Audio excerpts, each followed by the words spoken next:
Chapter 381. A thunderstorm is coming to Zoamon. As one of the four majestic spirit priests, Haraz's status among the Amani trolls is very high, second only to Zul'jin and the magic lord Makara's.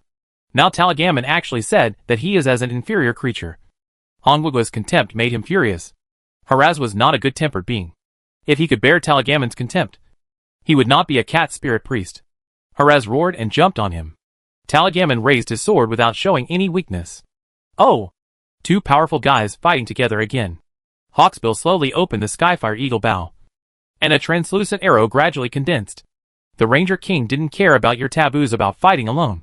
He only knew that Haraz had killed a dozen of his subordinates. Silvermoon Ranger. He won't stop until he kills this big lynx. With Taligaman facing him head-on and Hawksbill assisting him, the threat of Haraz was finally lifted. The Silvermoon Rangers gathered together again and rained arrows at the Amani trolls. Orc warriors and dark spear trolls provide strong support. Lydron chanted a spell, and a fountain-like thing spraying holy light was generated, which was the Fountain of Light. Under the treatment of the sprayed holy light, the Silvermoon Ranger, who was injured by Haraz's claws, quickly recovered from his injuries and rejoined the battle. There is murderous intent. Leo noticed that Lydron looked at Haraz with a somewhat dangerous look. It seemed that the deaths and injuries of her kind made the Blood Elf Countess really angry. Haraz is in danger, and it seems that I need to free him as soon as possible. Leo moved his finger slightly, and the painful curse, corrosion spell, and life siphon appeared on Haraz. The warlock's dark spell eroded Haraz's body and attacked the origin of his soul. Do you want Iwa to win? Haraz roared. The cat spirit priest was not worried about his situation. Let you see the power of the lynx soul. Lynxes that were as big as tigers suddenly came out. They were not as strong as Haraz, and could not cross the fierce battlefield. They had to go around in a big circle before arriving. At this time, just in time to support his leader. Damn. These damn bobcats can stalk. Frelling, who led the Blood Elf warriors to fight side by side, with the orcs and dark spear trolls at the front, cursed and led the people to kill him. It would be impossible without warriors to protect the Silvermoon Rangers. The number of these lynxes was about 2,000, and Silvermoon Ranger alone could not survive. It is difficult for the Moon Ranger to kill them before they get close. The Amani lynx was very fast, and had already rushed to the Silvermoon Ranger before Frelin led the Blood Elf warriors to arrive. Nearly 20 Blood Elves dressed as priests bravely rushed forward and screamed loudly. These Amani lynxes are different from Haraz. Their minds are not that strong. Under the screams of the priest's soul, the lynxes that rushed up ran around in fear, blocking their companions behind, and buying the Blood Elves precious time. By the time they got rid of the influence of the psychic scream, a group of Blood Elf warriors had already stood between them and the Silvermoon Ranger. Haraz is an idiot. Zul'jin regretted choosing Haraz and Nerylak as the four spirit priests. The former had a bad temper, and the latter was too stubborn. If Haraz could be patient a little longer, and wait for his lynx to arrive and attack together, it would definitely not be a problem to kill hundreds of Silvermoon Rangers. And Nerylak is even more stupid. You can tell from his look that he has been plotted against. Under such circumstances, he stayed to fight to the death with the paladin instead of withdrawing. Isn't this asking for death? The shortcomings of Haraz and Nerylak were too obvious and fatal. The condescending Zul'jin saw the situation of the two sacrifices in his eyes, and couldn't help but shake his head secretly. Warriors of the Amani Empire, give these invaders some color. Amidst Zul'jin's shouts, a group of trolls riding Amani war bears galloped out. Nearly 200 Amani war bears, whose size was no less than that of a giant grizzly bear, rushed into the battlefield with ferocious momentum. The elite Amani warbringers from the Amani trolls appear, facing the collision of the Amani war bear. Even the strong physique of the orc warriors could not stop it. Several gaps were opened in the formation of the orcs and the dark spear trolls.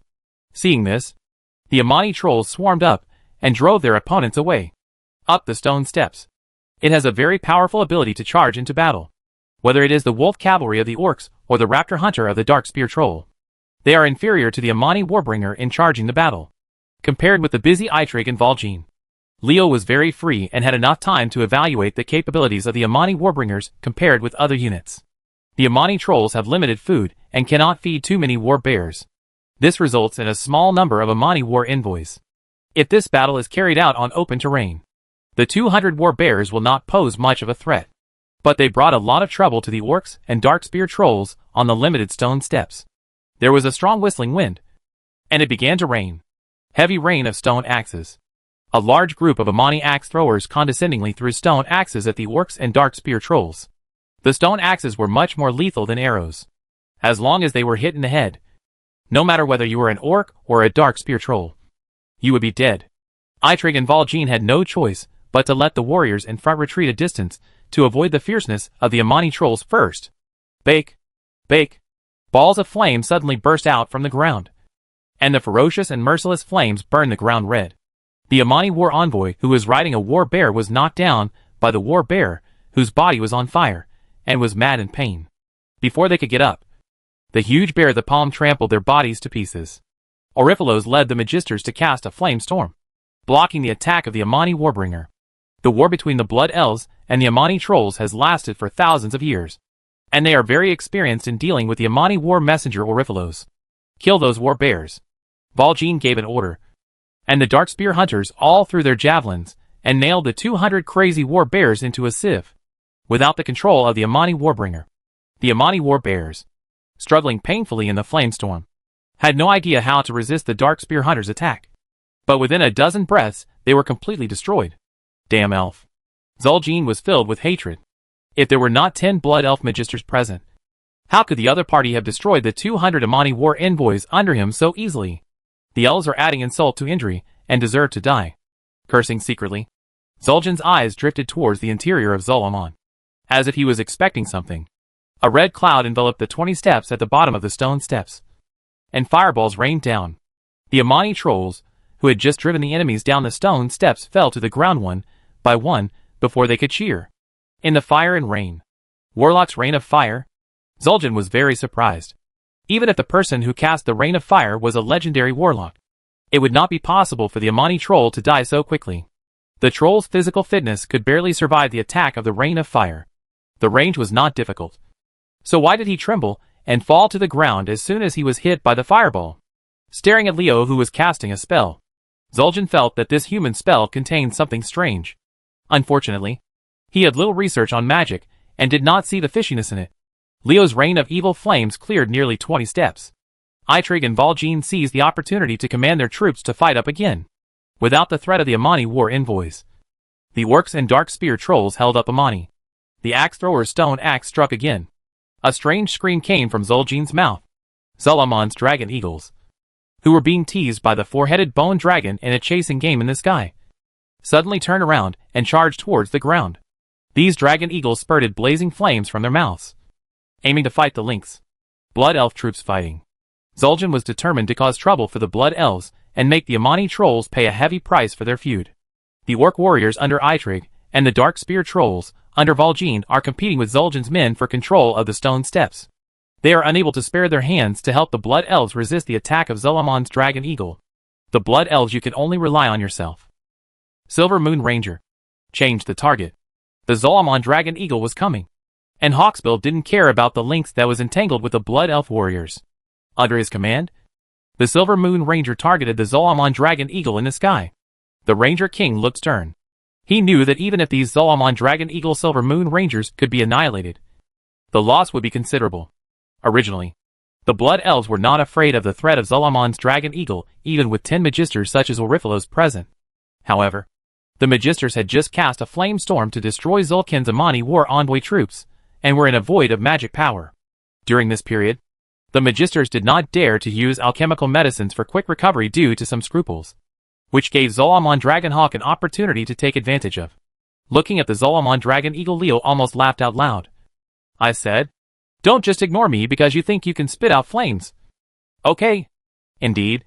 Leo admitted that the nemesis of the poison explosion technique is fire. The poisonous mist cannot play a big role in the raging flames, so the hand used to deal with the Zul'Aman war eagle cannot have much effect on the dragon eagle. But this doesn't mean that Leo has nothing to do with Zul'Aman dragon eagle. Lyedrin, prepare to receive my second exchange item for Silvermoon City. Leo's voice reached Lyedrin's ears, and the Blood Elf Countess looked towards him to see Flintag waving the scepter in her hand. A dazzling electric light flashed, and waves of electricity surged like waves and instantly swept over the charging Zul'Aman dragon eagle. The flames spitting from the dragon eagle's mouth were extinguished in the electric light. The magic forbidden effect of 1,000,000 volts caused great suffering to Zul'Aman Dragonhawk, at the same time that the Zul'Aman dragon eagles were suppressed by 1,000,000 volts. A strong wind suddenly blew within a few hundred meters around the silenced Zolomon dragon eagles, and heavy rain poured down. Flintag raised his scepter high, the top of the scepter flashing with lightning. Boom, boom, boom. The roar of thunder and lightning echoed throughout Zolomon. A thunderstorm is coming to Zolomon. Chapter 382. Let's be shameless together. The violent thunder element is raging crazily, and the Zolomon dragon eagle is wailing miserably. Thunderstorm. It's actually the thunderstorm of the spirit of the condor. Zul'jin stared at Flintag. He never expected that the four spirit priests' trick would be used by a kobold, let alone that the powerful thunderstorm would one day be used against the Amani Empire. Dragon Eagle. The kobold who uses thunderstorms should be the pet of the black-haired human. Who is he? After the thunderstorm raged, Zolomon dragon eagles twitched and fell to the ground. Hawksbill reacted quickly. He immediately asked his men to catch these half-dead dragon eagles. Silvermoon City's dragon eagle knights can expand in size. The crisis for the Silvermoon Rangers was thus lifted, and Lydron and Hawksbill were happy. This trip to Zolomon, the Blood Elves had already gained a lot. First, they obtained hundreds of Zolomon war eagles, and now there are countless more. Hundreds of dragon eagles were brought in. After taming these war eagles and dragon eagles, Silvermoon City's air power was greatly increased, and their control over Yonsong Forest and the Land of Ghosts became stronger. After receiving the benefits, Lydron began to think about what kind of reward Silvermoon City should give him after receiving great benefits from Leo. A cooperation that benefits only one party is bound to not last long. If what Silvermoon City pays is too far from what they get from Leo, it will have a great impact on the future cooperation between the two parties. How can you cast Acerson's thunderstorm? Haraz and Nararak looked at Flintag in shock. Although they were surprised that the Kobold Geomancer destroyed Zolomon's dragon eagles with one move, it was far from the shock that the thunderstorm brought to them. The thunderstorm, which was supposed to be the unique skill of the eagle sacrifice, was actually used by a kobold. Haraz and Nararak, who were also the four spirit sacrifice, could not accept it. Flintag knows more than just a thunderstorm. Leo winked at Hawksbill, and the Ranger King drew the Skyfire Eagle bow again. Lydron also began to chant spells. The two Blood Elf Masters were planning an attack. It stands to reason that Haraz should be careful. Unfortunately, Flintag's actions attracted all his attention. The Kobold Geomancer threw a bolt of lightning at Haraz's shocked eyes. Haraz and Nararak, both priests of the four spirits, immediately recognized it as the static electricity destruction of Eaglesund. And Akat Ishiong and Zul'jin, who were paying attention here, were completely uneasy. The static electricity destroyed the Lynx group and brought out strings of bright lights. How could the Amani Lynx withstand the attack of the Sacred Eagle? Nearly 20 lynxes were electrocuted until their whole bodies were blackened, and they lay on the ground and howled uncontrollably. Finally, their vitality was strong enough. Flintag was still far from being able to completely master the soul of the condor. Although these lynxes were seriously injured, they survived. Leo gave Lydron a questioning look. Will these lynx blood elves be accepted? Lydron shook her head slightly. The blood elves preferred the beautiful chocobos and had no love for creatures like lynxes. Besides, they had no experience in taming Zolomon lynxes. Should we just deal with it like this? That would be a shame. Leo rubbed his chin. At this time, Flintag's static electricity destruction had caused hundreds of Zolomon lynxes to lie on the ground unable to move. Haraz, the big lynx, was jumping anxiously. After catching him, he had already rushed forward and fought with Flintag. Anger and anxiety blinded the cat spirit priest's battlefield perception, and by the time Zul'jin in the distance reminded him, it was already too late. Haraz, be careful of sneak attacks. Before Zul'jin finished speaking, Hawksbill had loosened his bowstring, and the translucent magic arrow pierced Haraz's left eye and then pierced the back of his head. Suffering such a severe injury, Haraz suddenly succumbed. Before it could scream, the golden holy light fell like a raging flame, completely wrapping Haraz in it. The warm holy light that can heal pain showed its destructive side at this time. Haraz's whole body was burned black and black, and he couldn't help but wail in pain. Who said priests have no offensive power? Isn't this holy fire pretty powerful? Leo, who had already thought of how to deal with the lynx of Zolomon, blinked at Lydron, and a purple mana line in his right hand connected to Haraz. He was about to extract the soul of the lynx. Haraz, who had suffered heavy losses, had very weak resistance. Leo felt that he could extract the soul of the lynx even without Godic's help. Of course, he would not do such a thing because it was weakened by the soul harvesting curse. Why not? Damn you, human being. You have desecrated the sacred soul. Zul'jin saw Leo's actions in his eyes. And he understood everything when the warlock's soul-draining soul fell on Haraz. This human actually intends to extract the soul of the lynx. In this case, wouldn't it mean that the soul of the condor of Eaglesund and the soul of the dragon eagle of Journalai have been poisoned by him long ago? No wonder that strange kobold has the ability to control thunder and lightning with the soul of the condor. No wonder they can know the location of the war eagle chicks and dragon eagle eggs. It turns out that the roots are all in the human warlock. Damn the warlock. How dare he blaspheme the Holy Spirit? Damn it. Watch me kill you. Zul'jin was cruel.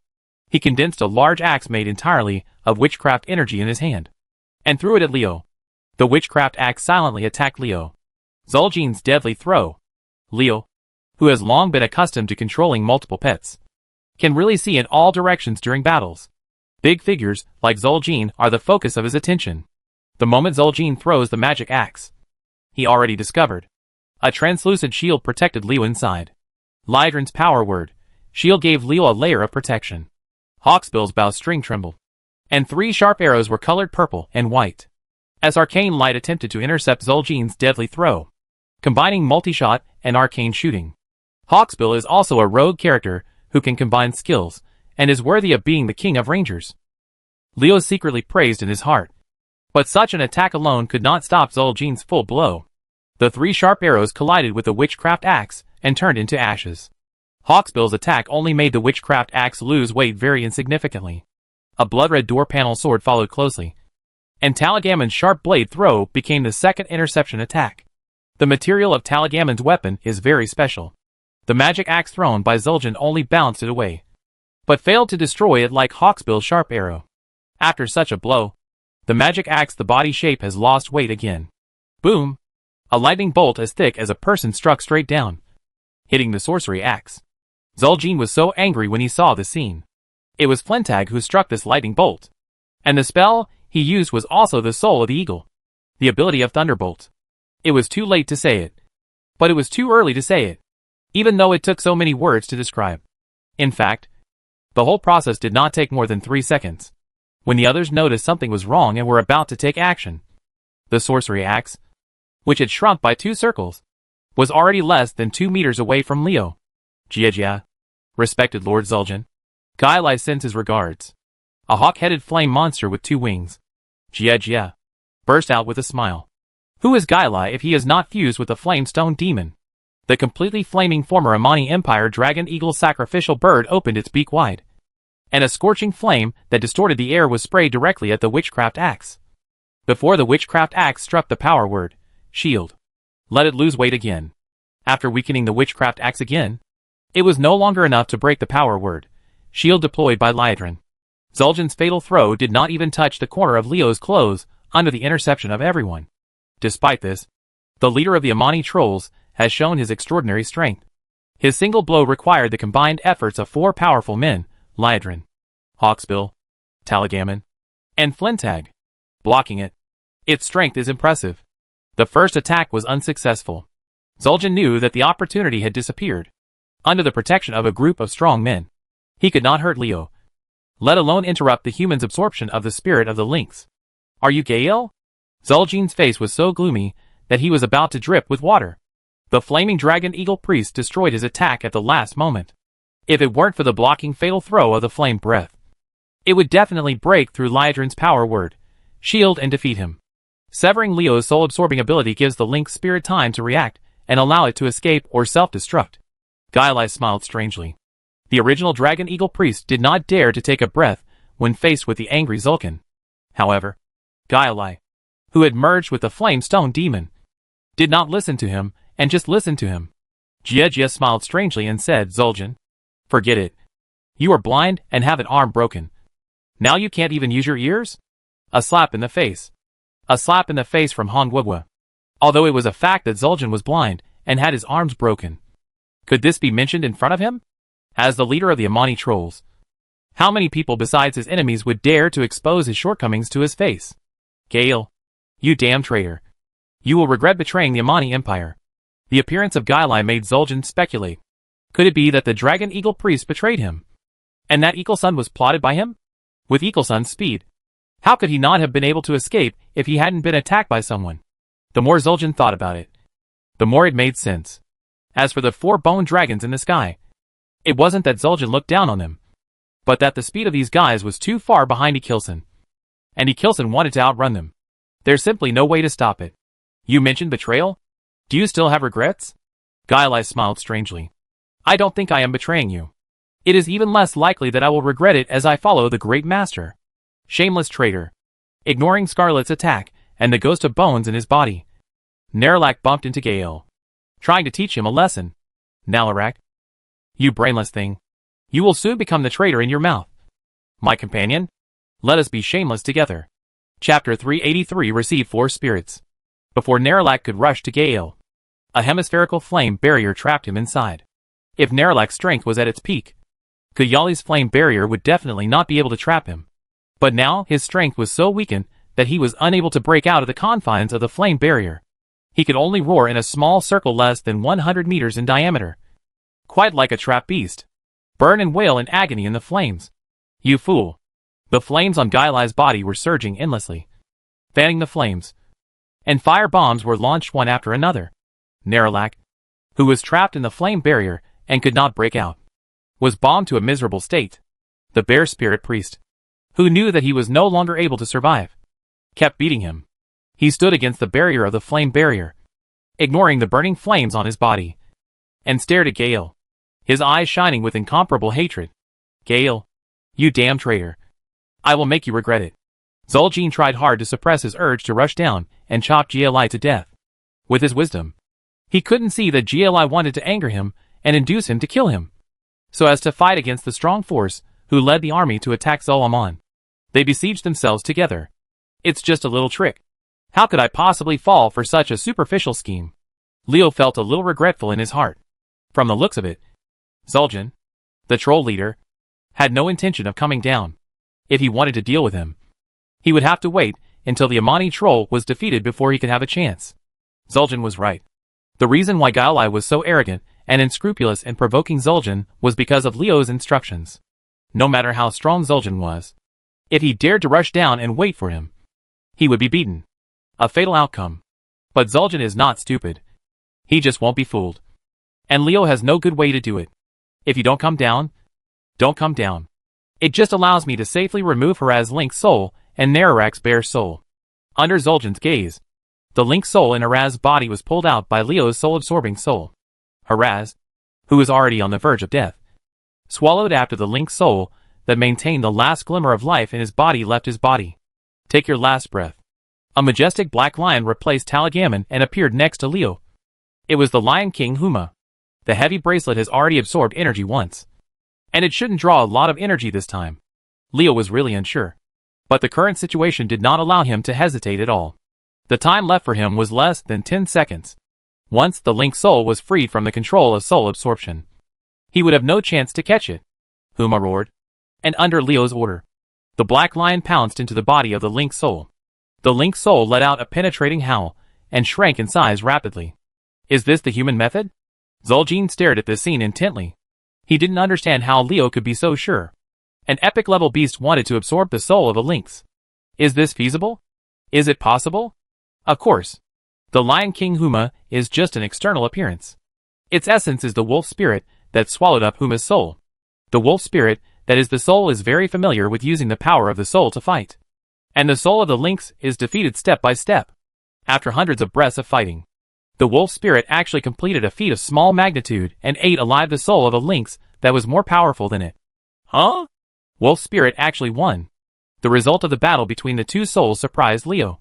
He originally thought that the lynx soul would fuse with the wolf spirit, but he never thought that the weaker wolf spirit would be the winner in the end. What a surprising result.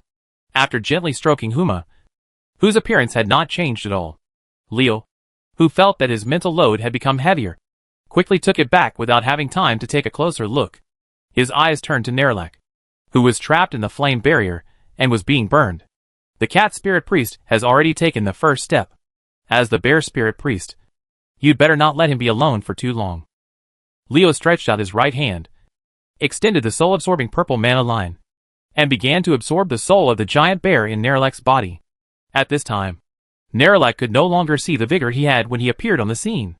Under the flames of Gailai and the constant attacks of fire bombs, He was trapped in the flame barrier and had been blown away for most of his life. At this time, half of the spirit bear priest's body was scorched black by the flames, and the hair on his body had been burned to pieces. Now he didn't even have the strength to move his eyes. So how could he resist Leo's soul absorption? Zul'jin had completely calmed down at this time. He stared at Leo, wanting to engrave Leo's appearance in his mind forever. This human being who blasphemed the Holy Spirit will get the fate he deserves. Zul'jin, will take off your head no matter what. Even if you escape into human territory, it will be useless. Zul'jin secretly made up his mind. But unfortunately Leo would not pay attention to him. The spirit of the giant bear was pulled out of Nerylak's body, under the pull of the soul-absorbing purple mana line. A huge grizzly bear, no less big than the Zul'Aman war bear, appeared at the moment when the bear spirit completely separated from Nerylak's body. As soon as the grizzly appeared, it went straight to the giant bear spirit without any hesitation. Another battle for souls begins. Compared with the wolf spirit, the giant grizzly bear is undoubtedly unfamiliar with the battle for the soul. This stupid bear actually fights head-on with the giant bear spirit for the origin of its soul. The consequence of this is that the gap between it and the giant bear spirit will make it become a member of the fusion cup along with the fire golem. Roar! A strong grizzly bear stood up. He looked like a huge bear. When an ordinary bear saw him, he would definitely regard him as a leader. Dear master, Neryrak salutes you and thanks you for giving me new life. The giant bear man knelt on the ground and expressed his loyalty to Leo. Leo could tell from his words that the giant grizzly bear and the flaming stone demon met the same ending. They both failed to eat people and were eaten instead. Goods. At this point, all the 4 spirit priests under Zul'jin were taken care of by Leo. The 4 spirit priests with high status among the Amani trolls became Leo's thugs, and they would fight for Leo in the days to come. Poor Zul'jin, the miserable Amani troll. They are just stepping stones for Leo to reach the top of the world. Summoning a grizzly bear has undergone a mutation. The host has gained a new ability, summoning Neryrak. Does it replace summoning a grizzly bear? Replacing equipment skills requires energy. Faced with Goldfinger's question, Leo curled his lips in depression. He knew that the number of corpses he had saved was going to be reduced again. As expected, Goldfinger did not disappoint Leo. After Leo confirmed that he would use summoning Neryrak instead of summoning Grizzly Bear, the number of corpses he stored decreased rapidly, and did not stop until he consumed 20,000 corpses. Leo secretly breathed a sigh of relief. Things were exactly as he thought. With the heavy-duty bracelet of Tagio's claw already activated, it didn't cost much energy to replace an equipment skill. Zul'jin's minions have been eliminated, and now it's time to get the head from the neck of the troll leader. Rubbing the center of his eyebrows that ached due to overload, Leo stared at Zul'jin. Since you dare to attack me, you must be mentally prepared for my counterattack. Zul'jin stared back without showing any signs of weakness. The eyes of the man and the troll intersected, and they both saw a light called murderous intent in the other's eyes. Without Haraz and Neryrak's harassment, the Blood Elves once again turned their attention to the stone steps where they were fiercely contested. At this time, the stone steps were already filled with blood, and drops of blood flowed down the steps. The bottom of the stone steps was stained red. Orcs and trolls have left thousands of corpses on the stone steps, and the number is growing. Power. Great power. A rude roar came from the depths of Zul'Aman, and a powerful momentum rose into the sky as if it had broken through some obstacle. Lydron frowned. This momentum was clearly someone who had been promoted to a legendary powerhouse. And the direction the momentum was coming from was deep in Zul'Aman. This meant that the Amani troll had gained another legendary powerhouse. The addition of a legendary strongman on the other side will have a great impact on the outcome of this war, and Lydron has to worry about this. Now is a good time to get rid of the old enemy of the Amani troll. If anything happens, the entire Silvermoon City will regret it. In contrast to Lydron's worries were Gli and Neryrak. These two four-spirit priests, who had been spoken to by Leo's pets, said to Leo, Zul'jin is exhausted. He is going to fight for your life. These words aroused Leo's curiosity, and under his questioning, the reason for the matter was finally understood. In the center of Zul'Aman, there are 4 large altars built by the Amani trolls. These are places where the 4 spirits are worshipped. Soul energy can be continuously condensed through witchcraft. When the accumulated amount reaches a certain level, the corresponding energy can be formed. The soul of the beast. Inject the souls of these powerful beasts into the bodies of the forest trolls, and then rely on some secret method to make the two compatible. After a period of time, the powerful 4-spirit sacrifice was born. However, This method has a limitation. It is not easy to create force-spirit sacrifices, and the altar is not omnipotent. It is impossible to use the altar to constantly create powerful force-spirit sacrifices. If it could be done like that, the Amani troll would have been killed long ago. Invincible. Only after the death of the previous sacrifice can a new sacrifice be born. Otherwise, there will be problems with the energy supply of the altar and damage to its foundation, turning the altar into a historical dust for those who come after to commemorate and pay tribute. Now, while the force-spirit sacrifice still exists, Zul'jin forcibly uses the energy of the altar to allow a certain troll to gain the strength of the force-spirit sacrifice. This is tantamount to killing the goose that lays the egg. Even if the Amani troll can repel the tribal coalition's attack, an attack will also cause malaise. In other words, if I snatch you over, I will actually restrict the birth of a new generation of force-spirit priests from the Amani trolls. Leo rubbed his chin and glanced at Liedron. The Blood Elf Countess' heart skipped a beat. This soul would definitely use this matter to blackmail Silvermoon City. Chapter 384. Even if you run away for your life, you still have to find someone to explore the way first. Guizhou Donkey has no skills? Self-defeating? Zul'jin sneered. A bunch of idiots. Do you really think I'm that stupid? Leo extracted the holy soul from the force-spirit sacrifice and integrated it into the body of his pet. Although Zul'jin hated this warlock who played with souls and gritted his teeth, this did not cloud his reason. With the traitor Gailai in the opponent's camp, the situation in Zuamanli could not be hidden from the opponent.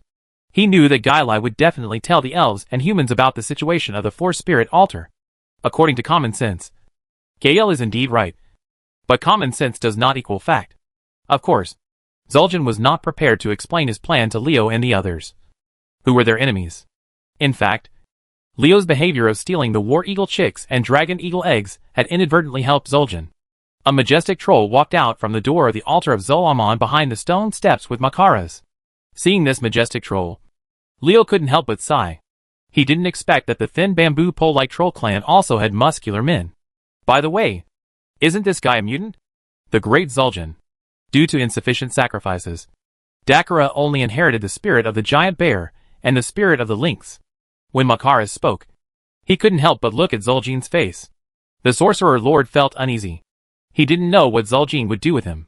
After looking up and down at Dakara, Zul'jin was very satisfied with the majestic troll warrior. At the cost of destroying the cat spirit altar and the giant bear altar, the integration between Dakara and the two holy souls improved in a short time. The internal energy has actually reached 70%, and he can now initially exert the power of the bear spirit sacrifice and the cat spirit sacrifice. With Dakara's current strength, even if Haraz and Neralek join forces, they will not be his opponent. Makaras, how did they respond? Zul'jin asked about another thing, which was much more important than Dakara's successful acquisition of the power of the bear spirit and the lynx spirit. Makaras' eyes were a little dodgeful, and it was obvious that the so-called answers they gave could not satisfy Zul'jin. Great Zul'jin. They are already mobilizing manpower. But it will take time. Zul'jin snorted coldly. Needs time? Just lie to a fool. Those guys have already hooked up with Makaras. How could they mobilize manpower now? They clearly saw that the plan was not going well. Makaras did not transfer all the power of the force-spirit sacrifice to Dakara, so he deliberately delayed the time, in order to consume the remaining power of the Amani Empire. Now the person in charge of the Amani Empire is still me and not Malakath. A fool who thinks he is smart. They must be very disappointed. Zul'jin smiled proudly. It was very dangerous to cooperate with them with Malaka's ability. But it would be completely different for me. Warriors of the Amani Empire, kill all invaders and defend this sacred land. Zul'jin's voice made the Amani trolls, who had become demoralized after seeing the deaths of Neralek and Haraz, regain their high fighting spirit in the hearts of the Amani trolls. As long as this powerful leader is still there, they will not fail. The battle became fierce again. The casualties on both sides continued to increase, and lives were disappearing on the stone steps every second. Retreat.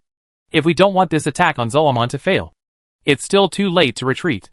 Leo suddenly said this. Liedron and Hawksbill were surprised by his transformation. After successfully extracting the holy soul of the force-spirit sacrifice, Leo suddenly took out a magic communication stone. After receiving a message, Leo suddenly sent Eitrig, and Wajin called over and said the above words. Now that the battle is progressing smoothly, it is a great opportunity to defeat the Amani trolls. Why retreat? Lydrin couldn't think of a reason to withdraw her troops. Eitrig and Valjean also didn't understand. The leaders of the three parties were waiting for Leo to explain. I just received news that there is something strange happening in the Scourge Legion. What was the source of the news? And whether the source of the news was unreliable, etc. Leo didn't explain much. He only told what he knew. Is there any connection between the movement of the Scourge and our attack on Zolamon? Isn't Leo trying to say that the Amani trolls and the Scourge are getting together? Is it possible? It's not that Lydrin and the others are suspicious. But this is indeed a bit unbelievable. How can the Amani trolls and the Scourge be on the line? I knew they would hesitate. Leo shook his head and asked softly, Lydrin, do you remember Mildoran? Lydrin's pupils shrank sharply. How could she not remember the skeleton Mildoran? Speaking of which, he was still a member of the Blood Elves. You mean you put Mildoran in that place? Lydrin was extremely surprised. If this was the case, the matter would be serious. Spreading his hands, Leo said with a hint of helplessness, unfortunately. You guessed it right. What riddles are these two guys playing? Eitrig and Valjean listened to the conversation between Leo and Lydrin, and saw the Blood Elf Countess's face sinking. The two of them, who had no idea about the ins and outs of the matter, felt confused. We had no idea that the Scourge had something special going on. It sounded so powerful. Chirp, chirp, chirp. Harsh screams echoed over Zolamon. A dark cloud rose into the sky. A strong aura of death spread, and the light of a large magic teleportation array illuminated the sky. It's not too late. Zul'jin looked back at Zolamon, a cruel smile appearing on his face. Oops. It came so fast. Leo and Lydrin secretly said something bad. They didn't expect that the other party would move so fast. It seemed that the Amani trolls had already been in contact with the Scourge. Otherwise, how could they arrange a trap in Zolamon? What about the large teleportation array? The dark clouds over Zolamon moved towards the place where the two sides were fighting. And a sharp-eyed dark spear troll shouted, Gargoyle. Yes, that dark cloud was not a cloud at all, but a large number of gargoyles. The gargoyle troops belonged to the Scourge Legion. Judging from the size of the gargoyles, the number of gargoyles should be more than 5,000. The trouble is big now, and it may be difficult to evacuate with so many gargoyles entangled. Warriors of the Amani Empire, attack! Zul'jin shouted again, and under his command the Amani trolls launched a counterattack. While the orc warriors and dark spear trolls were startled by the sudden appearance of the gargoyle troops in the sky, the counterattack could not help but retreat. Damn it! The Scourge has intervened. Zul'jin, the scumbag, is actually cooperating with the undead Scourge. Valjean was very depressed. Just when he was about to capture Zolamon, the Scourge actually came over to ruin his good deeds. It was really abominable. To withdraw or not to withdraw? This is a question that doesn't even need to be considered. There is no one other than Naxxramas in the Plague Land who can dispatch thousands of gargoyle troops at once. Now that the gargoyles have been dispatched, other natural disaster troops will also appear one after another. Eitrig and Valjean are not arrogant enough to fight against the undead Scourge of Naxxramas with their current military strength, let alone an Amani troll led by Zul'jin. It's chaos. It's all chaos. Leo felt that the development of things had completely exceeded his imagination. Zul'jin's Amani trolls would actually be related to the Scourge. What kind of world is this? Could it be that because the two nails that restricted the development of the Blood Elves, Scar of Death and Dishon, were removed, Kel'Thuzad, who could not sit back and watch Silvermoon City grow again, wanted to use the Amani trolls, the Blood Elves feud, to contain their development? Is that why the two families hooked up? However, it is wrong to infer this way, unless the two families have been connected for a long time.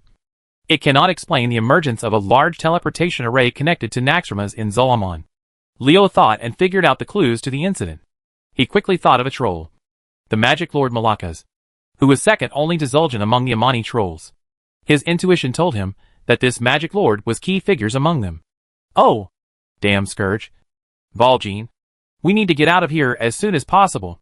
After Eitrig finished speaking and saw Valjean nodding in agreement, he immediately ordered his officers to convey the evacuation order to the troops. Although the attack on Zolamon was not fully successful due to the intrusion of the Scourge, Valjean was already very satisfied with this harvest. As long as the Dark Spear trolls, under his command, did not suffer heavy losses in the following battles, the purpose of this battle was barely achieved. Clan Chief Wajin, are you interested in receiving these lynxes? Leo said to Wajin with a confident face, not afraid that the other party would not be willing to take these burdens with him when retreating. Shamoquash hunters under Wajin once took away some trolls from the Dark Pine tribe. As far as Leo knew, the trolls from the Dark Pine tribe were quite talented at taming animals. The Dark Pine leopard tamer was famous, not bad. The Blood Elves in Silvermoon City are unwilling to accept these Zolamon lynxes. But the Dark Spear trolls are different. Zolamon's lynxes are pretty good, especially their ability to sneak, which is what Vol'jin needs. As long as Vol'jin makes good use of these lynxes, he can use them to kill Zalazane and pacify the Dark Spear tribe at a very small cost. Of rebellion? Good. Vol'jin nodded cheerfully. And several groups of Dark Spear hunters rushed forward quickly, holding the Zolamon lynx on their shoulders, and quickly evacuated the battlefield. The speed was so fast that Leo thought of these words. Grease the soles of his feet. And he was running away so fast. Leo didn't stop the Dark Spear trolls from taking away the Zolamon lynx. The current situation didn't allow for bargaining. Besides, Leo still had the identity of a prophet, and Wajin didn't dare to cheat him too much afterwards. There were Dark Spear hunters carrying Zolamon lynxes clearing the way ahead. Leo didn't hesitate. He changed his mind. And the skeletons holding the War Eagle chicks followed closely, and disappeared in a few steps. This kid, even if he runs for his life, he still needs someone to explore the way first. Lydrin gave Leo a look. The Blood Elf Countess knew Leo's thoughts very well. When he dealt with the Zolamon lynx to Vol'jin, he clearly had the idea of killing two birds with one stone, earning the remaining value of the lynx, and squeeze the Dark Spear troll again. He was really cunning. Although Wajin could also see it, he couldn't refuse Leo because the Zolamon lynx was indeed of great use to him. At most, he would lower the reward afterwards. Chapter 385 How to be the Queen. Don't look at me like that. I'm here as a good person. Otherwise, why would you let the Dark Spear trolls resist the hundreds of Zolamon lynxes without even meeting the conditions? Leo blinked, silently protesting Lydrin's gaze. Chirp, chirp, chirp. The gargoyles' voices became more and more harsh. At their speed, they could reach the place where the two sides were fighting in a dozen breaths. What is tested at this time is the commander's decision-making ability. Whether to leave a part of the army behind to perform the heroic feat of cutting off the wrist of a strong man, because the remaining part of the army will undoubtedly die. There will always be sacrifices in the war. Eitrig and Vol'jin sighed in their hearts, but they did not hesitate in their actions. Several groups of orc warriors and Dark Spear trolls formed a rear group, desperately blocking the entanglement of the Amani trolls. The troops used their cover to quickly leave the battlefield. It seems that Zolamon's trip can only end here. Leo felt a little regretful for not being able to defeat the Amani trolls and invade the altar of the Four Spirits. If the Scourge had not intervened, he would have been preparing to join forces with Eitrig Vol'jin and other powerful men to attack Zul'jin. Scarlet summoned the knight's war horse. Leo got on the horse, and two red clouds flew out of the female knight's face. It turned out that this guy didn't play his cards according to common sense at all. Instead of sitting behind the female knight, he came to the front and faced the female knight and hugged her with a bad face. This resulted in two people hugging each other on horseback. What are you doing? Feeling Leo sniffing as he hugged her, Scarlet felt embarrassed. She had just fought with Nerlac and was sweating all over, and her body was not fresh. Those who share the same odor with each other become close friends. Hey, you can't run away. Leo smiled evilly, and Scarlet rolled her eyes at him bitterly. What did this soul say? Do I stink? But he said that I am his confidant. The troops at the rear were desperately trying to stop the Amani trolls. But they could stop the enemies underground, but could not stop the gargoyles in the sky. The commander of the Scourge Legion may have wanted Zul'jin to see their strength. The gargoyle troops simply ignored the rear troops left by Eitrig and passed over the heads of both warring parties. They went straight towards the retreating army. Looking at that posture, he wanted to keep Leo and the others behind. I have a big appetite. Can you eat it? Beware of overpowering you. Leo was not worried at all. If there were only a few thousand gargoyles, and they were not qualified to keep them, how could they retreat if they did not worry about the follow-up troops of the Scourge? A whooshing sound broke through the air, and the Silver Moon Ranger launched a counterattack. It wouldn't be surprising if only one or two people could do it. And it was also running in the opposite direction. But now that the entire army can do it, it would be extraordinary. The archery skills of the Silver Moon Rangers are really not simple. What can only be accomplished by a few elite human archers is just an ordinary standard for them. The gargoyles, relying on their thick skin and thick flesh, did not dodge when the sharp arrows were shot. Their petrified bodies were difficult to suffer serious damage unless hit with blunt objects. These arrows were not taken seriously by them. How dare you ignore the Silver Moon Ranger's attack? These gargoyles are looking for death. Leo looked at the gargoyle with pity. He knew that ordinary attacks would not work on the gargoyle. But the Silver Moon Ranger would still make such a mistake. Do you really think that Hawksbill was stupid? Just when the sharp arrow hit, a purple and white light suddenly burst out from the arrow. Leo guessed correctly. The Silver Moon Ranger's counterattack was not an ordinary shot, but an arcane shot. The overconfident gargoyles suffered a loss. The dozens of unlucky ones at the forefront were smashed to pieces by arrows with arcane power. And stone fragments flew in the sky. The death of their companions did not scare the gargoyles. The undead of these scourge legions only knew how to execute the orders issued by their superiors. And they swooped down without slowing down at all. A javelin faced the gargoyle with a sharp sound of breaking through the air. And the dark spear hunter under Valjean gave the gargoyle a second blow. Although the javelins thrown by the dark spear hunters are pure physical attacks without any magic, their attack power is strong enough. After the javelins hit the gargoyles, the powerful penetration is enough to penetrate their petrified bodies. The densely packed javelins will kill them. The effect was even more terrifying than Silver Moon Ranger's arcane volley. After all, the number of dark spear hunters present was 5 times that of Silver Moon Ranger. The difference in numbers was enough to affect the outcome of the battle. Nearly 200 gargoyles were shot down by the javelins thrown by the dark spear hunters. And the impact of the fall shattered their bodies. The gargoyle troops that had passed through these 2 levels of obstruction and dive had already rushed down. The orc warriors shouted loudly and jumped hard with their weapons raised, hoping to compete with the gargoyles. The cold rock body collided fiercely with the fighting spirit of flesh and blood. Debris filled the sky and flesh and blood flew everywhere. Hundreds of gargoyles were beaten to pieces. But their record was not bad. More than 200 orc warriors were killed by them. After all, the sky was their home ground. And the leaping orc warriors had nowhere to rely on in midair. The dodge often fails after the first blow. The gargoyle seizes this opportunity to launch an attack and kill the orc warrior. Leo sent out a wave of shadow arrows, smashing several gargoyles who intended to attack him into a pile of stone debris. With him in scarlet, there was no need to worry about safety issues. When the orc warriors were holding back the gargoyle, the purple and white arcane light points poured towards the gargoyle like dense raindrops. The arcane barrage of 10 magisters, including Olipolos, hit the gargoyle head-on. The number of casualties increased sharply. It's different when the magister takes action. Leo thought that he couldn't watch the show in vain. The crisp bell rang again, and the gargoyle's speed dropped suddenly when it died. Silver Moon Ranger's arcane volley appeared again. This time, due to the closer distance, the speed of the gargoyles was much slower. The results of the arcane volley were much greater than the previous one. Hundreds of gargoyles turned into pieces. Stone. In the first battle between the 2 sides, nearly 1,000 gargoyles were shot down, and the number of the entire team was reduced by nearly 1/5. However, Leo's side only lost about 200 orc warriors and more than 100 dark spear trolls. Judging from the number of casualties on both sides, the gargoyles suffered a big loss. But from the overall situation, Leo and the others were at a disadvantage, because the gargoyles successfully completed their mission, and the retreat of the tribal alliance was slowed down a lot. The troops who stayed behind Zolomon suffered heavy casualties under the fierce attack of the Amani trolls, but they blocked the opponent's progress. At this time, the terrain of stone steps restrained the Amani trolls. Seeing this, Dakara moved his body and took steps forward, but Zul'jin stopped him. Don't rush to take action. Let me see what kind of strength the Amani Empire's new allies have.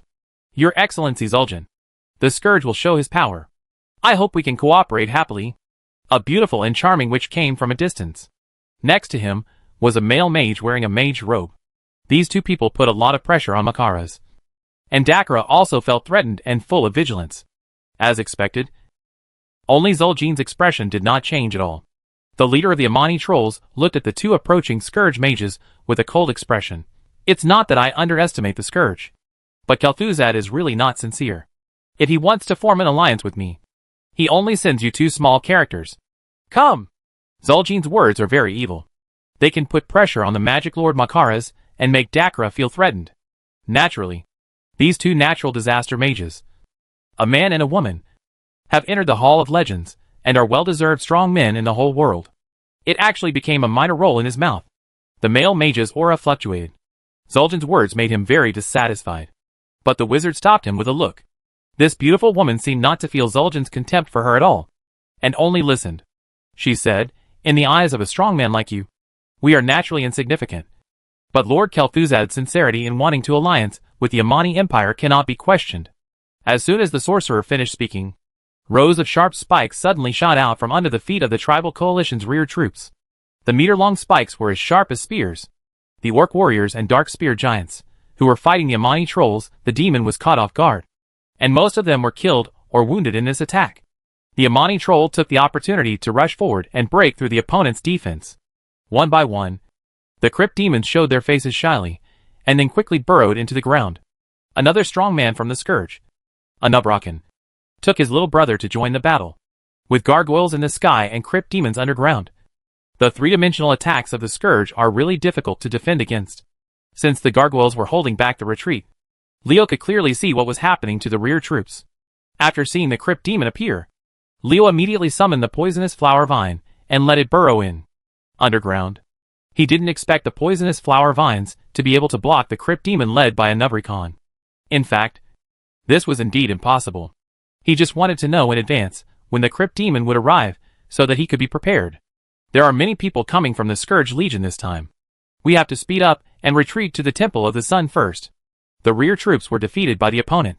Liadrin knew that the situation was not good. They were not strong enough to face the Amani trolls and the Scourge Legion, who did not know how many troops came. The only solution now was to find a place to stand and wait for help. Fortunately, after the Blood Elves took control of the Ghost Land, in order to monitor Zol-Amon, they found a gathering place of magic elements nearby and established a stronghold. The Sun Temple. Although the Temple of the Sun had just been built, and only a prototype of the building had been built, it was better to retreat there than to stay in the wild and fight with the opponent head-on. It will take a day to march from here to the Temple of the Sun unless we can deal with the gargoyles. There is no way we can successfully evacuate there. Do we need to dedicate another part of the army to the rear? Valjean and Eitrig were in a difficult situation. It would be worth it if the rear troops left behind could really play a role. However, Nubrakan's crypt demons were waiting for opportunities to attack. Unless enough elites were left behind, they would not be able to defend against these giants. Beetles. But if there are too many elites left, they may not be able to hold on even if they retreat to the Temple of the Sun. Is there any solution? Unless there is an extra troop to come to the rear. Liadrin's eyes fell on Leo, who rolled his eyes and sighed under the gaze of the Blood Elf Countess. Beauty, you keep spying on me. I'm so stressed. Chapter 386 Luceb. Before the Scourge intervened, Leo felt that this trip to Zol-Amon was very enjoyable. He killed trolls, extracted the souls of the four spirits, and then used mounts. Finally, he surrounded Zul'Jin. What a harmonious scene. War. However, the terrorist organization the Scourge Legion intervened. So the harmonious atmosphere disappeared and a real battle began. Leo was a little depressed. Liadrin made it clear that she was leaving the problem to him. The Blood Elf Countess had always been concerned about his skeleton army and mechanical army. Scarlet and I are just here to make money. So how can you give me such a heavy burden of serving as the regard of the army? My small body is not that strong in resisting pressure. After twisting his neck, Leo put his head on Scarlet's shoulder. His listless look clearly said, don't come to me if you need anything written in big words. This guy really doesn't want to suffer. Seeing that Leo didn't accept the move, Liadrin stopped talking. Anyway, the Blood Elves' troops retreated the fastest. Unless Eitrig's orc warriors and Valjean's dark spear trolls were both annihilated by the Scourge, there would be no chance of anything happening. Not the turn of the Silvermoon Rangers and the Blood Elf warriors riding chocobos. The home field advantage is not as simple as it sounds. The orcs and dark spear trolls rely on their legs to travel, because in order to save magic materials and transport more troops when teleporting over long distances, they do not have teleportation mounts. This results in during the retreat, these two armies could not outrun the Blood Elves. What? You said Silvermoon Ranger also has two legs? Come on. Those are rangers. Rangers are known for their agility and speed. Do you think they are slow? No matter how slow their reactions were, Eitrig and Valjean could tell that Leo had a way to temporarily get rid of the Scourge. But he didn't seem to have any intention of taking action. This made the Orc Sword Master and Dark Spear clan leaders scratch their heads. Even though everyone is on the same side. In fact, Orgrimmar and Stromgarde have not entered into any alliance. And Leo doesn't owe them anything. So why should he stop their pursuers? He has no obligation. Valjean should be more flexible in his mind. He knew that it would be impossible to impress Leo without providing practical benefits. Seeing the Amani troll chasing after him quickly, The Dark Spear clan leader made a decision: tame the Velociraptor. Method: make a deal. Leo answered simply. The reward offered by Wajin was not low. Obtaining the method of taming the raptors to form the raptor cavalry would indeed quickly increase the strength of Stromgarde. Vol'jin's condition would not be able to impress Lyadrin or other forces such as Stormwind City. Because in order for the Velociraptor cavalry to form a large scale, you must first have a large number of Velociraptors, which are controlled by Silvermoon City. There isn't one in the territory. There isn't one in Stormwind's territory. But there is one in Stromgarde. There are a large number of Velociraptors living in the Arthi Highlands, where Stromgarde is located. After finding out how to tame Velociraptors, are you still worried about having a mount? As long as the kingdom of Arathor does not dry up its waters, the Velociraptor will become another important source of mounts for Stromgarde after the Warhorse. I only told you how to tame a Velociraptor, but I didn't tell you how to cultivate a warrior who can ride a Velociraptor to fight.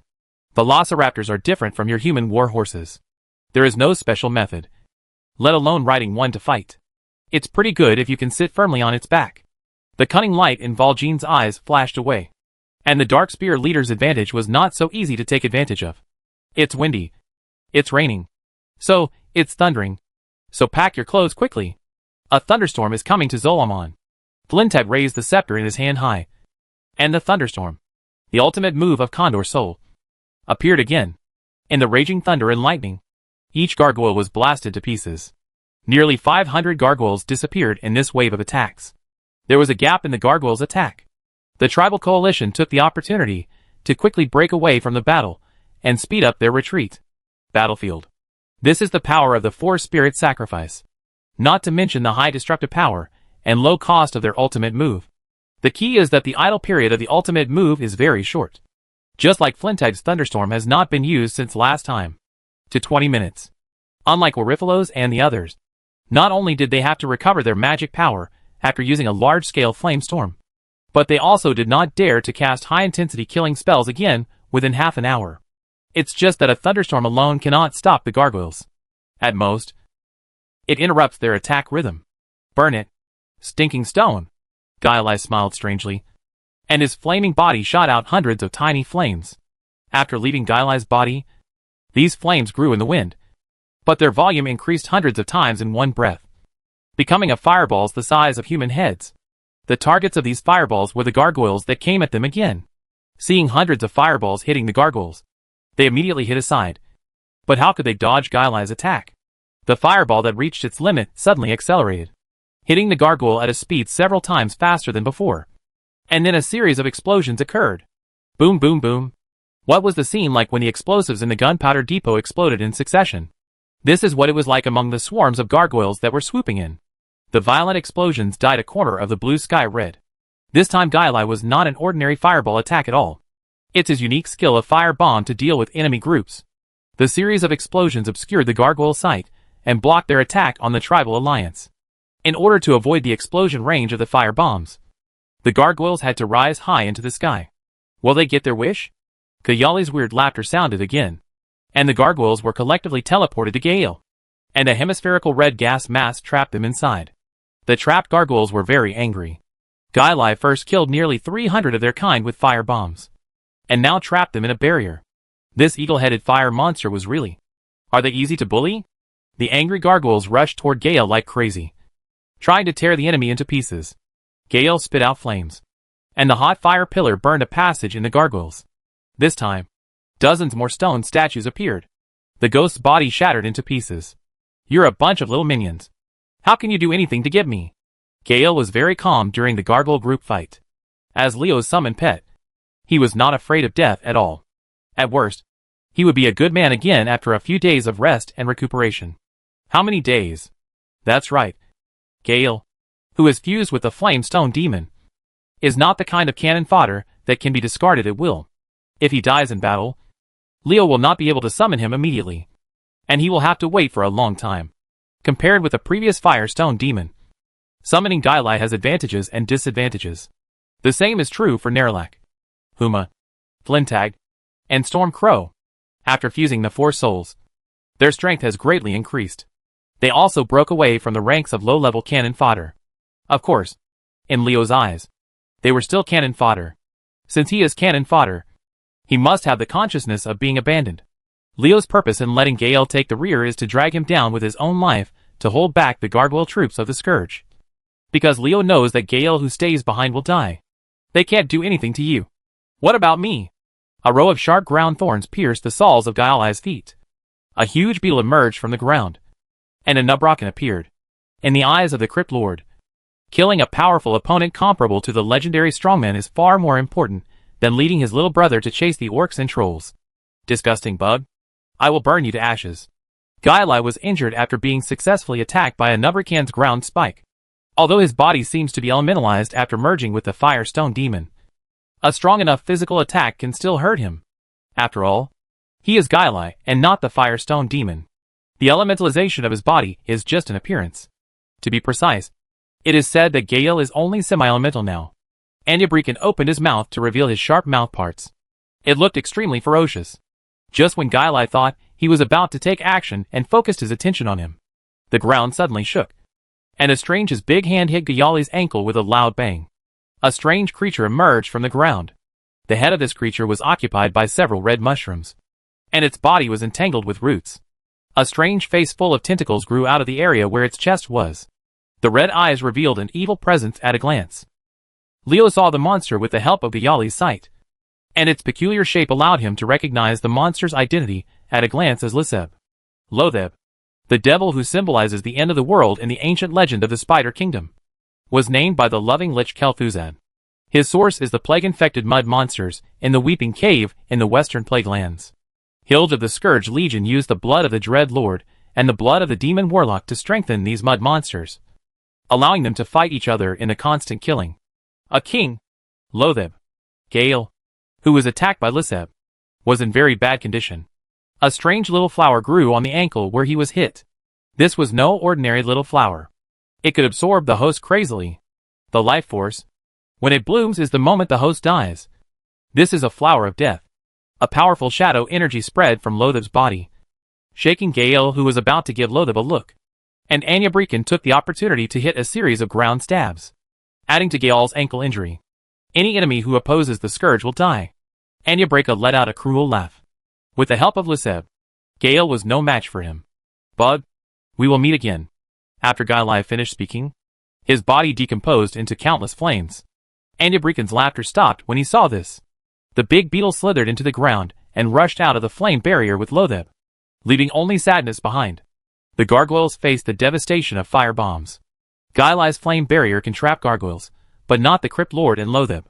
This is because Gaeli's flame enchantment has a huge flaw and can only trap opponents with lower strength than itself.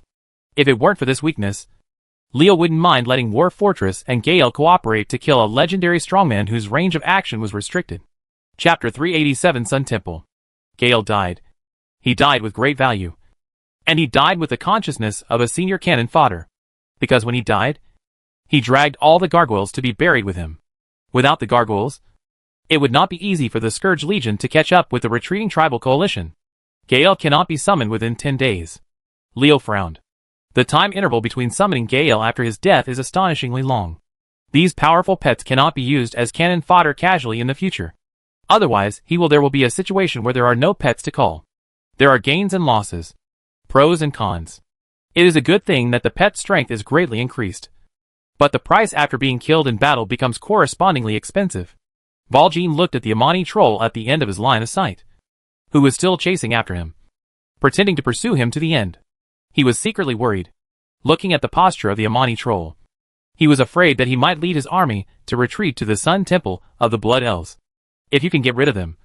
If these Amani trolls, who were completely angered by the death of the 4 spirit priests, are determined to fight with you, and with the help of the Scourge Legion, your situation will not be good. Eitrig obviously also understood this situation. After exchanging a few glances with Valjean, the two of them reached a consensus. In any case, they would retreat to the Sun Temple with the Blood Elves to set up defenses. The most anxious ones in the entire team were the Blood Elves headed by Liadrin and Hawksbill. The Land of Ghosts was the territory of the Blood Elves. I originally thought that joining forces with the Dark Spear Trolls and the Orcs could kill the Amani Trolls, their 1,000-year-old enemy, in one fell swoop. Who would have thought that the Scourge would come out? If the Amani Trolls led by Zul'jin colluded with the Scourge, Silvermoon City would face an extremely serious threat. I have sent a message to Silvermoon City. Haldron's Farstrider troops, and some of the Magisters led by Ramath, will arrive at the Sun Temple before us. However, we have many places to defend. We can only reach the Sun Temple. There are not many troops. Liedron was a little embarrassed. When it came to the battle with the Blood Elves, her troops were stretched thin. The power of Silvermoon City could not be weakened too much. Disholm also needed to be defended. The Quel'Thala's islands could not move lightly. A blockade was set up at the junction of the Land of Ghosts and the Eversong Forest to prevent the Scourge from suddenly entering the Eversong Forest. There were so many places where the Blood Elves needed to be deployed, and they really couldn't afford too many troops to support them. But there is good news. Marlin, the high-ranking governor of the Undercity, happens to be leading an army of the Forsaken in Takwalan in the Land of Ghosts. They are on their way to the Temple of the Sun. Sylvanas' Forsaken army also came to join in the fun. Now all the tribes are really joining the battle. It seems that the war is getting bigger and bigger. Leo and Scarlet continue to exchange their views on the matter, and discuss the most appropriate measures they should take in this battle. It is definitely not possible to teleport the troops of Stromgarde.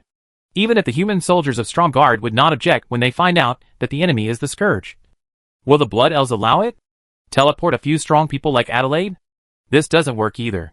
A few more epic masters, who have not even reached pseudo-legendary status, are not enough to affect the situation of the battle. If anyone like Adelaide dies here, it will have a huge impact on Stromgarde. We can only count on our efforts. After exchanging opinions with each other, Leo and Scarlet came to this conclusion. It would be unkind to leave Liedron and Valjean alone in such a situation. Although Leo and Scarlet were not, they may advance and retreat with them until the last moment. But they will still help within their ability. After all, the Scourge is everyone's common enemy. Follow Liedron and the others to retreat to the Temple of the Sun. If the Scourge and the Amani trolls really dare to pursue them, give them a hard blow. This is the consensus reached by Leo and Scarlet. Anyway, the Land of Ghosts is the territory of the Blood Elves, and they can withdraw immediately if the situation is not good. The worst plan is to fight against the Scourge Legion and the Amani troll in the Temple of the Sun. The best case scenario is that the opponent will automatically withdraw after a while. But things in the world are often dominated by good things and bad things, and they always tend to develop into the worst possible situation. Everyone has withdrawn from Zul'Aman, but the Scourge Legion and the Amani troll have no intention of letting go. The Scourge Legion are all undead and don't know how tired they are. It is completely trivial for them to rush. The Amani troll is completely angered. The death of the 4 spirit priests made them decide to fight to the death with this invading army. When Liedron saw this, she knew that the last bit of luck had been shattered. This time, there was bound to be a battle in the Temple of the Sun. Time was sped chasing and escaping, and the distance was slowly shrinking as time passed. The tribal coalition forces fled quickly in the front, while the Scourge and the Amani trolls pursued with all their strength in the rear. This situation continued until the buildings built by the elves appear in Leo's field of vision. This is what Liedron calls the Temple of the Sun. It is indeed a good place. A good place to cheat. Leo was speechless when he saw the Sun Temple. He never thought that the Blood Elf Sun Temple would be built in a circular depression on such terrain. Who the H.L. chose this place? He is so talented. I really want to use a hair dryer to blow the water out of his head. It's not that Leo is hot, but the terrain of this Sun Temple is too weird. You said it is surrounded by high ground, and only the place where you are is sunken. After the enemy surrounds you, he can attack you slowly and condescendingly. This way, how to defend the terrain? Is Liedron trying to trick me? Or is he trying to trick me? Obviously. Valjean and Eitrigg also discovered this problem. They looked at Liedron and waited for her explanation. After running for a whole day to reach such a place, anyone would scream and couldn't stand it. Isn't this self-defeating? Liedron looked helpless. It was not because she wanted to dig trenches, but because it was Archmage Ramath who originally selected the address of the Sun Temple. What can you expect from someone who is basically a novice in other matters except for being proficient in magic? How good can a mage be? Besides, no one would have thought that a situation like this would happen. Go in first. Eitrigg and Valjean had no choice but to run with all their strength for a whole day. Even if the Orc warriors and Dark Spear trolls were not weak, they could not hold on. If they continued running, they would lose their last strength and be slaughtered by the enemy. The Temple of the Sun, although the terrain is not good, having fortifications for defense is better than fighting in the wild. A bunch of self-destructive idiots. Seeing that the enemy who had been chasing them for a day actually ran into a depression, The Amani trolls were secretly happy. In this way, they only needed to surround this place and slowly deal with the enemy. But are things really that simple? A dark rain of arrows poured a basin of cold water on the Amani troll's head. A group of blood elves appeared silently, and the sharp arrows killed all the Amani trolls, who were chasing them most eagerly. The attire is similar to that of the Silver Moon Ranger, but the emblems on their chests are completely different. Halderon's Far Striders finally appear. The other party has arranged a response force here. The Amani troll was stunned at first, then shouted and continued to charge forward. Since the other party has arranged manpower to support them, it means that these guys finally stopped running. They are preparing to fight with themselves this time. The Orc warriors and Dark Spear trolls couldn't stand it anymore, and the Amani trolls were no better. After all, they were all made of flesh and blood. They knew pain and tiredness. How could they compare with the undead of the Scourge Legion, who didn't know how to be tired? Is the fight finally about to begin? Leo signaled to Scarlet that there was no need to follow the troops of the Orcs and Dark Spear trolls into the Temple of the Sun. The two of them did not consume much while riding on the horse, and their combat effectiveness was not much weakened. At this time, they could take the opportunity to counterattack to vent the day. The resentment of being chased. Countless purple and white arcane lights lit up, and 30 blood elves wearing Magister robes appeared, led by Romans. Although they were prepared, they still suffered a lot of casualties under the arcane barrage cast by 30 Magisters. When the light of the arcane was extinguished, more than 200 Amani trolls and hundreds of Scourge skeletons formed. Romance and his team's record. Even though there were only 30 Magisters taking action this time, with the Archmage Ramath presiding over it, the lethality was naturally not comparable to that of Oriphalos and the others. Halderon's Far Striders and Ramath's Magisters took action, and the closest enemies were wiped out.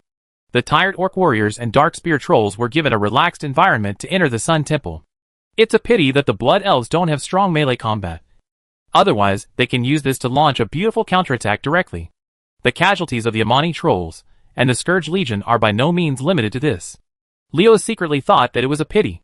Now the only warrior unit of the Blood Elves has entered the Sun Temple to rest under the leadership of Frelin, without the melee profession to rush ahead. How can the Far Striders and Magisters alone charge into the battle? Fireballs the size of basketballs fell one after another, and Leo's rain of evil flames took action. The fireballs that looked like ordinary rains of flames were not taken seriously by the undead natural disasters that followed. By the time they realized that something was wrong, it was already too late. Under the erosion of the evil flames, the natural disaster skeletons were corrupted into bones and scattered all over the ground. Although the undead natural disasters were not afraid of death, they were not stupid. Knowing that there was something wrong with these fire rains, the natural disasters immediately deterred, and what greeted them was an exorcism of holy light. The Holy Knight's exorcism skills are very good at dealing with the undead. All the undead and natural disasters touched by this holy light start to shake dizzy. Their abnormal behavior seriously interferes with the companions behind, causing the Scourge Legion's attack to have a small impact. Scope confusion. With a loud shout, Scarlet rushed forward with her sword. The golden holy light burned on the sword, and the natural disaster skeletons fell apart and fell to the ground when the sword passed by. Let me warm up before the battle at the Temple of the Sun begins. Leo clenched his fists, and amid the buzz, 3,000 skeleton mechanical fighter planes hovered in the air. Chapter 388 Forbidden to Speak Evil Words. The appearance of the skeleton mechanical fighter showed one thing. That is, Leo was prepared to bully others, and the targets of his bullying were the Scourge Legion and the Amani trolls. All the gargoyles of the Scourge Legion were killed by Gailai's fire bombs, and there were not many War Eagles and Dragon Eagles left by the Amani trolls. 3,000 skeleton mechanical fighters seized the air superiority, using aerial strikes to weaken the enemy. Good chance. The sound of machine gun fire rang out, and under the cover of fire lines composed of finger-sized light spots, the skeleton mechanical fighters opened fire in unison, allowing the Scourge Legion and the forward troops of the Amani trolls to taste the consequences of losing air supremacy. How could Leo, who had traveled from the earth, not understand the importance of air supremacy? The skeleton mechanical fighter planes flying in the air strafed with all their strength, smashing the skeletons of natural disasters into pieces. And many Amani trolls also fell. When the Far Traveler and the Magister launched their attack, the Amani trolls were still confident to rush forward and kill each other. But they were really powerless against the skeleton mechanical fighter, flying nearly 500 meters above their heads. Without the Dragon Eagle and War Eagle, The eye can only stare at the sky. It would be impossible for the skeleton mechanical fighter to aim and shoot at a distance of 500 meters. But the question is it necessary to aim now? All you have to do is point and fire towards the dark enemy on the ground. If you can't hit them, you might as well just buy a piece of tofu and hit them to death. Ignore those flies on your head. Kill them! The firepower network composed of 3,000 skeleton mechanical fighters is not weak in lethality. But it is not enough to lock down the Scourge Legion and the Amani trolls. The originally densely packed team on the ground dispersed with a roar. And the dense formation dispersed. The skeleton mechanical fighters strafing greatly reduced its lethality. The response is fast enough. Leo rubbed his chin. It would be useless if the light machine gun on the skeleton mechanical fighter could be replaced with a weapon such as a magic cannon. Unfortunately, he didn't know how to make a magic cannon. But just because Leo couldn't do it didn't mean that others couldn't do it either. Thinking of the two dwarfs, who had become his subordinates, Leo felt relieved again.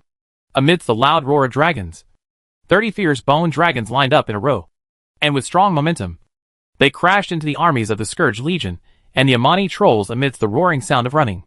30 50-meter-long swift bone dragons collided at high speed.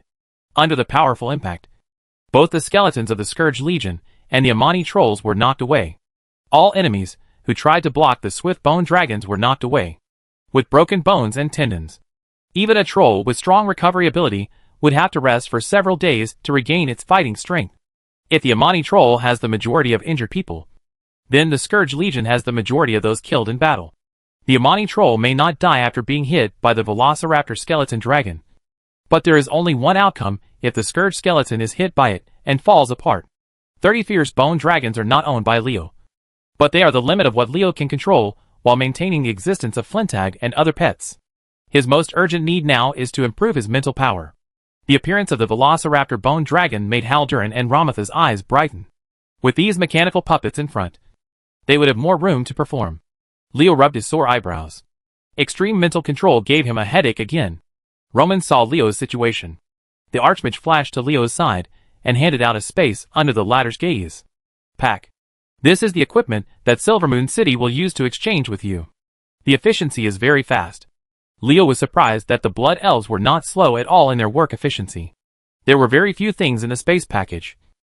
As few as 3 items. A dagger. A ring. A cloak. This is the item Silvermoon City uses to exchange for the Zolomon War Eagle and Dragon Eagle obtained from Leo. Are the Blood Elves too stingy for only giving me 3 epic sets? When Leo thought about it, no matter how stingy the Blood Elves were, they would have to come up with a set of 6 pieces of epic equipment in exchange. But the fact was that they only came up with 3 pieces. As expected, they were not the stingiest. Only the stingiest. It seems that you can't be too honest as a person. From now on, you must pay the money and deliver the goods. He was a little dissatisfied with the Blood Elf's stingy Leo. But his dissatisfaction disappeared when Ramat told him the names of these 3 pieces of equipment. Forbidden Evil Words is the prefix of these 3 epic quality items. Leo was extremely surprised that it was actually a Forbidden Evil Word set. The appearance of Forbidden Evil Words was something Leo never expected. Shouldn't this be the collection of the Cenarian Conference? Why can the Blood Elves get it? This is the loot we got after defeating the Troll Empire before the Ancient War. It was brought out when the Highborn Elves were exiled. It has been stored in the treasure house of Silvermoon City. I think you should use it. Ramath was puzzled by the surprised expression on Leo's face. Did he know the properties of the 3-piece set of Forbidden Evil Words? Leo is not that knowledgeable. In fact, it is not the reason why Leo is not knowledgeable, but that the 3-piece set of Forbidden Evil Words left a really deep impression on him. As one of the classic auxiliary sets in Yamaguchi Mountain, the name of Forbidden Evil Words will never be forgotten by Leo. Leo once spent 3 months on this 3-piece suit, just for the reputation of the Cenarian Circle. The 3-piece set of Forbidden Evil Words does not bring much strength to Leo, and it only increases his current strength by less than 1/10. As an epic quality set, its blessings are indeed somewhat lacking. However, after wearing them, the headache caused by reaching the limit of mental control went away from Leo, freeing him from the discomfort. Leo is satisfied with this point. But this is not the focus of Leo's emphasis on the 3-piece set of Forbidden Evil Words. The focus is the set ability blessing of the Forbidden Evil Words set. Unlike other suits that often have 3 or 4 ability blessings, the Forbidden Evil 3-piece set has only 1 ability blessing, which is to increase the ability of the wearer's pet. The ability to amplify pets may not be of much use to others. But for people like Leo, who have multiple powerful pets, this ability is too important. It improves his strength more than those 6-piece and 8-piece epics. Quality sets are even larger. Putting on the ring, putting on the cloak, and tying the dagger to his waist. The smile on Leo's face was brilliant. The things the Blood Elves exchanged were really powerful. And he didn't suffer at all. He even took advantage of it. Small and cheap. Since the other party was so generous. Leo also wanted to give face to the Blood Elves. Amidst the friction of mechanical gears, 3,000 skeleton walking tanks lined up. Boom boom. The roar of the heavy machine gun sounded outside the Temple of the Sun. And the walking skeleton tank dealt another heavy blow to the Scourge skeletons and Amani trolls, who were resisting the impact of the Velociraptor bone dragon. The skeletons and trolls, who had barely resisted under the collision of the swift bone dragon, were stunned by the punch of the skeleton walking tank. The magic bullet fired from the heavy machine gun had more damage than the light machine gun of the skeleton mechanical fighter. Several times, it was almost impossible to find any surviving Scourge skeletons and Amani trolls in the line of fire of the skeleton walking tanks. Seeing this, the Magisters under Ramath and the Far Striders led by Haldoran quickly ran behind the skeleton walking tank and launched a second attack with the help of the cover of the Velociraptor bone dragon and the skeleton walking tank. When Leo saw this, he had no intention of stopping him. He released the skeleton walking tank to make a human shield for the Blood Elves. Anyway, the wool comes from the sheep. If he had dealt with his losses in this battle, he could still escape from Silver Moon City. Make up for it. The rampage of the swift bone dragon, the barrage attacks from the sky and the ground by the skeleton walking tanks and the skeleton mechanical fighter planes, plus the 2 Blood Elf troops. The menacing Scourge Legion and the Amani trolls were blocked. And the situation on Leo's side was excellent. But everyone knows that this good situation cannot last long. Once the main force of the Scourge Legion and the Amani trolls arrive, such a small number of people alone cannot stop them. We can only try to buy some rest time for the orcs and Darkspear trolls. Haldoran drew his bow and fired while communicating with Leo and Ramath. He knew very little about Leo, the leader of the Far Striders, who was slightly outnumbered by Hawksbill among the ranger troops in Silvermoon City. He only knew that Lorthamar's allies are much more scheming than the Ranger King. For a long-established force like the Blood Elves, the complexity of its internal factions is no match for that of the human kingdom of Stormwind. In normal times, Leo would definitely have a relationship with Haldoran. But now, he doesn't have the energy to chat. After all, the swift bone dragon has a certain fighting wisdom. Leo doesn't need to worry about it during the battle. But the number 6 Jian's mechanical army of skeletons is different. If these skeletons integrated with the machinery had not been directed by Leo, their bullets would have accidentally injured Scarlet very quickly. At this time, Scarlet and the Velociraptor bone dragon rushed to the front. The golden holy light on the female knight's body was burning brightly. With the sword swung, both the natural disaster skeleton and the Amani troll would end up dead on the spot. Scarlet, who is capable of killing without a master to restrain the female knight, is unstoppable. It's just a matter of how long this unstoppability can last. Leo originally wanted Scarlet to charge for a while, and then retreat. After all, no one knew whether there might be masters among these enemies that the female knight could not handle. However, he found that the female knight's momentum was changing with the battle. This idea was dismissed by him as it continued to rise. Scarlet, this tough girl, actually wants to make a breakthrough by fighting against the Scourge and the Amani trolls. She is really bold. Leo understood. It turned out that Scarlet accepted Calm's challenge in Orgrimmar and challenged Nerarek in Zoamon. She had a purpose. In order to use an opponent stronger than herself to bring trouble to herself. Pressure to break through. Like in Dun Motor.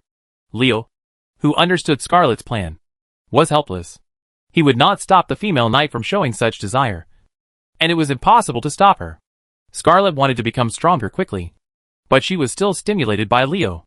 Who led her? Why has Leo's strength grown so unexpectedly? Scarlet, who was originally a human genius, almost turned into a mediocre woman in front of him. And the female knight's pride was stimulated. Chapter 389 Plaguebringer. This tough girl really doesn't make me worry. If it were anyone else who was causing these troubles for himself, Leo would have said to him, I don't care if you die. But with the relationship between Scarlet and Leo, can he do this? Scarlet found a technical job for Leo. The firepower of the Velociraptor skeleton dragon and the skeleton mechanical army gradually changed under Leo's control. They had to maintain the previous attack intensity while ensuring Scarlet's safety.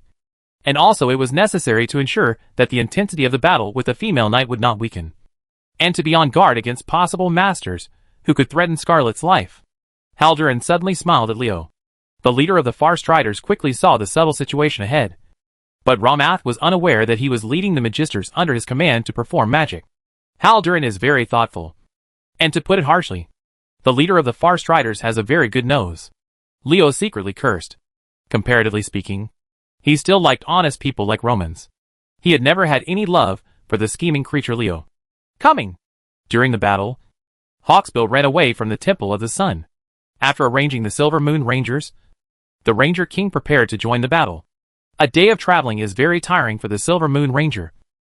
But for the Ranger King Hawksbill, it is just a warm-up exercise. Coming! Haldurin replied to Hawksbill in a surprised tone. In his impression, this old comrade-in-arms did not seem to be such a warm and welcoming person. Could it be that the sun is coming out from the west today? Facts have proved that the sun is a good boy. Although people often point at it and say it is the sun, it is still very determined. The path that has remained unchanged for thousands of years has never changed at all. Hawksbill glanced at Haldurin strangely, and then said something that made Haldurin almost vomit blood with anger. Zul'jin is here. Haldurin was embarrassed. It turned out that Hawksbill was not saying hello to him, but talking about it. I didn't know how to say a few more words, which made me look so embarrassed. Haldurin's heart was full of resentment. Leo looked funny. Hawksbill was also a sullen guy. He must have been teasing Haldurin on purpose. Silly girl. Zul'jin and the Natural Disaster Masters are here. Please go back first. Whether it is Zul'jin or the powerful men led by the Scourge this time, each of them can pose a fatal threat to Scarlet. And Leo does not want anything to happen to her. But Scarlet just wanted to use strong pressure to break through. So she turned a deaf ear to Leo's words and still charged forward. There was a sudden thought in his heart. Leo was afraid that this would happen. Scarlet deliberately walked on the edge of danger in order to break through the barrier between legend and epic. I have a headache. My head really hurts. Wanting to marry a queen is really not something that ordinary people can bear. Scarlet did this. Even if Leo wanted to retain his strength, he would not be able to have a good fight with Zul'jin and the Scourge today. The silver chain began to shake, and the death bell, and the realm of the soul world rose, and fell with the shaking of the chain. The penetrating and crisp bell sounded far away. After the bell spread, the Scourge of the Undead and the Amani Troll joined forces. Something went wrong. The most obvious thing was that their traveling speed slowed down significantly. Some of the Amani Trolls jumped up without thinking. There was an obstacle in front of them, but they bumped into it. The eyes of these Amani Trolls were round and round. But they were like blind people. This was a sign of being affected by dim spiritual vision. The dim vision is useless against undead creatures, because the undead do not see things with their eyes at all. But the dim vision becomes important against living creatures. It can reduce the opponent's vision. If you are much stronger than the opponent, it can also make him blind. The Amani Trolls have experienced what it means to be blind. They can only see darkness with their eyes wide open. How do you ask them to fight when they can't see anything? The Amani Trolls turned blind and became confused. As the saying goes, they will kill you while you are sick. The skeleton mechanical fighters and skeleton walking tanks immediately focused their firepower on them. The Amani Trolls and Chaos were killed by the 6,000 skeleton machines. They fell to the ground in large numbers under the attack of the army. The Amani Trolls suffered heavy casualties. This is what Zul'jin saw when he came to the Temple of the Sun. The heavy casualties of his tribe made him very angry. When Makara saw the opportunity for his performance, he immediately used witchcraft. The Amani Trolls and the Chaos gradually recovered. Come over. The beautiful witch and the natural disaster mage who arrived with Zul'jin locked the source of the ringtone. Leo. They have seen such spellcasting techniques before and are very familiar with them, because this is the unique secret skill of Soul Reaper Goddic. However, Goddic had already been saved so much that even his body disappeared. Now a human warlock actually used his skills to immediately remind two natural disaster experts of the same person. Is this the human who made Lord Kel'Thuzad and Sapphiron want to kill him? I really can't believe that an epic-level human being can be so capable. Why don't we kill him, so he can show his face to Lord Kel'Thuzad? The beautiful witch and the natural disaster male mage exchanged glances. In preparation, the former gave the latter an order. The natural disaster male mage kept a low profile when facing the beautiful witch. Disciplinary control is a disease that needs to be cured. The witch smiled sweetly, and opened her red lips slightly. Lord Zul'jin, let us deal with that human being. I believe North will handle everything. Zul'jin nodded expressionlessly, agreeing. The magic lord Makara's lips trembled twice to say something. But in the end, he endured it. Since the witch had turned her head to look at Leo, she did not notice anything unusual about Makara's. The male natural disaster mage is North. The plague bringer North. The embodiment of violent plague. North Abraham, the president of the Lordaeron Psychic Association, has extremely high attainments in soul research and soul dialogue. The psychic is not a scourge mage. This profession was an important profession officially recognized by mankind before the birth of the Scourge Legion. They can help the sheriff solve crimes by summoning souls and help historians find the truth hidden in the long river of time. To become a psychic, one must be a pure person at heart, and the higher the degree of kindness, the greater the success rate of summoning souls. Before the Scourge invaded Lordaeron, every necromancer had a kind and peaceful heart, and North was the kindest and friendliest among them. Unfortunately, everything changed when he fell in love with a woman at first sight and became her seventh husband. This woman is the witch Farina, known as the Black Widow. At Felina's signal, North quickly joined the battle ahead. He raised his hand and cast a group cripple technique. The Velociraptor bone dragon's strength and speed were greatly reduced, as if it had been cursed by aging. Looking at the skeleton mechanical fighters in the sky, North raised his hand under a plague cover, and nearly 20 skeleton mechanical fighters were infected. Bang bang bang. Sparks burst out from the sky, and the plague-shrouded fighter planes exploded one after another, as if they were lit bombs, allowing everyone below to watch the fireworks for free. Who is this guy? He looks pretty fierce. Leo felt sorry for the loss of the skeleton mechanical fighter planes. When he saw North raising his hand again, and a dozen more fighters exploded under the cover of the plague, he knew that he could no longer let this natural disaster mage continue to kill like this. A heavily armored demon quickly rushed towards North, with a blood-red sword the size of a door panel. Taligamin was sent out by Leo. The mission of the demon guard was to deal with this very powerful natural disaster mage. A group of natural disaster skeletons, with light green plague gas on their bodies, blocked Taligamin, and the demon guards were stopped by them. I've taken your life away. North ignored Taligamin at all. His eyes were fixed on Leo, with a look of arrogance on his face. This guy looks quite cheating. Playing a skeleton, and a plague-bearing skeleton. Leo quickly matched him up with a certain natural disaster expert. Plaguebringer North? Leo said, squinting his eyes, with a tone of emotion. Farina doesn't look very good either. It's really unconscionable for you to fall for her. I don't know if it's a psychological effect, but the image of Farina in Leo's eyes is very bad. This woman's appearance is good, but the viciousness and wantonness in her heart make him very unhappy. And even her beautiful face becomes hateful. Hearing Leo say this, North became angry. As a man who obeyed his wife and went with the partier. Wrong. She went with the Lich King. How could he allow others to do it in front of Farina? How do you evaluate her like this? War of words cannot solve the problem. North knew this very well. He expressed his meaning with practical actions. A light green plague enveloped Leo. If you want to cast Plaguebringer's curse on me, don't you first see who is standing next to me? Turning a blind eye to the light green plague, Leo pointed his finger, and the plague skeleton warriors blocking Taligamin and North exploded one after another, carrying the broken bones of the plague flying around. The Anai troll was shot into the body by these bone fragments and suffered a disaster. Fortunately, trolls are physically strong, and there is currently no plague that can affect trolls with super-fast recovery capabilities. Therefore, these trolls are not afraid that they will be infected by the plague and become a natural disaster of the undead. Is this really the case? The smile on Farina's face was like a blooming flower, bright and moving.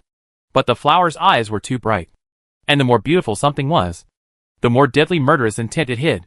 Without the obstruction of the plague skeleton warrior, Taligamin rushed to North in a few steps. He slammed the door panel with his sword, and North's forehead was illuminated blood red. Could it be a sign that he would suffer a bloody disaster? As a mage, it was impossible for North to engage in close combat with a violent demon like Taligamin. Before the blood-red sword on the door panel came down, he had already used flash to run aside, while avoiding Taligamin's attack. He just in time to see Ramath standing next to Leo. He used magic to dissolve his curse of the wrath of the Plaguebringer. That blood elf mage can actually lift my curse. It's not easy. Undead? Where are you looking? A dull roar came, and a U-shaped blood-red sword spun several times in the air and struck directly at North.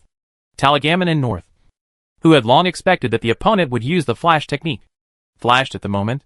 The weapon in his hand was thrown, which was the sharp blade thrown by the demon guard. Chapter 390 Depressed North. As a powerful legal warrior, North has his own powerful self-protection skills. Just when Taligamen's blood-red sword hit him, a transparent passport with a light green plague aura protected him. Lived him. The sound of Taligamen's blade throwing hitting the shield was heard, and the plague air on the shield actually wanted to corrupt the sword. Fortunately, Taligamen's weapon was not ordinary. The blood-red sword was illuminated with magic patterns to resist the erosion of the plague. Adding plague energy to the mana shield is a good method. In this way, the mana shield, which is originally for protection, has the effect of damaging the enemy.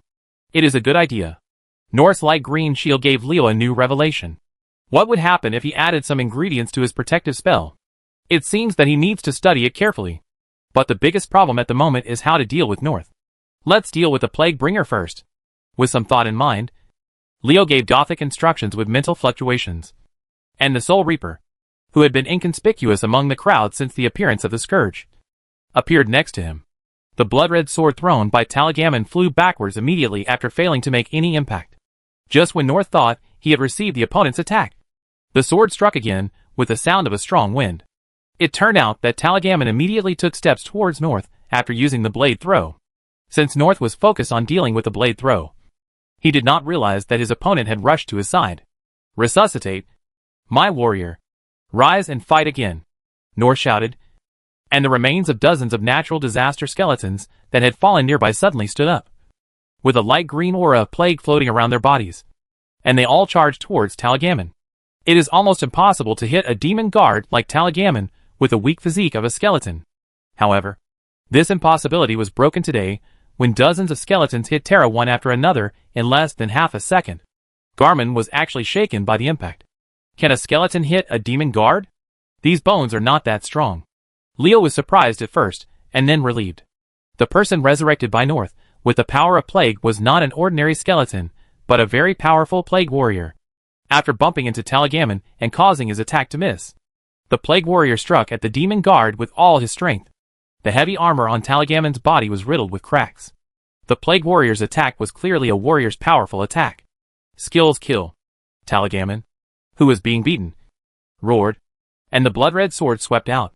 Several plague warriors were smashed into pieces by the demon guard's legions. Following the force of the sword, Taligamen's body turned like a top.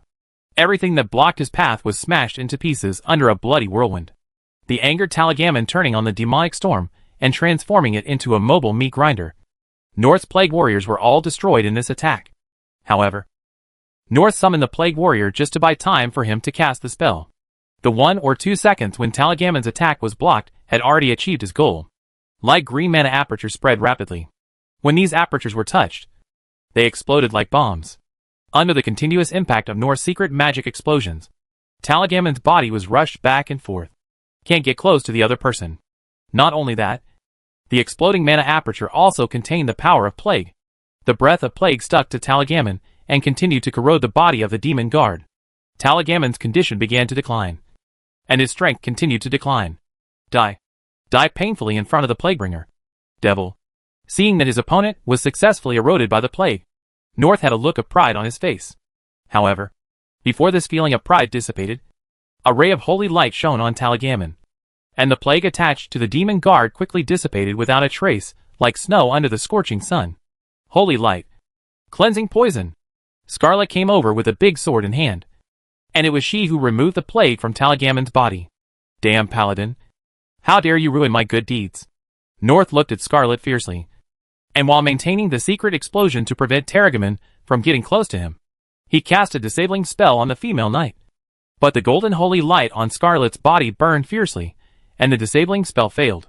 Didn't have any effect. After being attacked by North and mentally locked by a legendary natural disaster mage, Scarlet felt the mental pressure so powerful that it was difficult for her to move.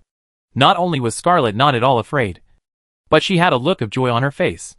A pair of golden holy light, the wings of the composition spread out behind her. You are a lackey of the Scourge, a coward who has fallen for you. The holy light will give you a fair trial. Scarlet waved her sword in vain, and a ray of holy light turned into a blade and struck North. The Plaguebringer's protective shield was useless under this light of judgment. The place where the light of judgment hit formed a scorch mark left by the burn. North's legendary strongman was actually injured by a legendary paladin. Not only was Plaguebringer North shocked by this result, but Zul'jin and Farina were also unexpected. Only Leo and Romance, who knows Scarlet's identity, know why. North, kill that paladin. The sword in her hand is not easy. Felina immediately realized the source of the problem after being surprised. She quickly reminded her mistress. Oh, no. It is the seventh husband. The sword in Scarlet's hand is certainly not simple. It is not an ordinary sword of epic quality, but a weapon with a lot of history, because it is rumored that it was once the sword of Grand Duke Lothar, although there is no exact basis. And many of the messages that have been handed down have repeatedly shown that this statement is questionable. Yes, this sword is the sword of the Ashkandi Iron Horse Brotherhood. A powerful weapon with a gorgeous shape. Scarlet is not a reckless person.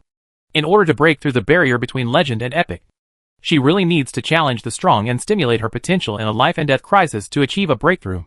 This approach is like dancing on the tip of a knife, which is very dangerous and dangerous. As the Queen of Arathar, as the only descendant of the Lothar family's orthodox bloodline, how could she be easily put in danger without relying on her? Seeing that Felina reminded North that the Plaguebringer listed herself as the first target to kill, Scarlet no longer covered it up. And the big sword burning with blazing holy light in her hand revealed its true face, and the mighty dragon head swallowed. A black sword hilt engraved with the symbol of the Glory Griffin, and a line of characters engraved on the broad sword body like a piece of dark red crystal. If the Ashkandi sword was sleeping before, then this sword has completely woken up now. The dark red light that flashes across the sword from time to time makes North wary. It would not be fun to be struck by this sword. This is one of Scarlet's strengths. The female knight who exerts its full power can kill the legendary strongman as long as she has the chance. This is the power of equipment. Good equipment is enough to challenge people beyond levels. Just a little legendary paladin. Although I don't know how you got the recognition of this sword. It doesn't matter. As long as I kill you, it will belong to me. After North said that, several light green magic balls attacked Scarlet. If it were not for maintaining the secret explosion to prevent Talagaman from approaching, there would have been several times more magic balls attacking Scarlet. An arcane missile that contains the power of plague. This is a plague missile, right? But what can it do to Scarlet, who has a full aura? Leo rubbed his chin. He was a little worried at first, because he thought Scarlet could not master the set of equipment left by Archduke Lothar after absorbing the blood of the powerful dragon and fully activated it. Who could have imagined the abilities of the female knight? It was beyond his expectation. Maybe it had something to do with the power of blood. After all, it was her family's inheritance. Facing the plague missiles fired by the plague messenger North, the blazing holy light on Scarlet suddenly restrained itself. Just like when the sword of Ashkandi revealed its true form. The gorgeous magic armor that the female knight always wore when fighting shone brightly. After the holy light of purpose faded away, its true face was revealed. The main color is bright gold. The shoulder armor with a short blade. The arm armor that protects the entire arm. The purple skirt. And the slightly swinging golden chain attached to the golden belt. All of which make the female knight more attractive, gorgeous and noble. But in this bright color, there is a dark black cross mask that blocks the face of the female knight, making it impossible to see her expression clearly. Only the pair of eyes filled with the power of holy light cannot be ignored. The pair of golden eyes looked extremely majestic in the darkness. Judgment armor. North's eyes widened. This paladin suit that had not appeared for many years actually appeared at this time. Its owner was rushing towards him regardless of his attack. The worst thing was that he actually underestimated such a situation. Opponent. Ignore North's attack? Yes. Scarlet, who successfully gained recognition from the judgment armor, and was able to bring out all the attributes of this armor, does have the capital to ignore North's plague missiles. With the protective capabilities of the judgment armor, the few plague missiles that North didn't pay much attention to could only cause Scarlet some moderate injuries. But the sword of Ashkandi struck North, and the Plaguebringer died. No. But serious injury is certain. In exchange for a small price to pay for the heavy damage from Plaguebringer North, Scarlet wanted to complete the feat of crossing 2 major levels of challenges. Sure enough, if you compare yourself with anyone, don't compare yourself with the second-generation Wang. Isn't this asking for abuse? Leo has deep sympathy for North. When you saw the appearance of the sword of Ashkandi, didn't you think of the judgment armor? They are all inherited from the same family. North was in danger. His secret blast could stop Taligamin, but not Scarlet. Scarlet, who was wearing the judgment armor, made North very injured. Suffer death. You corrupt man. Before she could rush to North's side, Scarlet swung the Ashkandi sword and a cross of holy light went straight to North's chest. The energy impact of the arcane explosion could not weaken its lethality at all.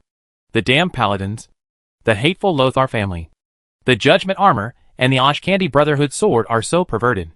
Being forced into this situation by a legendary female knight, North felt endless resentment. Chapter 391, One Wounded and One Escaped. A legendary and strong man, one of the 18 natural disaster commanders, who guarded Naxxramas, was actually embarrassed by a legendary paladin.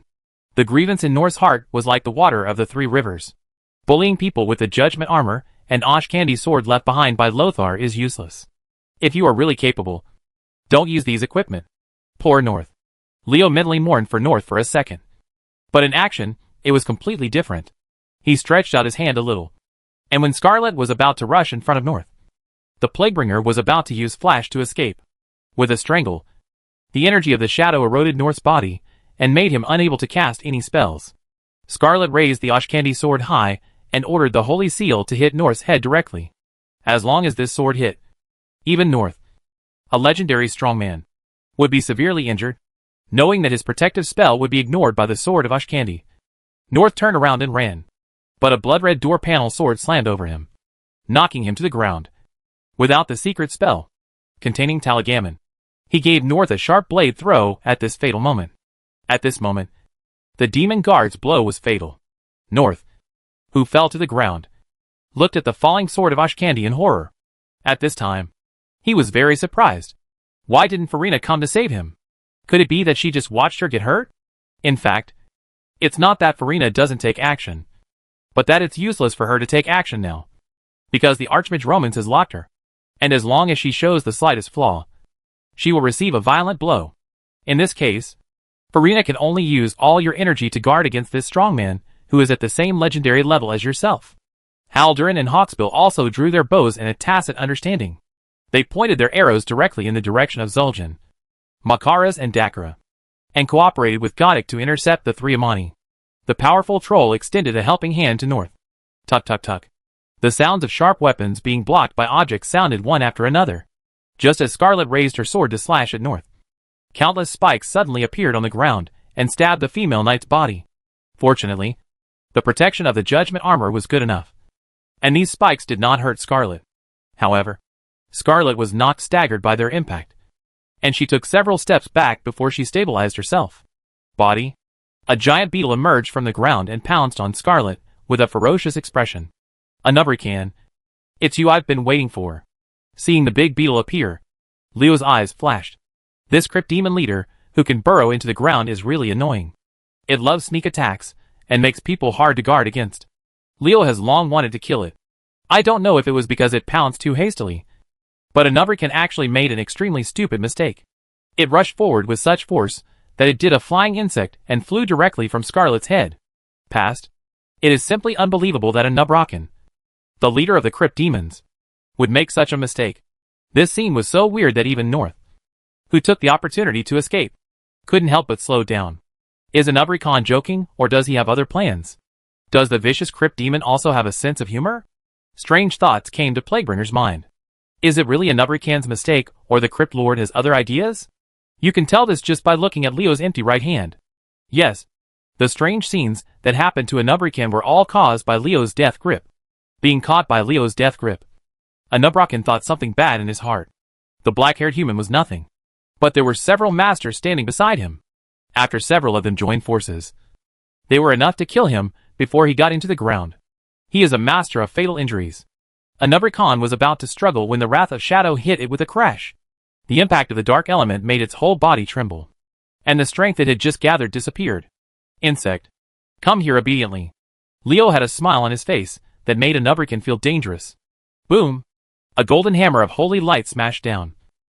And Anubrican, who had just escaped the influence of the Shadow's fury, was hit so hard that cracks appeared in his carapace. It turned out that Scarlet, who had just stabilized her body, immediately changed her target when she saw that there was no hope of chasing North. The hammer of punishment struck by Ashkandi's sword injured Anubrican. What makes Leo feel it is a pity is that his and Scarlet's physical strength is far from the legendary powerhouse. The Wrath of Shadow and the Hammer of Punishment only affected Nubrocken for a short moment, and the Crypt Demon Commander regained his consciousness. He struggled hard and immediately broke away from the control of the death grip. "Repent?" Leo shouted, and Scarlet swung her sword without hesitation, and a beam of holy light fell on Nubrocken. Nubrocken, who was struck by confession, was confused for a moment, and an idea emerged uncontrollably from the bottom of his heart. Shouldn't our Spider Kingdom fight against those damn undead under the leadership of His Majesty Anubarak? Why? Would I join them now? Although the confusion in his heart only passed for a moment. Anubrakan's hesitation at this moment gave Leo a chance. The latter stretched out his finger, and the bones around Nubrocken exploded like firecrackers. Explode? Let's have a taste of serial corpse explosions. Under Leo's control, all the attack power of the corpse explosion technique was focused on Nubrocken. Seeing this, Scarlet immediately rushed forward and slashed at Nubrocken. A small section led by the Crypt Demon, the hind limbs separated from their master's body, under the continuous slashes of the female knight. The sword in this woman's hand is so powerful. The constantly flowing power hidden in the sword actually has the effect of breaking armor and demons. Nubrocken glared at Scarlet viciously. If it had been normal, it would have turned around and pounced to kill Scarlet.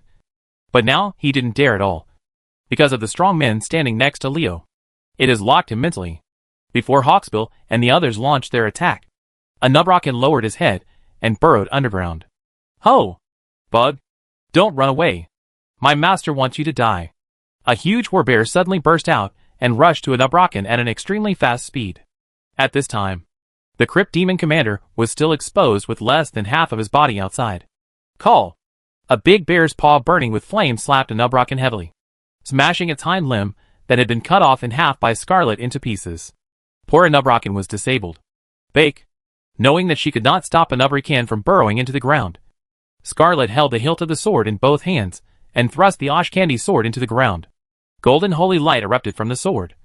30 meters from the center of the sword, the surrounding land was dyed golden. Nubrocken, who was struck by the flame claw in devotion, sped up while trembling, swaying his entire body and disappearing from everyone's sight. Let this big bug escape. Leo was extremely dissatisfied with this result.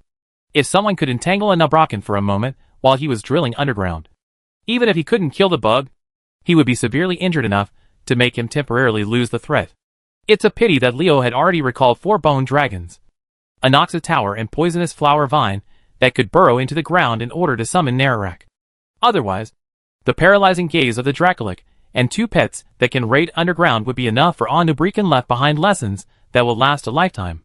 In the final analysis, it was due to lack of mental strength. Leo sighed.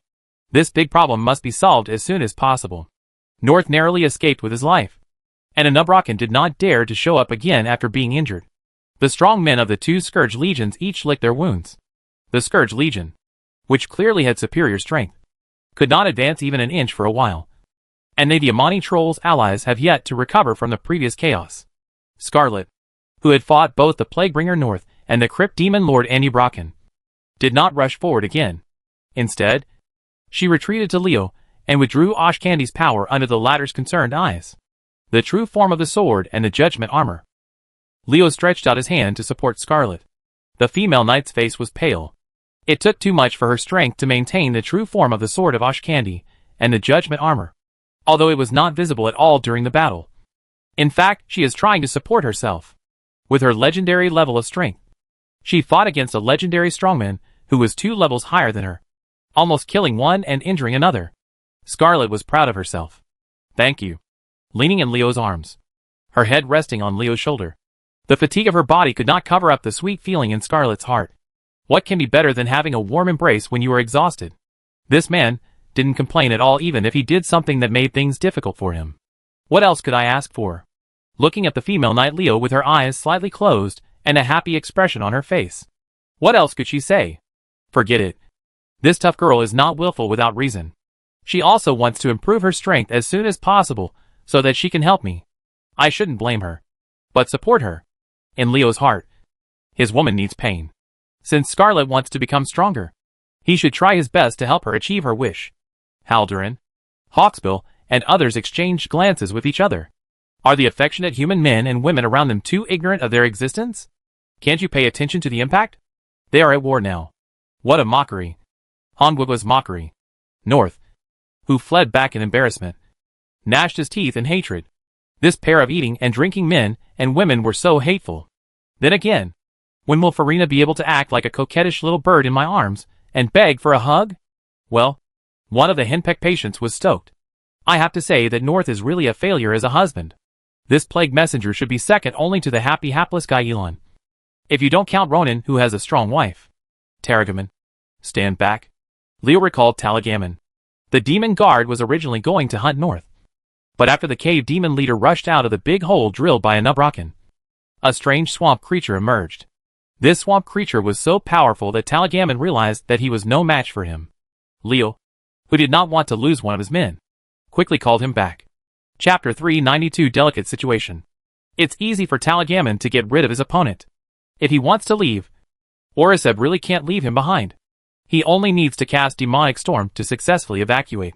As the strong men from both sides retreated, the battle began to turn into a stage for the low-level masters of the two armies to perform. Some epic-level masters in the Scourge Legion resisted the Swift-Bone Dragon. With their help, cannon fodder-level units such as the Scourge Skeletons could rush into the battle with peace of mind. Leo's skeleton mechanical army was seriously challenged, and the magic bullets laid out the line of fire was not enough to stop the surging natural disaster army. Even with the help of the Far Travelers, the strength of the Far Strider troops is still much worse than that of the Silver Moon Rangers.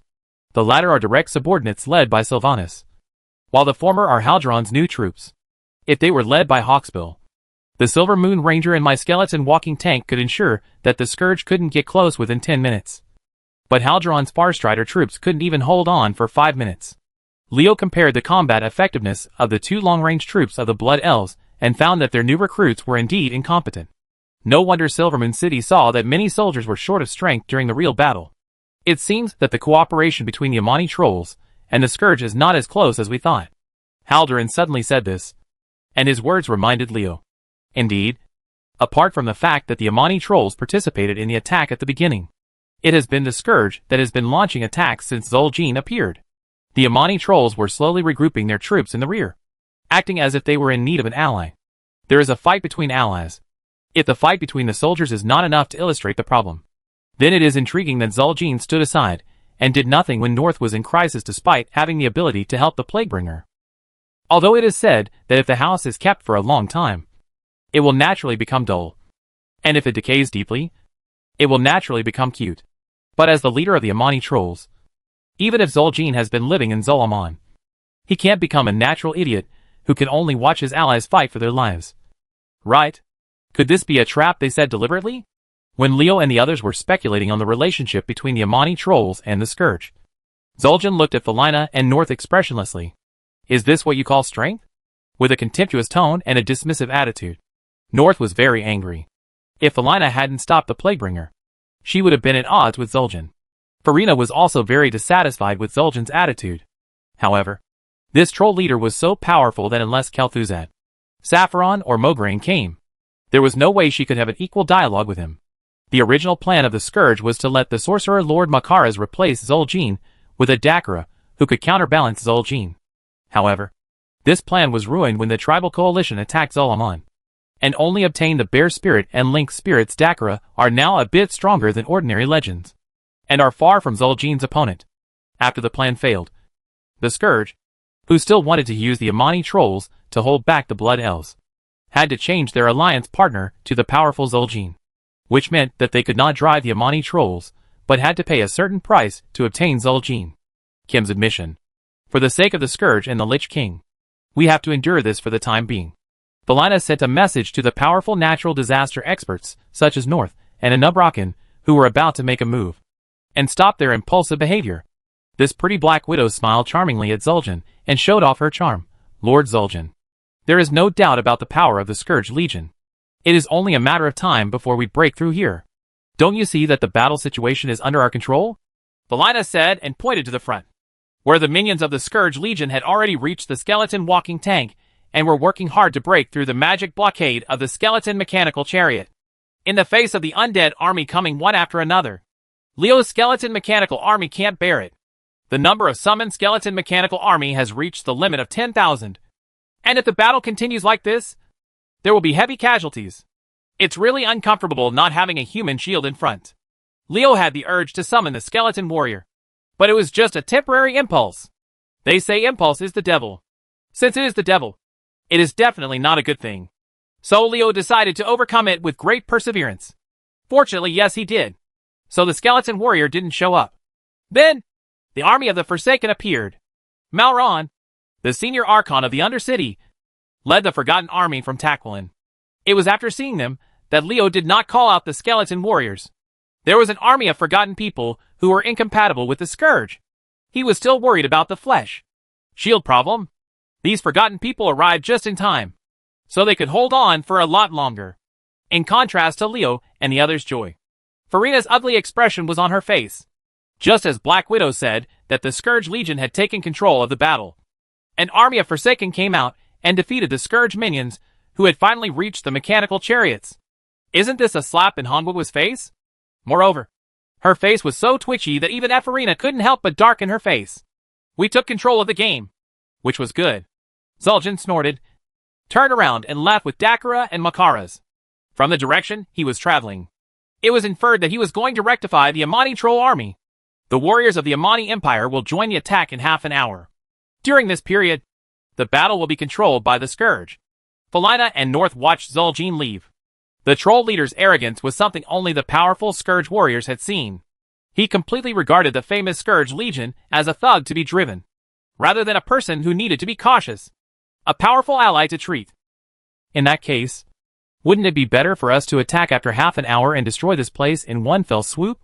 North couldn't help but replied sarcastically, saying he was just a rundown troll remnant, and he would never be able to act arrogantly in front of the Scourge. Zul'jin turned his head and looked at a fool. I only know that the warriors under my command need to rest to restore their physical strength. When will the undead of the Scourge Legion feel tired? Or is it that the current Scourge Legion has become like this? Vice virtue. Are you so weak without Nazul? This soulless troll wants us to show our strength, and yet, he is so aggressive. How about we work together to kill him?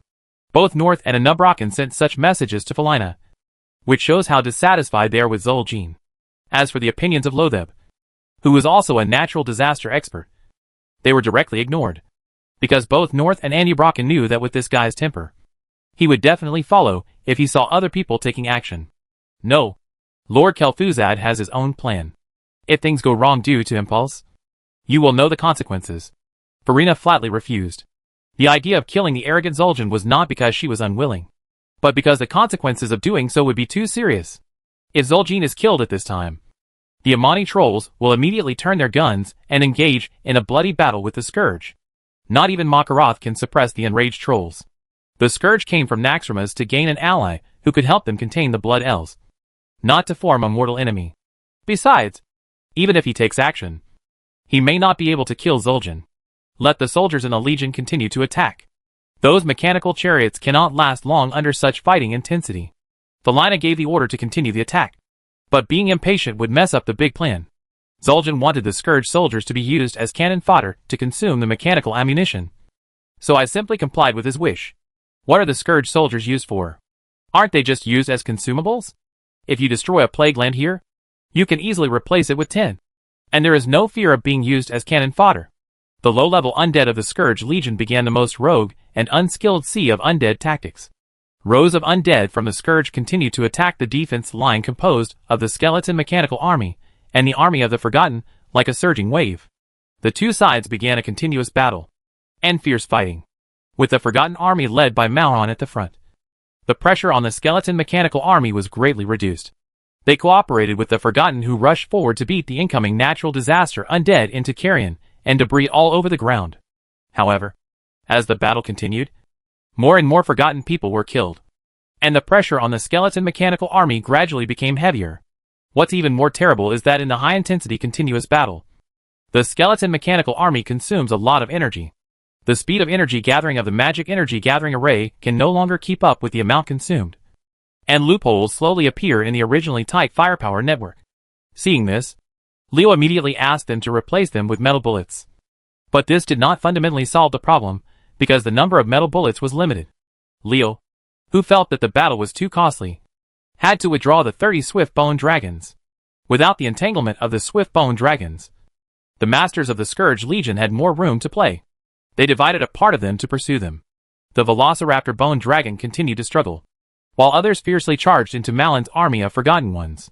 With the sudden influx of a large number of natural disaster masters, the pressure on the Forgotten army suddenly became heavier. Many Forgotten soldiers died at the hands of these natural disaster masters.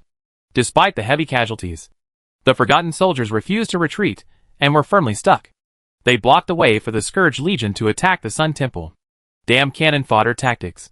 The Forsaken of Marlin won't be able to hold on for long if this continues. Hawksbill, you go notify Liadrin and let her explain the situation clearly to the orcs and Darkspear trolls. They have to prepare to join the war, because the location of the Sun Temple is too weird. Haldurin will not allow the army to retreat inside to defend unless necessary. Even if it wants to go in, it must kill a large number of enemy long-range attackers to do so. Chapter 393 Strong Intervention. As long as the Scourge Legion and the Amani Trolls' long-range attackers are dealt enough damage, they can safely retreat into the Sun Temple. It sounds simple, but in fact this is simply impossible. This statement is not difficult to understand. All you need to know is one question: how many long-range attackers do the Amani Trolls and Scourge Legions have? There is obviously no answer to this question. The Amani Trolls under Zul'jin can transform into javelins and stone axe throwers at any time. And how many minions of the Scourge can you count? Seeing that the Scourge would rather work hard to deliver cannon fodder than drag Zul'jin's Amani Trolls together, the rather shameless Leo knew that he would never be good this time. The Amani Trolls' 4 spirit priests having their souls sucked out by themselves is a great shame and humiliation for them. And they have sworn hatred. If they can't gain the upper hand, then that's it. If they do, they will definitely look like crazy evil dogs. If it bites someone, it won't let go. The current situation obviously belongs to the latter. Leo's face suddenly turned ugly.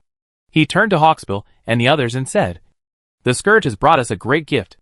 Are you interested in receiving it?" Hawksbill and Haldurin's faces turned dark. As powerful rangers, their vision was amazing. How could they not see things that even Leo, who was not scouting in the sky, could see? 10 disaster catapults and 10 barrels of plague. This is what Leo calls a great gift. Other forces, including the Forsaken in the Undercity, must be very cautious when using plague barrels, because if they are not easily spread, the impact will be too great. But the Scourge has no such scruples. They are meant to spread the plague. Are you still afraid of using the plague barrel? With the strange location of the Sun Temple, as long as Leo and the others dare to retreat inside, the plague barrels of the Scourge Legion will be smashed down immediately. You can even imagine what will happen with your toes.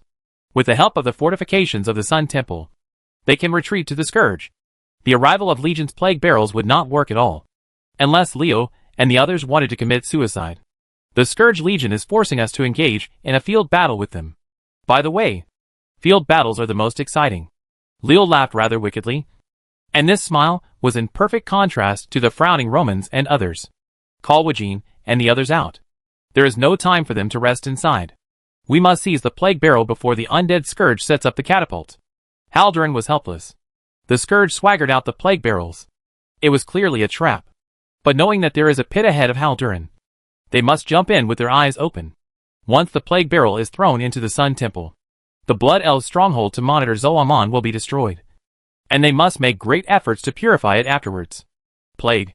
My people have recovered and are ready to join the war. The resilience of the trolls is abnormal. While many orc warriors were still breathing heavily, the Darkspear trolls, under Zul'jin, had already picked up their weapons and rushed out of the Sun Temple in high spirits. He just happened to hear Haldurin's words. The Darkspear leader's face didn't look good when he saw the plague barrels and Scourge catapults in front of him. What does it mean that the Darkspear troll has restored its combat power?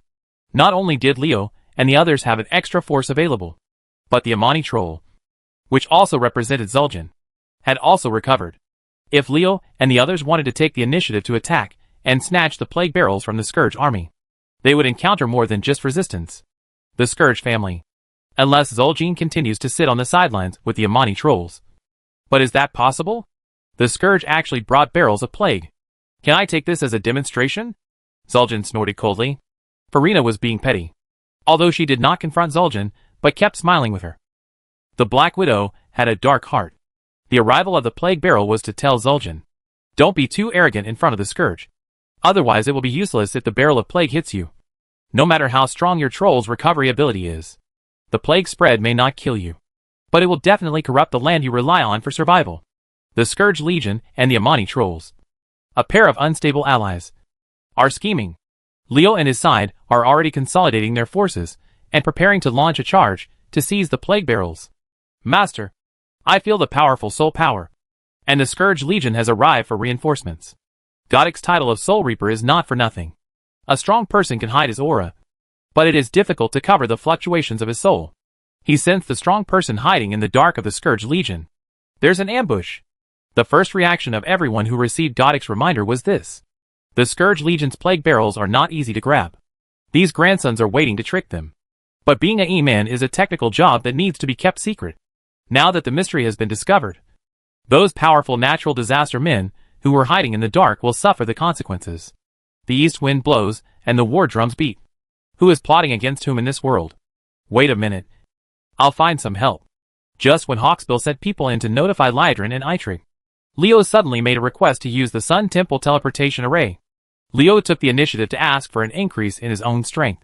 Hawksbill and the others would naturally not refuse. As for the helpers to be sent over, he had already contacted them using the magic communication stone before making the request. Although Stromgarde's teleportation array was not connected to the Sun Temple, Silvermoon City did. So after 2 teleportations, a group of human warriors appeared in the Sun Temple. An ordinary human army would definitely be nervous when they see the armies of the 4 major tribes of orcs, trolls, blood elves, and the Forsaken beside them. However, this army is not an ordinary army. They directly ignore that these are not the same army. A group of aliens, led by an officer with a scar on his face, walked directly out of the Sun Temple and walked to Leo's side. Lord Leo, the Dragon Blood bodyguards are waiting for your orders.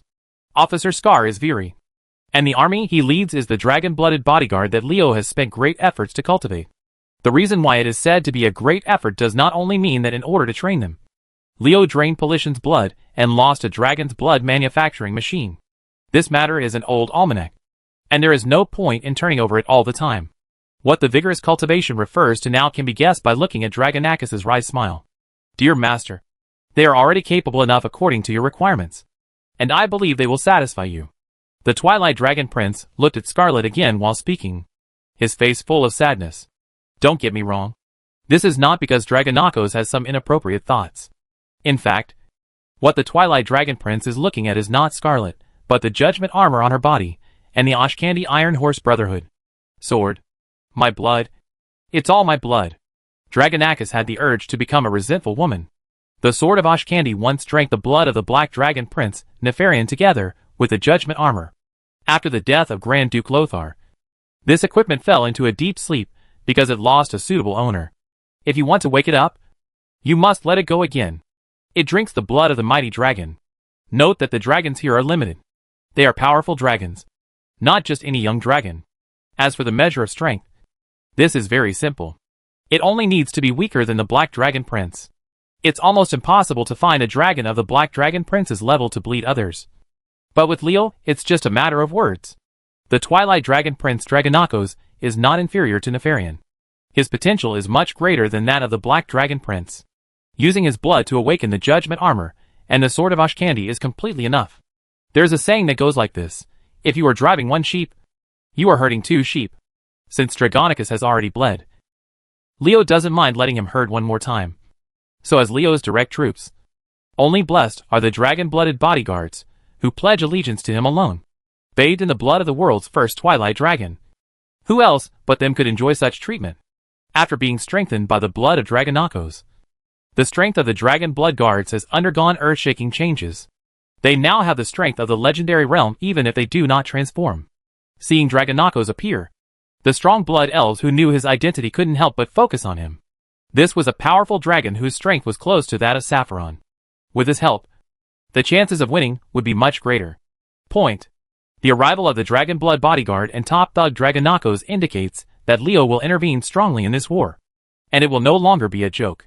The Scourge Legion suddenly joined forces with the Amani Trolls, which gave him a very bad premonition.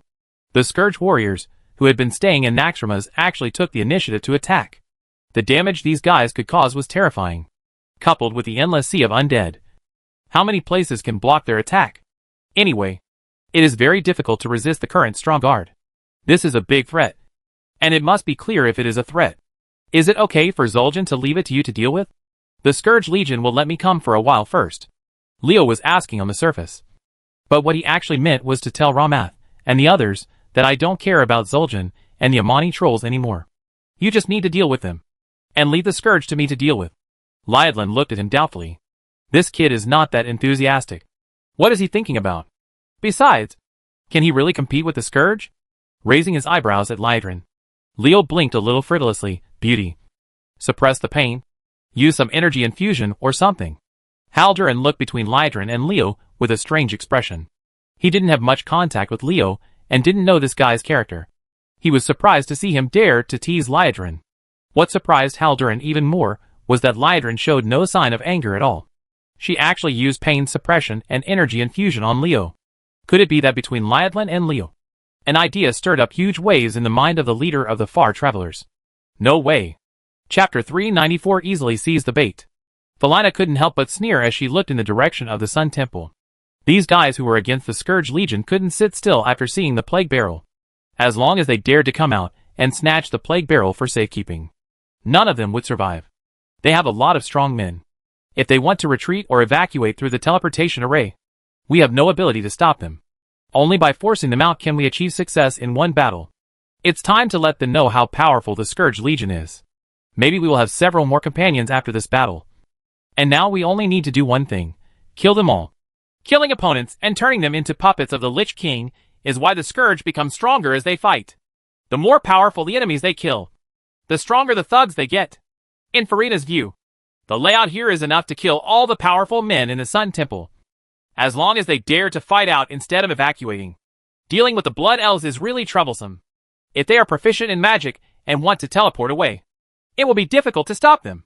Especially in their territory. Lord Kel'Thuzad has been suppressing the Blood Elves for this reason. After all, no one can be willing to face an opponent who can run away at any time if you can't beat him. I hope Zul'jin is not ignorant.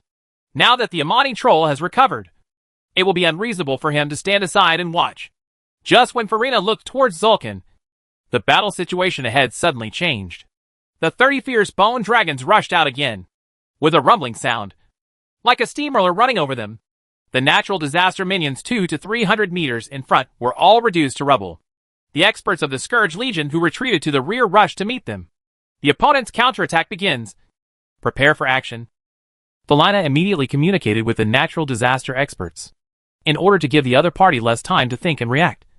The undead natural disasters near the natural disaster catapult also began to arrange. The sound of the catapult pulling was heard through the various noises in the battlefield. It struck everyone's nerves. The Scourge is about to throw barrels of plague. They must be stopped. With an anxious mood, the Blood Elf troops also entered the war. Under the leadership of Hawksbill, the Silver Moon Rangers used their super archery skills to kill the undead Scourge, pulling the Scourge catapult one by one. Now the Silver Moon Rangers could achieve such precise strikes on a complex battlefield. And Haldron's Far Striders were far behind. Go up and kill these natural disaster lackeys. Frelin led the Blood Elf warriors and Orc warriors, who had not yet fully resumed the battle, and followed behind the Velociraptor Bone Dragon to kill them. With their help, the Forsaken warriors led by Marin relieved a lot of pressure, and were composed of 3 races. The army of warriors followed Leo's fierce Bone Dragon, and quickly advanced towards the natural disaster catapult. As the soldiers rushed forward, 10 fire pillars, 5 people thick, were shot out from the Temple of the Sun. These fire pillars shot directly towards the gathering place of the natural disaster mages. 300 to 400 natural disaster mages were reduced to ashes in this wave of attacks. Although the location of the Sun Temple chosen by Romans made Leo feel extremely cheating. The Archmage is an Archmage after all. And the Sun Temple, as his appointed gathering point for magic energy, is naturally different from other places. One of the magic elements that can be gathered at this point is the distance is unmatched by other places. These 10 pillars of fire are equivalent to the full blow of a legendary mage. The moment they appear, they give the Scourge a severe lesson. After shooting a blow, the attacking fire pillar in the Sun Temple began to charge under the guidance of the 40 magisters led by Olipolos to prepare for the next attack. The appearance of the pillar of fire made Leo look sideways. The attack of the Pillar of Fire from the Temple of the Sun was obviously a version of the Tower of Sun Fury that had been weakened several times. Each of its attacks was so powerful. If it were the Sunwrath of Silvermoon City who launched the attack, the power of the tower is unknown. The magical architecture of the Blood Elves is really amazing. It has reached the standard of strategic weapons of mass destruction. No wonder the Scourge Legion has to constantly target them to prevent them from making a comeback. Lord Zul'jin, the Blood Elves' magic tower has been activated once. Why don't you take action? Farina was urging Zul'jin to not always let the Scourge take the lead. Wouldn't she be a fool if she didn't drag the Amani trolls in? Zul'jin snorted coldly. Thousands of years of fighting have taught him that the interval between attacks by the Blood Elves' magic towers would be at least a quarter of an hour. The reason why he didn't let the Amani troll pass just now was to guard against such attacks by the Blood Elves.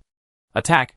After all, the magic tower can be charged in advance, and someone must bear his first blow. Now that the Scourge Legion has become cannon fodder, he will naturally lead his men to kill them. Dakala, kill the leading Blood Elf warrior, and let me see your strength. Zul'jin still did not take action himself. He chose to let his subordinate Dakra fight. The troll warrior who had gained great power let out a cry, waving the heavy stone axe in his hand, and heading straight towards Frelin, who was rushing forward.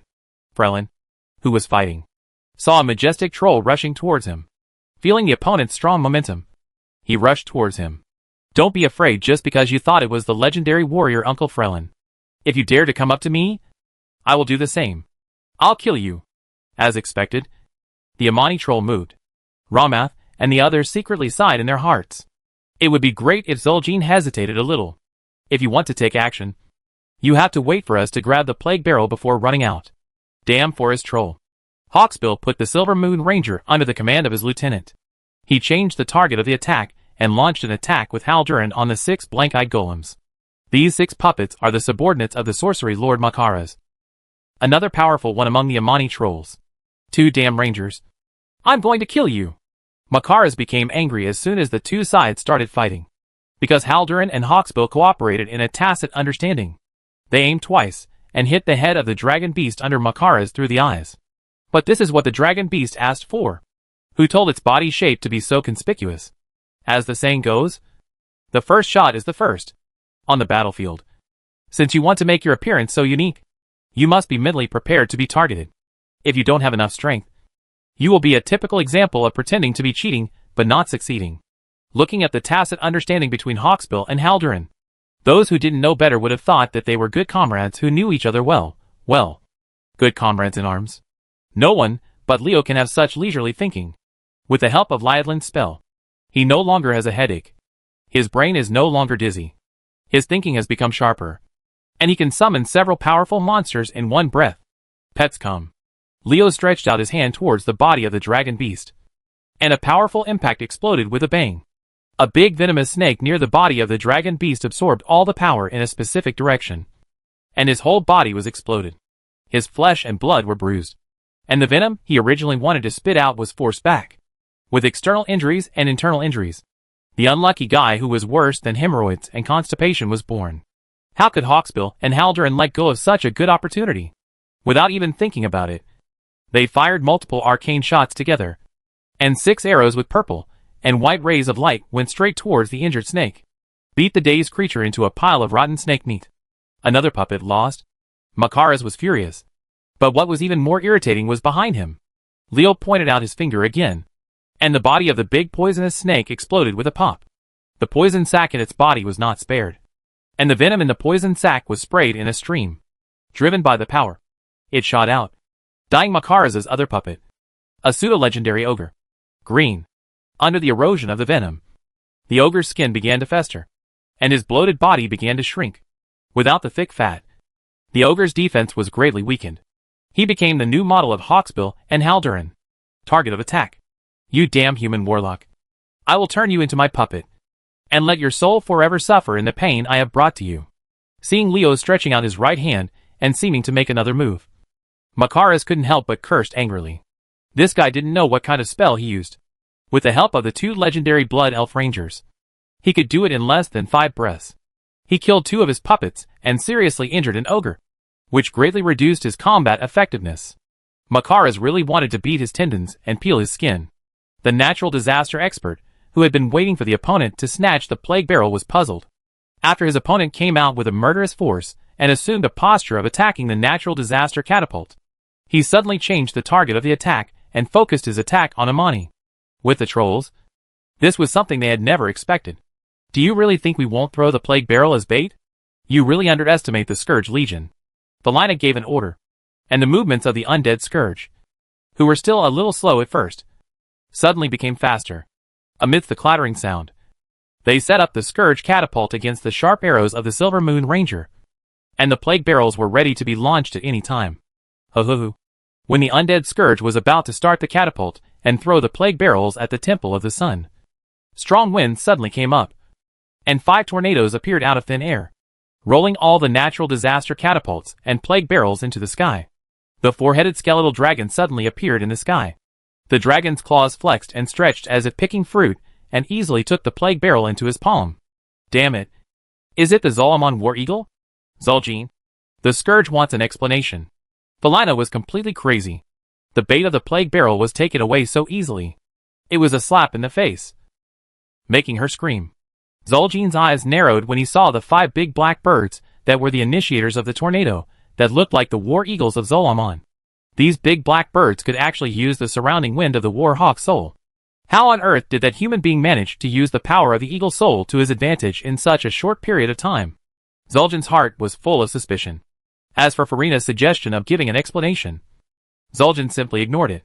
Now it was the Scourge who needed the Amani trolls, not the Amani trolls who asked for help from these guys. Zul'jin needed it. What to explain to a Scourge witch? Chapter 395. You are looking for death. Things are in hand. Leo had a proud smile on his face. The storm crow's surrounding wind disrupted the layout of the Scourge. The plague barrel became Leo's trophy. Now Vislim had research materials again. The 4-headed bone dragon that caught the plague barrel quickly raised its height before many attacks from the underground arrived, and easily slipped away under the malicious eyes of the undead natural disaster. It is the essence of the trickster who flicks the mouse, gets the points, holds the soy sauce in his hand, lowers his head, and walks away quickly. It is true that he has good water and good soy sauce. Just before the 2 smaller bone dragons were about to ascend, 2 red lights flashed in their eyes one after another. The ogres targeted by Hawksbill and Haldoran immediately stopped and were pierced by sharp arrows. He rolled his eyes, and then fell to the ground without saying a word. Another of Makaratha's puppets was killed. The 2 powerful Blood Elf Rangers, Hawksbill and Haldoran, are terrible together. Their sniping abilities are too strong. In the chaotic battlefield, it can actually hit the target's eyes accurately without missing the target. It's really hard to prevent. Rangers are often more dangerous than rogues. Leo, who once again cooperated with the 2 rangers, made a false grip with his right hand. His target was the corpse of the dead ogre. Under the pull of the death grip, the fallen ogre jumped up like a fake corpse. With the straight trajectory hit the back of Dakara, who was fighting Frelin. Boom! Leo turned his claws into fingers, and the ogre's corpse exploded behind Dakara. The sharp arrow-like flesh and blood fragments mixed with the miserable green venom embroidered a strange flower on Dakara's back. Leo's corpse explosion technique caused the ogre's body to explode. Its lethality was equivalent to a pseudo-legendary self-destruction. After receiving this blow, Dakara grunted and staggered, and the push from his back made him throw forward. And what greeted him in front was Frelin's unceremonious all-out slash. Troll, watch me kill you. There was excitement in Frelin's eyes. Killing a legendary opponent made the blood of the Blood Elf warriors boil. Just you? Seeing Frelin taking advantage of others' danger to add insult to injury, Dakara was furious. His body suddenly changed, and a strong bear man appeared in front of Frelin. Dakara used the power of the bear spirit, and he transformed. After the transformation, Dakara's defense suddenly went to a higher level. Frelin's attack on his head could only produce a half-inch deep wound, which was not considered an injury at all to the thick-skinned bearman. I feel sorry for not killing Dakara Frelington. Zolomon's Force-Spirit Priest is so disgusting. Isn't it cheating to change his shape just by beating him? He despised his opponent's actions in his heart, and his body was not slow at all. When Dakara's bear paw came, Frelin had already withdrawn from his attack range. Don't even think about escaping, Dakara roared. And Frelin's body immediately fell into a state of stiffness. The numbness of his body, that was not obeying his orders, made him helpless. After transforming into a giant bear, Dakara's roar actually had the effect of paralyzing the opponent's limbs. The paralysis of the spirit bear sacrifice spreads? This should be a version that requires no delay after being fully activated. Under normal circumstances, it should take effect slowly. Leo secretly praised in his heart that he was not gloating about his misfortune, but because he also had a big bear. A big bear named Nalarak, who was fused with the spirit of a giant bear. Now this big bear is about to give someone a big surprise to test the opponent's ability to withstand it. If the opponent fails to withstand the postgraduate entrance examination and burps, Leo will appreciate this ability even more. With a single click, dozens of corpses near Dakra were exploded. He used the serial corpse explosion technique to free Frelin, whose calf was half cut into the ground by a bear's paw. Leo's target left the Blood Elves and Amon, the battlefield of trolls. Now it's time to deal with the Scourge. Roar! A dull roar came from the underground, and a piece of land where the Velociraptor Bone Dragon was about to rush suddenly started churning. This was a fierce battle between creatures underground. I've got you, Anubraken. Get out of here, Leo shouted loudly, and a big beetle with a missing limb emerged from the hole in great embarrassment. Nerlak roared and burst out of the ground. The bear's head swung and his giant palms waved, and his domineering power was revealed. No. Isn't the group of small insects flying around the bear's head the insect swarm storm of a Nubrican? These little bugs kept attacking Narlarak's eyes, so that he could not pursue a Nubraken. Narlarak waved his huge palm, and killed all these nasty bugs with a very fast flame claw version of a savage sweep. But after passing through their blockage, Anyabrikan had gained a firm footing and recovered from the sneak attack. At this time, the armor on a Nubraken's body was already covered with dense cracks. When he was just underground, Nerlak first estimated his exact position, then hit him with a rapid galloping collision, and then used the paralysis spread and froze his resistance. And then the giant palm struck continuously. Lacerations, severing cuts, flesh tearing and other tricks fell on him. Wanjuan's giant palm, which was heavily healed by Nerlak, slapped a Nubraken continuously. Even though he was wearing a hard SHL, he was seriously injured. In addition, his previous injuries had weakened most of his combat power. If he hadn't used all his strength to rush out of the ground if you come out, you might actually be beaten to death in the ground. Faltola, kill him. Seeing that a Nubrican was forced out, Leo immediately activated his backup Death Knight Faltora. A heavily armored knight riding a nightmare brought out an afterimage in the air and quickly rushed to a Nubrican. The impact of the nightmare's collision with a Nubrican knocked the Crypt Demon Commander over and destroyed him. An attempt to burrow underground. Bugs are bugs. They only know how to burrow into the ground. Since I have decided to kill you, how can I not guard against this trick of yours? There was a sneer on Leo's lips. A Nubraken had used this unique skill of digging into the ground so often that he was embarrassed not to break it.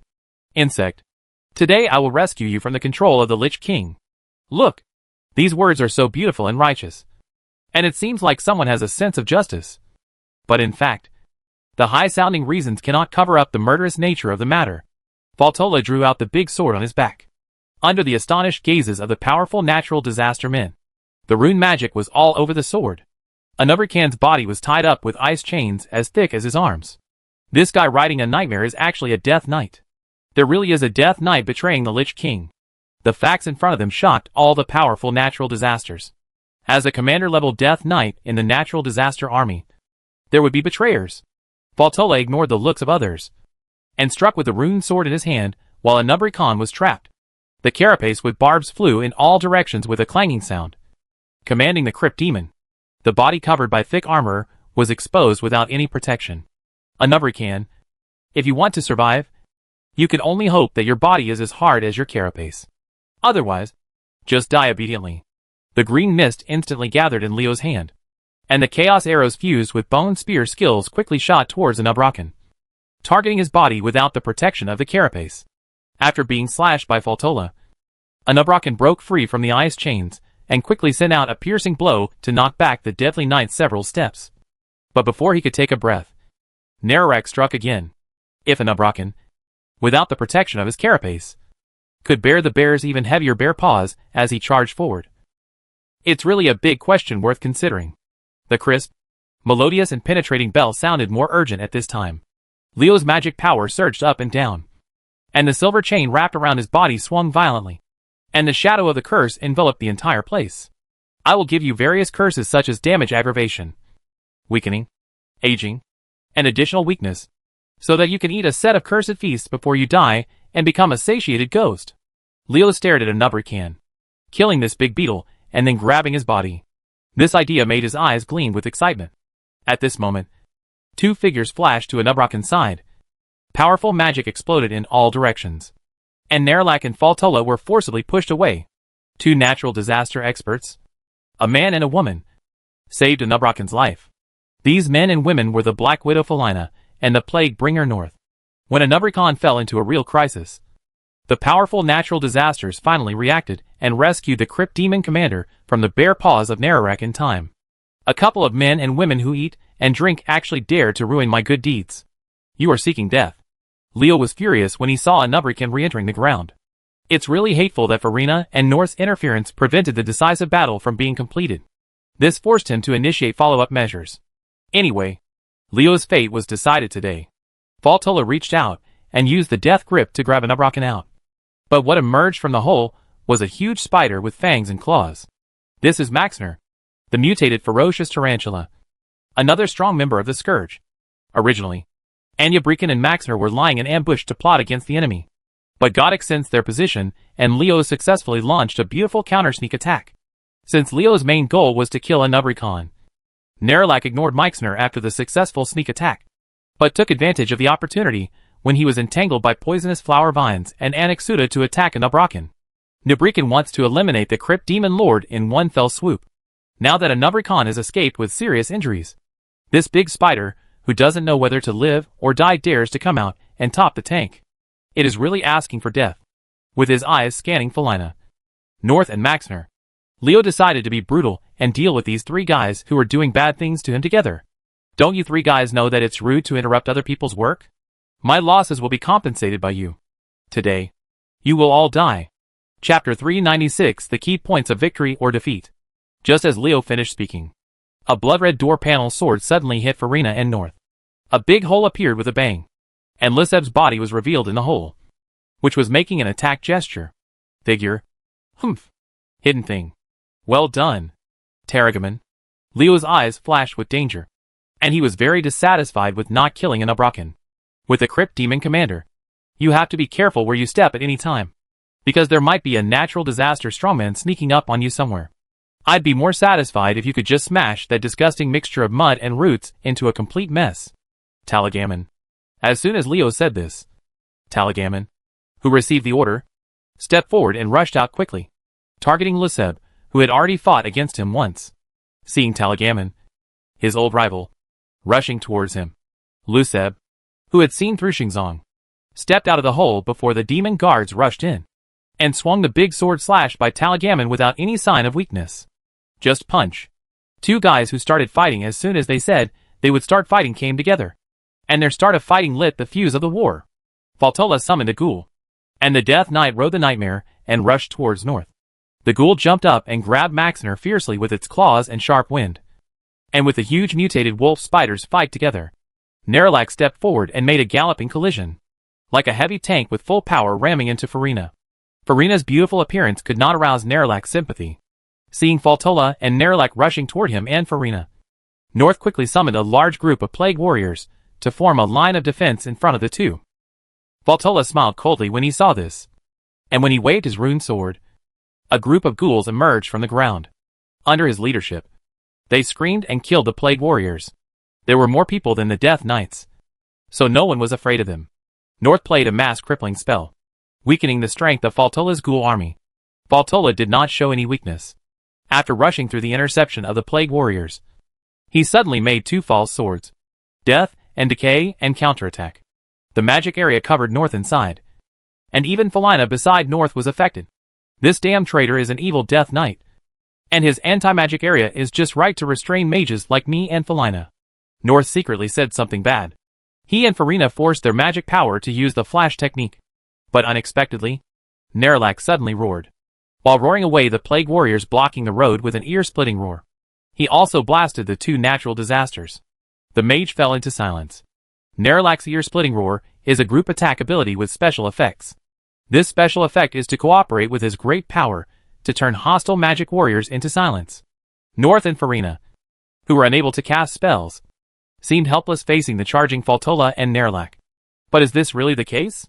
North threw out more than a dozen bombs filled with special gas, creating a colorful smoke zone between Faltola, himself and Felina. Faltola rushed forward without slowing down. But after only a second, he jumped out quickly. Green smoke was coming from the Death Knight's body, and the armor and exposed skin were like boiling water. It rolled, forming a series of ugly blisters, and the nightmare that Leo summoned as his mount had been reduced to nothing. North is indeed worthy of his title of Plaguebringer. Even if the thing he has researched is as powerful as Faltola, he cannot stand it. But how many things can he possess that are so cruel and domineering? After seeing Faltola's encounter, Nerlac forcibly stopped his advance. He was not interested in trying this obviously powerful plague toxin himself. North's plague toxin allowed him and Felina to escape danger, but put Loatheb into crisis. Faltola and Nerlac twisted their bodies and killed each other to the left and right to fight Talagaman. Loatheb together. The intention of Leo's three powerful thugs was very clear. They would first work together to deal with Liseb, and win a legendary level natural disaster expert to gain a record before talking about anything else. At this time, the silencing effect of the ear-splitting roar has passed. Farina and North did not dare to neglect Loatheb when they saw it was in danger. Black Widow quickly cast a frenzy on Loatheb, and a streak of blood flashed across the latter's body. The red light suddenly swelled up, like a macho man taking medicine, and he slapped Talagaman away. Then he punched left and right with both hands nearly twice as fast as before to block the left and right attacks of Faltola and Nerlac. Loatheb, who was inflicted with madness, was so brave that he could actually fight 1 against 3. Group battles don't have the convenience of a one-on-one battle, and the target's companions may give him reinforcements at any time.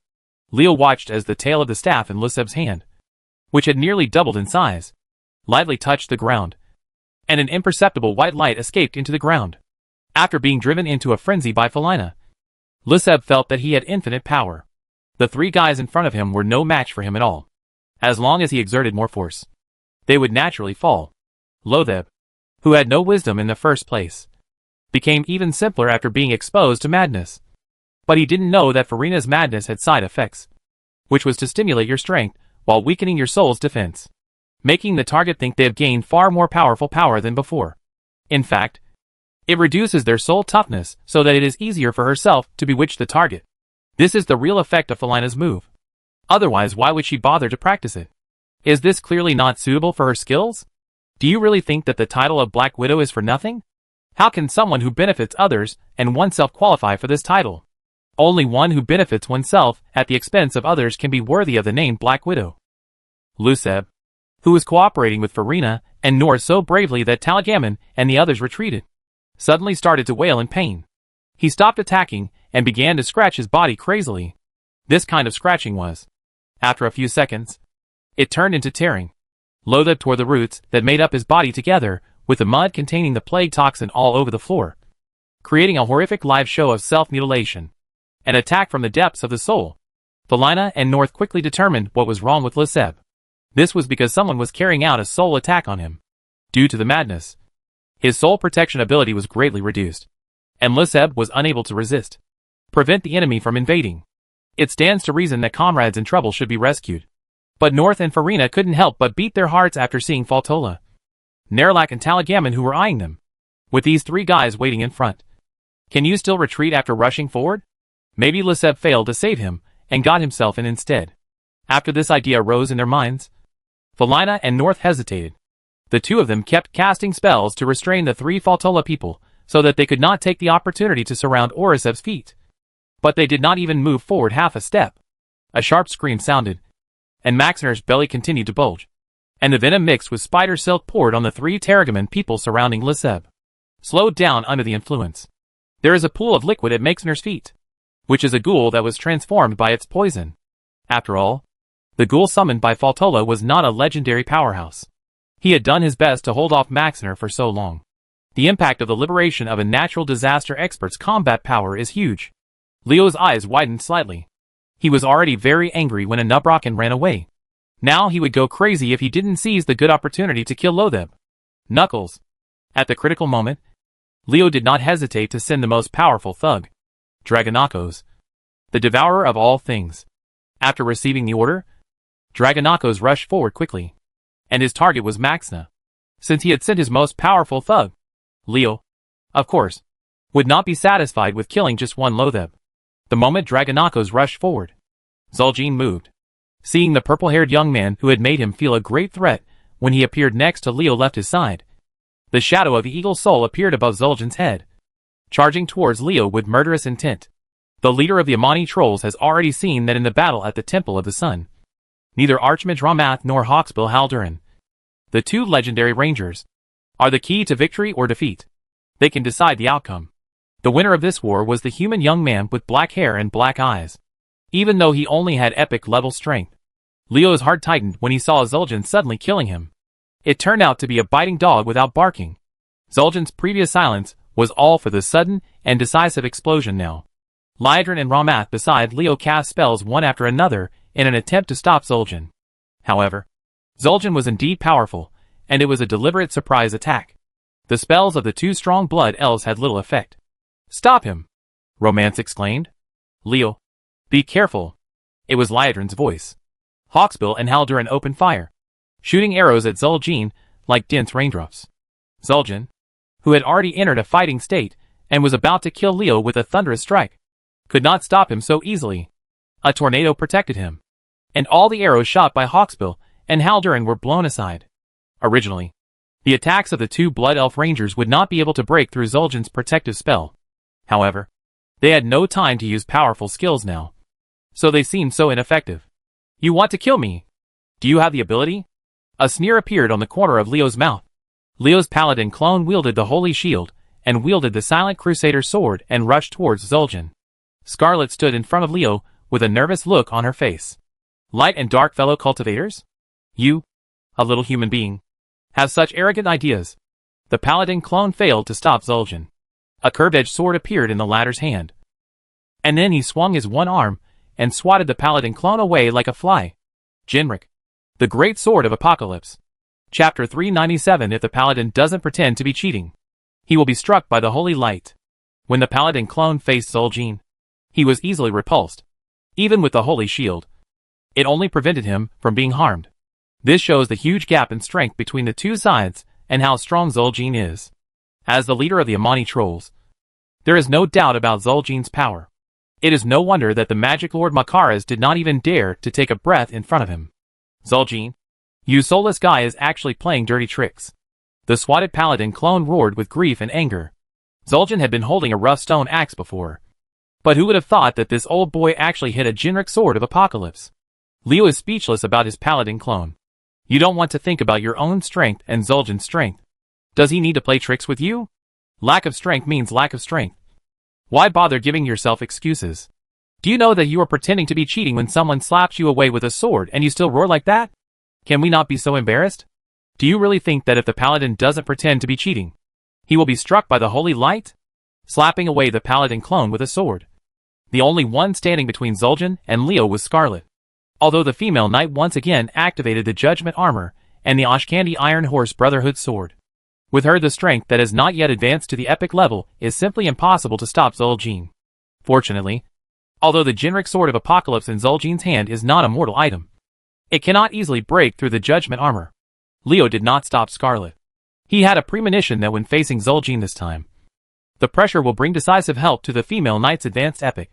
"Hard girl. I won't stop you this time. Come on." Leo, who was standing behind Scarlet, stared at Zul'jin with a provocative look in his eyes, as if the person who was killing him was not a strong man who wanted his life, but a fool who came to die. Leo's performance made Zul'jin become more vigilant.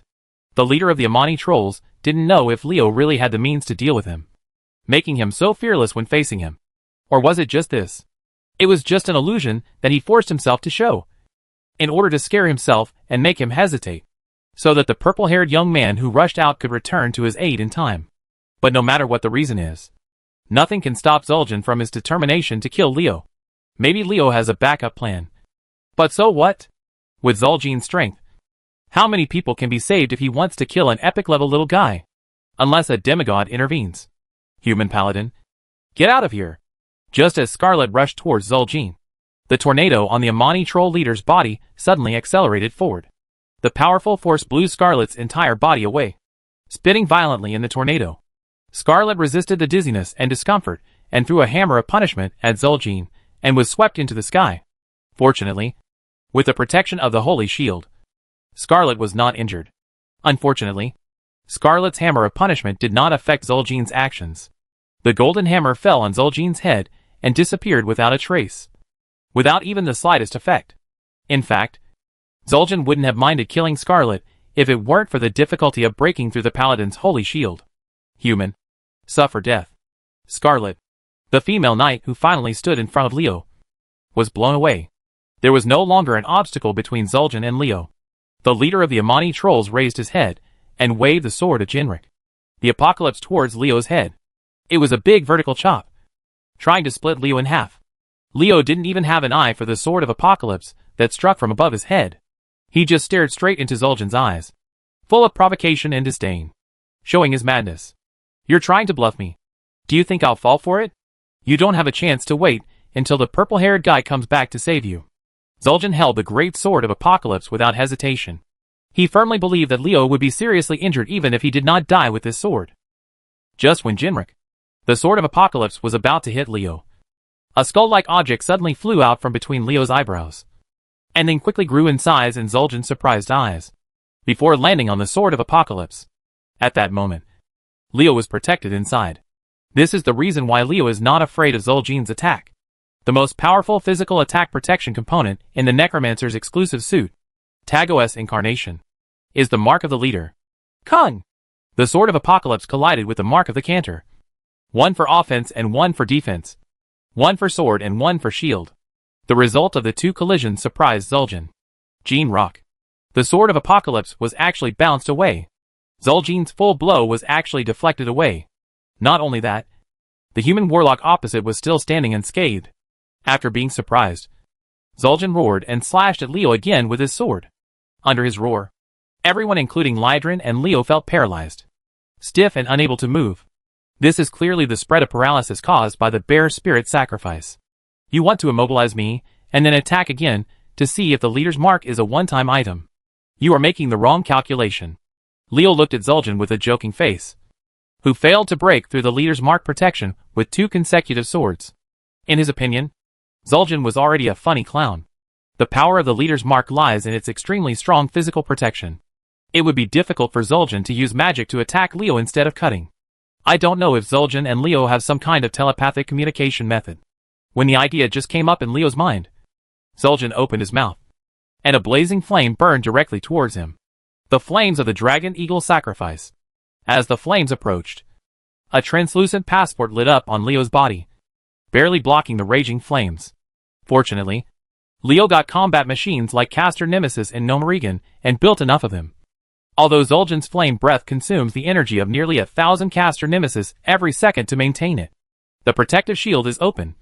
But considering that the number of Leo's possessions has expanded to 50,000 Caster Nemesis, he can still persist for a long time. This period of time is enough for Leo. Zul'jin, if you want to kill me, why don't I want to kill you? Since you came here to die, I will do a good deed today and make it happen for you. After his body recovered from the paralysis, a sword appeared in Leo's hand. The sword was named Tokalal, the legendary sword of the Trollbane family. Then he moved the sword like flying and responded to his ancestors with the storm blow of the shaman sacrifice. Erkin. Danger! A trace of panic flashed through Zul'jin's heart for no reason. When Leo held Tokalal and slashed at him, all the hairs on his body stood up. His fighting instincts over the years told him that if he didn't leave quickly, there would only be one fate. He was beheaded on the spot. Is it possible that a little human warlock of epic level could give me such a strong crisis by taking out an inconspicuous long sword and slashing at it? Zul'jin really wanted to take a gamble and try whether this sword could really hurt him. But his body's habit of obeying his intuition when encountering danger and his avoidance reaction caused him to retreat at full speed in the first place. Go down. It was this action that saved his life. Tokalal slashed through the afterimage left by Zul'jin, and the feeling of his hand being empty told Leo that the sword had landed in an empty space. This old boy Zul'jin is so cowardly. He doesn't even have the courage to take a blow from me. I feel ashamed of him even if I want to kill him. Leo, who was holding Tokalal, raised his sword provocatively at Zul'jin, looking arrogant as if he had the guts to come over and die as soon as possible. But how could Zul'jin fall for his provocation? After staring at Tokalal, Zul'jin slowly backed away. It wasn't that he recognized Takeru's true face, or that he knew what Leo's backup plan was. The reason why Zul'jin retreated was based on a very realistic judgment. When he launched a surprise attack on Leo, Zul'jin gave up. The purple-haired young man, he was afraid of, didn't come back to help at all. Dragonako's lack of help can only mean two things. First, the purple-haired young man is dismissive of Leo and completely ignores his life and death. Second, the purple-haired young man has long known that Leo has extremely powerful abilities. A strong backhand is enough for him to survive this crisis and even turn defeat into victory. The current situation clearly belongs to the latter. Zul'jin retreated quickly, but Leo did not pursue him because the guy he wanted to kill was forced out. A huge beetle broke through the soil and emerged quickly. The thick carapace of this big beetle was smashed to pieces, and several legs and feet were missing. Who else could it be if it wasn't a Nubrican? Compared to when he escaped underground, a Nubrakan looked even more embarrassed, as if there was another fierce battle while hiding underground and suffered a big loss. How could the current leader of the Crypt Demon still be considered a natural disaster? The magnificence of a strong man? A poor bastard who had been ravaged to pieces and had no choice but to run away. A black lion jumped out of the cave where a Nubrakan emerged. It seemed that he was the only person to make the leader of the Crypt Demon look like this. Huma. The Black Lion King Huma, who was fused with the soul of the Lynx Haraz, was the last one arranged by Leo to kill a Nubrakan. If a Nubrakan immediately escaped and returned to the Scourge's lair after suffering a heavy blow, Leo would naturally be unable to do anything to him. But with the ferocious personality of this big beetle, how could he just go back in such a dejected manner? He would definitely hide nearby and try to find an opportunity. Revenge? This gave Leo a chance. A golden hammer made of holy light fell from the sky and hit a Nubrakan on the head. Half a quarter of an hour ago, a Nubrakan would have absolutely despised this blow, because it would not affect him in a heavy SHL at all. But now a Nubrakan's carapace has been shattered, and the usually inconspicuous one, the blow was enough to decide his life or death. Evil bug. Accept the sanction of the holy light. The judgment of the Templars. The Paladin's avatar raised the Silent Crusader's sword and suddenly shot out from the diagonal stab.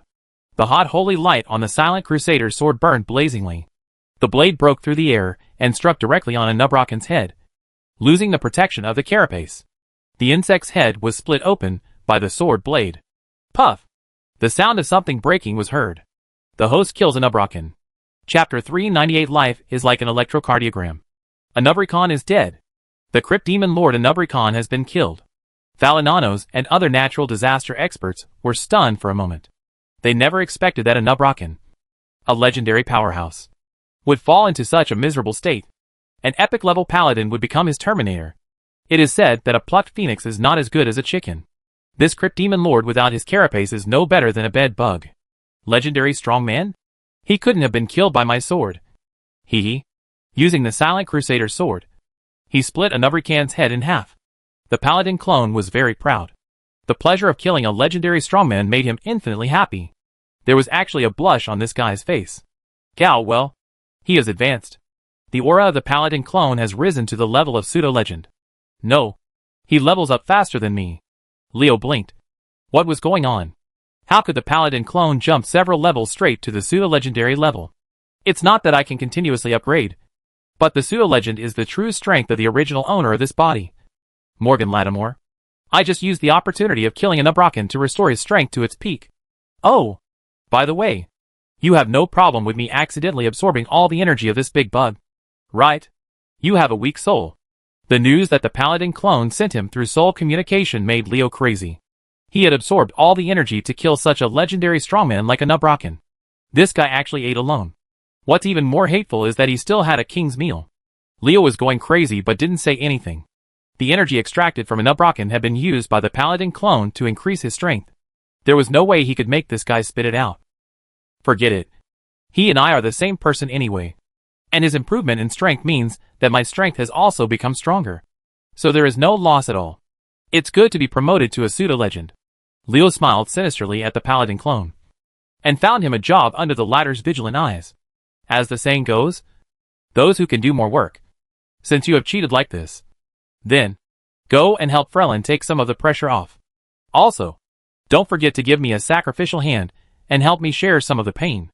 My head is really hurting. You are vicious. The paladin clone had a gloomy face. After giving Leo a sacrificial hand to help the target share the damage, he raised his sword to kill the Blood Elves and the Amani Trolls. However, this guy was very thief. He did not choose to join the battle between Dakara and Frelin, but instead started trouble with the few remaining puppets of the sorcery lord Makaras. Do you really think I'm stupid if a pseudo-legendary sorcerer puppet doesn't kill me but goes to two macho men with legendary combat power to torture me? After finding a job for the paladin clone, Leo ignored the fight between the Blood Elves and the Amani Troll's sword. Letting the paladin clone rush over to help the Blood Elves stop the enemy was already a great help to them. After Zul'jin took action, Ralmath, Liadrin, Hawksbill and Haldoran were all too busy to take care of him.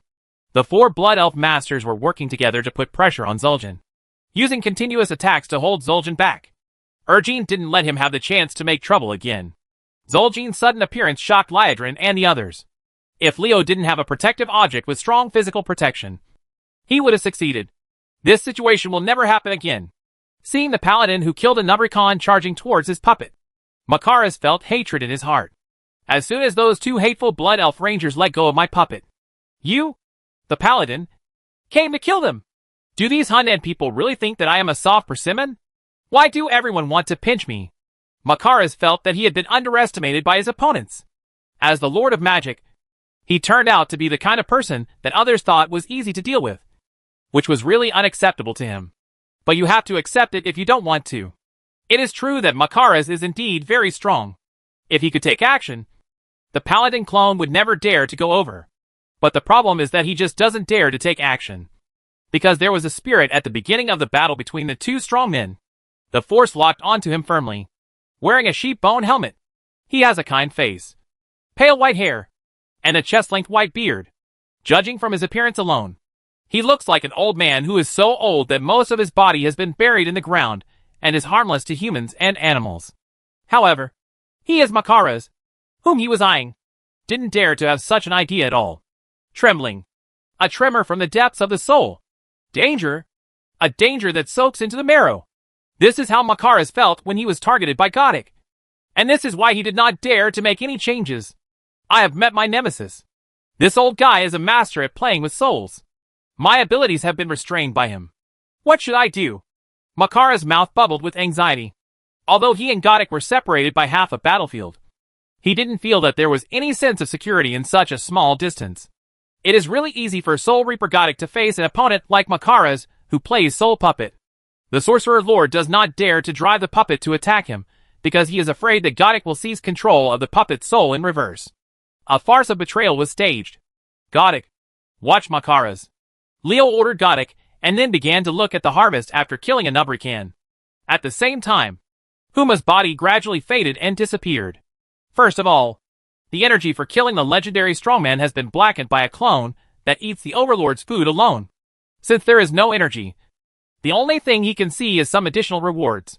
The equipment was extracted successfully, and the host obtained the Thunderstorm Talisman. The joy in Leo's heart dimmed a lot when he heard this. Now the equipment is of little use to him if it does not have special abilities or legendary items beyond epic quality. What he needs most now is skills. Killed enemies receive their special skills. After all, equipment and all are foreign objects, and only the skills you master are your real power. The extraction of the ability is successful, and the host gains a transferable ability, Piercing. Do you want to extract it? This is awesome. He originally thought that he would not gain abilities, but who knew that Goldfinger actually gave him an unexpected surprise. After obtaining a Thunderstorm Talisman, he actually pulled out the special piercing skill of an Ubrakan, a big insect. It seems that life really has to have its ups and downs, and only the ups and downs can feel real. It would be more vivid if we compared it to an electrocardiogram. If everything is smooth sailing, wouldn't it be a straight line? Wouldn't that mean that his farts were sticking up in the air? Leo laughed evilly. Piercing. This is an extremely loving skill. Roar. Huma's roar suddenly came, and the big lion that absorbed the soul of the lynx suddenly appeared behind North and Farina, and then stood up and turned into the appearance of the cat spirit priest Haraz. The claws were like waving sharp blades, and two rays of cold light passed through the air. It was the powerful killing move of the cat spirit sacrifice, Saber Slam. Felina and North wanted to use the flash technique to escape, but Faltola and Leo would not let them do so. They both shot at the same time and each gave them a strangle. causing them to temporarily lose the ability to cast spells. Puff! Puff! The protective spells on Farina and North were broken by Huma, who transformed into Haraz, and the sharp claws opened several large wounds on their backs. The injured Felina screamed in pain and turned her head, and suddenly several green venom arrows shot out from her mouth. Huma didn't expect her to have this attack, and her chest was sprayed hard. The hissing smoke mixed with the disgusting rancid smell instantly dispersed. But in the blink of an eye, the fur, bones, and flesh on Huma's chest were melted away, revealing the internal organs inside. Nor seized the opportunity and spilled a bottle of plague toxin, and Huma's body suddenly twitched in pain. Damn beast. Go to HL. Being injured by Huma's sneak attack made Farina extremely angry.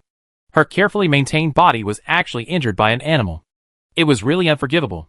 When North's plague toxin was sprinkled on the internal organs of the body, Huma knew that he would not be spared this time. While his body was still moving, he summoned the fallen lightning totem of the cat spirit priest, and the thick lightning chain was drawn on North and Felina, causing them more injuries, and they had no choice but to run away. One of the strong men of the Scourge Legion died. Another Khan, and Leo's side lost to Huma. On the surface, it was a tie, but everyone knew that the Scourge Legion suffered a loss because Huma's saber slammed. North and Farina were hit hard. Cat Spirit Priest, as the #1 master of murderous sneak attacks among the 4 spirit priests. How could his unique skills be simple? If Felina and North were alive, they would have died on the spot. So how would they have a chance to fight back? The disgusting eating and drinking men and women actually dared to kill my Huma. Huma's death made Leo know that he still underestimated the enemy. He originally thought that with the cooperation of himself and Faltola to silence Felina and North, Huma would create an opportunity to kill the two of them, and have a beautiful double fight. Killing. But I didn't expect that Felina, the Black Widow, could actually spray venom from her mouth. And the venom she sprayed was so powerful. It's a pity that the pet wolf that can teleport is no longer ranked, and the strength of Terra Clamp and Anixuda is far from enough to fight against the legendary powerhouse. Otherwise Felina and North will not survive at all. Looking at the 2 natural disaster strongmen protected by a group of plague warriors and undead natural disasters, Leo knew that it was impossible to kill them in this battle. So he turned his attention to targets that could be killed: the mutated giant wolf spider Maxner and the mutated mud monster Oriseb. Which one do you think I should kill first? Leo's eyes wandered back and forth between the 2 natural disaster warriors. Farina and North were worried and angry, but they were unable to do anything. Farina and North, who are strong men of the natural disaster army, had never experienced such uncomfortable moments. The human warlock with black hair and eyes opposite them didn't pay attention to them at all. He actually looked at Liseb and Maxner, who were both natural disaster experts, with the eyes of picking prey. An epic-level human warlock is so arrogant, but as legendary powerhouses, we can only watch him. Is this world really going to change? Chapter 399: The Halo of Death. Maxner's opponent is Dragonakos. The mutant giant wolf spider expressed great pressure when facing the world's first Twilight Dragon. The dragon's power used by the devourer of all things to suppress his strength reduced Maxner's strength 20%. Originally, Maxner was no match for Dragonakos.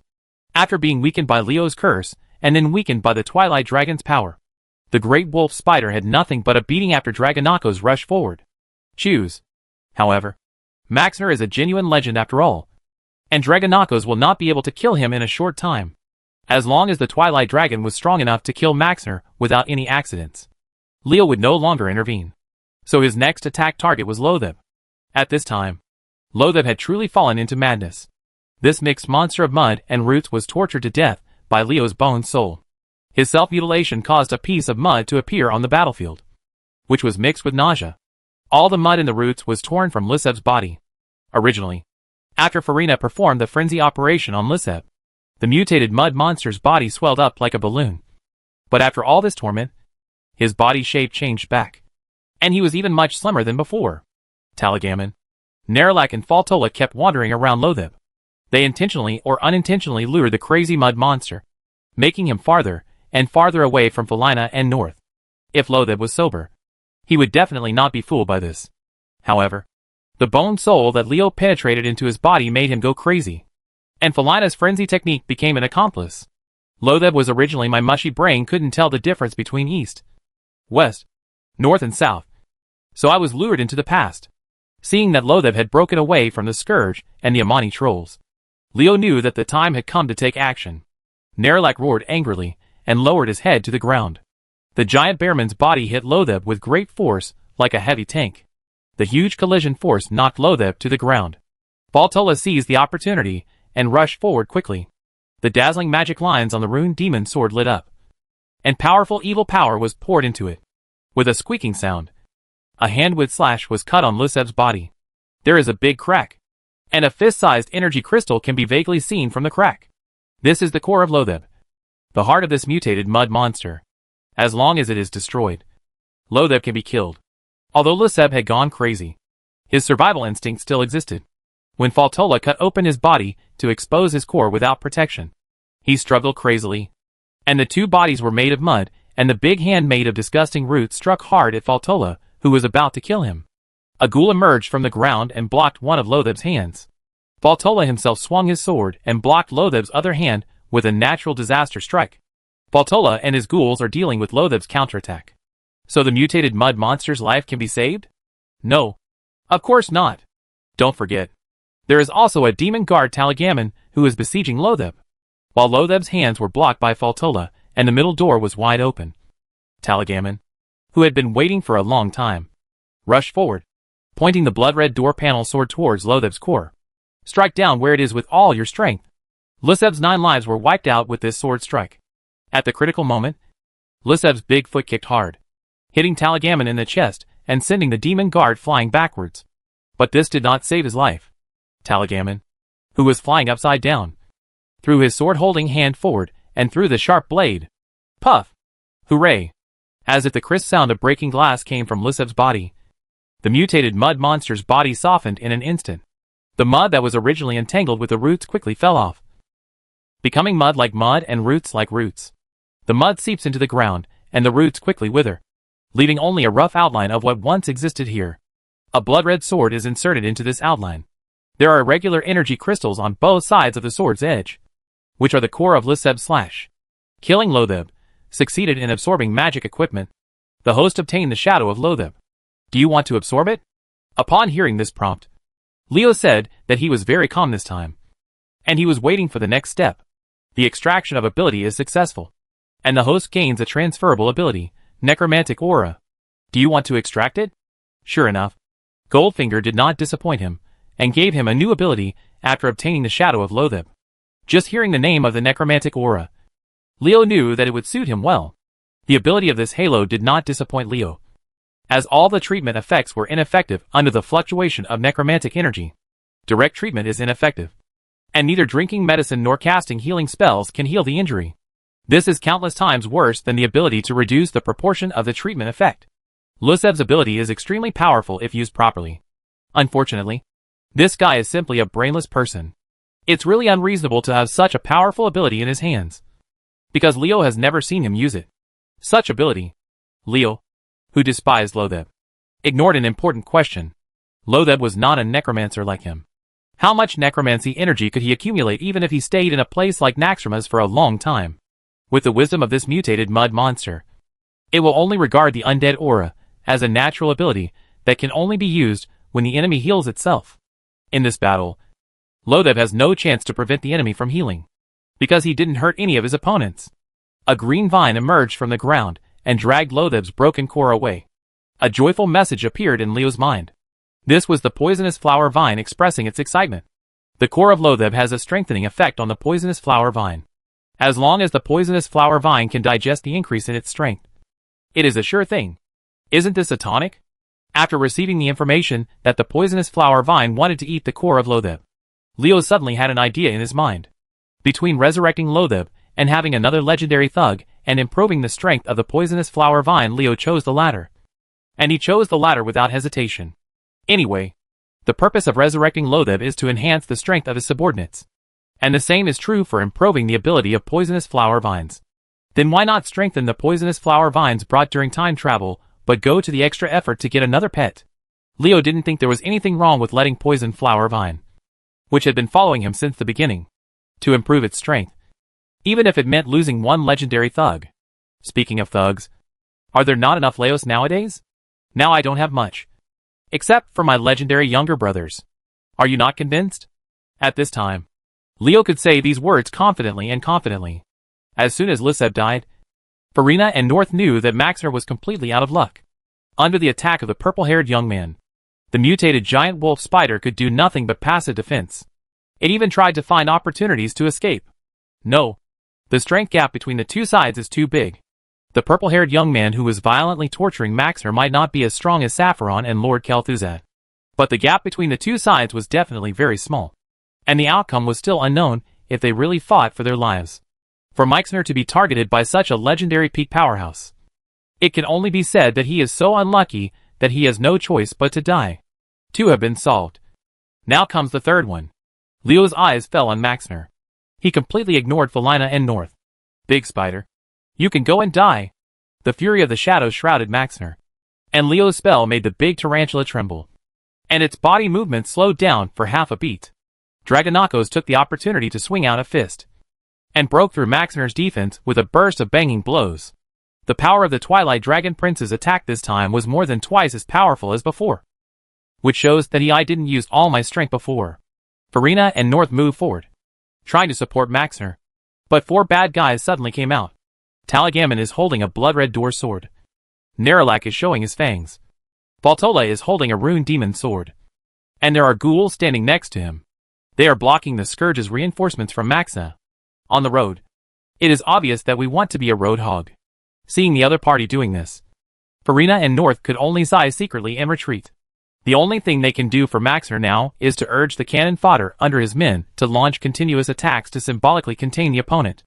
The energy of those legendary strong men. Although Felina and the others failed in the battle between the strongest, in terms of the overall battle situation in the Sun Temple, they were still on the offensive side, with a huge numerical advantage. Maxner, who was hurt by Dragonakos' suddenly fierce attack, felt a real crisis. His opponent's attack suddenly became stronger, which was obviously to kill him. How can we wait until now if we don't work hard? Maxner's body suddenly grew larger, and it cast a frenzy spell on itself. When its life was threatened, the wild nature in this big wolf spider was completely aroused. It got rid of the shock of the Twilight Dragon and started to go crazy. The frenzy spell was applied to Maxner's enlarged body, which temporarily withstood Dragonakos' attack. It can be seen that being large also has advantages. Of course, there are many disadvantages to growing bigger. As Maxner grew bigger, his body's protective power was weakened, and the soft flesh in his belly that was originally hidden under the flexible skin was exposed. Leo smiled evilly when he saw this. Big Spider, accept your fate. Leo thrust the tip of the iron staff into the ground, as if to break through some kind of obstacle. Rows of sharp thorns penetrated into Maxner's abdomen. The exposed soft flesh did not act as a barrier at all. As a result, the belly of the giant wolf spider becomes a sieve. Chapter 400 Advanced Pseudo-Legend. He used the puncture he had just obtained from another con to give Maxner a heavyweight belly explosion kill, severely injuring the frantic giant tarantula. But a regretful expression appeared on Leo's face. Maxner's belly was too big, so Leo's puncture this time failed to achieve some evil purpose, such as exploding the anus of a certain large tarantula. Fortunately, this is just someone's bad taste, and will not affect the ending in the slightest. Maxner, who suffered severe injuries to the vital parts of his abdomen, was punched back by Dragonakos' fist before his screams could be heard.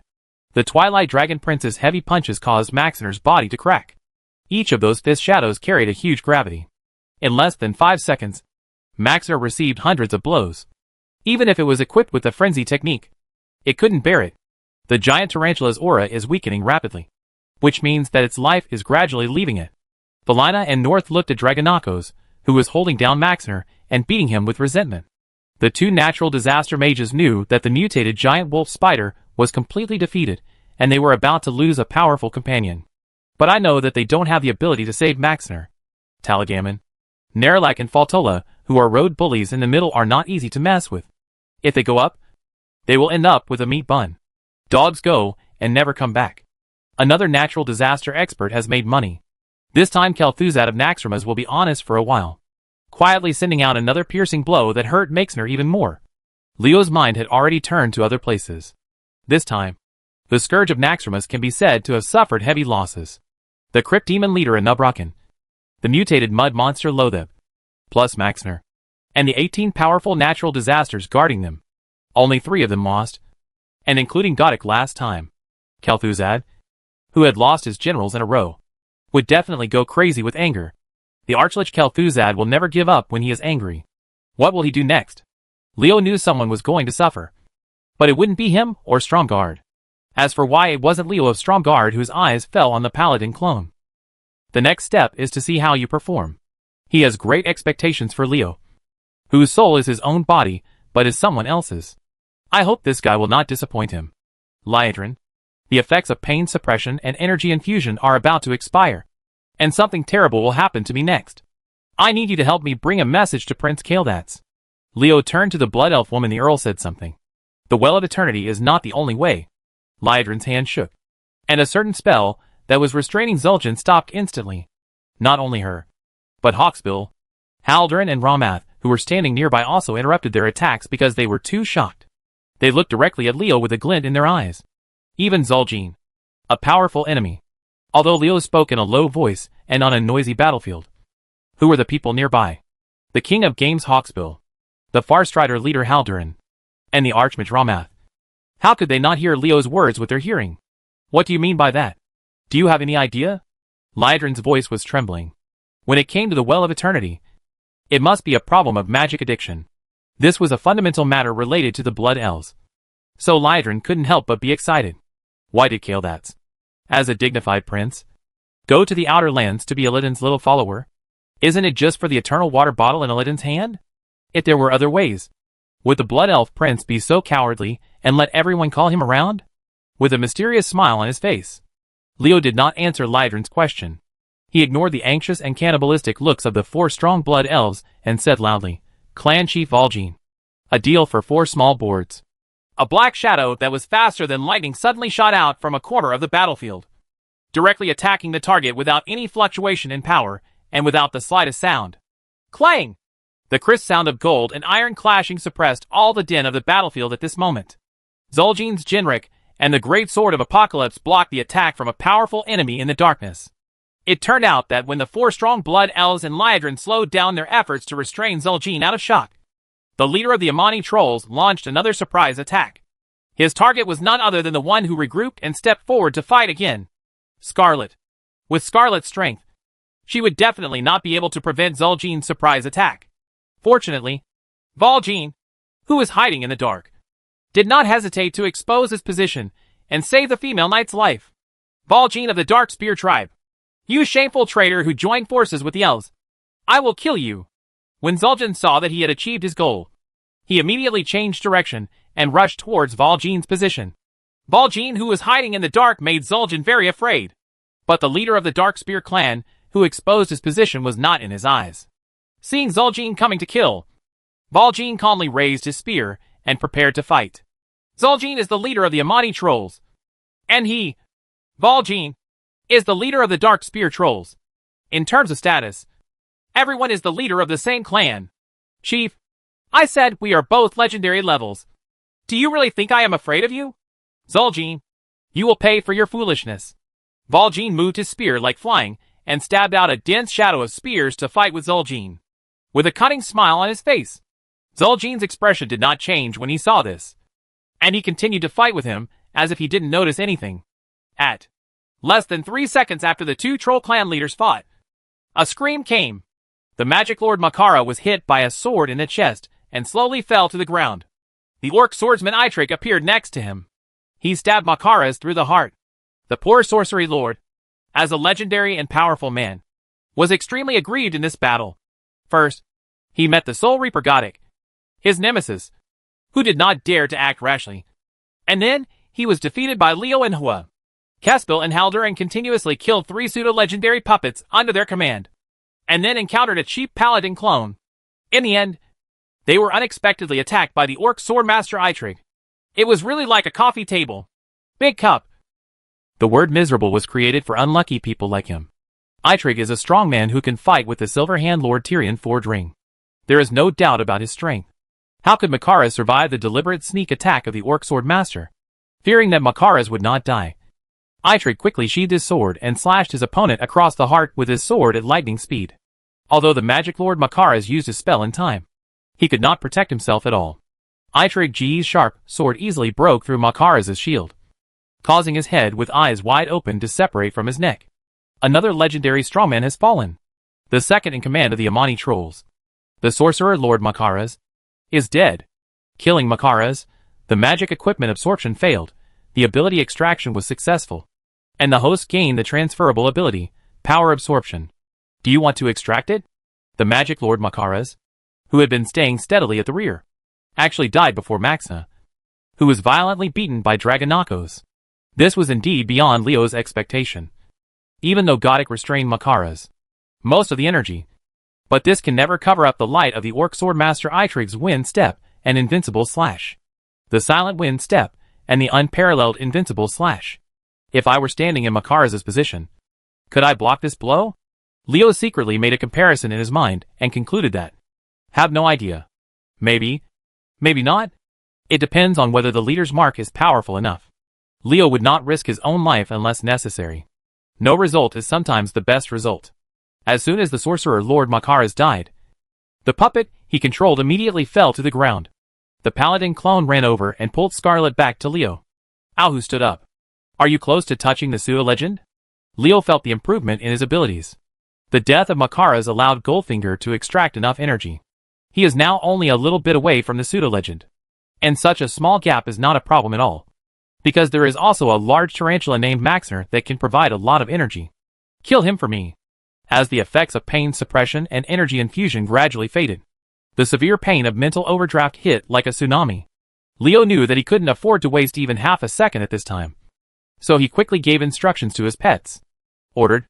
Maxner, who was being beaten by Dragonakos, sadly found that he was beaten by a group of people.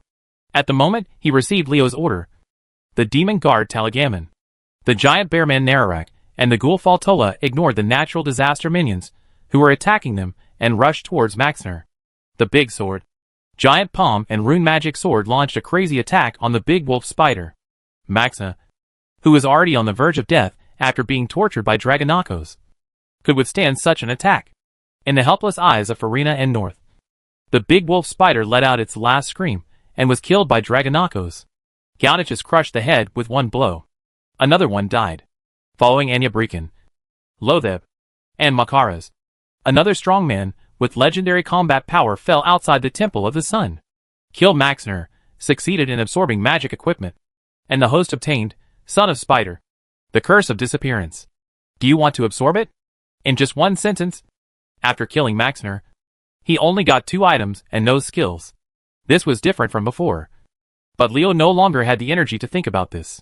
Although killing another enemy with legendary combat power allowed him to successfully advance to the pseudo-legendary level, the side effects of forcibly suppressing the pain and exhausting his mental energy also followed. The severe pain in his brain made him almost comatose. The master's mental strength is too much. I will protect him, and you all go back. As Leo's top thug Dragonakos took over the command at this time, Talagaman, Godic and others disappeared without saying a word. After Maxner's death, Farina and North, who were preparing to retreat in view of the strong opponent's strength, showed excitement in their eyes when they saw this. The opportunity for revenge came. Chapter 401 The Sacred Sanctuary to Heaven. Although Felina and North didn't know what happened on the opposite side, there was no doubt that their opponent's strength suddenly dropped significantly. When they originally thought their defeat was certain, they were suddenly given a chance to turn defeat into victory. How could 2 natural disaster experts be willing to give up? Under the orders of Felina and North, a large number of natural disaster minions launched a tidal wave of offensives. The Scourge Legion made countless people blush at this time, and the Sea of the Undead showed its power. Hold on. Soldiers. Itrig, who killed the sorcerer Lord Makara's, stood up when Frelin entangled Dakara. The Orc Swordmaster and Marlin led the warriors of the 4 tribes of Blood Elves, Orcs, Trolls, and the Forgotten. The melee troops formed worked hard to support the first line of defense, firmly stuck between the enemy and the Sun Temple, and well protected the long-range attackers, such as the Silver Moon Ranger in the rear. However, in the face of endless undead natural disasters that are fearless and unafraid of death, after losing Leo's fierce bone dragon and mechanical skeleton army, their military strength seems to be stretched thin. Now they are just relying on their blood to work hard to maintain the defense line from collapsing. Without the arrival of reinforcements, It would not be able to last for long. In the battle between the top powerhouses, the Scourge Legion and the Amani Trolls failed. But in terms of the overall war situation, they still had a huge advantage. The gap in massive troops cannot be smoothed out by just a few more powerhouses. Thick pillars of fire shot out from the Temple of the Sun, and raging flames swept across the battlefield. The magisters such as Oriphalos in the Temple of the Sun once again activated the magic tower. After a break, the warriors of the tribal coalition had a chance to breathe. The magical buildings of the Blood Elves cannot prevent your fate of failure. This place will be destroyed. Felina and North were not at all distressed about the loss of troops. The Scourge Legion had never lacked cannon fodder. The undead Scourge continued to attack under their orders without being affected at all.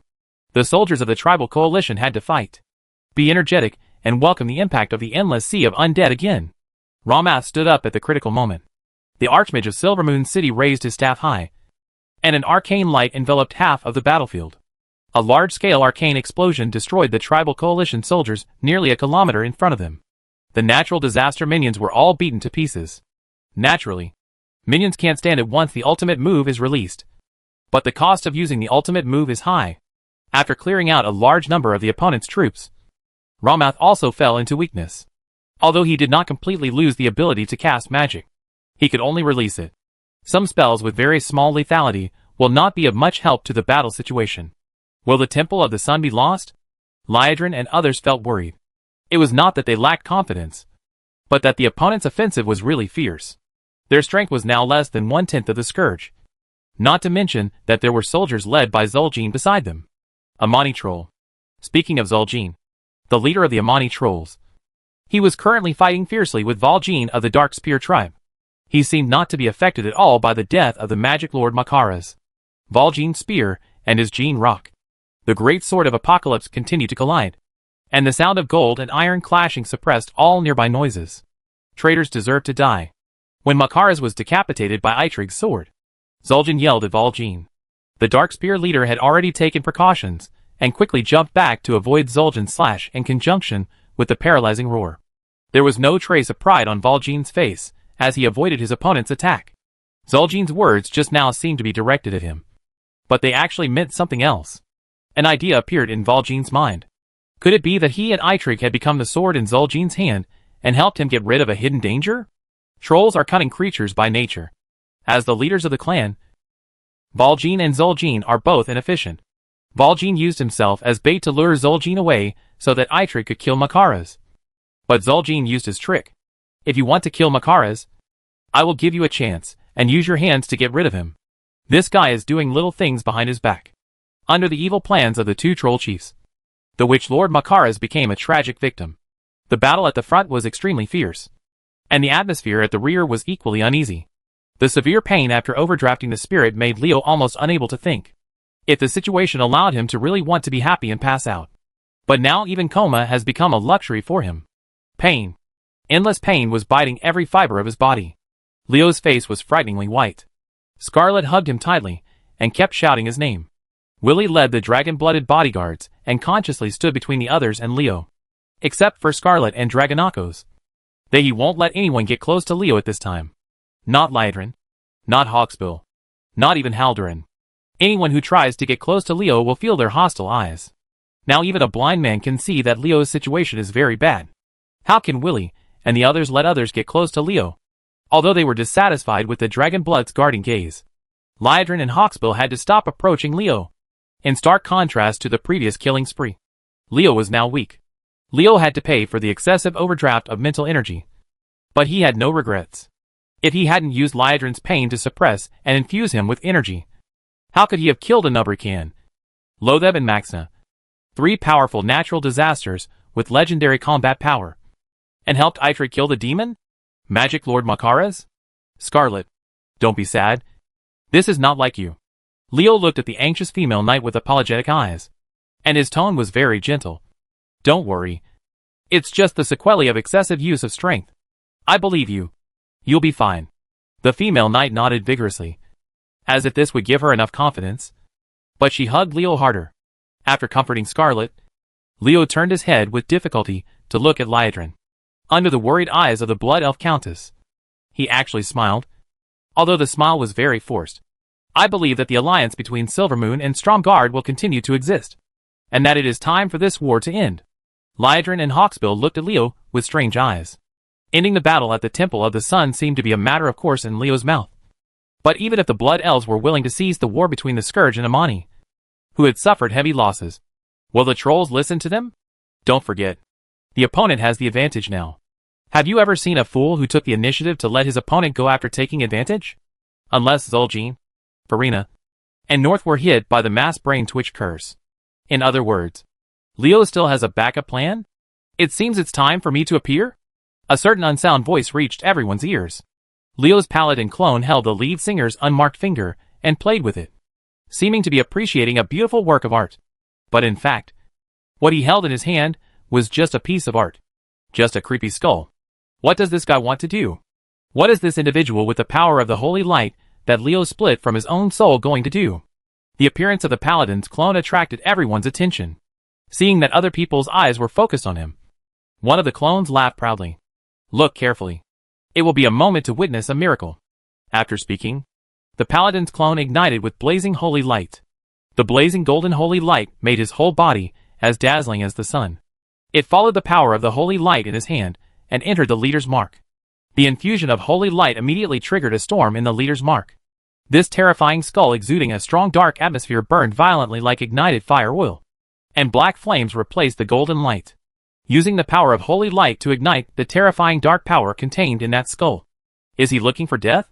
The actions of the paladin clone made others confused, except for Leo, who knew the details, and Scarlet, who believed in him. Everyone looked at the madman and waited for the next step. A very important thing happened in this world, and that was the birth of the Ashbringer.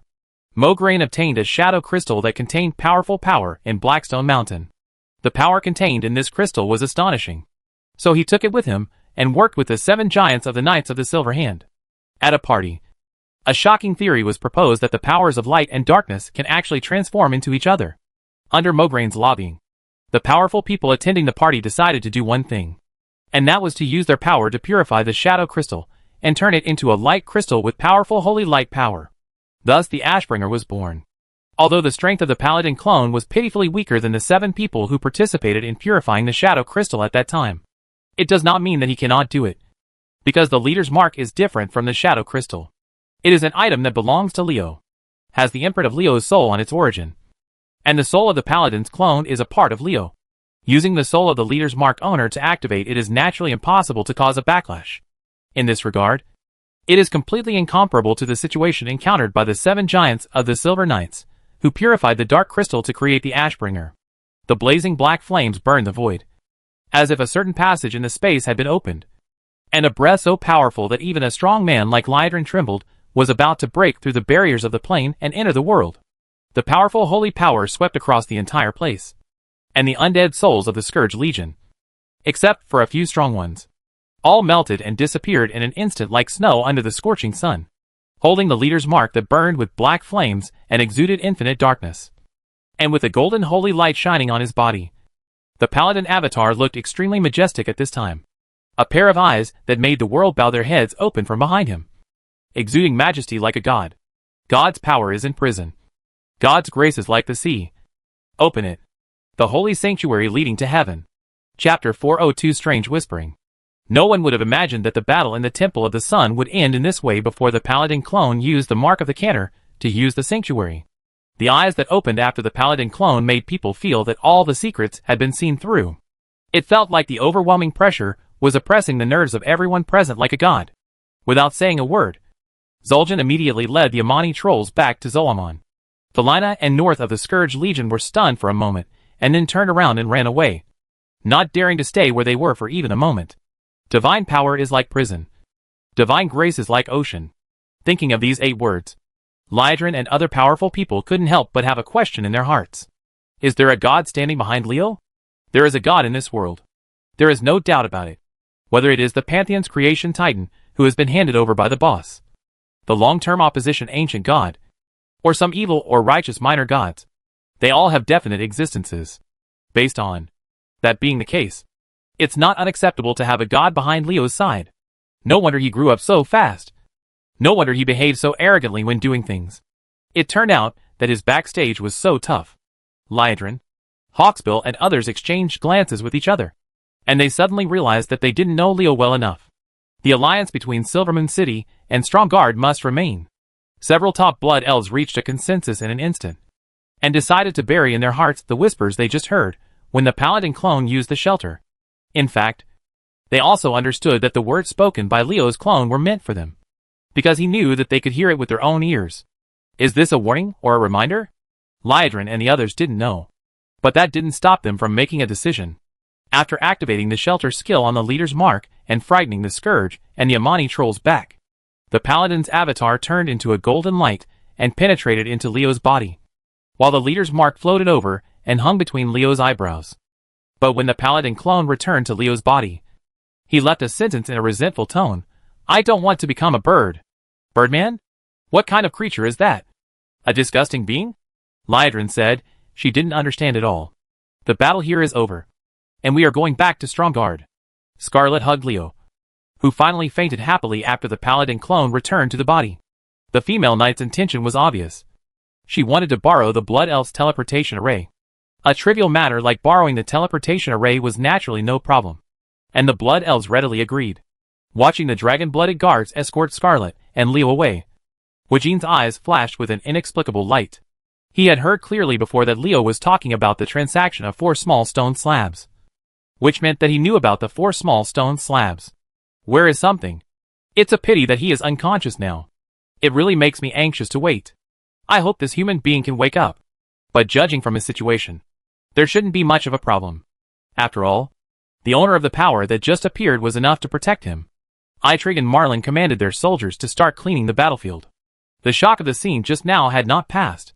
They were silent except for issuing necessary instructions. Leo has such strength. How should he deal with the orcs and the Forsaken if Stromgarde's troops are directed at Hammerfell? Several high-level blood elves present were constantly communicating in private. There was only one thing they mentioned, and that was that what Leo said was that the Well of Eternity was not the only way. Yes, that's right. It was the problem that troubled the blood elves. The fundamental problem is addiction. From what Leo said, he has other ways to help us solve our addiction to magic. We must inform His Highness about such a fundamental matter that affects the whole clan. The strong men of all races who stayed in the Sun Temple were constantly thinking about it. But all this had nothing to do with Leo and Scarlet for the time being. While these people were still thinking, they had returned to the rapids through the Blood Elves' teleportation circle. Fort. A large group of people suddenly appeared in the castle of Stromgarde, the most conspicuous of which were Scarlet, Queen of Arathor, and Leo, who was in a coma. This was simply a heavily guarded palace, and no outsiders had seen all this. Otherwise, Leo's unconsciousness and the presence of the dragon-blooded guards will definitely cause a new wave of disturbance in the Arathor kingdom, which has just stabilized. When Leo summoned the dragon blood guards, he had already ordered Willie to leave a few people to take over the guards of the teleportation array, so they were not afraid of being disturbed by outsiders when they returned. Scarlet took Leo and went straight back under the leadership of Willie. When they arrived at his room, the dragon blood guards immediately redefended the place, gently placing Leo on the bed. Scarlet's eyes were full of confusion. The female knight sat on the edge of the bed and held Leo's hand. She didn't know when Leo would wake up, or whether he would wake up. Something happened. Don't worry. The master will be fine. What he needs now is a good rest. Dragonako stood aside and recounted the facts. Just as he said, if something really went wrong with Leo, as a pet, could he stay here so safely? Scarlet sighed softly. She didn't understand this truth. Just caring would lead to chaos. How long will he sleep? She used her hands to help Leo comb his hair. Scarlet's movements were very gentle. She seemed to be mumbling to herself or asking Dragonakos. The Twilight Dragon Prince pondered for a moment before replying. With the current situation of the master, if there is no accident, he will wake up in 10 days. He will not be able to use any power for 30 days, and will gradually recover after 2 months. This is not because Dragonakos is messing around. As Leo's pet, he has a better understanding of his master's physical condition, because he can detect Leo's condition through a special connection between the pet and his owner. The answer accuracy rate should be above 60%. It actually takes 10 days. Scarlet knew that she was a little greedy. Whether an ordinary person like Leo could wake up from a severe mental overdraft was a big problem. But she really felt very uncomfortable after seeing Leo in a coma for 10 days. Your Majesty, Lord Adelaide is here. Do you want to meet her? Willie walked into the room. And the dragon-blooded guards suddenly took over the palace teleportation array, making Adelaide and others understand that something big must have happened. Otherwise these people would never do this. And of course, they would come to find out. Scarlet closed her eyes silently, and then opened them. At this time, the anxiety and worry that appeared on her face due to Leo's coma were completely gone. What was left was just the heroism of the leader of a country. Outsiders could not see anything from her face. Can't see any clues. Willie, go tell Adelaide and ask him to wait for me in the council chamber. Scarlet told Willie that no one else would be allowed in here now. With Leo's current condition, the dragon-blooded guards would never let anyone else in except Scarlet. And the female knight was not allowed to have anyone. Others know that Leo is in a very bad condition now. Knuckles, keep him safe. After saying this, Scarlet stood up and walked out, while the Twilight Dragon Prince stood there like a statue, motionless. As Leo's pet, Dragonakos will protect Leo as his top priority even without Scarlet's orders. If you can find some spiritual blessing items, the time it takes for the owner to recover will be shortened to a certain extent. Dragonakos suddenly spoke up when Scarlet was about to walk out of the room. In fact, from the Twilight Dragon's point of view, what Scarlet could find wasn't of much use. But it was better than nothing. An object of spiritual blessing. Scarlet's eyes lit up, and she thought of something that might help Leo. After Scarlet left, the room where Leo was in fell into silence. Dragonicus, who stood like a statue in the room, had his senses fully open to prevent any possible accidents. While Leo, who was in a coma, fell into a strange situation. A murmur kept echoing in his ears, making him feel irritated like flies disturbing his dreams. He was supposed to be sleeping and recovering, but he couldn't get the quietness he needed most urgently at this time. What the HL? Get out of here. Don't you know that sleeping is more important than anything else? Disturbing someone's sleep is like killing their parents. It's extremely abominable. If Leo could still control his body, he would definitely yell out loud. But now, he could only yell in his own mental world, as if being disturbed by Leo. The vague voice that was just muttering gradually became clearer. We just want to save this world. When Yogg-Saron dies, destruction will come to this world. Titan destruction. What a mess. If you want to save this world, go ahead and save it. Don't disturb my rest. Are you annoying? Leo has the urge to go crazy. You are exhausted and mentally exhausted and are in desperate need of a good night's sleep. But a buzzing fly keeps shouting in your ear to save the world. How do you feel? Do you have the idea of slapping this smelly fly to death? He continued to recuperate, but was driven crazy by some unknown existence. Leo felt that he would definitely collapse if he continued like this. He tried hard to calm down, but the whispers penetrated directly into the depths of his soul and tried to influence him more deeply. At this moment, a savior-like voice sounded. If you find unknown energy, do you want to absorb it? It's Goldfinger. Leo was overjoyed. At this critical moment, the golden finger he brought during time travel was still reliable. Suck. Suck me hard. Suck up this annoying fly. Confirm absorption. Leo, who had been annoyed for a while, felt furious. Without thinking, he chose to confirm the absorption. After receiving the order, Goldfinger began to move, as if it had encountered a terrible natural enemy. The murmurings turned into screams of terror. It penetrated deep into Leo's soul and quickly fled away. But it could not be faster than Goldfinger. It only struggled for a moment. It was pulled away in an instant. The whole world went quiet. Chapter 403 Counting Harvest. There's a saying that goes like this. Sleep until you wake up naturally, and count money until your hands cramp. This is a very comfortable life. In reality, it is much more difficult to achieve the latter than the former. After yawning and stretching, Leo sat up from the bed with a satisfied look on his face. Who wakes up from the big dream first? I know it all my life. Nakos, what's that expression on your face? Leo, who checked his image and found nothing wrong, asked Dragonakos, who looked completely shocked. The Twilight Dragon Prince's gaze made him feel strange. What was he surprised about? Didn't I teach you to stay calm when things happen? Master, are you okay? Dragonakos couldn't believe it. Considering Leo's condition at the Temple of the Sun, he would have been in a coma for a few days no matter what. How could he wake up only half a day later? And it seemed that he was fine at all. What's happening here? Was my judgment wrong? The Twilight Dragon Prince began to doubt his abilities. Knuckles, how many days have I slept? It was natural that it was okay. Leo even felt that he had never been so energetic before. Thanks to the selfless contribution of a certain unlucky guy. He was a blessing in disguise this time. Master, you only slept for half the day. Dragonakos' words made Leo understand. It turned out that this was the reason for the Twilight Dragon Prince's surprise. Under normal circumstances, he should have been comatose for a few days, and then weak for several months. But now it took only half a day for him to fall asleep. Anyone else would have found it strange that he woke up in high spirits as if nothing had happened. However, Leo had no desire to explain it all. He motioned to the Twilight Dragon to stand aside, and began to silently investigate his situation. The battle at the Sun Temple ended in a hurry, and he didn't even have time to sort out the loot carefully. When it comes to loot, I must first sort out the equipment. A thunderstorm amulet from an Ubricon, a shadow of Lotheb from Lotheb, and finally Maxner's Son of the Spider, and the Curse of the Vanishing. The thunderstorm talisman, a necklace with flashing lightning, has epic quality. Looking at this necklace, Leo's heart moved, and Flintog appeared beside him. After the Kobold Geomagician appeared, his eyes never left Leo's hand. To be precise, he never left the thunderstorm talisman in Leo's hand. Upon seeing this, the latter threw the necklace directly to him without any hesitation. Flintog smiled happily.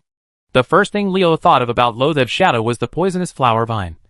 But now this vine is trying hard to absorb Lotheb's broken core, and has fallen into a deep sleep. Then Leo's mind changed, and the almost forgotten corpse-eating vine appeared. Watching the corpse-eating vine, Leo, who was so big that it required two people to hug each other, looking at the shadow of Lotheb, he was at a loss. Summoning the corpse-eating vine was just a flash of inspiration. He had no specific idea of what to do, but he vaguely felt that something good would happen. Facts have proved that Leo's feeling was correct. The corpse-eating vine did not disappoint him. This vine that had almost been forgotten in a corner seemed to understand that this time it was his luck. Because the poisonous flower vine fell into only when his master was sleeping did he think of himself. If he couldn't grasp it again, he might not have the chance to play in the future. After it appeared, it rolled up its body and swallowed Lotheb's shadow like a corpse without waiting for Leo to say anything. In addition to eating corpses, can corpse vines also eat equipment? Leo was surprised and felt very novel. He wanted to see if there would be any changes in the corpse vine after swallowing the shadow of Lotheb. As for whether there would be any losses to the epic quality item, Leo said he didn't care at all. The equipment skill is abnormal. The zombie vine is summoned. Things really have changed. The troubles of happiness hit Leo again. Not because changing equipment skills is irreversible, but because changing such skills requires energy. The energy he needs to upgrade. To give or not to give? This is a question that only takes half a second to answer. For Leo now, the corpse vine has almost been included in the category of abandonment. Just like the soy sauce crow before. If no changes are made, who knows if he will think of it in the future. Again, Leo has never hesitated to invest in the skills that travel with him. The equipment skill mutation is completed, and the host gains a new skill, Summon Lotheb. It was actually summoning Lotheb. The result of the mutation surprised Leo. He actually summoned Lotheb. Doesn't that mean he has the ability to summon the legendary strongman? Will the corpse-eating vine replace the poisonous flower vine this time? Thinking about Leo, he quickly checked it out. He was happy when he saw it. It turned out that although Lotheb summoned after the mutation did not have the undead aura, in fact Leo didn't need it at all. But it did. An enhanced version of the new ability Devour Vine. It can swallow opponents to replenish Leo's magic power. And it is the kind that can swallow it alive. During a battle, a man-eating monster devoured his comrades alive, making chewing sounds in his mouth, and then looked at him like he was looking at food. This scene would make many opponents collapse. Why do you feel more and more like an evil boss? Leo scratched his head, looking troubled. Of course, this is not the point. The point is that the summon Lotheb can coexist with the poisonous flower vine, provided that your mental control is strong enough. Leo had to complain about this. It was another issue of mental dominance. It seems that this is the fate of legal warriors. Mental power and magic power will never be enough. This is the same reason that warriors always feel that their strength and physique can become stronger. The Sand Fury Trolls of Tanaris. I can't even take a look around your place. Who told you to have something called the Crown of the Abyss? The remaining spoils are Maxner's Son of the Spider, and the Curse of the Vanishing. Anaxuda. Are these two items of use to you? Summoning the purple spider monster, Leo put the little spider-like spider son and the strange disappearing curse in front of it with a look of anticipation. The corpse-eating vine gave him a big surprise, and he now hopes that this surprise can continue. Go down. Facts have proved that the aura of pig's feet does exist. And the rewards obtained by taking great risks are also huge. Anexuta swallowed the disappearing curse and the spider child into his stomach without any politeness. And then began. Make a network? Lay eggs? Looking at the spider eggs, Leo blinked and blinked. He was stunned. Isn't it so magical? But I just swallowed something and laid hundreds of babies? Are you treating my room as a spider farm? Wait. Anexuta was once the queen of the spider monsters in the ghost land. It is normal for her to lay eggs, which means that spider monsters will hatch from these eggs. So, there was an excited look on Leo's face. These hatched spider monsters may not obey Leo's orders, but they will definitely obey Anexuta's command unconditionally. A spider monster that can be used for underground raids. Don't we already have an army? The Scourge in Alsace has the crypt demons led by a Nubarak. And I have the spider monster army of Anexuta. Although the latter is not as good as the former in terms of quality. The number of crypt demons has been fixed and Arno, however. Kasuta can continue to lay eggs, as long as there is enough time for the spider monster army to accumulate in sufficient quantity. The spider monsters can use the human sea tactic to submerge the crypt demon. Anexuta, you have done a good job, and I am very satisfied. In my private space, you will have a large enough territory for you to build your own kingdom. There is only one thing you have to do, and that is lay eggs. Lay eggs with all your strength, and have as many spider monsters as possible. Leo gave Anexuta a new task. The spider monster queen of the ghost land screamed with satisfaction. It seems that laying eggs and giving birth to babies is her hobby? After finishing the equipment harvest, Leo found that he was very lucky today and felt that it was necessary to continue. He still had skills that he had not carefully checked. The puncture obtained after killing a Nubricon has been used against Maxna. The undead aura drawn from Lothev's body has not hurt anyone and has no effect. So the only thing left is to use it from the power drawn from the body of the sorcerer Lord Makaras. Strength absorption literally means absorbing the opponent's strength to strengthen oneself. It is an ability to benefit oneself at the expense of others. People who don't understand it will think that it makes the enemy's physique weaker and his strength smaller. In fact, this ability is not that simple. This is not simply about absorbing the physical power of the body when it performs a physical blow, but it is about being able to penetrate into the opponent's soul and obtain certain special abilities from him. After understanding the role of power absorption, Leo took a deep breath. This ability was unbelievable. Then he began to despise the magic Lord Makaras infinitely. He couldn't use such a powerful ability at all. He was so stupid to come out. He would be sorry for himself if he didn't die. Knuckles. Leo winked at Dragonakos, who was standing by. Understanding his master's intention, the Twilight Dragon Prince immediately opened his soul to the former. A purple light emanated from Leo's body, connecting him and Dragonakos. Gunakos was connected, and Leo breathed out gently as if he had understood something. A purple Twilight Dragon breath came out from his mouth, and the hot dragon breath melted everything in the room into gas. Is this dragon's breath technique? It's just a breath, but it has such strong destructive power. It's very good and powerful. Leo, who was immersed in the Twilight Dragon's breath, murmured, and the changes in the room immediately alerted the guards. Willie rushed in with a group of dragon-blooded guards. What Master Leo. Chapter 404. It's really annoying. It is a wonderful experience to hold someone with warm and fragrant nephrite in your arms. But if the beauty in your arms has an angry face and resentment, it cannot be described as wonderful. I was wrong. I shouldn't have made you worry. I even lost my underwear by mistake. Leo's apologetic expression was met with a blank look from Scarlet. The female knight was really angry. The moment Leo fell into coma in the Sun Temple, she was so anxious that her heart broke. But as it turned out that this guy was just a scoundrel. He had some special luck. So he only recovered after sleeping for a long time. He really treated me like a kid. Children? You want to have a special opportunity. Why do you hesitate and don't explain it clearly? Don't worry me anymore. Okay? Although she hated Leo in her heart, the word Scarlet said did not have the aura that a queen should have. Her strength in front of outsiders eventually turned into a wisp of tenderness in front of her beloved. Leo was very depressed. Why didn't this tough girl believe him when he told the truth?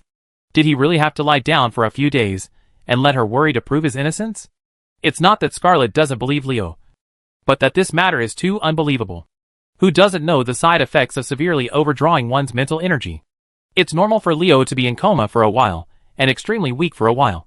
And now it's only been half a day since he was in coma. Not to mention, after overexerting his mental energy, he actually didn't do anything at all. It's really hard to make people accept it. Difficulty.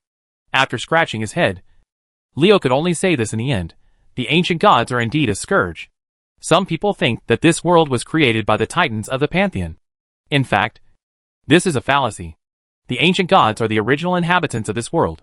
A long time ago, this world was a primitive world filled with elemental servants of the old gods.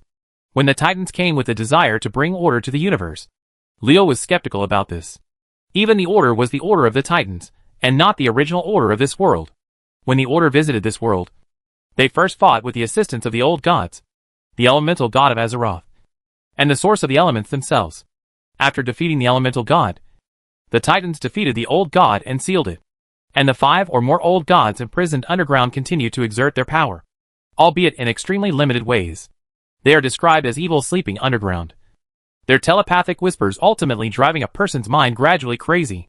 Speaking of specific examples, there is one such person, the former Earth Guard and now Deathwing Neltharion, the strongest black dragon in the world, who has gone crazy.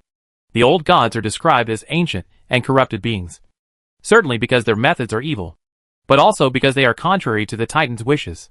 After the Titans took over the world, they originally created inorganic objects, namely stone men and other creatures to manage the world.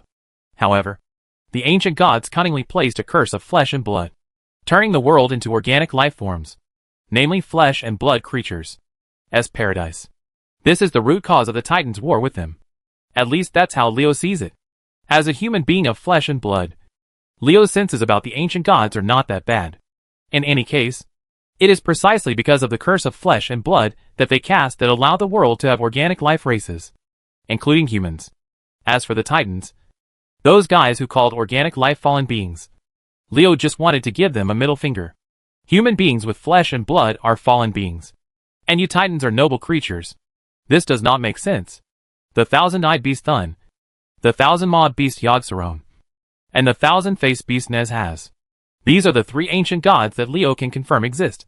They all correspond to the Thun mythology system of a deity. Also uncertain are the likes of Hacker the Soul Reaver, Yuletech the Serpent Goddess, and Zu the Crow God, etc., all of whom are closely involved with the ancient gods. Leo once saw a record that the Sun Chaser under Tirisfal once felt a powerful force, and it was speculated that he was probably a member of the ancient god. What's even more surprising is that based on the Krusu mythology system, it is inferred that Azathoth, the original source of chaos, the head of the demon gods, and the old king of domination, has a translated name of Azeroth. Aren't the so-called old ones the ancient gods, who first ruled the world? Leo had a vague idea in his mind. If the leader of the old gods was really Azeroth, then the Titan statement that destroying the old gods would mean destroying the world would be conclusive. This is why the Titans chose to seal the old gods, and isn't there anything else that can't be thought of without getting rid of this world that has the same name as the leader of the ancient gods? Together with Tirisfal and Azeroth, the 5 ancient gods are complete. Leo was lost in thought. So the question came: who was that annoying fly when he was unconscious? Is the owner of the energy absorbed by Goldfinger a member of the 5 ancient gods, or their minions? It's a pity that I didn't have a conversation with that guy. It's true that these ancient gods only know how to play telepathy. They don't even leave a motto. It's impossible to judge their identity. No wonder they can only do things in such a sneaky way. It is an opposition party that has been in opposition for 10,000 years. Finger caressing the ring of forbidden evil words, Leo's thoughts naturally drifted away. What would be the consequences of killing that annoying whisper that was as annoying as a fly? This was a question he had to think about. How can I, a mere mortal, involve gods? It's really troublesome. Speaking of which, Leo was also helpless. The mysterious energy absorbed by Golden Finger prevented him from suffering the torture of overdrafting his mental energy. Now it seems that it is indeed very good for him. But as the title says, the family crematorium is temporarily satisfying. If the temporary happiness will be, it would bring great pain in the future. So Leo would rather not have this kind of happiness. But the problem is that you have to have it even if you don't want it. Can you still spit it out after absorbing all the energy? Leo couldn't figure it out for a while. So he had to put the matter aside for the time being. I must use my strength to collect more information about the gods, hoping to find something useful. To collect information from the gods, Leo can use both private and official forces. The private force is naturally the Syndicate and MI7. And the official one is of course Scarlet's Kingdom of Arather. Thinking of Scarlet, Leo then realized that the beauty in his arms was looking at him intently. Although the female knight didn't say anything, the confusion in her eyes clearly told Leo that she was curious about what Leo was thinking about. After gently kissing the female knight on the forehead, Leo hugged Scarlet up and said with a joking face, "What should I do while holding such a beautiful woman? Why don't we go to bed and talk about life?" Go to bed with Leo and talk about life. Scarlet jumped out of Leo's arms like a frightened rabbit and ran away amid someone's evil smile. Why is this tough girl so shy when she talks about this? Are you afraid of me, or are you afraid that you can't control yourself? Leo shook his head slightly, with a funny expression on his face. Godok and Dragonakos appeared quietly from behind him, and the Soul Reaper and the Twilight Dragon Prince were carrying certain objects. The corpses of Anubraken and Maxna. Godok, you are responsible for setting up the magic circle. And Knuckles, you are responsible for covering up the fluctuations when I cast the spell. Leo gave a gentle order and began to close his eyes and rest, while Godok and Dragonakos got busy, really moving their mouths above and breaking their legs at the bottom. The magic circle that requires Godok to arrange it himself is naturally extraordinary. If you are knowledgeable here, you can find that this magic circle has many similarities with the 4 major confinement magic circles in Earthy Highlands. It is said to be a confinement magic circle. The streamlined version is no surprise either. 2 of the 4 major confinement formations in Earthy Highlands have been destroyed by Leo. These 2 formations created the War Fortress and the Kobold Geomancer Flinthag. Of course, Leo will not use the remaining 2 formations. It was used so easily. It was still unknown what was imprisoned in this magic circle. If something terrible was released, Leo would not have time to regret it. There are benefits to keeping the 2 major magic circles. Godok's time in Stromgarde was not in vain. In addition to laying the foundation for the Summoner Legion, he was also studying the confinement magic circle. After research, it is natural to test it. And to test it, you must practice it. If you don't try it out realistically, how can you know whether what Godok has created is correct or not? And how effective it is? When Godok set up a simplified version of the confinement circle, Dragonakos also successfully set up a barrier to block magic fluctuations in the entire room, unless someone entered the room or his strength was stronger than the Twilight Dragon Prince. Otherwise, it was impossible to detect what was going on in the room. Rebirth. Anubraken, the leader of the Crypt Demons, is resurrected. Reborn again. The mutant giant tarantula Maxner is resurrected. The rebirth of the Necromancer gave Leo 2 more legendary thugs in the blink of an eye. But at this time, his mental control was far from reaching its limit. The annoying whispers absorbed by Goldfinger brought Leo far more benefits than just letting him get rid of the sequelae of overdrafting his mental energy. Anubraken, step inside. Leo pointed at the magic circle set up by Godok and gave Anubraken the first order. The Crypt Demon commander immediately left the magic circle and stayed there honestly. Beside him was a plane that had already the large combat machine that has been repaired looks like an enlarged mechanical fighter from the appearance of the machine. Yes, this was one of the trophies Leo got during his second trip to Nomarigan. I don't know if the dark fusion circle that Godok set up in imitation of the confinement circle can succeed. Leo was looking forward to it. Master, everything is ready. Godok checked it again, and then nodded to Leo after confirming that it was correct. The Soul Reaper understood that his master valued this matter, and he did not dare to be careless. That's it. Let's get started. Activate the magic circle. Chapter 405. A mortar is too weak. Everyone has their own criteria for whether something is a success or a failure. Maybe when you think you are successful, it is a complete failure in the eyes of others. This is the situation Leo is encountering now. He thinks Anubra, the fusion effect between Can and the giant mechanical fighter, was good. But in Godok's opinion, it was a failed experiment. Okay, Godok, Anubraken just doesn't have the ability to fly. There's nothing to be upset about. Leo patted Godok on the shoulder and said this, seeing that his master did not feel dissatisfied. What else could the Soul Reaper say? It is impossible to say that Leo has no regrets at all. If Anubraken could fly, this big beetle would be omnipotent in both heaven and earth. Unfortunately, things in the world are not always so perfect. Fortunately, Leo is not a demanding person. It is indeed rare for Godok to create a streamlined version of the confinement circle in such a short period of time. Even if it is not full, it is not surprising. After all, Anubraken's strength has been obtained. The strengthening of certain aspects, especially the strengthening of certain aspects, is extremely evil. Lord Leo, Silvermoon City has sent an envoy. and Her Majesty Queen Scarlet is currently receiving her. Viri brought new news. The Blood Elves moved very quickly. They sent an envoy almost as soon as they finished cleaning the battlefield of the Sun Temple and teleporting the orcs and dark spear trolls back to Orgrimmar. The messengers were Leo's old acquaintances, the Blood Elf Countess Liedrun, the sisters Visser, Thetis and Sylph. The Blood Elves want to play the family card this time? Leo said he was under a lot of pressure. You said you asked 4 beauties to come and play the family card. What if I can't control myself? When someone appeared in Liedrun's sight with a smile on his face.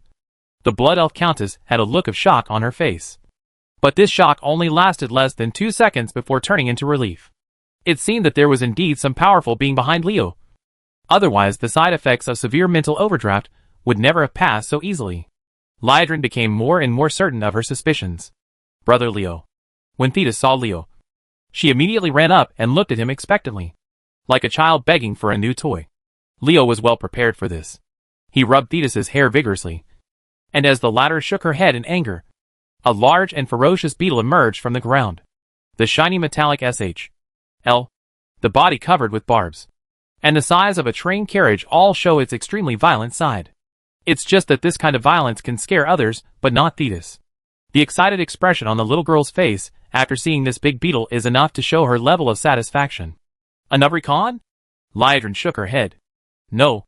This was not the Cryptodemon Lord, but a mechanical puppet that looked like a Nubricon. Is Leo telling us that he has further improved his engineering attainments? Or is he telling us in disguise not to compete with him for the bodies of strong men when we cooperate against enemies in the future? Thoughts were running through the Blood Elf Countess's mind. The appearance of the mechanical puppet imitating the leader of the Crypt Demon made her understand why Leo had a habit of collecting corpses of strong men. This guy's hobbies are really evil. But since he is a warlock, it is normal for him to prefer darkness. This thing cannot be mass-produced because there is only one Nubricon. As if sensing Liedrun's confusion, Leo explained. In other words, this big beetle is actually built using a Nubraken's body as its main structure. So what level of combat power can it achieve? Liedrun understood what Leo meant, and new questions arose in the heart of the Blood Elf Countess. Fortunately, Leo used a mechanical puppet instead of a corpse directly. Otherwise the Blood Elf Countess would have exclaimed loudly. Another existence similar to the Lich King. Directly using the opponent's corpse, like the Lich King, will naturally cause a strong backlash. Leo will naturally not do this. He knows that as he kills more and more powerful people, the team of powerful people under his command will become larger and larger. It is impossible not to arouse other suspicion. After all, it is difficult for a powerful being with a special size, like a Nubricon, to appear. The appearance of a special strongman under Leo, who was killed by him, can be said to be an exception. But the appearance of a large group is definitely not normal. To prepare for a rainy day, Leo wanted to tell others through the Nubraken incident that my engineering was fraudulent, and it was not impossible for those strong men who fell into my hands to appear again in the form of mechanical puppets. Of course, a bottom line must be maintained in this situation. That is, what appears are alien mechanical puppets rather than human beings. Leo will naturally be very cautious about this, because certain things must never cross the line, unless you want to be the enemy of the entire world.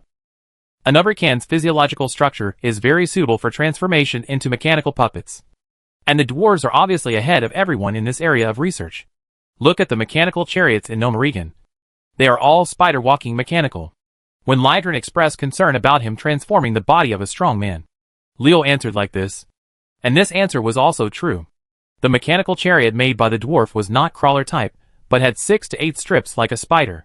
Mechanical legs. Liedrun didn't break the pot and asked, although she really wanted to know how Leo transformed a Nubraken into a mechanical puppet in less than a day. Compared with personal curiosity, matters concerning the whole family were more important. So Liedrun asked the real purpose of her trip about the Well of Eternity mentioned by Leo. Leo, when you were at the Temple of the Sun, you said that the Well of Eternity was not the only way. We would like to hear your opinion. Is this straight to the point? Leo secretly thought in his heart, and the expression on his face became serious. He just heard him say, Liedrun, I wonder how much you know about Ereshra. Ereshra, the city once home to the highborn of Queen Azhara's retainers, is now a ruined, ogre-infested ruin. However, there are still many highborn elves living there, as evidenced by the fact that the magic network established by the powerful Syndra Arcanists has been operating for thousands of years. It is said that the elf prince Torcedron also lives in it. Erisara, Such a distant name. If you hadn't mentioned it, I would have almost forgotten it. Is there anything wrong with this place? Liedron didn't know what Leo meant by asking these questions. There was no connection between the Blood Elves and Elreshra. In fact, few people mentioned this place that was already called Dire Maul. Because it has become a paradise for ogres. Not many people are willing to deal with savage ogres, including goblins, because there is no money to be made from these guys. Leo shrugged, with a strange look on his face. That's not true. The Night Elves built Feathermoon Fortress and sent Tyrant Whisperwind's sister Chandra's Feathermoon to sit there just to monitor Elreshra. Feathermoon Fortress is the home of the Night Elf Sentinels. The south can support the Cenarian Circle in monitoring Silithus. The east can monitor Elreshra and Mashake of the Horde. And the north can guard the Dreamland together with Neil Outpost. Trees can even directly attack the hinterland of the tribe at critical moments. It is impossible for such a place not to become the focus. After all, reality is not a game. And no one will care about your map just because you don't have a copy of good equipment. When mentioning Feathermoon Fortress, one naturally thinks of Night Elves. When thinking of Night Elves, Elreshra, who is in the same place, should not be forgotten. In fact, it's not that Liedron has really forgotten Elreshra, but that the past is too painful to look back on. The beautiful Elreshra has turned into a paradise for ogres. And I heard that there are ogres who are king in it. Why are you embarrassing the Blood Elves? That is to say, Liedron stayed calm after having many contacts with Leo. If it were other Blood Elves, they would probably fall out. Isn't this a slap in the face for your kid Tyressela? Rolling her eyes at Leo, Liedron knew what Leo wanted to say, and she couldn't help but feel a little disappointed. Leo, I know what you mean. Elreshra's magic network has existed for thousands of years. You want to use their method. But have you ever thought about it? If their method can really solve the crisis of Silvermoon? The city has already done this. After all, the Syndra Arcanist comes from the same origin as Astalo and the others. And Silvermoon City has even left them behind in the arcane field. And haven't you discovered it yet? Arii. Sarah's magic network energy is getting weaker and weaker. Besides, its range is too small. In fact, as Liedron said, the Blood Elves have also established magic network nodes in Eversong Forest and the Land of Ghosts. But this does not solve the big problem. Magic addiction has been tormenting them. And Blood Elves almost every day because he couldn't bear it. He became a walking zombie like a heartless person. Originally, Liedron came with hope this time. She expected Leo to come up with a new way to solve the addiction to magic. But now it seemed that she was doomed to be disappointed. Don't jump to conclusions. The confidence on Leo's face gave Liedron new hope. The Blood Elf Countess' heart suddenly jumped. Could this guy really have a way? Ereshra's magic network is unstable, and can only take care of a small half of the city. That's because Immortor, as an energy source, is too weak. Immortor is too weak. What Leo said was like a toad yawning loudly. As a Lord-level demon, how can Immortor, who has been drained of energy for thousands of years, and is still alive and kicking, be described as weak? According to Leo's logic, how can one be powerful enough to be called a god? Under Liedron's puzzled gaze, Leo seemed to say casually, I heard that Archimonde and Kil'jaeden both come from a race called the Eridar. I also heard that there is a species of this race that can travel through time. The spaceship between the endless void and the real plane. I don't know if there is any powerful energy source in this race's spaceship. I'm really curious. Dear Liedron, can you give me an answer? By the way, they should change their name now to Delaney. Drini. Liedron stood up with a cry. Because she thought of a message that Prince Kael'dat's recently sent back. Chapter 406 Arrangements Before Departure. Scarlet, the Drini mentioned by Leo, didn't know much about it, and she didn't know why Liedron's reaction was so big. But the female knight understood that something would happen again when Leo said this. And as a Leo, the instigator, will definitely follow and take advantage. It's just that all of this doesn't have much to do with her now. After sending Liedron away, Scarlet must do one thing. And that is to carefully recall the pressure she felt when facing Zul'jin. This breaks down the barrier between legend and epic. No matter what, strength is the foundation of everything in this world. Especially in Scarlet's position. Her Majesty the Queen of Arathor is going to learn how to reach the epic level. And Leo seems to be free again. Although if he wanted to, Adelaide would consult his opinion on many political matters in Stromgarde. But with Leo's temperament, how could he care about that? Major matters such as the national economy and people's livelihood are extremely complicated. How could Leo rush into it when he didn't have time to hide? Anyway, There are so many ministers in the kingdom, and they can just discuss it themselves. They only need to ensure that Scarlet has control over the entire kingdom. To do this, it is very simple with a meticulous intelligence network and absolute force. The people of the 9th Legion tried to contact Amaran, but their people were repatriated before they entered the Refuge Valley. The political struggle in Stormwind City is still continuing. But the aristocracy represented by Countess Prester has obtained General Bindle's fleet has sailed past the long beach of the western wilderness, and is preparing to enter the Reef Sea. Due to the complicated terrain there, and the difficulty of collecting route information, it is expected to be within a month before entering the Booty Bay area. Valtola was reporting the situation to Leo. The Syndicate was indeed a master at collecting intelligence. Even the information Leo obtained from MI7 through personal relationships was not as detailed as theirs. Although some people were making small moves, the general situation was harmonious. Leo felt that he could safely make certain arrangements without worrying about major accidents. We can't relax our surveillance on the people of the 9th Legion. If they fail to contact Amaran this time, they will definitely find another way. Although Amaran is a smart man and will not be confused, he is just afraid of what happens. I will not allow anyone in the Valley of Refuge. Any accidents happen, we can just watch the fight between the politicians in Stormwind City. Although Prester has the advantage, she will never dare to push too hard. Don't forget that there is Bolvar who can decide the overall situation.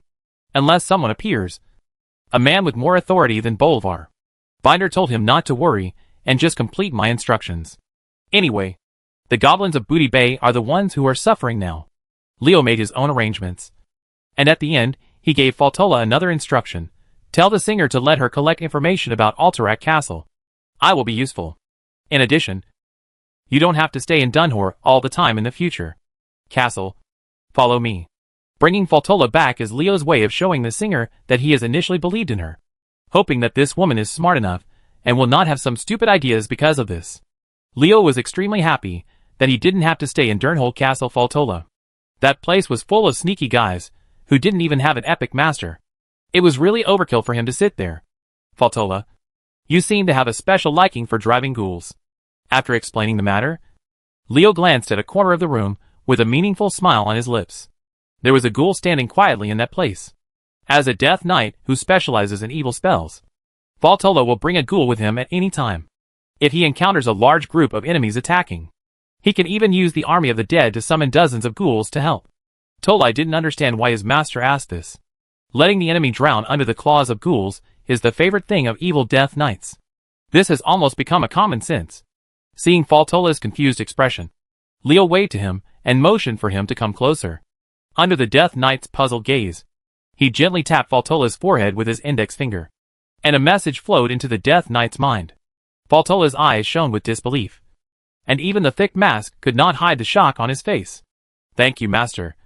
Your greatness is comparable to that of the demon god of hell. Yeah. You learned so quickly. But these words made me feel happy. Leo gave Valtola an appreciative look and motioned for him to stand aside. He has already passed the ability information to Valtola. Whether the other party can really understand it depends on his own ability. Leo will not help in this regard. Maxner. I should give you some benefits after I strengthen a Nubrakan. Otherwise, wouldn't it appear that I, the Master, favors one thing over another? Leo summoned the mutated giant wolf spider and gently touched its head. With Maxner's expression of enjoyment, he sent a stream of information into its brain, feeling the hope of improving its strength. The giant wolf spider let out an excited scream. Neighing. Dragonakos looked at Valtola and Maxa, who had benefited with great envy. The Twilight Dragon Prince looked at Leo eagerly, but the latter ignored him. Nakos. Their potential has almost been fully developed. Without new opportunities, it is impossible to make progress. But you are different. I can't do that now, because it will affect your development. Leo's expression was serious. It was true as he said. The potential of Valtola and Maxner had reached the end. They could not go any further on their own. That's why Leo sent someone from the Hell Demon Army to the end. Enter these existential information into their minds in order to further cultivate them. But the Twilight Dragon Prince Dragonakos is different. As the devourer of all things, his potential is extremely huge. As long as there is enough energy for him to eat, he can grow infinitely. This is stronger than anything else. Besides, he devouring the opponent can also acquire certain special abilities. Forcibly instilling certain information will restrict his development. Dragonakos actually understood this. But he was extremely envious when he saw Faltola and Maxner taking a step forward so easily. The message of Anariel, the Queen of Torment and Anguish among the 4 demon kings in the Hell Demon Army, has been input into Ilsa's body. So who should I find next to be the Demon King of Pain? Duriel? Speaking of which, I have to mention Goldfinger's conscientiousness. After Leo was promoted to pseudo-legend, Goldfinger immediately entered a new message for him. Rhodamant from the Hell Demon Army, the Crazy Blood Witch, the Earth-Drilling Iceworm, the Eye of Fire, the Fawn Skin, the Dark Elder, the Summoner of Sanctuary, the Ancient Soulless Card, and the Pain Demon Lord Duriel and other powerful beings. The information has been open to Leo. Although in the end it was still the case that the host was not strong enough and the input information was limited, Leo could train many more subordinates and make many more choices. Constantly stroking the ring of forbidden evil words on his finger, Leo began to filter a personal choice in his mind. If you want to become the Demon King of Pain, Duriel, melee combat ability is essential. So Gale and Goddic should be ruled out first. Flintag may not be weak in melee combat ability, but he is better at using spells. And he is not the best either. Candidates, Faltola and Maxna have been inputted by themselves with certain information, and their current qualifications cannot accept the inheritance of Duriel. Although a Nubrakan is a big bug like Duriel, he has it's okay to do sneak attacks. But the lack of frontal combat ability is the biggest weakness. It's not that Leo hasn't thought about pets such as Huma, Nararak, Stormcrow, Anaxuda, etc. But there is a feeling in the dark that tells him the road was impassable, so only Talagaman and the War Fortress remained. Talagaman the Hungry, a demon guard whose strength is close to that of the legend. A violent demon wearing heavy armor and holding a blood-red door panel sword. Judging from the above information, he is indeed the best candidate to inherit the painful Demon King Duriel. But Leo rejected him in his heart. For no reason. Just because of Talagaman's qualifications. Or the talent of the demon guard. With Talagaman's talent, it's already a high price to reach legend. It's impossible for him to go further. It would be a shameful waste to give him the inheritance of Duriel. Because Leo can't see it in him at all. It has half a hope of possessing Demon King level combat power. For the same reason, War Fortress is not the best candidate to receive Duriel's inheritance. It seems that Duriel must find another way to inherit the inheritance. No matter what. I have to build the framework of the Hell Demon Army to be worthy of Goldfinger constantly entering these messages for me. Compared with the various combat positions and power systems in this world, the information about the Hell Demon God Legion recorded by Goldfinger when Leo's strength was growing is extremely valuable. Because it is a special existence that is different from other people's perceptions.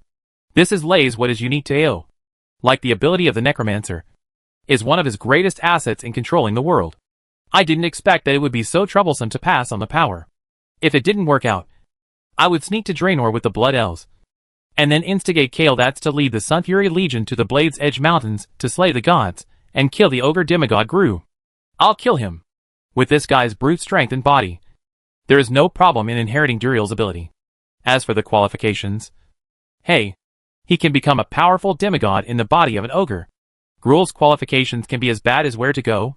Someone rubbed his chin, with a chilling smile on his lips. Let's pay a silent tribute to a certain ogre who calls himself a dragon slayer with such evil deeds. Viri. Leo called Viri and who was guarding the door. He ordered the captain of the Dragon Blood Guard. Contact the goblins for me, and tell me that I have a deal to do with Gadget-san. Faltola. Ask the singer to help me find another troll. He should be in the hot sand port of Tanaris. His name is Gene. No. Yikia is a gang of adventurers who like to hire. He's a troll looking for something. Chapter 407 Water Company's Plan. Tanaris is a land of endless sand sea covering southern Kalimdor. Unbearable high temperatures and vast deserts are the most common scenery here. In addition to some native beasts, this land also has goblins, humans, and sand, angry trolls and sand hammer ogres. And somewhere in the southernmost part live the bronze dragon clan of Nozdorma, the Dragon of Time. The goblins built 2 towns in Tanaris, Gadgetsan and Steamweedle Port. Bigwitz, the chief engineer of the Gadgetsan Water Company, led the goblins to manage the place and hired some gnomes. Their job is to collect water or improve water collection devices. After all, urban water sources in the desert must be guaranteed. Deep wells, artificial rainfall, water collectors, desalination, and even a water supply pipe that stretches all the way to the 1,000 Needles to draw spring water. These are all masterpieces of the Gadgets and Water Company. The above are all normal official ways to obtain water resources. As for the unofficial ones, the Wasteland Bandits in Cardiff Scorbiston rely on stealing, while the Sandhammer Ogres and Sand Fury Trolls control the only natural wells here. Andre Firebeard's South Sea Pirates relied on plundering or sailing to the coast to supply supplies. Of course, they occasionally did their old job and robbed the supply ships in Steamwheel Port. Gadgetsan, a neutral trading city, is also the only civilized point in the entire desert. Here travelers can avoid the scorching sun and dangers in the desert, and can also replenish most of the supplies they need. They can even buy food from goblins, buy some useful engineering items there. Because of this, Gadgetsan's teleportation array has people coming in and out all the time, which not only brings vitality to the entire city, but also obscures the whereabouts of many people. Goblin, help me bring a message to Bigwits, saying that business is coming to your door. A gold coin flew in front of the goblin guard. Due to his sensitivity to gold coins, the goblin guard grabbed it in his hand without thinking. Just as he was about to find the source of the gold coin, a voice came into his ears. A human body hidden in a wide cloak. The goblin guard looked at the speaker. A guy wearing a full-body black cloak in a hot place like Gadgetsan was definitely not an ordinary person. People who were not strong enough could not ignore this deadly hot weather. Well, for the sake of the gold, the goblin guard turned around and walked inward. He didn't ask Leo's true identity at all. He knew from the black cloak that Leo wanted to hide his identity. As for whether there would be problems with the safety of the water company's chief engineer after this man met with Bigwits, that was not his business. This mysterious man wants to see you, Bigwits. It's up to you whether you agree or not. But something went wrong after you agreed. He has half a Kappa's relationship with me. This is the way goblins think. If you have money, you are your father. Shax Bigwits, the chief engineer of the Gadgets and Water Company, is also a big figure in the land of Tanaris. But in the eyes of the mysterious man who came in a black cloak, he is different from ordinary goblins. There is not much difference between him with his shit-green skin, a pair of floppy ears, and a voice that is so thin that it is reminiscent of some kind of extinct profession. Seeing the mysterious man in a cloak, Bigwit smiled brightly, and he knew that big business was coming. Dear Marshal Leo, Gadgets and Water Company welcomes you. Yes, this mysterious man in a black cloak is Leo. He had already contacted Bigwits when he set off from Stromgarde. It was not surprising that the goblin engineer could guess that it was him. Lifting off the black cloak on his body, Leo felt no pressure at all when facing Bigwits, the manager of Gadgetsan. He sat down in front of Bigwits with a golden sword. If he didn't consider the consequences, with his current strength, he would be destroyed. It is not impossible to lose the city. Bigwits, do you have any suggestions for this cooperation with Gadgets and Water Company? Leo went straight to the topic. He was not interested in talking nonsense with the goblins. Besides, even if he wanted to talk about Bigwig, he was not too willing. Don't forget the goblin's motto, time is money. My friend, a waste of time is a waste of money. And in the eyes of goblins this is an unforgivable and shameful act. This human being is very knowledgeable, Bigwit secretly thought. With a light of excitement on his face, Marshal Leo, we have a plan that will not only reduce the resistance you encounter when entering Zul'Farrak, but also can hide your whereabouts. Looking at the expression on Bigwit's face, which said, we have planned very carefully for you, Leo felt wary. Although the goblins had a good reputation, if they wanted to make them sincerely considerate of others, it would be impossible even if the sun came out in the west. He didn't listen. Is it easy to change one's nature after passing through mountains and rivers? There is a conspiracy. Or the goblins want to use this incident to use my power to solve certain problems. Leo and the others don't have the guts to break the contract or take the opportunity to harm themselves. These green-skinned dwarfs are good at everything but very well informed. Even if the tribe consciously blocked the news about the battle at the Temple of the Sun, the goblins should have known about it. From Big Leo had already seen this through Wiz's attitude towards him. In fact, there is almost no need to bother you with this plan. The most precious thing in Tanaris is water, and we are going to make a fuss about it. Bigwit smiled and revealed his plan. What is most valuable in the desert? Gold? Gem? No. Neither.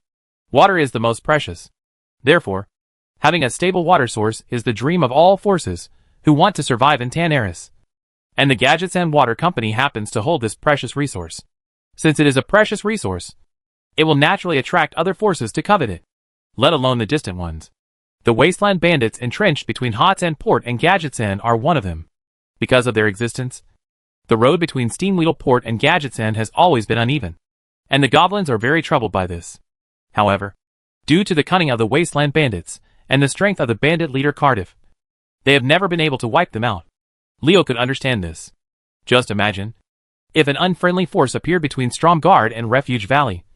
Leo would be worried. Are these dwarves trying to take advantage of this incident to use my power to wipe out the Wasteland Bandits in Cardiff? After all, he was someone who had climbed Yamaguchi Mountain. Leo thought of certain events. It would be really interesting if it didn't happen by chance, but had goblins behind the scenes. Do you want to use water as bait to kill the Wasteland Bandits in Cardiff? Leo rubbed his chin and continued under Bigwit's surprised eyes. Let me guess your plan and adjust it. The guard at the water source made Cardiff think he had an opportunity. The trick of luring the snake out of the hole looks good. But are you sure he will be fooled? He actually guessed our plan. Bigwitz found it unbelievable. The human being in front of him was not that smart. How could he know from just a few words that this incident was carefully orchestrated by the water company? It seems that you have to be extremely careful when dealing with him. No wonder his rise is so fast. People have to admire him. With excellent talent and an extraordinary mind, it is extremely difficult for such a person to become a strong person. Okay, Marshal Leo. Now that you have guessed it, I won't hide it anymore. We are indeed planning to do this. But don't worry. I'm sure Cardiff will be fooled. If it's just this, I can't think of anything to do with Zulfaric. At best, it's just an annoying fly to clean up for you. Leo rubbed the ring of forbidden evil words on his finger with a smile on his face. It became more and more brilliant. The plan of the Gadgetzan Water Company was indeed what he thought. I heard that the water source in Gadgetzan has been used for some years. I wonder how much potential is left. Bigwit's face turned stiff. The goblin engineer thought that since Leo mentioned this, he must have seen through his plan. This human being is too smart. Fortunately, the water company and the Blackwater conglomerate are not from the same department. Otherwise, who would I turn to if he wanted to trick me? Wiping the cold sweat from his forehead, Bigwitz replied honestly, as you said, the current water source has almost been exhausted, and the water company has sent people with water probes to find new ones. Even if Cardiff takes over the current water source, it is impossible to get any benefits. We are going to destroy this water source when we destroy Cardiff. By then you will spread the news that there is a water crisis in Gadgetzan. And the team that went to find the water source with the water detecting rods was captured by the Sand Fury trolls. Use this as a reason to organize adventurers to go to Zulfaric. When the Sand Fury trolls see the coming army, they will definitely organize an army to fight the adventurers. So I can take the opportunity to sneak into Zulfaric? Leo took over before Bigwitz could finish what he said. In the end, he nodded in the goblin engineer's shocked eyes, and praised the plan with admiration. Bigwitz was completely shocked now. The plan they had planned for a long time was so easily seen through by a human. Are they too stupid, or is this human too evil? If humans are as smart as this guy, how can we goblins survive? Yes, that's the plan. At this time, Bigwitz couldn't think of any other way to deal with it other than to giggle. Leo's constant gaze on him made him feel as if all the secrets in his body would be seen through by the other party. Leo's momentum was easily suppressed.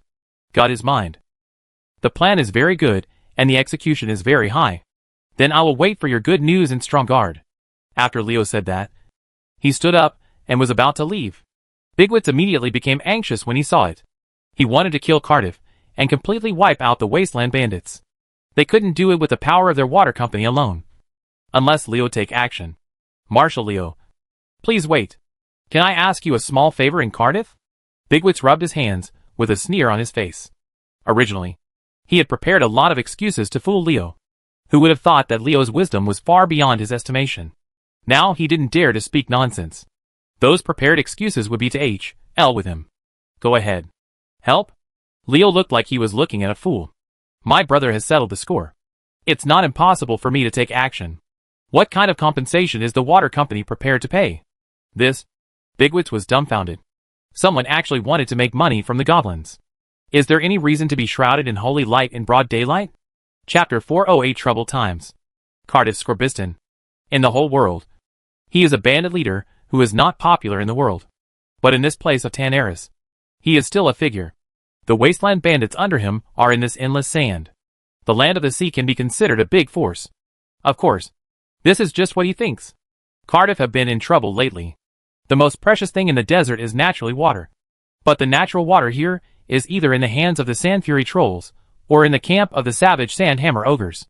Cardiff cannot afford to offend these two forces. So he set his sights on the Goblin Gadgets and Water Company.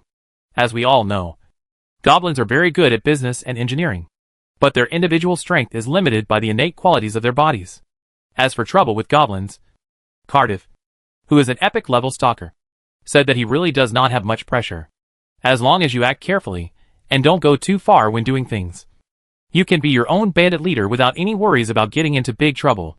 If nothing special happened, the life of occasionally robbing and getting some benefits from goblins might continue.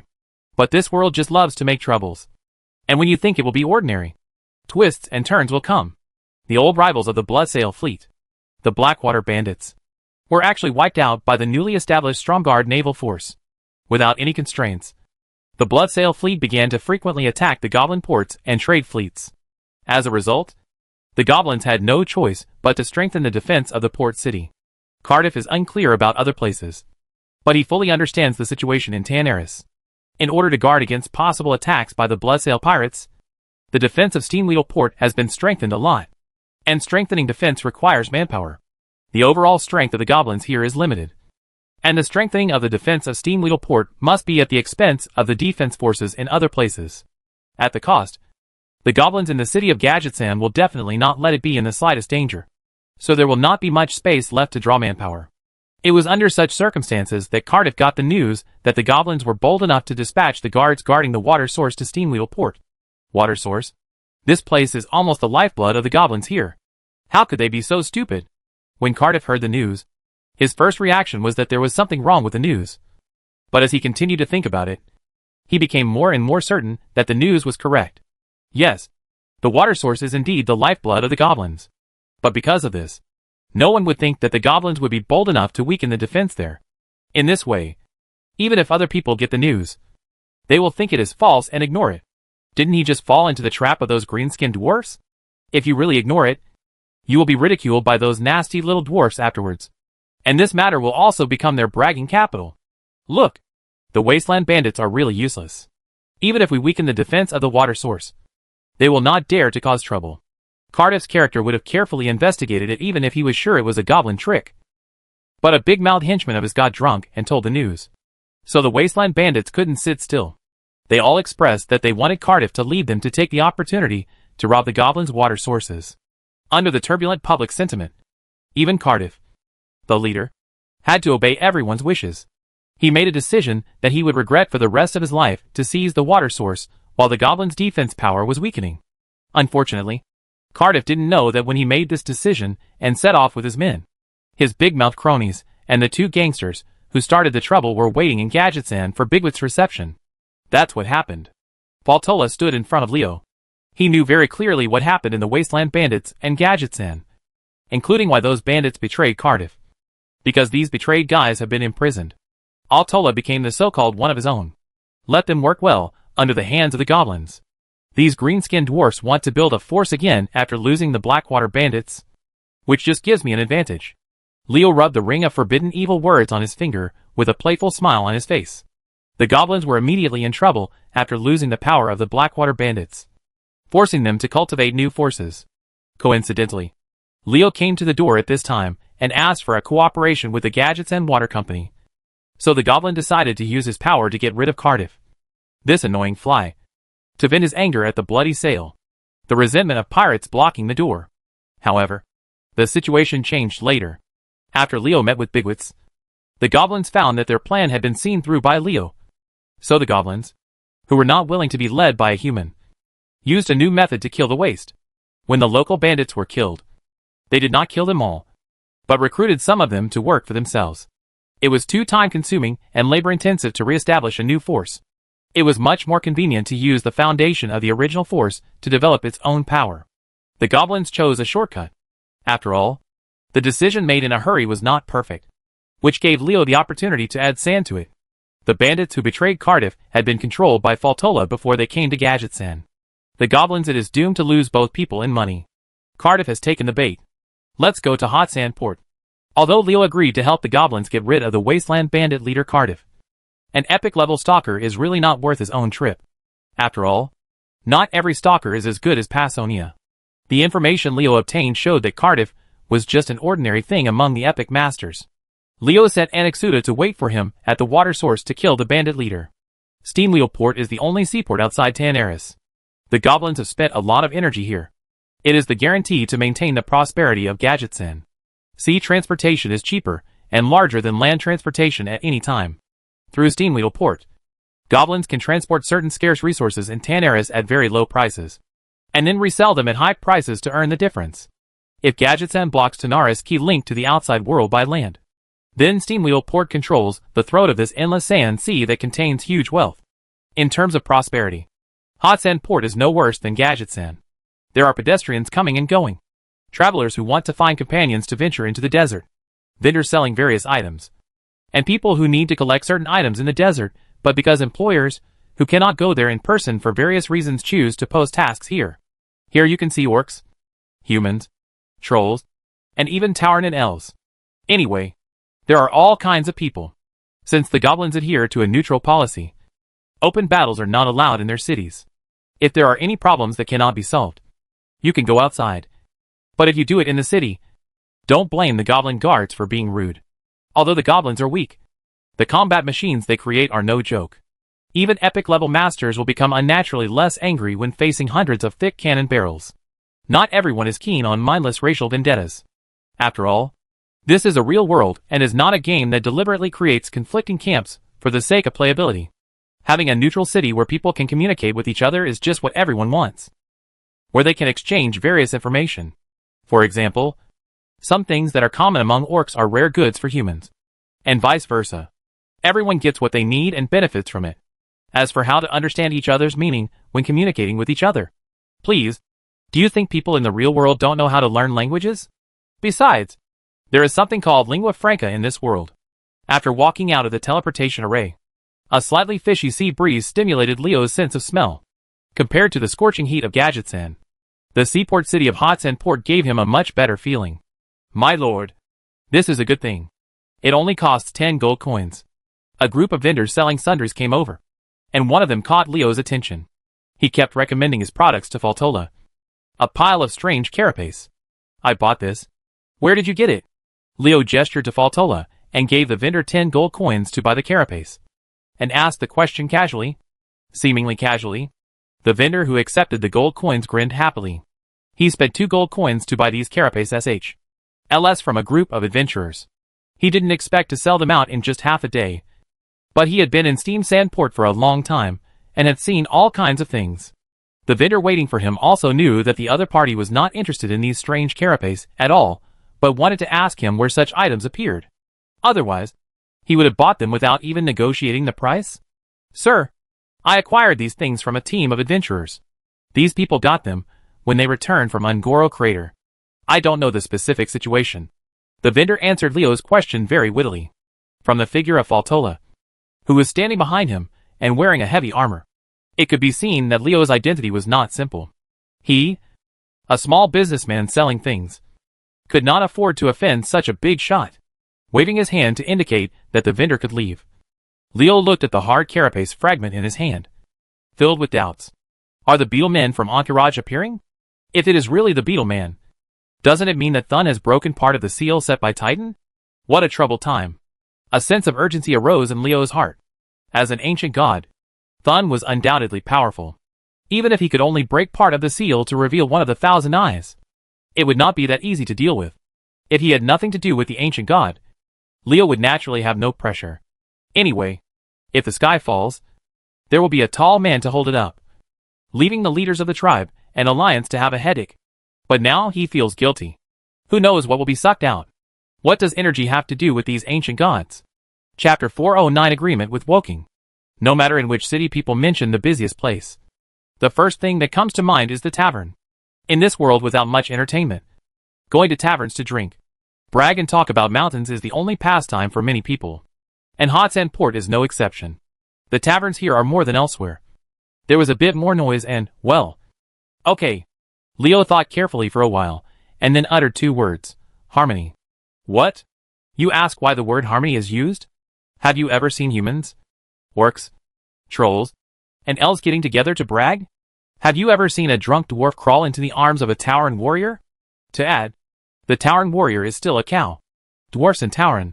Could this be where the legendary dwarf ox comes from? Leo is evil. A dark blue-skinned jungle troll walked into the tavern without anyone noticing. His eyes glanced around the tavern and landed on Leo. The appearance of the jungle troll did not attract anyone's attention. But if someone observed carefully enough, he would find that after the jungle troll appeared, many dark blue-skinned trolls appeared in the tavern. These jungle trolls, the troll quietly took control of the entire tavern. Clan Chief Wajin. Leo stretched out his hand and made a sit-down gesture to the jungle troll who came to him. This jungle troll was none other than the leader of the Dark Spear tribe, Wajin, the high-ranking member of the tribe. Leo, I don't understand why you have to come here, but I believe you have your reasons. Wajin sat down unceremoniously, waiting for Leo's explanation.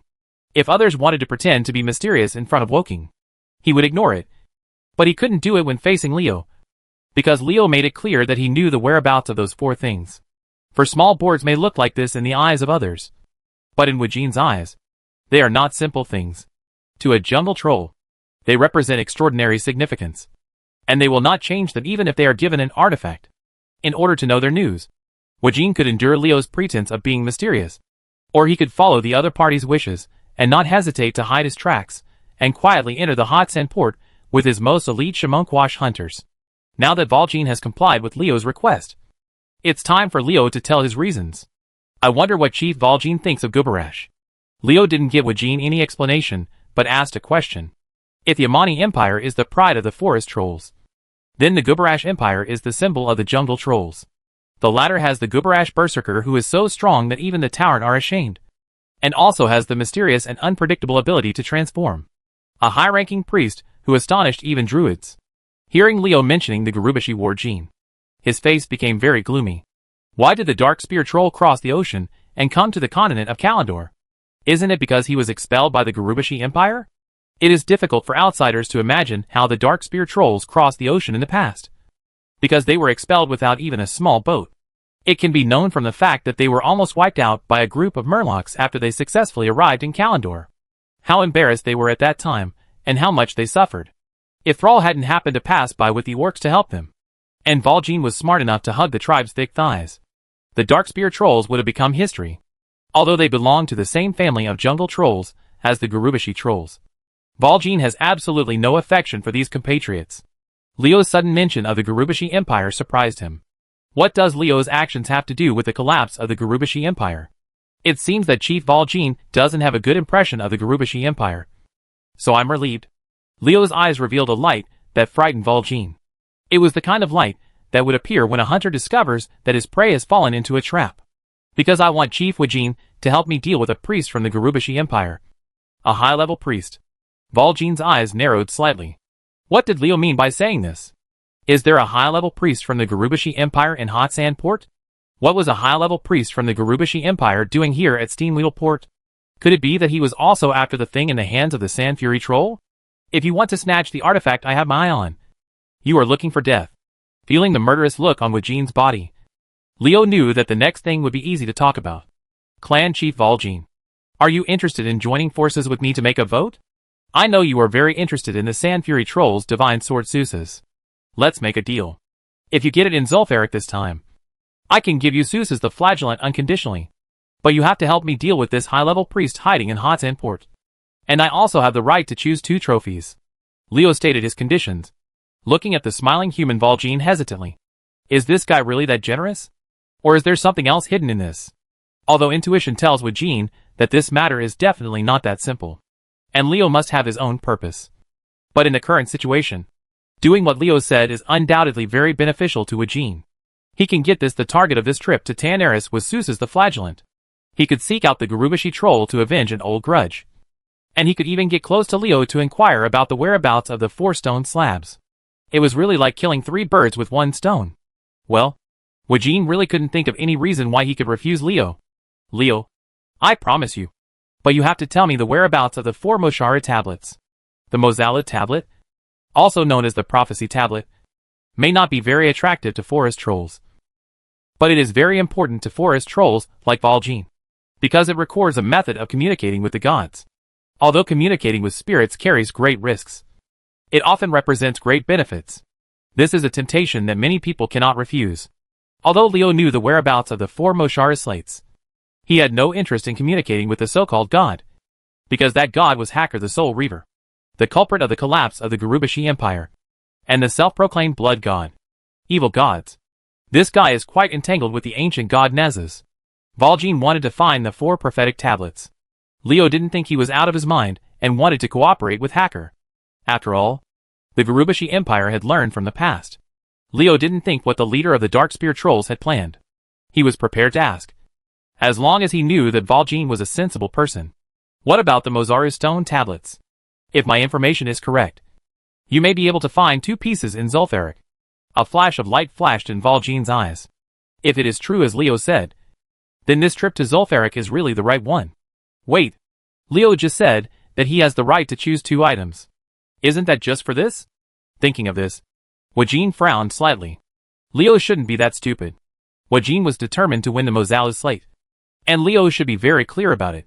What the hell is this guy trying to do? Valjean has an elusive feeling about this newly rising young man. The more he comes into contact with Leo, the more he feels that he cannot underestimate him. There is a quarrel outside the door. Who is smiling obscenely? There is no doubt that it will be me again. How much do you know about the sorrow of cannon fodder? Just as Valjean was thinking, Leo suddenly hummed a few words in a language he had never heard before, which aroused doubts in the troll leader's mind. What race's language is this? As for the noise outside the door and the swarm of adventurers Valjean, he didn't pay any attention to it. Kill Cardiff. Goldfinger's voice rang in Leo's mind. It turned out that just now, the wasteland bandits led by Cardiff had successfully seized the goblin's water source. And during the fierce battle, the sand under Cardiff's feet suddenly collapsed, killing this epic-level stalker. Buried in, no one saw him come out of the ground again. The leader died unexpectedly. The wasteland bandits, who had seized the water source, were dumbfounded. The remaining small bosses began to make small calculations. Since Cardiff is dead, should I be the boss next? The powerful little bosses all want to be the boss. And conflicts naturally arise under the instigation of thoughtful people. What follows is a melee scene in which fists are used to fight for status. In the wasteland bandits, even if the goblins who have occupied the water source get the news, it will be a day or 2 before they arrive. It is quite a distance from Gadget-san and Steamweedle Port. This time is enough for them to decide who is the boss, and takes a lot of water. But they didn't know that the moment the water source was attacked, Steamweedle Port and Gadget-san had already sounded the alarm, and the goblins began to issue emergency missions to organize adventurers in the city to recapture the water source. Calculating this, the wasteland bandits actually only have half a day. After all, completely occupying the water source will require a long battle. And this half day is not enough for them to cause internal strife. The goblins' mechanical troops and the adventurer team that took over the mission rushed towards the water source in a mighty manner. Leo stood up at this time, and Woking knew that the action was about to begin. There is a high-level priest of the Gubrash Empire hidden in Hot Sand Port. Wajin doesn't know where Leo got this news, but he knows that Leo must be absolutely sure that the news is correct. Gubrash Empire? Huh? When you forced me and my people into desperation, did you ever think that my Dark Spear tribe in Wajin would be a blessing in disguise? Those hateful high-level priests. It's time for you to pay for your stupidity. After making a few gestures to the Shimon Quash hunter, who was still beside him, Valjean followed Leo out. When the latter saw the leader of the Dark Spear clan following him, he immediately put his mouth towards him with a sly smile on his face. There was a whisper in his ears. Listening to Leo's plan, Wajin looked at Leo, and then at Faltola standing behind him. The expression on his face became strange. Sounds interesting. But if the owner of this thing is really one of those disgusting bugs, you and I can't stay out of it. Taking the hard object that looked like an insect sh.l. Valjean had a meaningful expression on his face. The Dark Spear leader couldn't help but think of the scene Leo saw when he accepted the power of Thrall's prophet. Is this a precursor to that catastrophe? Chapter 410 Ikia. Yejia is a celebrity in Steamweedle Port. This troll is quite famous among adventurers for his love for people to collect strange things for him. In the eyes of many adventurers, this troll is just a fool and has many useless things. You can sell them all at a very low price from him. There are quite a few adventurers coming and going in the place where Yejia usually lives. Just a moment ago, the place was bustling with people. However, after the goblin issued a mission to recapture the water source, the place became quiet because of the rewards given by the goblin. For adventurers, they are rare and practical engineering gadgets that are hard to find outside. It was just helping the goblin mechanical guards deal with a group of small bandits. All adventurers with some strength rushed to take over the mission. And even many guys with low strength were mixed in to try to gain some benefits with a large army. The adventurers all went out, and Yejia's place naturally became deserted. Yejia, who was free, didn't care about this at all. The adventurers really took him for granted. But he didn't know that it was through them that he could have a detailed understanding of the situation in various parts of Tanaris. Troll, I heard that you have a hobby of collecting strange objects. Can you tell the origin of these things? An elf warrior wearing heavy armor and carrying a big sword walked up to Yejia. A hidden light flashed in the troll's eyes. This elf warrior was very powerful, and not an ordinary person. Yejia made a preliminary estimate of the strength of the heavily armored elf warrior in his mind. But before he could take a closer look at the opponent, he was attracted by something, the carapace of an unknown insect. Yejia's heart skipped a beat when he saw the item in the hand of the heavily armored elf warrior, and his attention was instantly focused on the insect SHL. At this moment, a pitch-black javelin hit silently. Faced with this sudden attack, Yejia only had time to turn sideways, avoiding the vital parts of his chest. Puff! A sharp pain hit his right shoulder. Yejia knew that he had been hit. There was a big hole in his shoulder. The attacker was very strong, not much weaker than him. This deliberate sneak attack made him the injuries were serious. Before he could react, an ice chain as thick as an arm locked his body. The heavy armored elf warrior standing in front of him launched an attack at this time, and the big sword slashed into him with the brilliance of magic. On the shoulder, most of the sword blade was cut in, almost removing one of Yejia's arms, completely destroying his already injured right shoulder. This is a conspiracy against me. Yejia understood that he had been plotted. He used his magic power to instantly break free of the ice chains that locked him, just as he was about to cast a spell on the heavily armored elf warrior. Unexpectedly, the opponent's body suddenly turned into a powerful magic-absorbing device, covering a 10-meter radius. All the magic elements were taken away. Without the magic elements, Yejia's spell disappeared immediately after leaving the body, and could not have any effect on the opponent at all. The High Elves of Quel'Thalas. Yejia was shocked. The heavily armored Blood Elf warrior used the arcane torrent unique to the High Elves, who now call themselves the Blood Elf clan. No wonder he, a warrior, can also use magic, using the arcane torrent to temporarily block Yukiya's spellcasting ability. The heavily armored Blood Elf warrior did not waste the opportunity. In Yukiya's surprised eyes, he struck out with another sword. This time, he struck the left shoulder. Both shoulders were injured, and Yejia suddenly understood the opponent's plan. He clearly wanted to capture him alive. Damn Hun Dan. If you dare to look down on me, I will show you how powerful you are. A scepter appeared in Yejia's hand. He supported his injured body to block the third sword from the Blood Elf warrior. What he didn't expect was that dozens of sharp dark javelins attacked at this time. Judging from the power of the javelin when it is fired, it can be inferred that the person who shoots it has a combat power that is not inferior to that of an epic level master. Has my whereabouts been discovered by the Dark Spear Troll? Yejia was shocked. He used pitch-black javelins as a weapon to attack the enemy, and had so many masters. Moreover, they would come specifically to cause trouble for him. Apart from Woking's Dark Spear Trolls, he really couldn't think of anyone else. Power. With a strange scream, Yejia tried his best to shrink down to reduce the damage he suffered. As a high-level priest who could not cast spells when facing danger, Yejia could only sigh helplessly even if he had the power to channel the gods. Fortunately, he is indeed strong enough. As the most powerful high-level priest of the Gubarash Empire, even if he is not a warrior who specializes in the physical body, his body is still astonishingly hard. Most of the javelins fired can only break him. He suffered some superficial injuries, and only a nearly 2-meter-long dark javelin pierced his thigh and penetrated deeply into the ground, nailing one of his legs to the ground. If the tiger doesn't show off its power, does it think I'm a sick cat? The continuous injuries, before seeing the true face of the enemy, aroused Yukiya's ferocity. After discovering that he could use spells again, he immediately launched a counterattack. But at this time, the Blood Elf warrior on the opposite side suddenly hit him. Magic and dark elements eroded Yukiya's body, and also hindered his connection with the magic elements. Yukiya was still unable to cast any spells. Damn it.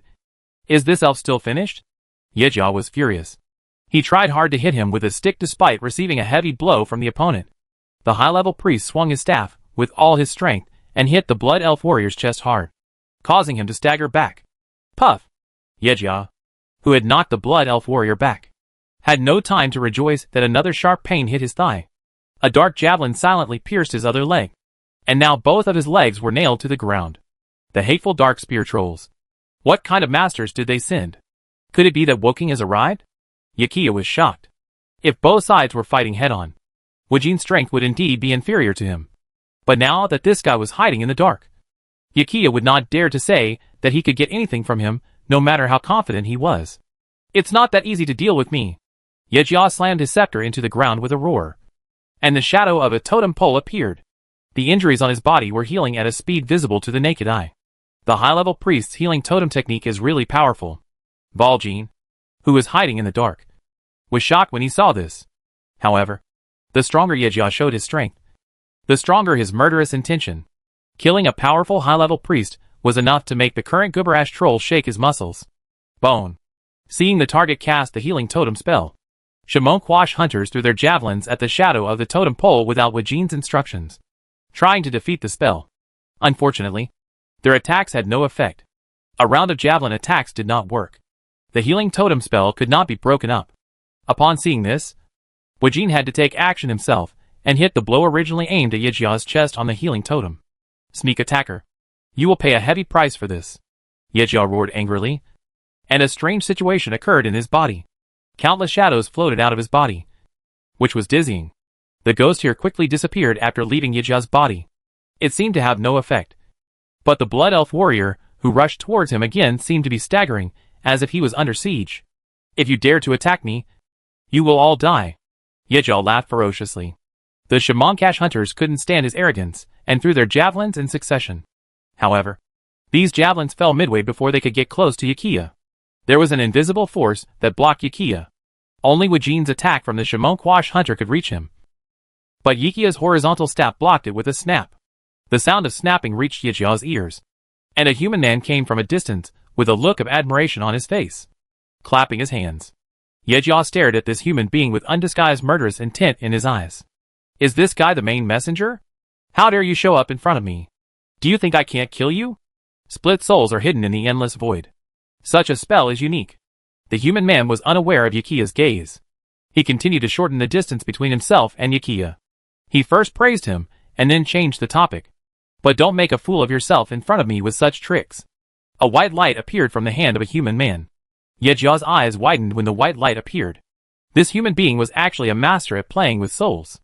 The white light in his hand was a complete soul. It came from the waves emitted by the soul. The strength of the master of this soul is close to legend. Extracting the soul of a strong man whose strength was close to the legend and being able to command it at will. The other party's attainments in soul power made Yejia feel inferior. He knew that if he forced himself to take action, he would be humiliating himself. Who are you? Yejia asked coldly. He had calmed down now, since the other party showed up. It was obvious that he didn't really want to kill him, but had another purpose. In this case, he might as well ask first and delay the time by the way. Recover from your injuries. The human man shook his head, but he did not answer Yejia's question. It doesn't matter who I am. What's important is that you, as a high-level priest of the Gurubashi, traveled thousands of miles to come to Tanaris. It's really curious. Are the Gurubashi trolls so fraternal that they don't care about the divided empire? And come to the resolute port to spread wealth? Do you think so? Respected Jindu priest? Yes. Yejia is Jindu, a member of the Gurubashi high-level priests. A very powerful being.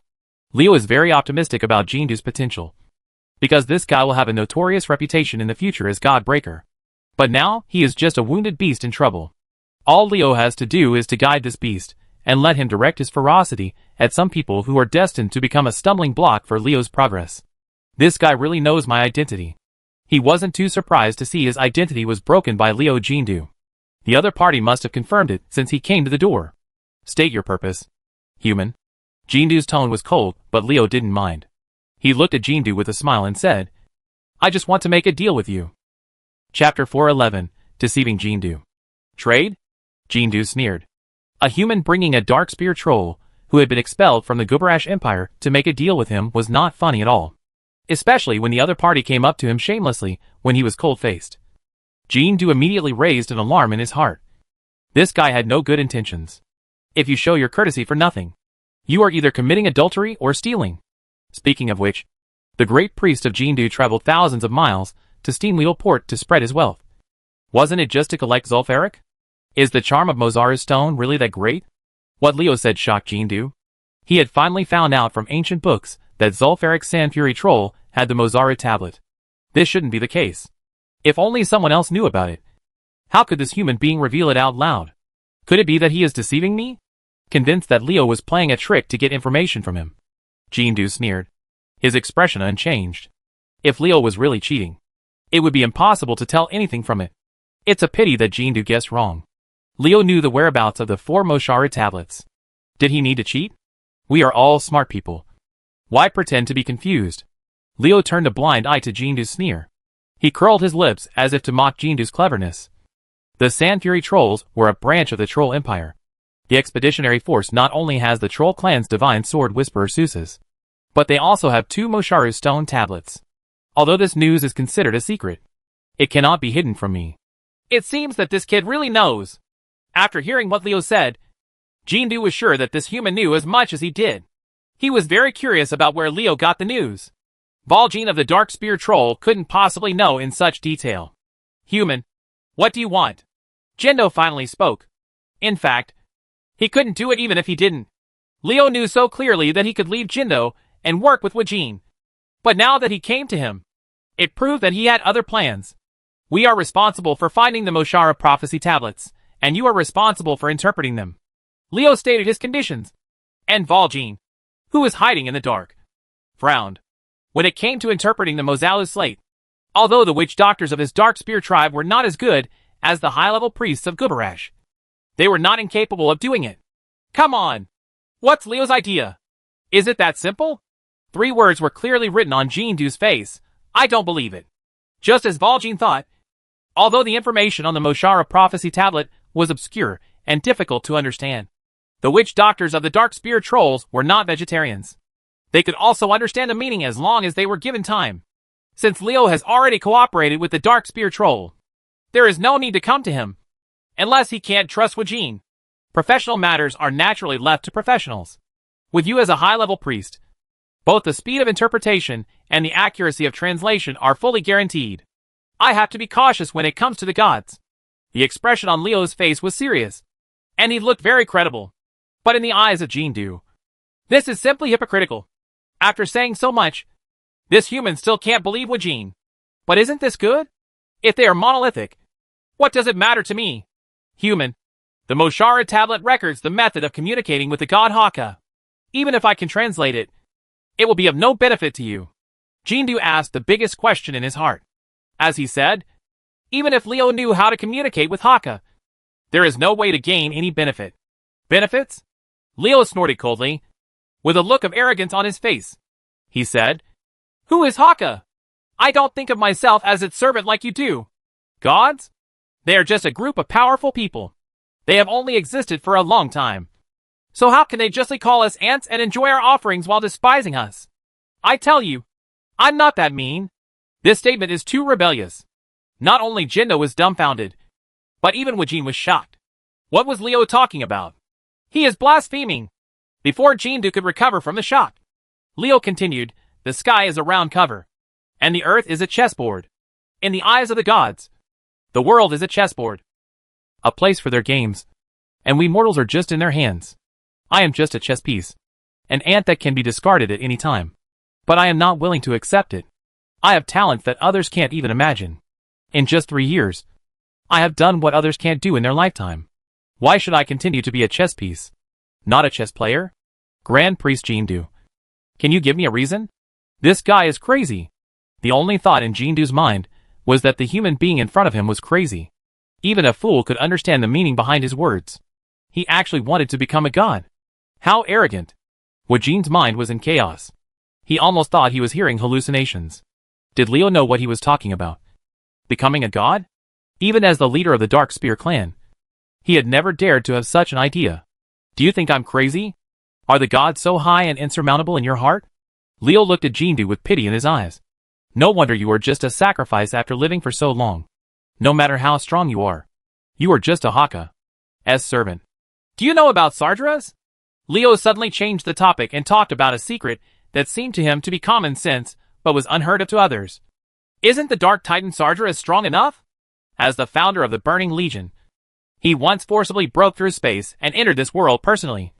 But as a result, when he first came to this world, he met Aegwin, the guardian of Tirisfal, and then died. This shows that killing gods is not impossible. Why can't Sargeras defeat even a human? Because it consumes too much to break through space and enter this world. Even gods will be very weak without enough time to recover. Leo looked at Jindu with a half smile, but not a smile. The latter was shocked. Leo was right. Although the gods are powerful, they cannot enter the mortal world at will. The consequences of forcible entry will be after arrival. During a certain period of time, his strength was greatly reduced, and he became extremely weak. If you are attacked by a strong person at this time, the consequences... Jindu's mind suddenly became alive. Although the weak god was also very powerful, it was not impossible to kill it. How huge would the benefits be if he could successfully kill the god? The human in front of him mentioned Aegwin. She was a woman who became a Dharma god. Is her becoming a god related to her success in killing Sargeras when he was at his weakest? Judging from this crazy human behavior, there is definitely a connection between the two. Could it be that killing a god would gain something crucial that would allow a mortal to become an eternal, immortal and aloof god? The inference in his mind made Jindu's heart beat. If I could do it, wouldn't I become a superior god? Becoming a god and being immortal. What a powerful temptation. Jindu felt that he could not resist this temptation. Jindu, do you still have any questions? Human, why should I help you? Leo said so much that it sounded nice. But in fact it was only to him that Jindu was concerned about what kind of benefits he could get from it. Because I can extract Haka's soul. Leo looked proud, and a hint of surprise flashed in Jindu's eyes. So the soul of the god is the key. Does this human being think so arrogantly that he is the only master at playing with souls? With the cooperation of several high-level priests from our Gurubashi Empire, you are no match at all. But now I might as well take advantage of this arrogant guy. Human, you convince me that if I can really get Haka's soul, I must have the power to deal with it. There is no problem with this. But Haka's body must be handed over to me. I promise the Blood Elves. Obtaining the body of a god. Is this why the High Elves of Quel'Thalas are also involved in this matter?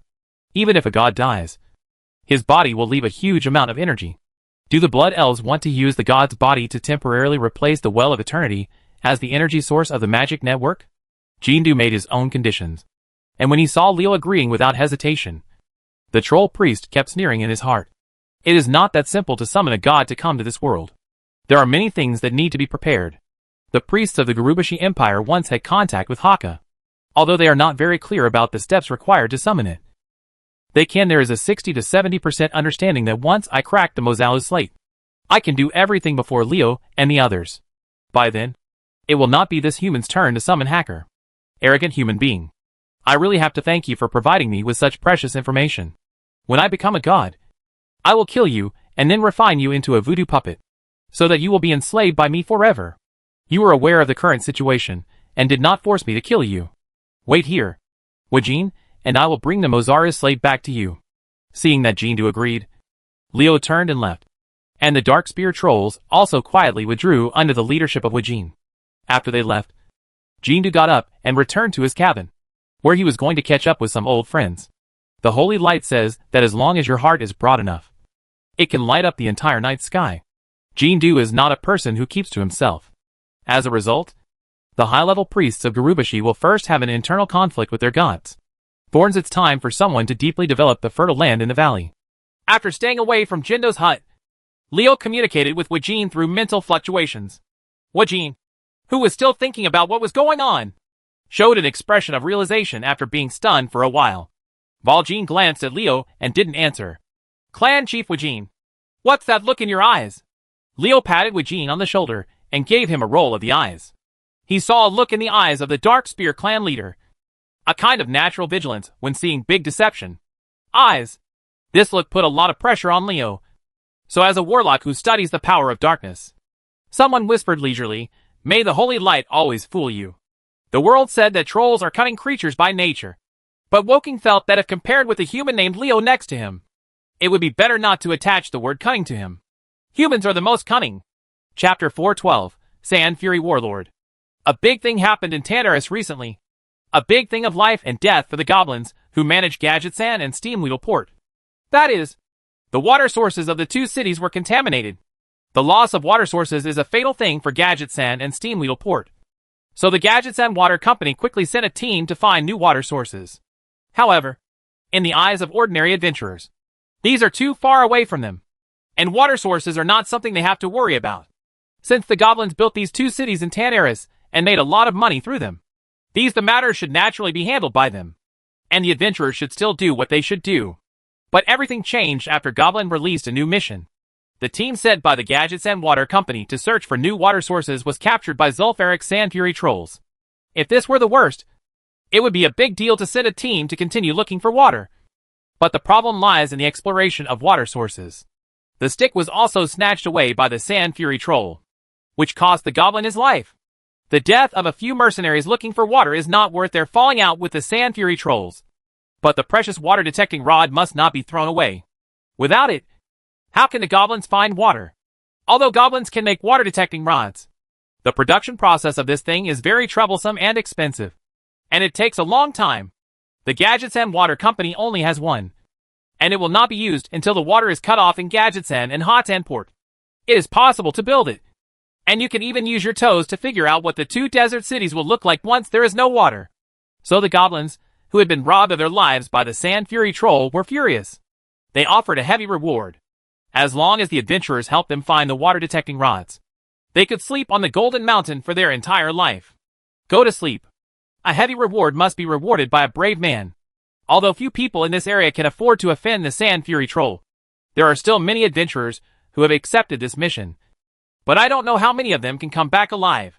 People have to say with emotion, it is true that people die for money and birds die for food. The adventurers gathered their friends and headed towards Zulfaric in large numbers, which immediately caused a backlash from the Sand Fury trolls.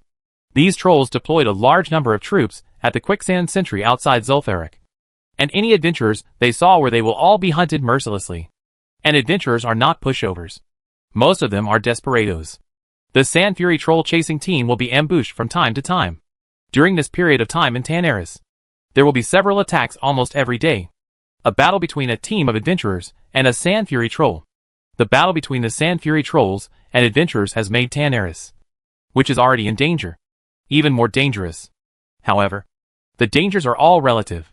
For some people with strong strength, these so-called dangers are not considered at all. They take it seriously. In a corner of Zulfaric, the ground collapsed silently. A huge metal beetle broke through the sand on the surface and drilled out of the ground, leaving behind it a large pit several meters in diameter and a black hole. A human man with black eyes and a group of dark blue-skinned trolls walked out of the pit. Needless to say, they are the Shamonkwash hunters led by Leo and Vol'jin. Taking advantage of the cover of the large group of adventurers coming to Zulfaric, Leo and his party quietly approached the lair of the Sand Fury troll without anyone noticing, waiting for the burrowing pets in a Nubrakan. With help, they quietly entered here from underground. TSK. The Sand Fury troll's defense is very lax. Leo, who summoned Ektoz and Pelision and let the two Dracolics hide in the sky for reconnaissance, was quite dissatisfied with Zulfaric's defense, which made Vol'jin, who was standing next to him, roll his eyes. Zulfaric's nearly empty nest is not because the Sand Fury trolls are lax in their defense, but because today is a special day. It is the sacrificial day of the Sand Fury trolls. Most of the Sand Fury trolls have gathered at the altar, waiting the beginning of the sacred ceremony. Of course, not all Sand Fury trolls will obey the orders of the priests, but due to the restlessness of the adventurers, Sand Fury warlord Intusul had to bring a large number of Sand Fury trolls to the quicksand post.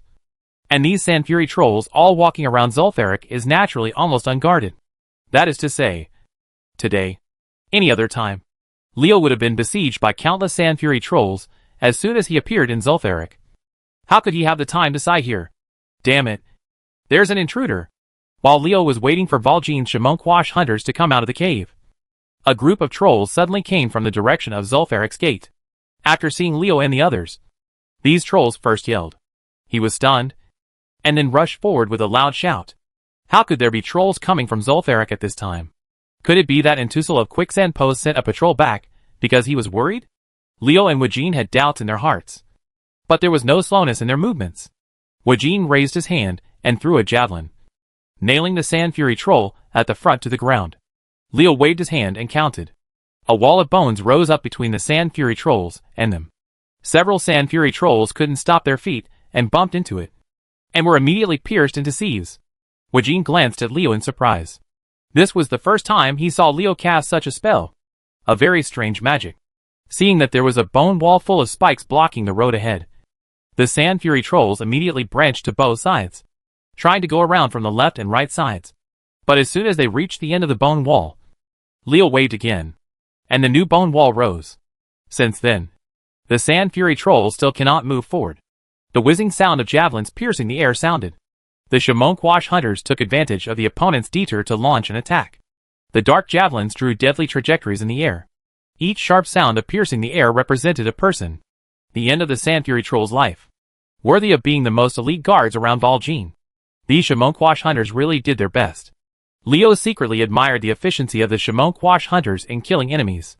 In less than half a minute, they, with only 30 people in number, caused nearly 200 deaths to the Sand Fury trolls. Are you Shamonkwash hunters of the Dark Spear tribe? A Sand Fury troll staying behind recognized the identity of the enemy. A weapon similar to a totem pole appeared in his hand, and then rushed forward with a roar. A strong aura radiated from this troll. Come! Boom! The totem pole-shaped weapon made a loud noise when it hit the wall of bones. The hard wall of bones failed to withstand the troll's blow and instantly collapsed, leaving a gap in the roadblock laid by Leo. One blow caused my bone wall to collapse. This guy is very powerful. The Sand Fury troll holding a totem pole-shaped weapon opened a gap and quickly came with a group of his subordinates. Leo waved a bone wall and rose again. How can this useless trick stop me? And Tussle? The Sand Fury troll holding a totem pole-shaped weapon roared angrily, and the weapon in his hand shined on the bone wall, waiting to be smashed down again. It turns out that this troll is the Sand Fury warlord and Tussle. No wonder he is so powerful. At this time, Leo flicked his fingers lightly, and a bone prison composed of a white bone fence as thick as an arm appeared, and Tussle was trapped inside. His blow against the bone wall only hit the bone prison. There were several hair-thick cracks in the bone, and Tussle was trapped. And the other Sand Fury trolls were not as strong as him to defeat Leo's bone wall in one blow, although they launched an attack with all their strength. Before the bone wall collapsed, Shamonkwash Hunter let him down again. They left behind nearly 50 bodies. After several consecutive hits, he failed to break open the bone prison, seeing that his men suffered heavy casualties. And Tussle quickly summoned the shadow of a totem pole. A wave of witchcraft centered on the totem pole covered an area of nearly 100 meters. Sand Fury trolls within the totem pole's range of influence can continue to fight alive, as long as they are not instantly killed within one breath after being attacked by Shamonkwash hunters. Healing enchantment. Valjean narrowed his eyes slightly. He originally didn't want to take action, but he didn't expect that Tussle could actually cast a healing barrier. If he didn't take action, most of his Shamonkwash hunters would suffer casualties. The leader of the Dark Spear tribe had murderous intent in his heart, and the Sand Fury warlord became his target. A dark javelin was caught in the rain of javelins and quietly attacked Tussle. Wajin was very confident in his attack. Even if he couldn't kill Tussle, he could still seriously injure him. However, this time the leader of the Dark Spear clan obviously miscalculated. As the Sand Fury warlord, Tussle, although not as powerful as Wajin, could not be easily solved. He sensed the crisis the moment Wajin took action. Bake! A totem pole spraying circular flames appeared in front of Tussle. The energy of the fire element repels anything that tries to get close to Tussle. The javelin thrown by Wajin was affected by this, and the speed was reduced a lot. By millimeters. The difference passed over Tussle's head. A drop of cold sweat dripped from Tussle's forehead. If he had reacted any slower just now, the javelin would have penetrated his forehead, killing him to death. He actually avoided it. Wajin snorted secretly, and shot another dark javelin. This time he did not pursue stealth but speed. The javelin shot at Tussle at a speed that broke the sound barrier. Such a quick blow startled Tussle. He subconsciously sent an earth shock to the incoming javelin, and missed the second javelin thrown by Valjean. 2 consecutive shots were ineffective. But Wajin was not in a hurry, because Wajin's third attack had already been thrown when Tussle used earth shock to miss the second javelin. After deflecting the second dark javelin that struck, Tussle felt a sharp pain in his chest before he had time to be grateful for his intuition. And a dark javelin passed through his chest. Sand Fury warlord Tussle was seriously wounded. While your illness is killing you. A huge metal beetle sneaked up to Tussle's feet at some point. when the Sand Fury warlord was seriously injured by Wajin. It jumped away and attacked Entusel like a predatory beast. Tusser fell to the ground and cut off the Sand Fury warlord's neck with his sharp mouth parts. The host killed Entusel, failed to absorb magic equipment, the extraction skill was successful, and the host gained a transferable ability, Trap Totem. Do you want to extract it? Chapter 413, This sword is good. Sand Fury warlord Entusel. Tell me how good it is for you to stay at the Quicksand Sentinel. If you have to run back to Zul'Farrak at this time and seek your own death, who can you blame? But this is just right. And it saves me another trip. As early as Entusel was attacked by a Nubricon, Leo cancelled the Bone Prison. The Crypt Demon commander, who succeeded in the attack, grabbed the body of the Sand Fury warlord and quickly drilled it into the ground. The Sand Fury trolls immediately saw this, rushed towards it trying to stop the big bug. A Nubricon smiled ferociously. His body suddenly shook, and the sharp spikes all over his body were shot out like sharp arrows from the string at the approaching Sand Fury troll. Unexpectedly, the opponent actually had such a move. The demons had no time to dodge and were attacked one after another. If it were just a simple spike attack, most of the Sand Fury trolls would be able to withstand it. But after these spikes penetrated the body, they actually transformed into a small metal beetle the size of a finger. This is unbearable, because these small metal beetles will eat your internal organs crazily after entering the body, making you miserable. One by one, the Sand Fury trolls fell to the ground in pain, and quickly walked towards death amidst the wails. After their death, the small metal beetles would quickly drill into the ground and return to a Nubricon, continuing to make their carapace spikes. A Nubricon's insect storm was actually transformed into this, which is really despicable. Wajin was secretly frightened when he saw it, although these small metal beetles would not have any effect on the strong ones. If they did not know the situation clearly, they would definitely suffer a small loss, and any factor in the battle between the strong ones could affect the final outcome. Valjean asked himself if his eyesight was good, although it only took less than a second for a Nubricon to kill Entusel. The strength he showed was already undoubtedly legendary. In other words, a Nubricon's combat power, after being transformed into a mechanical puppet by Leo, was no lower than before, and his protective power was even much higher. Leo is getting stronger as he fights. With his powerful engineering ability, his strength is growing so fast that it's shocking. When Entusel appeared, he brought 500 Sand Fury trolls with him. They had a huge numerical advantage against Leo and Valjean, but the number of people did not determine a battle. In the end, the disparity in strength caused most of the Sand Fury trolls to be killed or injured without even touching the corners of the opponent's clothes. Especially after the death of Entusel, the Sand Fury trolls lost their backbone, and some trolls actually thought of escaping. Of course, opponents were not allowed to escape from Leo. If they escaped, it wouldn't take long for a large number of Sand Fury trolls to rush in. Tens of thousands of troll troops were gathered at the quicksand post outside Zul'Farrak. It's just a good time to use you to test the abilities I just acquired. Leo snapped his fingers, and a shadow of a totem pole appeared out of thin air among the Sand Fury troll. After the totem pole appeared, the Sand Fury troll found that his legs were suddenly pulled into the ground by a force. Whether he was trying to escape or not, it was no longer possible to continue fighting, as they could only serve as fixed targets for their opponents. Trap Totem is really a good skill for group control. Leo rubbed his chin, and the lightning in his hand flashed, and a lightning chain was drawn with a snapping sound. Several unlucky Sand Fury trolls enjoyed the pleasure of twitching all over their bodies, and they screamed miserable after being shocked. Shaman's Chain Lightning. Wajin's eyes narrowed slightly. Leo's mastery of the shaman's abilities has taken another step forward. He has become stronger faster than others expected. Leo's hands kept dancing, and bright white lightning chains were quickly drawn out amidst the crackling sound of electricity. The Sand Fury trolls who were trapped in place by the totem were so electrified that they felt like dying, and their hair was all burnt black. He stood upright and fell to the ground, foaming at the mouth. It turns out that electric people are so happy. Someone was addicted to torturing vegetables with chain lightning, and he felt extremely happy when he saw his opponent's suffocated expression.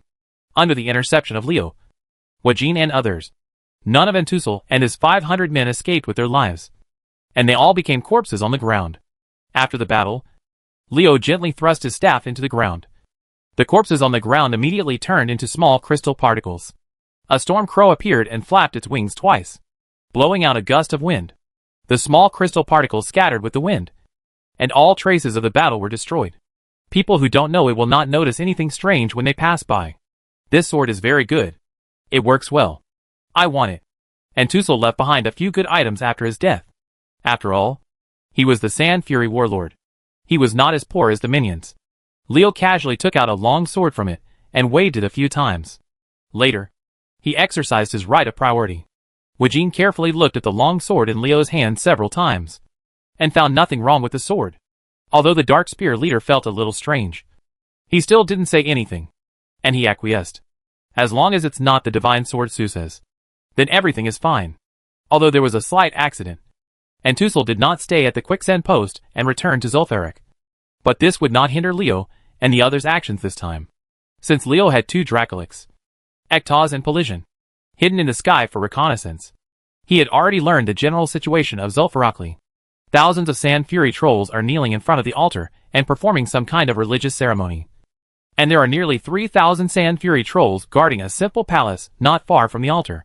According to Ajin, there are Sand Fury trolls there, the residence of the king of angry trolls, Yuka's Sand Top. Not far from the palace, a large number of tribesmen were holding sacrifices. But Yukozi Shading did not take his guards to participate in this sacred ceremony. Leo smelled a smell from it. A smell of power struggle. A battle between royal power and divine power? It is true that wherever there are people, there are rivers and lakes.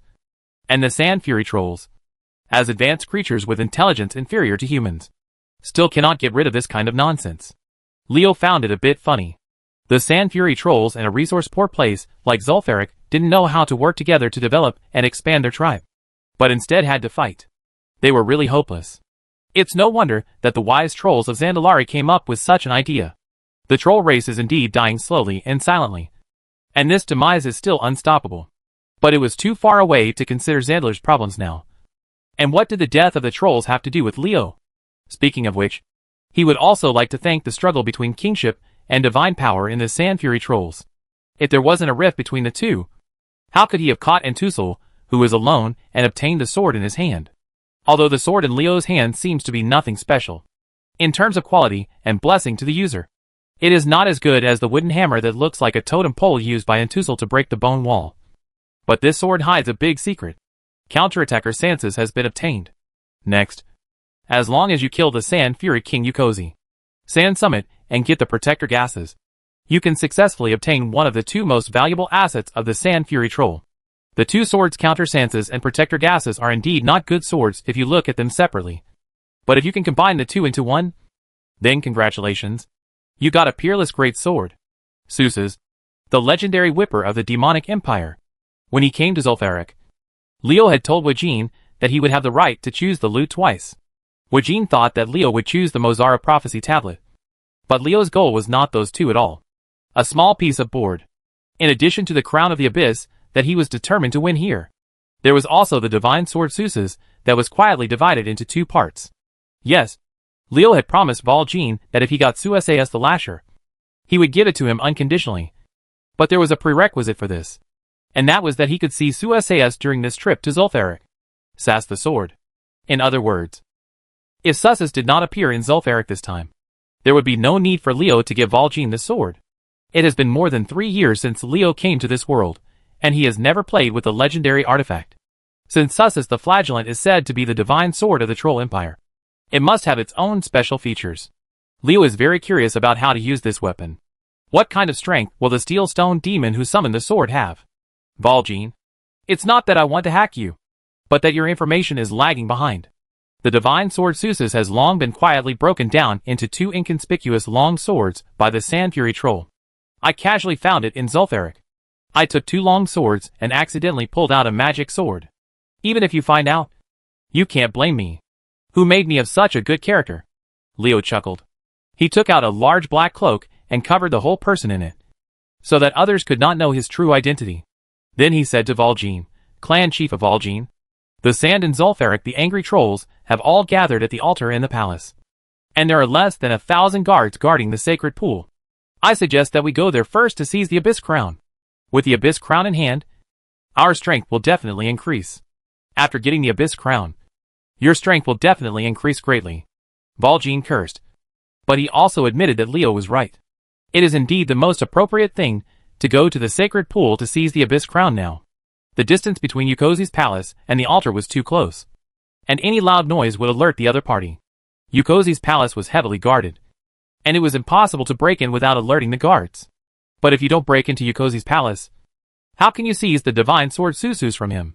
Besides, those two Moshara's stone slabs are probably in the hands of Yukozi, the king of Sand Fury. It will definitely be a fierce battle to break into Ux's palace. Before this fierce battle, it is better to grab the Abyss crown from Varisa, who manages the sacred pool, so that Leo can exert greater strength. After you get the crown of the Abyss, you must do your best to help me get Susus. In the name of the Holy Light, I will do my best. The leader of the Wajin clan can rest assured. Chapter 414, Mental Arithmetic but No Intention. The Sand Fury trolls in Zul'Farrak are known for their ruthlessness and darkness. They have the legendary sword Susus the Lasher, which can allow the weakest to defeat the strongest opponent. But this is not what the Sand Fury troll can rely on to stand in the world.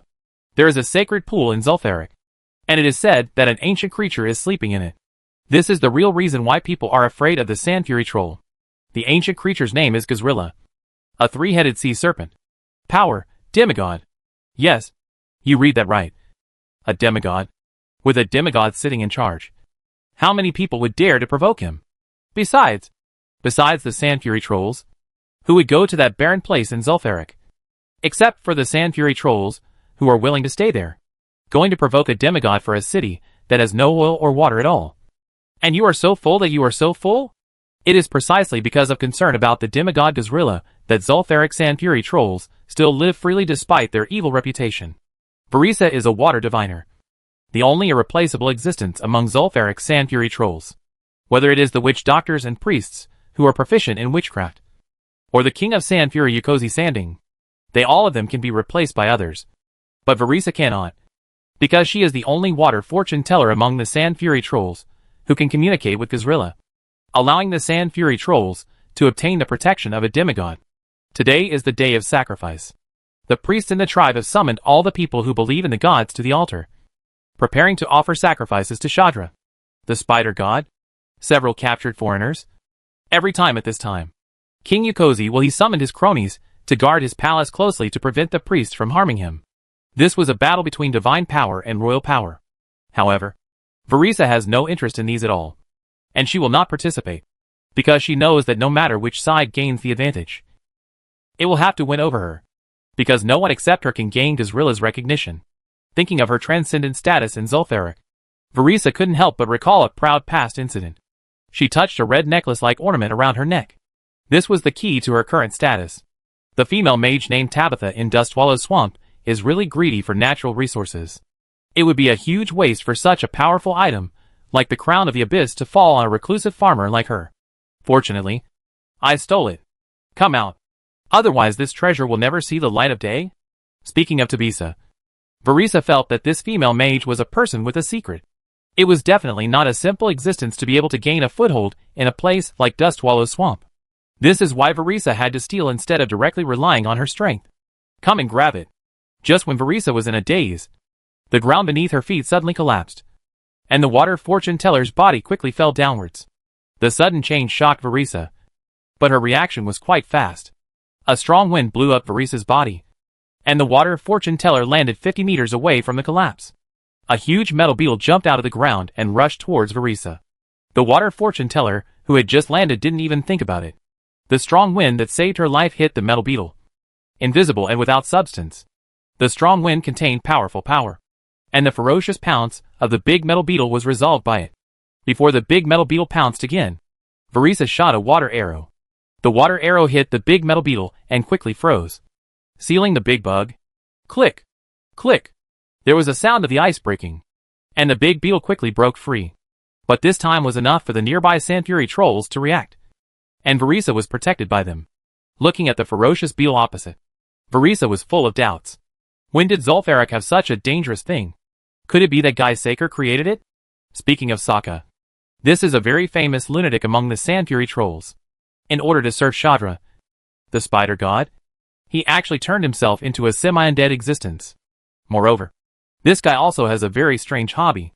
That is to turn all the enemies he dislikes into beetles. The source of the beetles in Zul'Farrak is Sokka. Now that such a large metal beetle appears, Varisa naturally thought of him. seeing the big metal beetles being attacked by the Sand Fury trolls. They shook their bodies, and shot out sharp nails one after another. The dozens of trolls at the front fell down in response, and shrill screams came from their mouths. The encounter of their companions did not frighten the Sand Fury trolls, but instead angered them, causing them to rush forward faster. The big metal beetle laughed ferociously when it saw this, and sharp thorns suddenly emerged from the ground. Dozens of Sand Fury trolls died before they could even scream. Damn bug! Kill it! Verisa screamed angrily, and the shadow of a totem pole appeared. The corpse of the Sand Fury troll that died under the influence of the totem pole squirmed for a while, and a skeleton with its own flesh and blood stood up. How terrible it was to look like that, as disgusting as it is. This totem spell is a very evil totem spell that Verisa learned from the witch Dr. Zumulane in the tribe. Its inventor Zumulane was very satisfied with his masterpiece, and shamelessly named Zumulane after himself. Mulane enchantment. Seeing the big skeleton metal beetle standing up from the corpse, it seemed to feel uneasy. It bared its teeth and let out a sharp hiss. The Sand Fury trolls felt the panic of their opponents, and they rushed faster. Bang bang bang. The ground thorns made by the big beetles exploded at this time, and the flying rubble was like sharp arrows shooting at random, tearing holes through everything in their path. Hundreds of trolls were beaten to death under this attack. Sieve.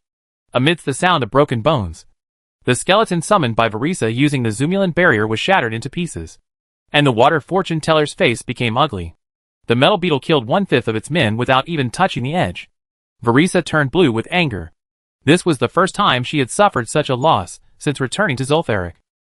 A sharp scream came from the mouth of the big beetle. This time, there was no longer panic but a kind of pride. A kind of pride after the opponent succeeded, which sounded like ridicule to Verisa's ears. How dare a little insect laugh at my great water fortune teller Verisa? It is unforgivable. The long-term pampering made Verisa unnaturally develop a condescending mentality. She could not tolerate a bug being arrogant in front of her. The water fortune teller fired shadow arrows one after another, targeting the big beetle on the opposite side. Just as Verisa was concentrating on dealing with the big beetle, a dark javelin shot out from under her feet at lightning speed, pierced into Verisa's body between her legs, and then pierced through her head, killing her whole body. Come penetrated. Plop! The water fortune teller of the Sand Fury troll threw himself to the ground without saying a word, and stopped moving after his body twitched twice. The sudden change shocked the Sand Fury trolls, and they didn't react until a dark blue-skinned jungle troll jumped out of the ground and snatched Verisa's body. Lord Verisa Water Diviner is dead. This jungle troll killed Verisa Water Diviner in a sneak attack.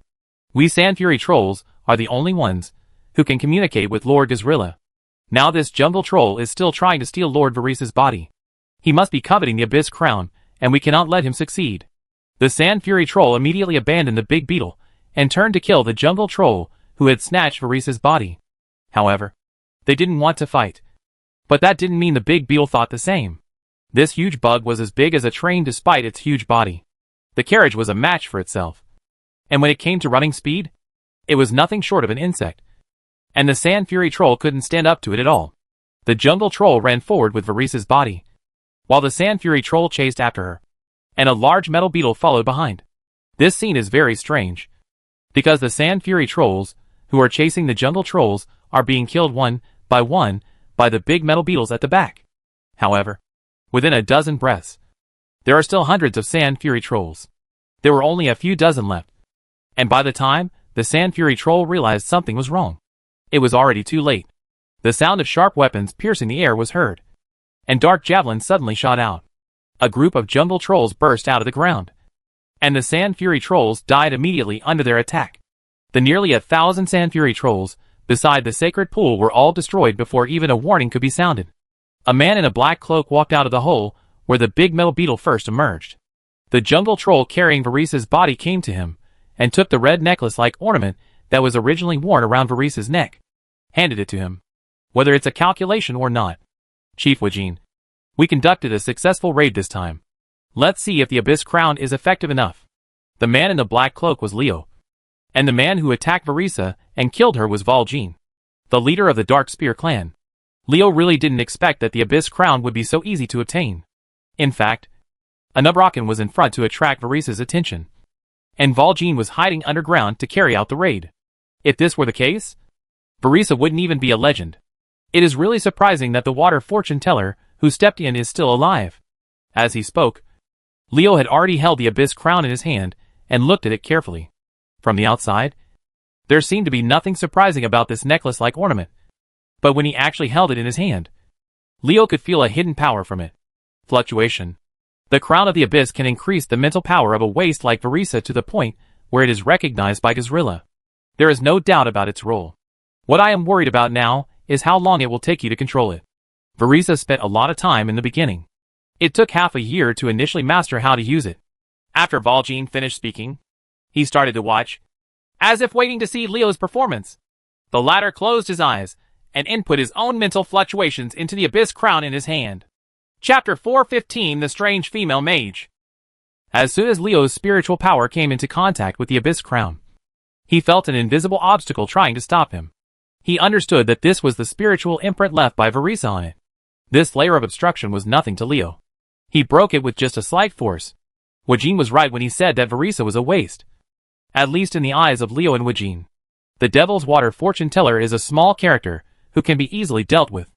After the spiritual mark left by Verisa was broken, the abyss crown became an ownerless thing. Leo could turn it into his own as long as he went deep into it and left his own spiritual mark inside. As for using the abyss crown, the power he possesses depends on whether his understanding is sufficient. It was originally a very simple matter for the mental power to penetrate deeply into the crown of the abyss and leave one's mark on it.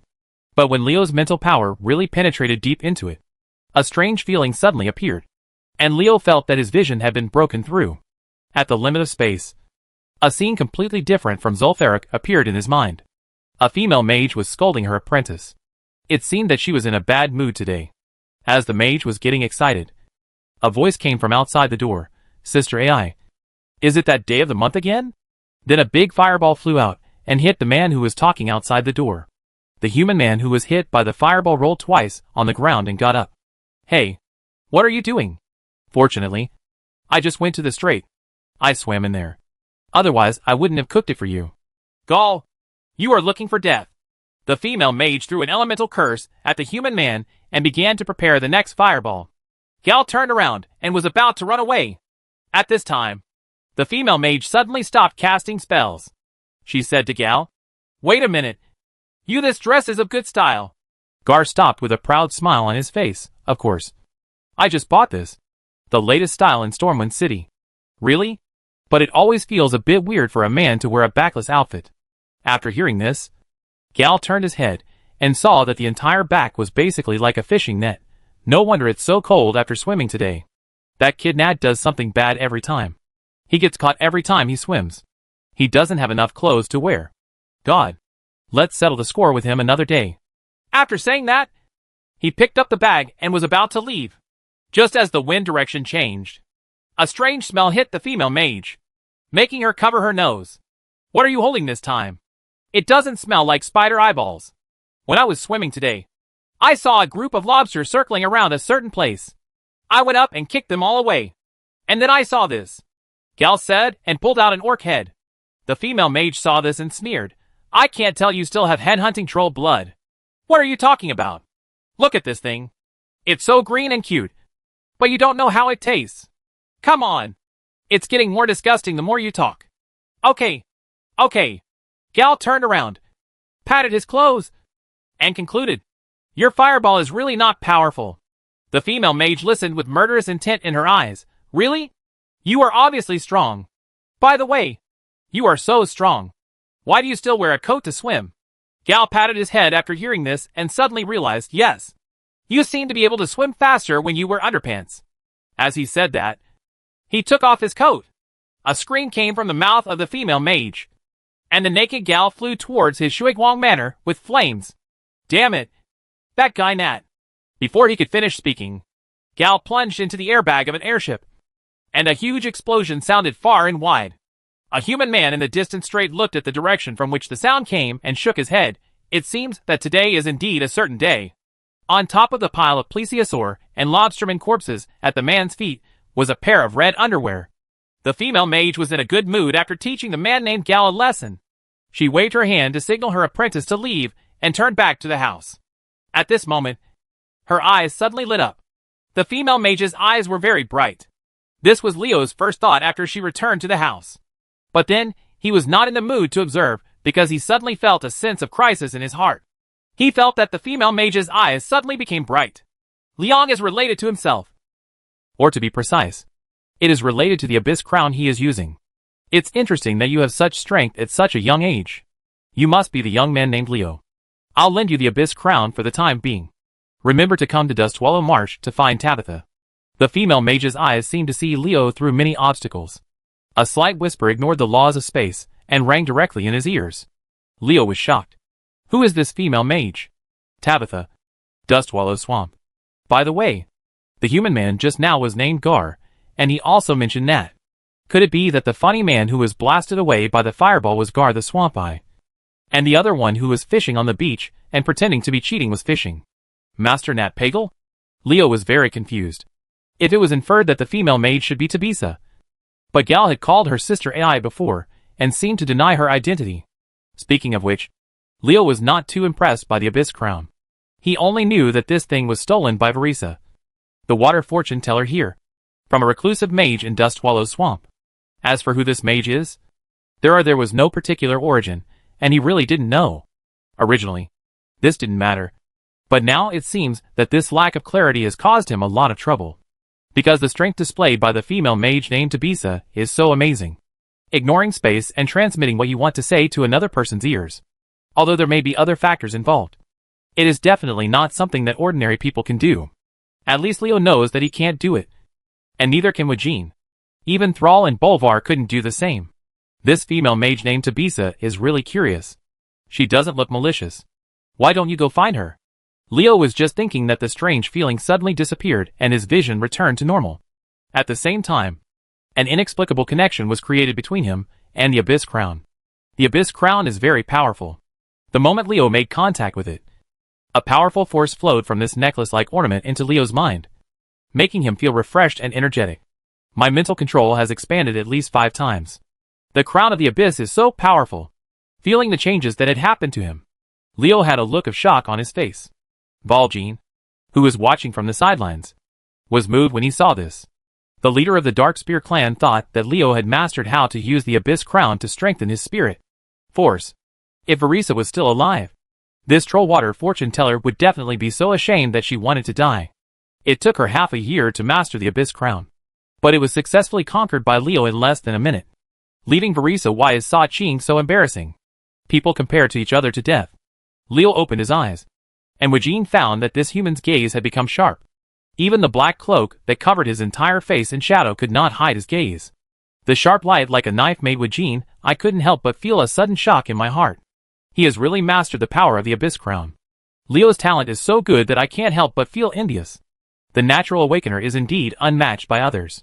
No wonder there is such a powerful being who likes him. Wajin's face remained unchanged, but his heart was stirred up. Chief Valjean, the effect of the Crown of the Abyss is really strong. Next we can go to Uxie to talk about the ownership of Thrusus the Lasher. I hope this King of Sand Fury will be wiser. Otherwise Zulfaric the Sand Fury trolls have no choice but to elect a new king. The rapid expansion of mental control greatly increased Leo's confidence. Even if he summoned all the pets at this time, he would not be embarrassed by insufficient mental power. Yukozi Shading is a legend-level powerhouse like me. We can't be careless when dealing with him as the leader of the clan. I don't want any accidents to happen. Unlike Leo, who was full of confidence, Valjean still seemed calm. Although Leo's mastery of the ability of the Abyss Crown greatly enhanced their strength, Valjean was not sure whether he could see Suses with this. Leo didn't have any problem with Wajin's caution. He looked at the calm sacred pool, and a bold idea suddenly appeared in his mind. The reason why Leo and the others chose to kill Varisa in a surprise attack instead of using their strength to attack was partly because they were afraid that the Sand Fury trolls guarding near the sacred pool would sound an alarm and alert the other trolls of Zulfaric. And on the other hand, it was because they were afraid of disturbing Gazrilla, who was sleeping in the sacred pool. Now, Leo had a new idea. Clan Chief Wajin, are you interested in playing something big? Leo suddenly whispered into Wajin's ear. As Leo's words came into his ears, Wajin's face showed a look of surprise. The leader of the Dark Spear clan looked at the calm sacred pool and measured it carefully.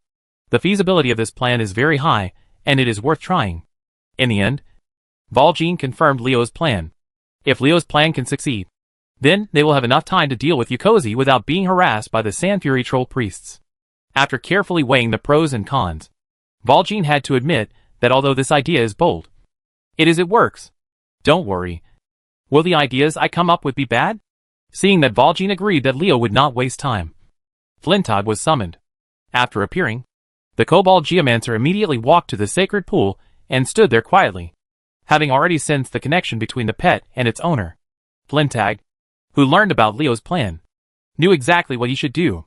Valjean stepped forward and placed Varice's body at Flintag's feet, then turned around and led his Shamonquash hunters and Leo into a nubrakan to dig out the corpse for them. Soon after they entered the underground passage, the ground shook, and the entrance to the cave was completely covered.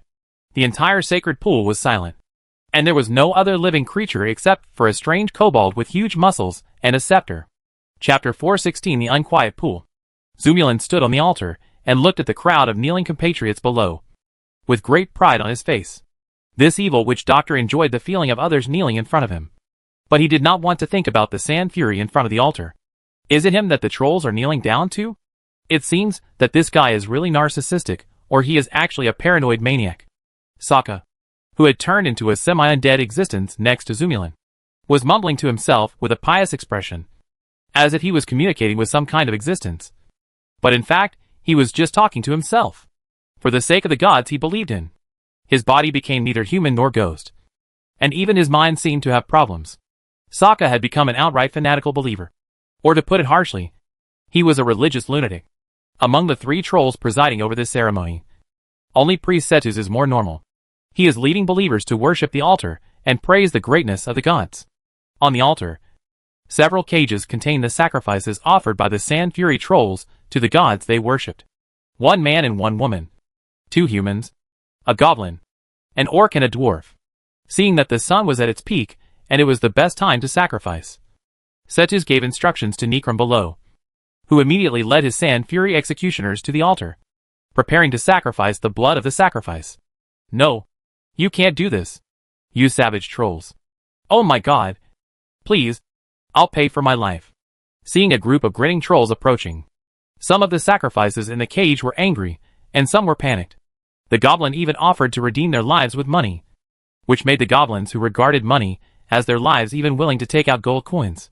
It was so rare. But it was a pity that the Sand Fury troll ignored him. Necrom enjoyed the miserable and desperate looks from others. He smiled at the sacrifice in the cage. A cruel and bloodthirsty smile. It is your honor to sacrifice your life for the great god Shadra. Foreigners. After saying this, he ignored the reactions of the sacrifices and motioned to the Sand Fury executioner behind him. Kill them all. Just as the Sand Fury executioner was about to step forward, there was a sudden commotion under the altar, which attracted the attention of the Sand Fury trolls, including Necrom. A huge metal beetle of unknown origin suddenly broke into the Sand Fury troll's field of vision. The troll was stunned when he saw this big beetle, even though Zulfarakli had never lacked beetles because of Sokka's bad taste. A creature. But this was the first time they had seen such a large beetle. The Sand Fury trolls were in a daze, but not the big beetle. After discovering the Sand Fury troll, the big bug let out a sharp hiss.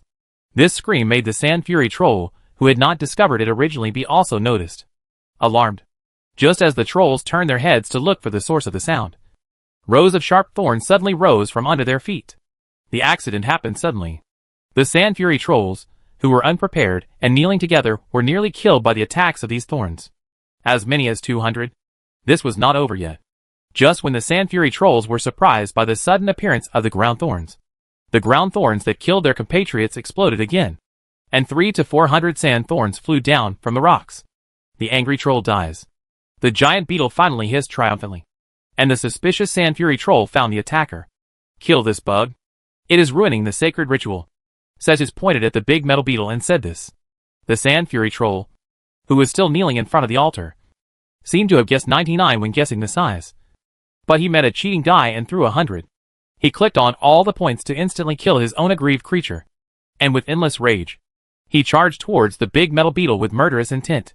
Seeing the Sand Fury trolls killing the big metal beetle, it showed no sign of weakness. It shuddered, and the metal spikes shot out like sharp arrows, shooting down the dozens of Sand Fury trolls at the front. On the ground, these unlucky trolls were trampled into pulp by their companions rushing from behind before they could even scream. After killing dozens more trolls, the big metal beetle hissed provocatively, then turned around and ran away. How can it be so cheap to just run away after destroying our sacred ceremony? The angry sand fury trolls gave chase. They discovered that although the giant beetle seemed heavy, it was not slow.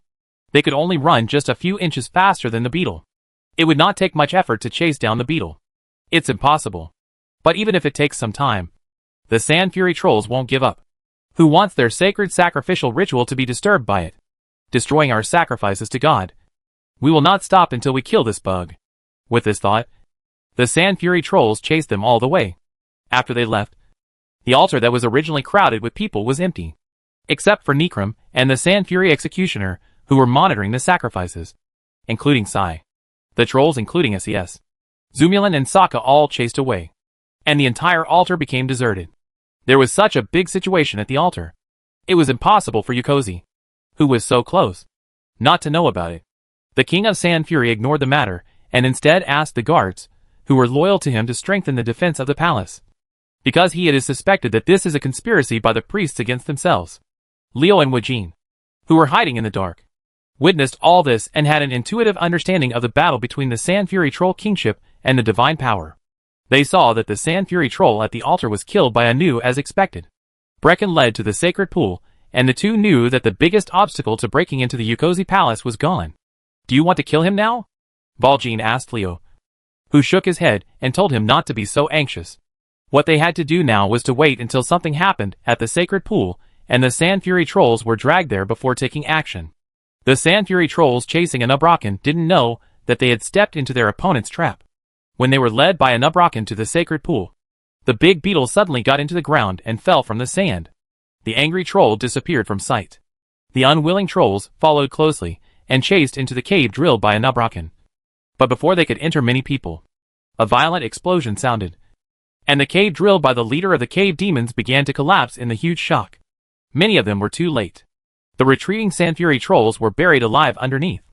This cunning bug! Sika, what are you doing? Zumurin jumped in anger when he looked at the collapsed underground cave. It was because of the harassment of the big beetle that he could not enjoy the kneeling worship of tens of thousands of his compatriots. The evil Sand Fury, witch doctor, was very dissatisfied with Sokka.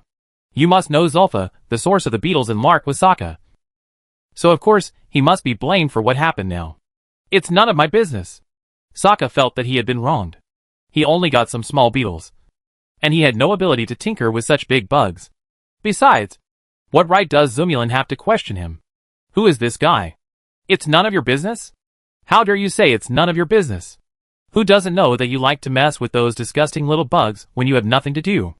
Zumulin sneered. He had already disliked Sokka. This guy, the bugs he created, loved to wander around regardless of anything. So he had to clean up Zulfaric's hero's cemetery every once in a while to prevent the corpses buried there from being damaged by these bugs. Disgusting? Sokka said with a look of disdain.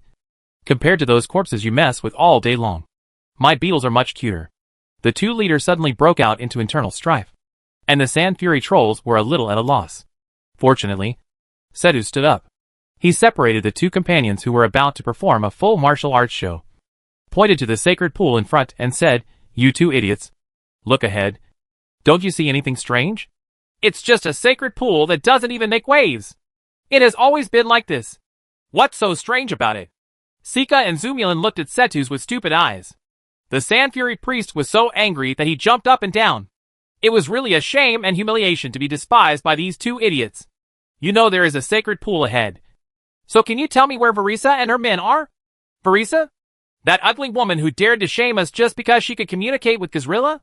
Sika and Zumulin took a closer look and found that there was really no trace of Varisa near the sacred pool.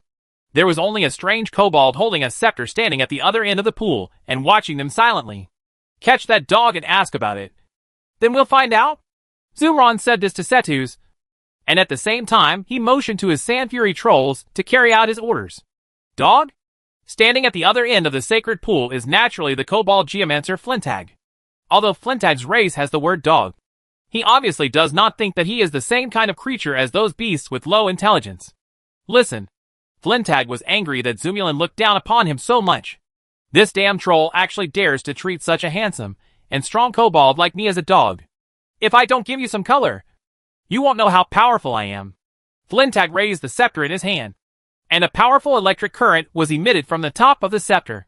The sound of electric current echoed over the sacred pool, and ripples appeared in the calm pool.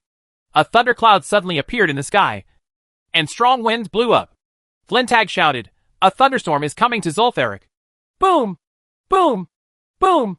Hundreds of lightning bolts as thick as a person struck down, and the bright white dazzling lightning made people's vision blurry for a while.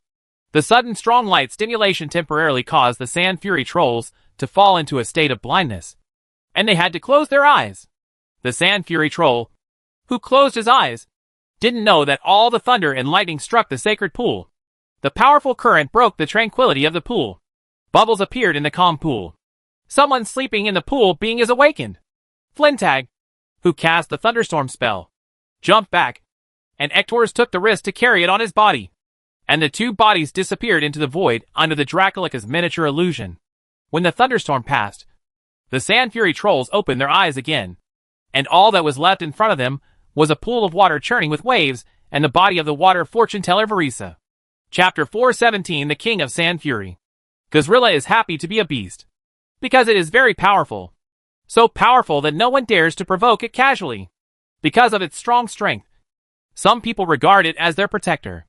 Not only do they provide it with delicious food and drink, but they also prepare a good place for it to perform its favorite exercises and sleep. Gazrilla couldn't remember how long this good life lasted, even though it had 3 heads. But even the best days must come to an end, and today seems to be the time to prove this statement. Gazrilla was sleeping soundly, but someone had a problem with it. First, a dull explosion disturbed its sleep, and then the pool where it was hit by a strong current. Water is conductive, so a strong current hit Gazrilla. Although it couldn't hurt it, it was enough to make her sleep uneasy. Being completely awakened from her slumber, Gazrilla was furious. "Uncle, I was sleeping soundly. What unscrupulous guy would dare to disturb my sweet dream?" The angry Gazrilla poked his head out of the water, and what he saw was a group of Sand Fury trolls with weapons. Gazrilla would not take the initiative to attack these weak existences that supported him, but only when he saw them. It didn't think so when the only female troll it recognized turned into a corpse. The only female troll who could communicate with him was dead, and the only ones nearby were the Sand Fury trolls with weapons in their hands, looking at their murderous looks. Who would believe that this was not their doing? Gazrilla made a judgment in an instant. It seems that these little bugs who support themselves have other thoughts. They actually want to deal with the powerful Gazrilla, which is really ridiculous. Gazrilla shook her 3 big heads, and water arrows shot out from the snake's mouth. The target was the Sand Fury troll by the pool. Setches knew something was wrong as early as when he saw Varisa's body. His heart skipped a beat when Gazrilla emerged angrily from the pool and saw the 3-headed sea snake spitting when water arrows flooded the sky. Setches turned around and ran away without even thinking. Just kidding. Gazrilla is a demigod. What can you do if you don't run away from it? The fact that Setches ran away immediately when he knew the situation was bad did not mean that the other Sand Fury trolls did the same. Gazrilla's water arrow spit came suddenly, and the Sand Fury trolls suffered nearly 500 casualties in this round of attacks. With the character of the Sand Fury troll, of course you have to fight back when someone hits you. You Gazrilla is just a 3-headed sea snake, not Shadra, the spider god we believe in. It is absolutely impossible for us to fight back and curse you. We usually provide you with delicious food and drinks, so that you can help us deal with our enemies. Now that you have become an enemy, don't blame us for being rude. Zumuran's strange laughter unfolded the Zumuran barrier. As the founder of this totem spell, the Zumuran barrier cast by him was much more powerful than Varisa. The 5 who fell the corpse of the Baisha Furious troll split apart after a burst of squirming, and 500 skeletons with flesh and blood stood up. Kill the sea snake. Zumuran fired a wave of shadow arrows at Gazrilla, and at the same time directed the 500 skeletons to attack the 3-headed sea serpent. Seeing that Zul'Farrak had taken action, Sokka did not show any weakness. The Sand Fury troll with the title of martyr shouted, and a large group of fist-sized beetles quickly gathered from all corners of Zul'Farrak toward the sacred pool. Let's see how many there are. 100,000 is also 90,000. Sea of beetles? Leo saw this scene through the vision of Ektos, who was hidden in the sky. He couldn't help but be surprised by the number of beetles that Sika called out. Although these beetles were not very powerful, their numbers were enough to give people a headache, even if Gazrilla couldn't solve them in a short while. Leo never thought that Gazrilla would lose to the Sand Fury trolls. If it were Leo, he could defeat these trolls using conventional means. But it would be very troublesome. It would be very troublesome for Gazrila, who has the strength of a demigod. Not to mention that the war has started over the sacred pool. We can attack the palace where Yukozi is, but we'd better go faster. I don't think the fight there will last long. The opponent of the Sand Fury troll is a demigod after all, Leo said as he turned back and walked into the cave behind him. It was the passage that Anubroken had already built, leading directly to Yukozi's palace. The news that Saker and Zumrian brought tens of thousands of Sand Fury trolls to fight Gazrila in the sacred pool has not yet reached Yuka's ears. And Gazrila did not show any emotion when she appeared. What a powerful aura. Although this three-headed sea snake has the strength of a demigod, it does not seem to match the aura that a demigod should have. It does not have the overwhelming coercion of a demigod when it appears. Because of this, Zumuran and Sokka dared to take the Sand Fury troll to fight it. And it was precisely because of this that Gazrila's appearance did not attract the attention of others. It seemed that Gazrila's name as a demigod was not worthy of the name. But Leo learned from Valjean that this was just the reason why the three-headed sea serpent did not use its full strength, because Gazrila had scruples. But Leo didn't have time to pay attention to this now. It was more important to deal with Yukozi now, sitting on the throne. Yukozi looked very irritated. Yukozi Shading was obviously the king of the Sand Fury troll, but he had to be controlled by a group of priests who pretended to be gods and ghosts. It made people feel suffocated just thinking about it. In addition to being careful to guard against the underhanded methods of these sacrifices, you also have to stay in the tightly guarded palace, like a turtle on the annual sacrifice day. Is this like the life a king should live? But the anger in his heart did not help. He still had to do whatever he wanted to do. Those people who believed in the spider god and obeyed the orders of the priests more than he, the king, accounted for 3/4 of the entire group. Under such circumstances, there is no good way to change the situation. As the closest guard to Yukozi, the king of Sand Fury, Luzlu is very understanding of his master's thoughts. As a staunch royalist who supports the royal power, he is dissatisfied with the priests who have been restricting the king's power. But even Yukozi, there is no way to solve this problem. And naturally it is impossible for him to do it. So on this day every year, he can only accompany Uxie to become an otaku.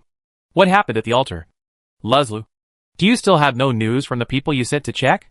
Yukozi's tone sounded very impatient. But something unexpected happened on the day of the sacrifice. And he couldn't help but be wary. Could it be that the priests Sokka and Zumulan, who usually did not deal with him, wanted to use this special day where believers gathered to use some means to deal with him? Yukozi is very worried. His strength is not advantageous in the first place. Recently, because of those adventurer teams, most of the forces have been sent to the quicksand post. The protective force around him has been weakened to the extreme. This situation is not suitable for some people. Did you create an opportunity to deal with yourself? Thinking of this, Wukezi became more and more sure of the conspiracy theory in his mind. Just as Luzlu was about to reply, a large metal beetle suddenly jumped out from the ground not far from Yukozi and pounced viciously at the king of Sand Fury. Seeing this, Luzlu didn't even bother to reply. He waved the big stone axe in his hand, rushed towards the big beetle quickly. As he ran, Luzlu discovered something was wrong. A force dragged his legs into the ground so that he could not move. Luzlu could only watch the big beetle pounce on Yukozi. Trapped in the totem, Yukozi stood up from the throne. The appearance of the big beetle reminded him of a person. One of the group of priests in the Sand Fury tribe that he couldn't deal with was Sika, the martyr of the beetle. Are these priests finally tempted to attack me? Don't think that the lack of guards around me is an opportunity for you. I will let you understand the power of my king of Sand Fury. Yukozi Sanding. Stupid priest. Yukozi waved the scepter in his hand and hit the big metal beetle on the head with a bang. The powerful force immediately knocked the big metal beetle over. Huh? The confident blow actually only knocked the opponent back instead of killing him as expected, and did not even injure the opponent. Yukozi was surprised. That guy Sokka was indeed prepared. On the surface, he was tinkering with some lowly beetles, but secretly, he created such a big guy just for today. It's just that my strength, Yukozi, far exceeds your expectations. As the king of Sand Fury, I have already become a legendary powerhouse, but I have never shown it. Yukozi looked at the big beetle that pounced on him again with a sarcastic smile on his face. This big beetle was very powerful. If it were hiding in the dark and attacking Yukozi, there was no guarantee that it would not be attacked. But it just ran out. To fight against itself head-on is to use its shortcomings to attack its own strengths. It is impossible for it to defeat itself. Using one's own shortcomings to attack the enemy's strong points is something only a fool would do. Naturally, it was impossible for the big metal beetle to do that. Just when Yukozi was waiting to give it another blow, it turned around gracefully and struck the sand. The King of Wrath left a handsome figure behind and rushed towards Luzlu. The action of the big metal beetle not only exceeded Ux's expectations, but also caught Luzru, who was trying to break free from the restrictions of the trap totem, by surprise. The most powerful guard of the King of Sand Fury was caught off guard. Fortunately, he has extraordinary skills. That's why there was no injury. When the big metal beetle turned around and Yukozi was stunned, a dark javelin shot out from the hole drilled by the big beetle at lightning speed, targeting Yukozi. This attack was too fast, and it caught the moment when Yukozi was stunned. The timing was also very good. The Sand Fury King only had time to turn sideways to avoid the vital point on his chest. Puff! The dark javelin penetrated Ux's shoulder, leaving a transparent hole in his body. There is also a master hiding in the dark. He can never be someone I know with such strength. Who is that guy? Yukozi stared at the dark hole with vigilance. The wounds on his wounds were healing at an alarming speed, but the bleeding stopped in a few breaths. This incredible resilience made someone hiding in the dark speechless. Is this the true power of the troll's regeneration talent? Chapter 418. Xiuqiang is worse than Xiuqiang. Yukozi's physical resilience was terrifying. Something neither Leo nor Wajin, who were hiding in the dark, expected. Leo had never seen such terrifying recovery power, and Valjin had no idea that Yuka's regeneration ability could reach such an extent. Even Wajin, the leader of the Dark Spear clan, did not have the same regeneration and recovery ability as Yuka's. Half of this. Valjin stared at Uxie and kept thinking in his mind. The powerful regeneration and recovery power of the Sand Fury King was really weird. As a troll, Valjin knew his racial talent very clearly. Under normal circumstances, the troll's regeneration would never reach such a point unless Yukozi used some special method. Could it be that he borrowed the power of the divine sword Seuss's? Thinking of this, Wajin became more and more certain that if he hadn't borrowed the power of the divine sword, Yukozi wouldn't have had such terrifying regenerative power. So the divine sword Seuss's is in Yukozi's hands. With the help of Seuss's and Uxie, we can only fight quickly. Valjin made a decision in his mind. He gestured to the Shimonkwash hunter behind him and jumped out of the hole, swinging his spear and heading straight for Yukaz. Seeing Valjin appear, Yukozi knew that a powerful enemy was coming. The jungle troll that jumped out of the hole was much stronger than him in terms of strength. The King of Sand Fury cheered up and waved his scepter to fight with his opponent. Leo curled his lips as he looked at Yukozi's muscular figure fighting against Wajin. His trap totem could not restrict the movements of the legendary strongman, which made him very unhappy. As a half-baked shaman, Leo's current totem spells can only be used to bully small minions. He is really unable to deal with big boss-level characters. Although this makes him feel a little regretful, it is not irreparable. As his strength increases, and he understands the power of the shaman, he will go further and wider on the path of the soul of his ancestors. The sound of fighting in the king's room attracted the attention of the guards. The Sand Fury troll saw that someone was actually fighting Luzlu and Uxie, and immediately raised the alarm. The 3,000 guards guarding the palace were alerted, and they moved toward the king's location. The king rushed over to try to support his king. The sound of whizzing javelins pierced the air, and the guards who came were nailed to the ground by the Shimonkwash hunters before they even got close. However, although the Shimonkwash hunters were powerful, they were few in number after all. As more and more people came, the guards arrived, and they could no longer keep out all the enemies. Some Sand Fury trolls, who rushed quickly, entered the room. Don't think that Yukozi and Luzlu got help after the Sand Fury trolls rushed into the room. It turned out that this was just the beginning of a tragedy. The Sand Fury trolls who entered the room sank their legs under the influence of the trap totem, and their entire calves sank directly into the ground. The Sand Fury trolls pushed upwards with all their strength, but they couldn't pull their feet out as if they were rooted in the ground. Rushing into the room, they immediately became targets for Shimonkwash hunters. The shadow of a totem pole appeared in the corner not far from the door of the room. The totem pole could not be seen from outside the door. Therefore, the Sand Fury trolls outside were completely unaware of its existence. They could only rush in and be trapped by the totem. Only after being made a living target did the unlucky man realize the vitality of this thing. It was the shaman's lava totem, which would continuously eject hot lava. Under the influence of the lava totem, the entrance to the room was covered with lava. The Sand Fury troll standing inside was burned to the point of screaming. and a smell of meat spread out. However, this was not over yet. Another totem pole phantom appeared on the other side behind the door. Circles of flame waves spread out around the totem pole, with the totem pole as the center.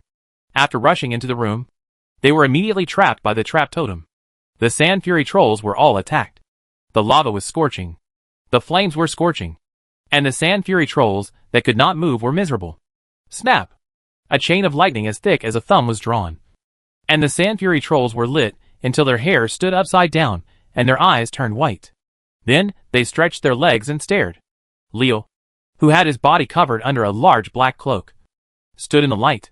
He led the Shimonquash hunters to block the only entrance and exit of the room, so that Laszlo and Yukozi could not get any support from their men. Jungle trolls. Mysterious shamans. Who are these guys?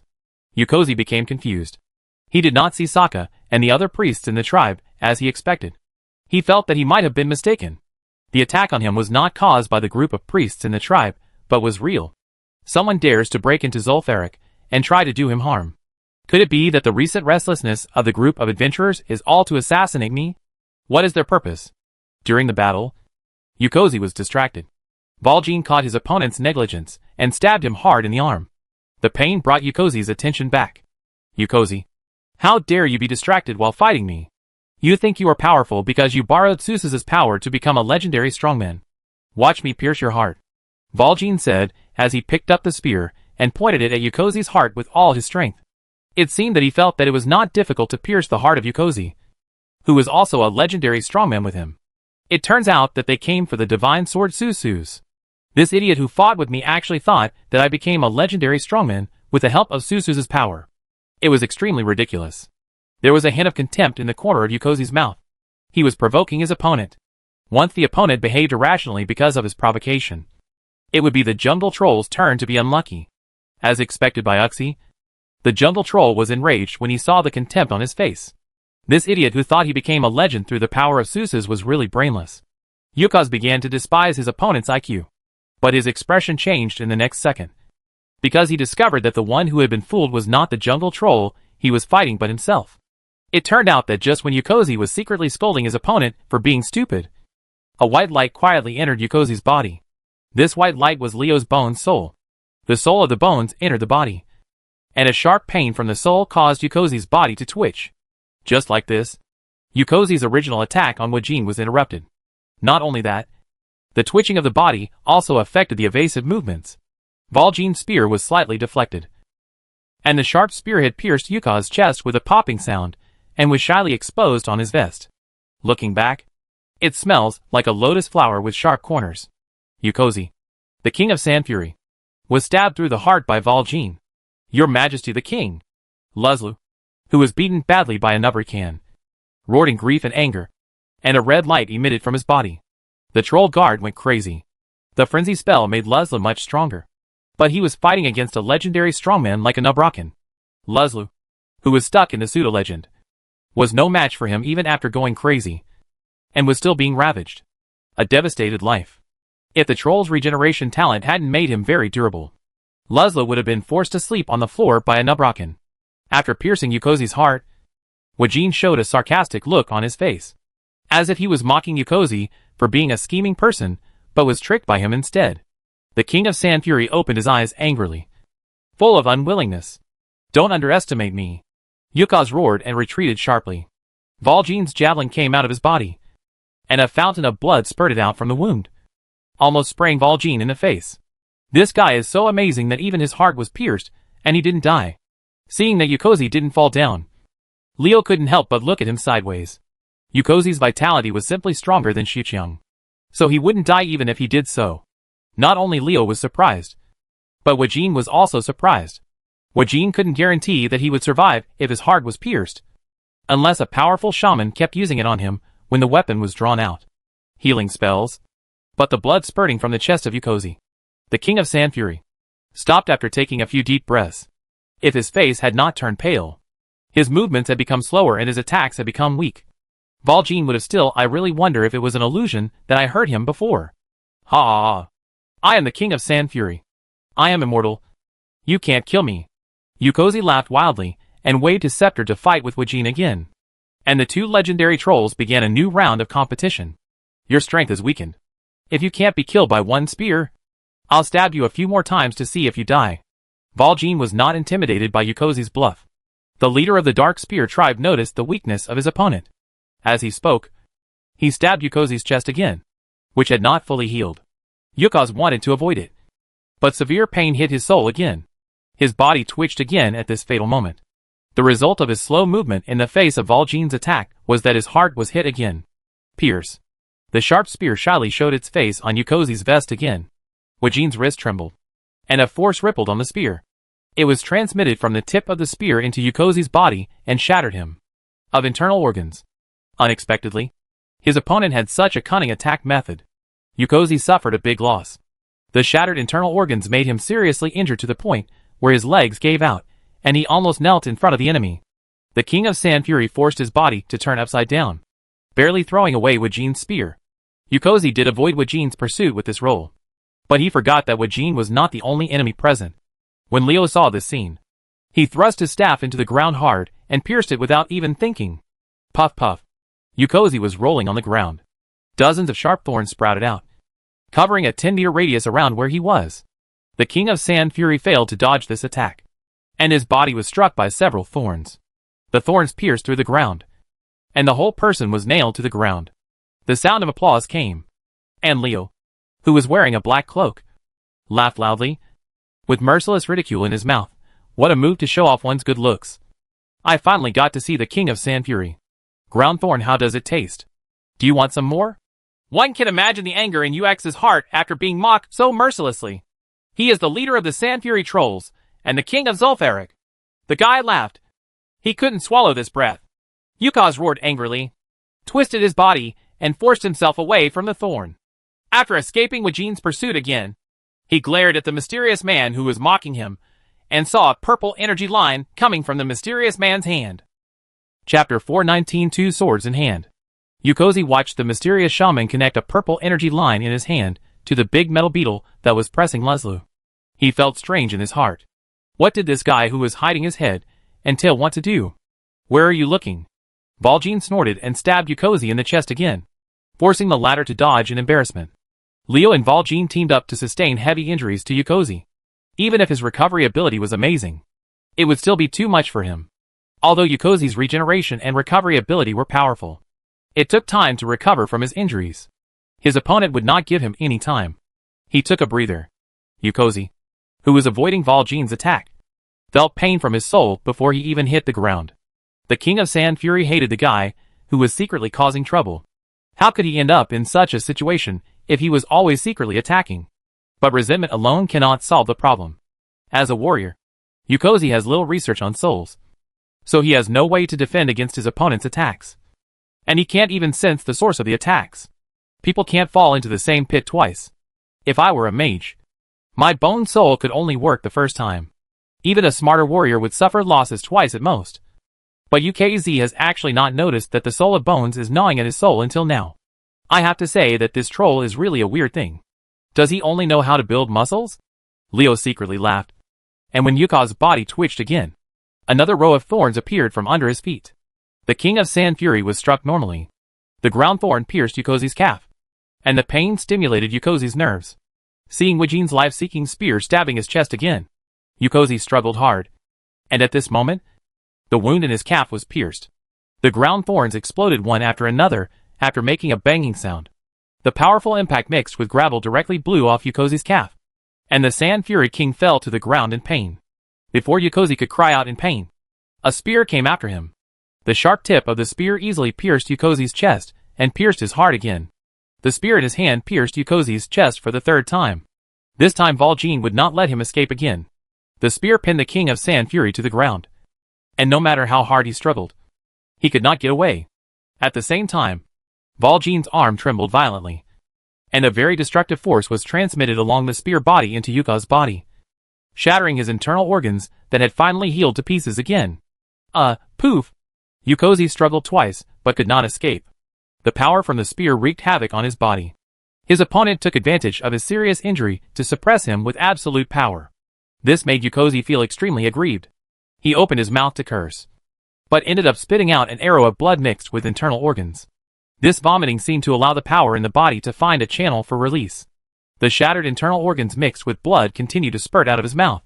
When Yukaz realized that the situation was not good and wanted to close his mouth, he found that he could no longer do it. Arrive.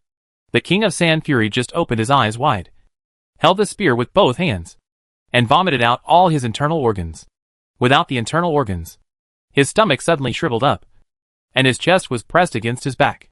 Yukozi's aura weakened rapidly, and no matter how strong his regeneration was, it was impossible to save his life when he encountered such an injury.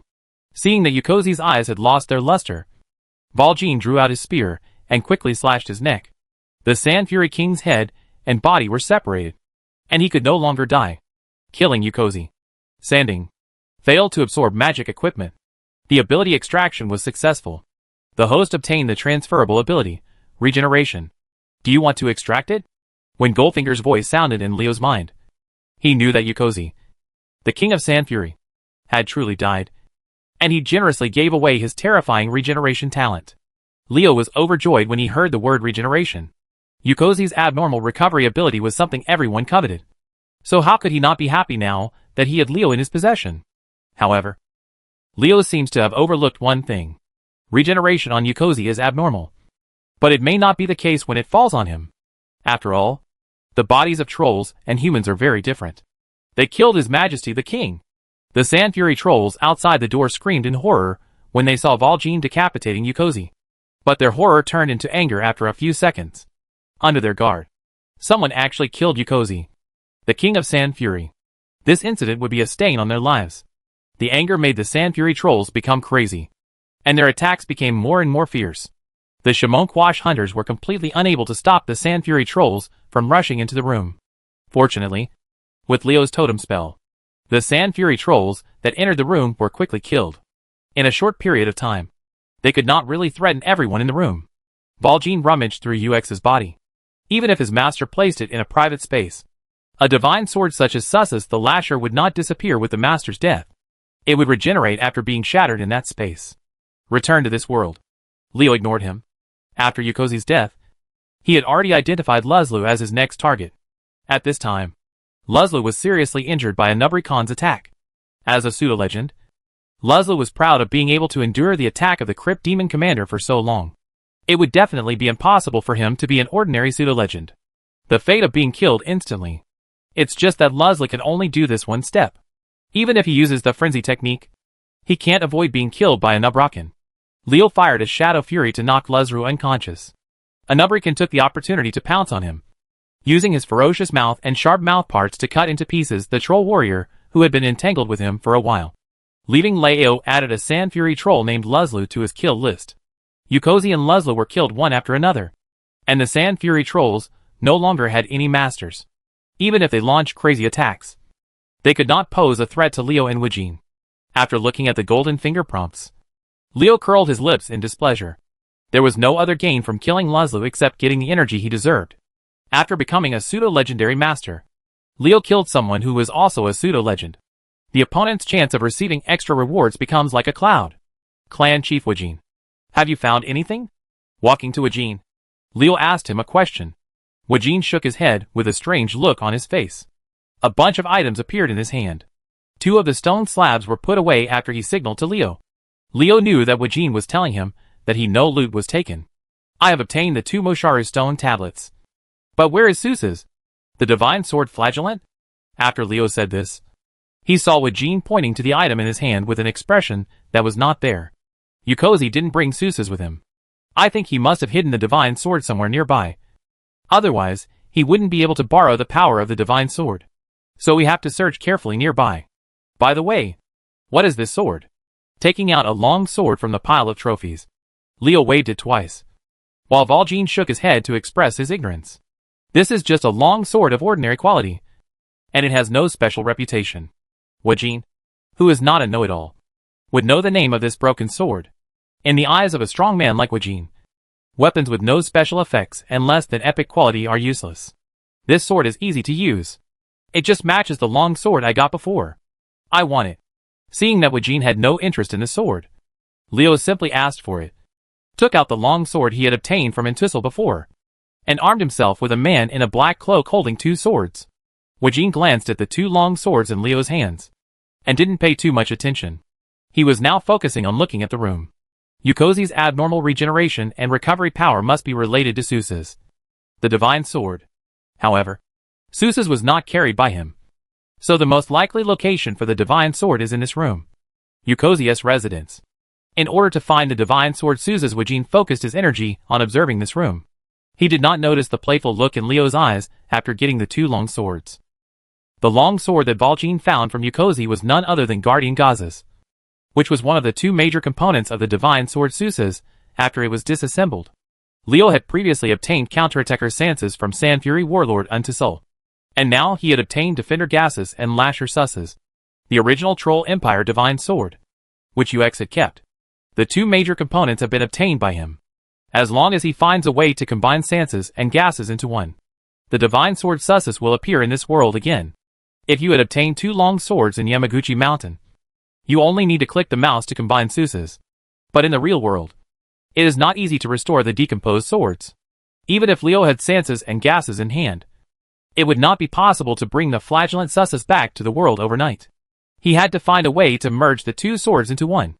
Anya Brecken, who killed Luslu, did not immediately rush to the door to help the Shimonquash hunters stop the attack of the Sand Fury troll. The big metal beetle roughly dragged Ux's body in front of Leo. The latter waved his hand and took the body of the Sand Fury king into his personal space. Susa's the flagellant was decomposed by the Sand Fury troll. The simplest and most effective way to bring this sword back to life is to ask the person involved. UX, the king of the Sand Fury. If others can only think of other methods when Yukozi is dead. But it is different for Leo, who has the ability of the Necromancer. Yukozi is dead? Just give him a rebirth and that's it. Fighting against the Necromancer cannot be achieved through death. Rebirth will not let you live in peace even if you die. Clan Chief Wajin. Look for him slowly. I'll hold him at the door. Leo curled his lips and directed Anubrican to rush towards the door. At the same time, the light flashed in his hand, and the lightning chain as thick as his thumb was drawn out again. Wajin turned his head and glanced at Leo gratefully, said thank you, and then continued his search for the divine sword. I said I would do my best to help you, and you will do it. In the name of the holy light. I am a man of my word, and I will keep my word. Chapter 420. If you can't steal secretly, then rob openly. No! How could it not be? After searching for a long time, nothing was found. Wajin frowned as he asked himself that he had not missed any corner of the room. He really couldn't figure out where Susa's hiding place could be. It seems like this is the only way. Chief Wajin. Don't worry. Let's kill him out first. Leo first comforted Wajin, and then said his plan. Yukozi may be hiding very secretly, but it doesn't matter, as long as we can be sure that Susa's is in this room. If we can't steal it secretly, we can kill all the Sand Fury trolls outside and demolish the house. Are we afraid that we can't find Susa's the Lasher?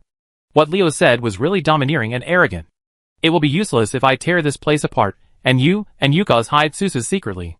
When they demolish their palace in front of the Sand Fury trolls, Leo really has the airs of a demolition brigade captain. And there is no discussion about demolishing your house. Wajin didn't object. And this was the only way now, because he really couldn't find any trace of Susa's. The attacking Sand Fury trolls found that the enemies huddled in the room had a tendency to rush out, and their attacks became more ferocious. Those trapped in the king's room must not be able to hold on for long. They must be preparing to break out. They want to leave after killing His Majesty King Yukozi. These assassins are really whimsical. Stop them, and kill all these assassins. A Sand Fury troll, who seemed to have some status, was roaring. Under his command, the Sand Fury troll desperately blocked Leo and the others from advancing out of the room. But it turned out that this was in vain. How could the Sand Fury trolls stop Leo and the others with Anubraken, the Crypt Demon, leading the charge? These Sand Fury trolls Anubraken, who have not even reached the legendary realm, can't kill them even if they lie still and let them chop them. Not to mention that the Crypt Demon Lord is not the kind of existence that can be slaughtered by others.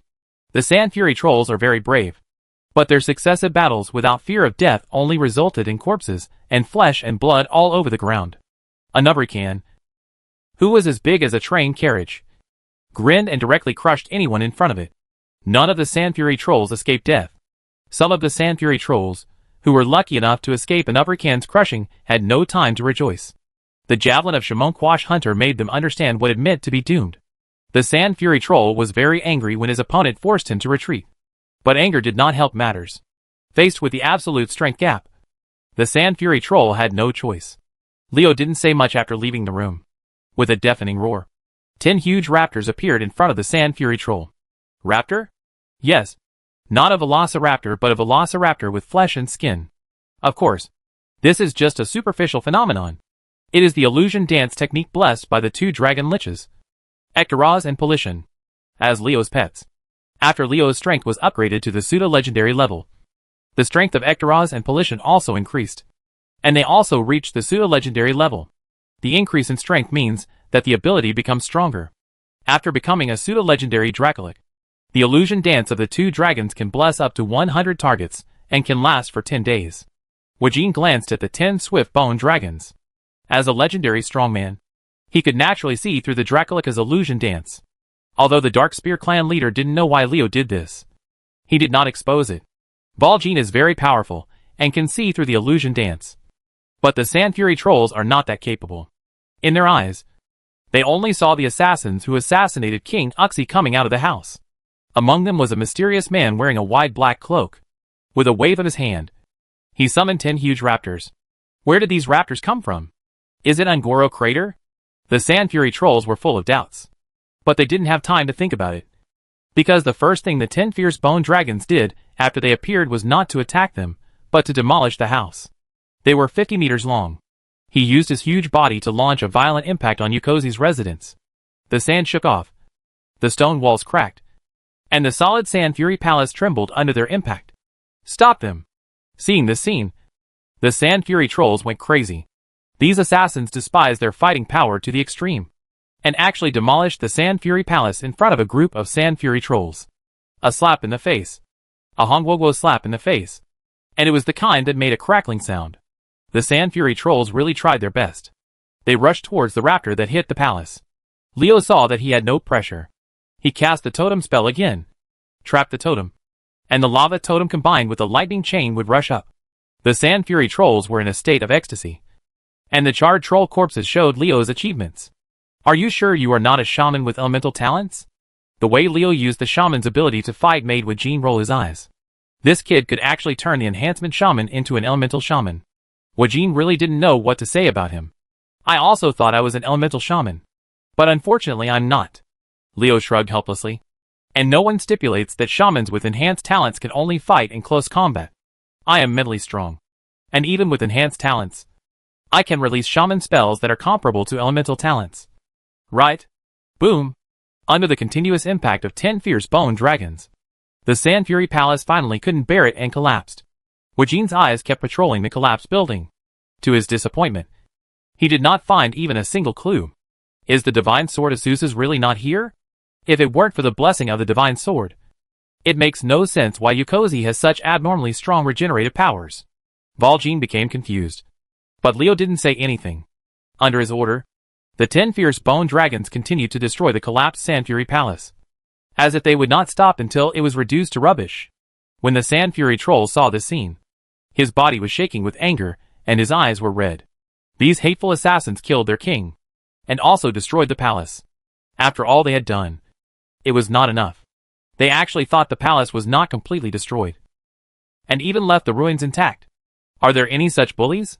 The world says that we Sand Fury Trolls are cruel and hateful. Compared to these assassins, we are so kind. Not only killing people but also demolishing other people's houses. How cruel Leo and Wajin are. Looking at the Sand Fury Palace that was torn to pieces by the swift bone dragon, Vol'jin finally sighed. He was sure of one thing. That is, the Divine Sword Zeus was not here. Call your pet back. It's not here. Vol'jin's tone was full of reluctance. He knew that his judgment was wrong. The abnormally strong regeneration and recovery power of Yukozi was not because of the Divine Sword Zeus, but for other reasons. Leo rubbed his chin and suddenly said to Vol'jin, if you don't find it here, then look elsewhere. After Yukozi's death, the priests of the Sand Fury Troll are the most likely to know the whereabouts of Zeus. Let's go and capture them. Question carefully. Wajin didn't answer. He also had this idea. But those few priests were accompanied by tens of thousands of Sand Fury Trolls. And it was not that easy to catch them. Leo seemed to sense Wajine's worry and patted him on the shoulder. And said proudly, "Don't worry, Chief Wajine. There are just tens of thousands of Sand Fury trolls. Is there anything we can't solve together? My Shamonkwash hunters, and I don't have large-scale killing spells. We need your help if we want to capture their priests among the tens of thousands of Sand Fury trolls." After weighing his own face and the value of the divine sword Susus, Baljin made a decision. And he asked Leo for help. Obtaining the divine sword Susus is very important to the Dark Spear tribe. As a qualified leader, Wajine will not let go of his body because of the so-called face issue. Leo looked at Wajine with an expression on his face that said, "I'm surprised by you, clan leader. Can't you trust me? I said that I will help you with all my strength, so you can rest assured. But it is indeed not easy to catch their priests among tens of thousands of Sand Fury trolls. Although the strength of these priests is not as good as you and me, it's not something ordinary people can deal with. I have a plan, and Chief Wajine might as well help me refer to it," Leo said, and whispered into Valjean's ear, while the Dark Spear leader listened and thought. After hearing Leo's plan, Wajine looked at the human in front of him with strange eyes. He suddenly realized that the original positioning of Leo's arrogance was very wrong. This kid's mind is really poisonous. You must have had this thought when you bought those things. Wajine looked at Leo with a look that said, "You can't deny it. But I won't believe it even if you deny it." The latter chuckled, and instead of being embarrassed by his thoughts, his face was full of pride. The Sand Fury tribe of Zul'Farrak, the Pearl of Tanaris, has been unlucky for 8 lifetimes when they met Leo. I hope they won't be expelled just like that. Baljin sighed, feeling sad for a moment. But then a new thought came to his mind. If done properly, it would be of great benefit to him in strengthening the Dark Spear tribe. Maybe I should plan better. Wajine turned his thoughts. He knew that his thoughts could not be hidden from Leo. Perhaps this human being had already calculated his reaction, which was why he told him without fear of his objection. After all, although the Dark Spear trolls are not from the same tribe as the Sand Fury trolls, they are still the same race. He will not just sit back and watch the Sand Fury trolls really die out. Leo has calculated even me, but I know it in my heart but will not object, and will become his accomplice in this matter. If he is plotting against Jindu of Gubarash, then in this matter what he is playing is conspiracy. This young human has already shown his wisdom. You must be careful when dealing with him in the future. You must not underestimate him in any way. Baljin was secretly vigilant. From Leo, he saw the unstoppable rise of Strongard. Fortunately, this guy has no prejudice against the tribe. Otherwise, the 2 major camps in the world would tear up the fragile agreement between them and start a new round of war. Chapter 421 Desert. Raise your gravel. Leo, your plan is quite good. I have no objection to it. Since Chief Wajine has agreed, let's prepare to implement it. But let me get rid of these little minions who are getting in the way first. As soon as Leo finished speaking, a flame monster with a bird's head and human body appeared behind him. It was the Dragon Eagle Sacrifice Gale. Gaelai gave a strange laugh, opened his beak and sprayed out a stream of hot flames in the vigilant eyes of the Sand Fury troll. And dozens of Sand Fury trolls were burned to ashes. Jia laughed and jumped forward. Just when the Sand Fury troll was about to deal with the flame monster, a strong force suddenly came and pulled them to Gaelai's side. A layer of fiery red aura surrounded them. The Sand Fury troll and Gaelai were shrouded inside. What does this monster want to do? Some Sand Fury trolls tried to run out, but found that they could not break through the translucent shield no matter what. They couldn't help but feel strange. The enemy's fire monster used magic to gather them together, and it must be bad. This feeling of the Sand Fury troll was quickly confirmed. A burst of crimson flames floated out of Gaelai's body. These flames swelled in the wind, but in the blink of an eye, they changed from the size of a finger to the size of a human head. When the troll thought it was a group attack fireball technique, the floating fireball suddenly exploded. Bang bang bang. The Sand Fury troll was knocked upside down by the explosion. After the fireball exploded like a bomb, it not only burned their bodies with high-temperature flames, but also produced a powerful explosive impact that was enough to tear their bodies apart. The Sand Fury troll desperately wanted to avoid it, but the red gas mask blocked their way to survive, and the continuous explosions killed them in groups. Gaelai's flame barrier and flame bombs are really necessary to deceive people. He will gather enemies who are not strong enough to deceive them. After a violent explosion, Leo and the others no longer had any living Sand Fury trolls within their sight, and the 3,000 Sand Fury trolls guarding the Sand Fury Palace were all wiped out. Okay, the troublesome minions have disappeared. We should make some preparations now. Chief Wajin, please cooperate with your tribe. After Leo finished speaking, he summoned Ektaraz and Polishan. He had new orders for the 2 dragon liches to do. As for the battle situation at the sacred pool, there is no need for anyone to monitor it, because the defeat of the Sand Fury Troll has appeared. Sokka and Zumulin's expressions were very ugly. Now they finally understood the power of demigods. Gazrilla did nothing but spit out water arrows, as if she was playing with others. However, during such play, the Sand Fury Trolls left corpses all over the ground. The land around the sacred pool was covered with corpses of Sand Fury Trolls. Nearly 10,000 Sand Fury Trolls fell to the ground. Due to the existence of Zumulin's barrier, the corpses of these Sand Fury Trolls created nearly 10,000 piles of bone fragments. What did the Sand Fury Troll gain after so many tribesmen died? Or to be more precise, what kind of harm did they bring to Gazrilla? No harm at all. Tens of thousands of tribesmen died. But not even Gazrilla's oily skin was hurt. The water arrows spewed out by the 3-headed sea snake blocked everything. Whether it was the Sand Fury Troll's stone axe throwing or magic counterattack, they were drowned in the overwhelming water arrows. It was impossible to even get close to it, let alone hurt Gazrilla. If we continue to fight like this big sea snake will be fine. But our Sand Fury tribe will be wiped out by it. And we must retreat as soon as possible. Cetus, who was hiding behind, saw that the situation was not good and had to rush forward. If Sokka and Zumulin were allowed to continue to act like this, the Sand Fury tribe would be finished. Just at this moment, there was a violent explosion in the direction of the altar, which gave Cetus a reason to ask the Sand Fury Trolls to evacuate the sacred pool. Don't worry about it. Something happened to the altar. Go back and defend the sacred altar. Don't let anyone take away the sacrifices dedicated to the spider god. The influence of religion is indeed great for believers. Cetus shouted at the top of his lungs. The Sand Fury Troll, who was still attacking Gazrilla, turned around and ran towards the altar without thinking, fearing that he might be too late. In one step, the sacrifice was really taken away. The Sand Fury Trolls that besieged me wanted to run away. Gazrilla, who was just rising, had an opinion. These little bugs came and left as they pleased. They really didn't take me seriously. They disturbed my sleep and dared to offend me. Wouldn't it be shameful for me to let you run away so easily? The 3-headed sea snake stopped spitting water arrows, raised its huge tongue high, and let out an unpleasant hiss. A group of Sand Fury Trolls were frozen into specimens amidst the hissing. Cetus and the others discovered that the water arrows spewed out by Gazrilla actually had such an effect. Those water arrows soaked all the land around the sacred pool. The wet land was under Gazrilla's magic. It became extremely cold below, and all the Sand Fury Trolls standing on it were frozen to death in an instant, and then frozen. Gazrilla directly killed nearly 10,000 trolls, showing the methods that a demigod should have. Only then did the Sand Fury Trolls remember what kind of existence they were facing, and their courage. Suddenly they disappeared without a trace, and everyone ran as fast as they could. Warriors of the Sand Fury tribe, the sacred altar needs you to guard it. Follow me.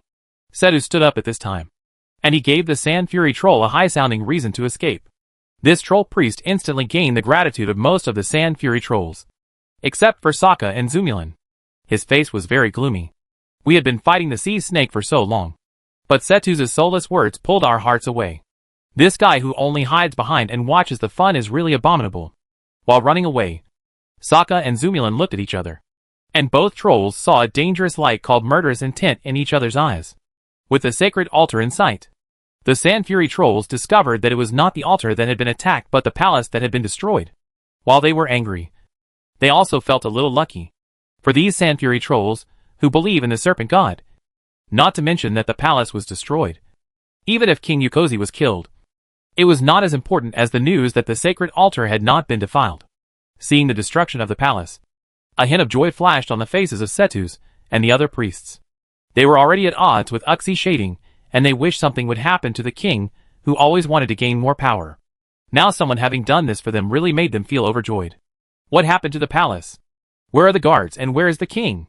After the joy, Cetus realized something was wrong again. It was impossible for the palace guards to not react when such a big thing happened. Even if they were all killed in the battle with the enemy, there should be some traces left. At least the body should be there. But looking at it, there is nothing after removing a piece of ruins. As the saying goes, if you want to see people alive or dead, you must see corpses. It is impossible for Wukezi and his 3,000 men not to leave even a corpse. Could it be that it was not an enemy that attacked them, but that His Majesty the King was playing some tricks? Cetus, Zumulin and others communicated, and several priests clearly felt that something was wrong with the situation. Master Priest, our sacrifices and Master Necrom are all gone. A Sand Fury troll brought bad news. The sacrifices disappeared. And even Necrom and the Sand Fury executioners guarding the altar disappeared. What on earth is going on? A bad premonition arose in Seth's mind. The sacrifice prepared for Shadra, the spider god, has disappeared. It is a big deal for Cetus and the others. How can you ask them to sacrifice to the god without a sacrifice? Couldn't it be possible to use one's own people as sacrifices to the gods? Wait. This seems like a good idea. Hiss. A sharp scream came from the sky. Cetus and the others looked up, only to find that there was nothing above, except for the scorching sun that was emitting infinite light and heat. Desert, raise your gravel and block the sun's light. A voice from nowhere reached the ears of the Sand Fury trolls. And just when they were confused, several hurricanes suddenly appeared. Tanaris was originally a desert, and strong winds would bring up more sand and gravel in the sky. What about a hurricane? The Sand Fury trolls found that the sky suddenly became dark because the gravel blocked the sun's rays. What happened? The trolls became panicked. And at this moment dozens of huge figures appeared in the wind and sand that made it difficult to see. Who? Cetus put up a shield to protect himself. And the wind and sand were blocked out. He shouted loudly at the dozens of huge figures rushing towards him, and at the same time signaled Sika and others to prepare for battle. Before the dozens of huge figures came close, the huge metal beetle that had lured them suddenly emerged from the ground.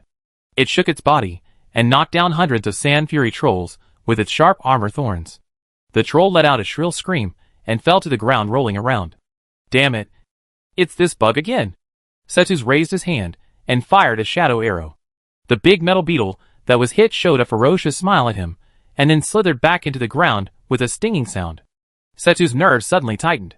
He didn't think that this big metal beetle was afraid of himself. This insect must be looking for an opportunity to launch a sneak attack. It's impossible not to be very energetic. Cetus wanted to concentrate on guarding against the enemy's sneak attack, but the development of things prevented him from doing so.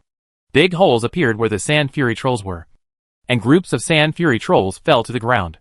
Then only the sounds of fighting and the death screams of the trolls came from the underground. And Cetus vaguely heard the sounds of insects. It was the beetle's accomplice. This time it didn't come alone but brought companions with it. Let death and screams resound through the sky. Let the symphony of fear and confusion begin to play. A new voice came to the ears of the Sand Fury troll, and a huge figure appeared at the end of the sight of Cetus and other powerful Sand Fury priests. It was just because the wind and sand in the sky blocked their sight. There is no way to identify the other party.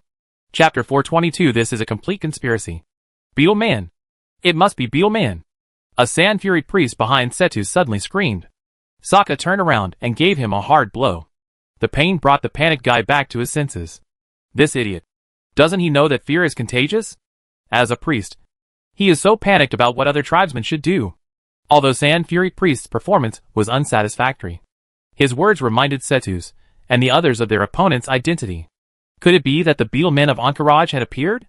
In ancient times, when the Troll Empire was at its most powerful, a war broke out with a race. This race was the Entourage Beetle Men.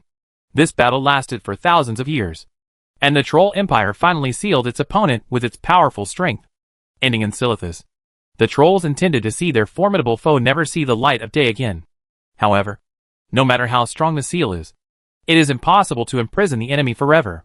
After the elapsed time is counted in units of tens of thousands of years. It is not surprising that the Beetle Men of Entourage broke through the Beetle Wall and saw the light of day again. Damn Beetle Men. Are they here to take revenge on us? Cetus was panicking in his heart. The powerful Troll Empire no longer existed. The power of their Sand Fury tribe alone could not resist the revenge of the Beetle people. It would be really bad if the attackers were the Beetle people. A group of Sand Fury trolls opened their eyes wide and waited for the approach of dozens of huge figures in the wind and sand. They had no time to pay attention to the battle between the clansmen behind them and the insects.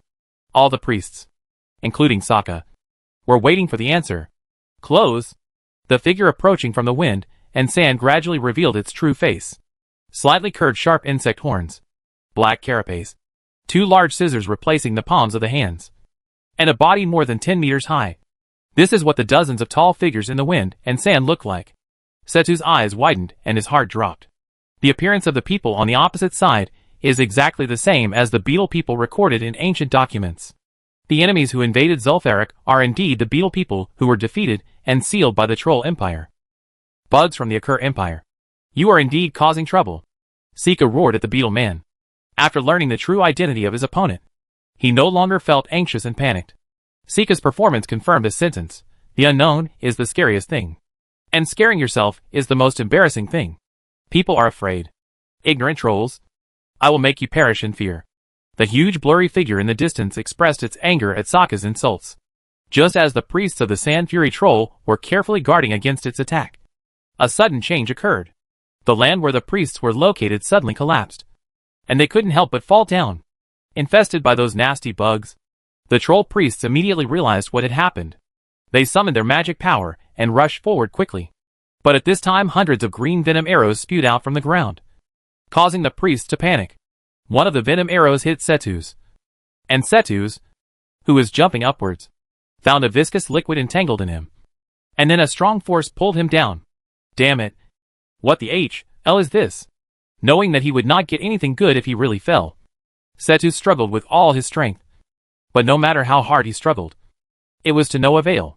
The viscous liquid was extremely tough, and he could not break free in a short time. Help me quickly. Seeing that the situation was not good, Setus appealed to his companions for help. Sokka and Zumulin's eyes flickered when they heard Setus call for help. Among the group of priests, they were the only ones who still had the strength to help Setus. The others were too busy to take care of themselves. If they took action, they might be pulled down by Setus. Rescue him. To Set's dismay, the two companions actually chose to stand by and watch. After hearing his cry for help, they ignored him and instead accelerated their ascent. If it were other people, they would think that Sika and Zumulin were frightened and were afraid that they would suffer. So they did this. However, Setus didn't see it that way. The two companions glanced at him unconsciously. Their thoughts had been exposed. These two souls, Sika and Zumulin, want me dead. Setus became angry, and his struggle became more intense. However, the viscous liquid that entangled him was too tough, and his efforts were destined to be in vain. Finally, after a few breaths, Setus disappeared into the cave with complete reluctance. Standing on the edge of the big hole, Sokka and Zumulin, who had escaped from inside, looked at each other. The two trolls could see a hint of vague pride in each other's eyes.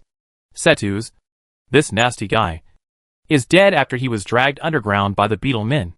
This nasty guy should have died a long time ago. Now that he is killed by the beetle men, it is just what we want. Having the beetle men do it for us saves us from having to do it ourselves. Trouble. Zumurin and Sika understood each other's meaning. Nikram and Yukozi had disappeared before they came. This thing must have been done by the beetle men. They were definitely in trouble. Now Setus also after being dragged into the cave by the beetle man. There was absolutely no chance that this guy would reappear. In this way, the only people the entire Sand Fury tribe could talk to were himself, the guy opposite, and Antusul who was at the quicksand sentry post. Antusul is nothing to worry about, as long as the guy on the opposite side, the Sand Fury tribe, is dealt with. I will be in charge. A murderous intention spread between Sika and Zumulin, and the temptation to kill each other so that they could monopolize power tempted the two. Fortunately, their minds were not confused enough, and they knew that this was not the time for internal strife. And the powerful foreign enemy, the Beetlemen of Entourage, is watching with eager eyes. Fight off these bugs first, and then find a way to kill this troublesome guy. With this thought in mind, Zumulin and Sakapi stood together without a smile. They led a dozen Sand Fury priests, who escaped from the cave, to greet the dozens of tall figures. Just when the two sides were about to start fighting, a sharp hissing scream resounded through the sky, and an angry thought descended on Zul'Farrak's altar. What a powerful pressure! Leo and Valjean, who were hiding in the dark, noticed something was wrong when this pressure appeared. Leo had only experienced such a powerful momentum when he fought against the unknown demigod in strong guard. This came to Zul. The owner of the will at the altar of Phallic must be a being with the strength of a demigod. We have captured the leading priest. Let's retreat. Leo put forward his own suggestions to Valjean. But it was not that he was afraid of the demigod whose will came. But that Leo felt that there was no need to confront him head-on. He made a series of arrangements, and even arranged a scene for the Beetle Men to retaliate against the trolls. Not to fight the Sand Fury trolls, but to guide them to deal with the Beetle Men of Encourage. The Sand Fury trolls are fighting for a fight. Wouldn't all the previous arrangements be in vain? Vol'jin nodded, and he agreed with Leo's suggestion. So the Sand Fury trolls found that the wind and sand suddenly blew violently, and the Beetle Men who attacked them disappeared without a trace under the cover of the wind and sand. Are we winning now? Sokka and Zumila were stunned for a moment. And then, they suddenly took action, and knocked out all the Sand Fury priests behind them. The Sand Fury priests did not expect that their companions would attack them, and they successfully attacked them. At this time, the wind and sand filled the other Sand Fury priests. The angry troll didn't see this at all. Who told you to see something you shouldn't have seen?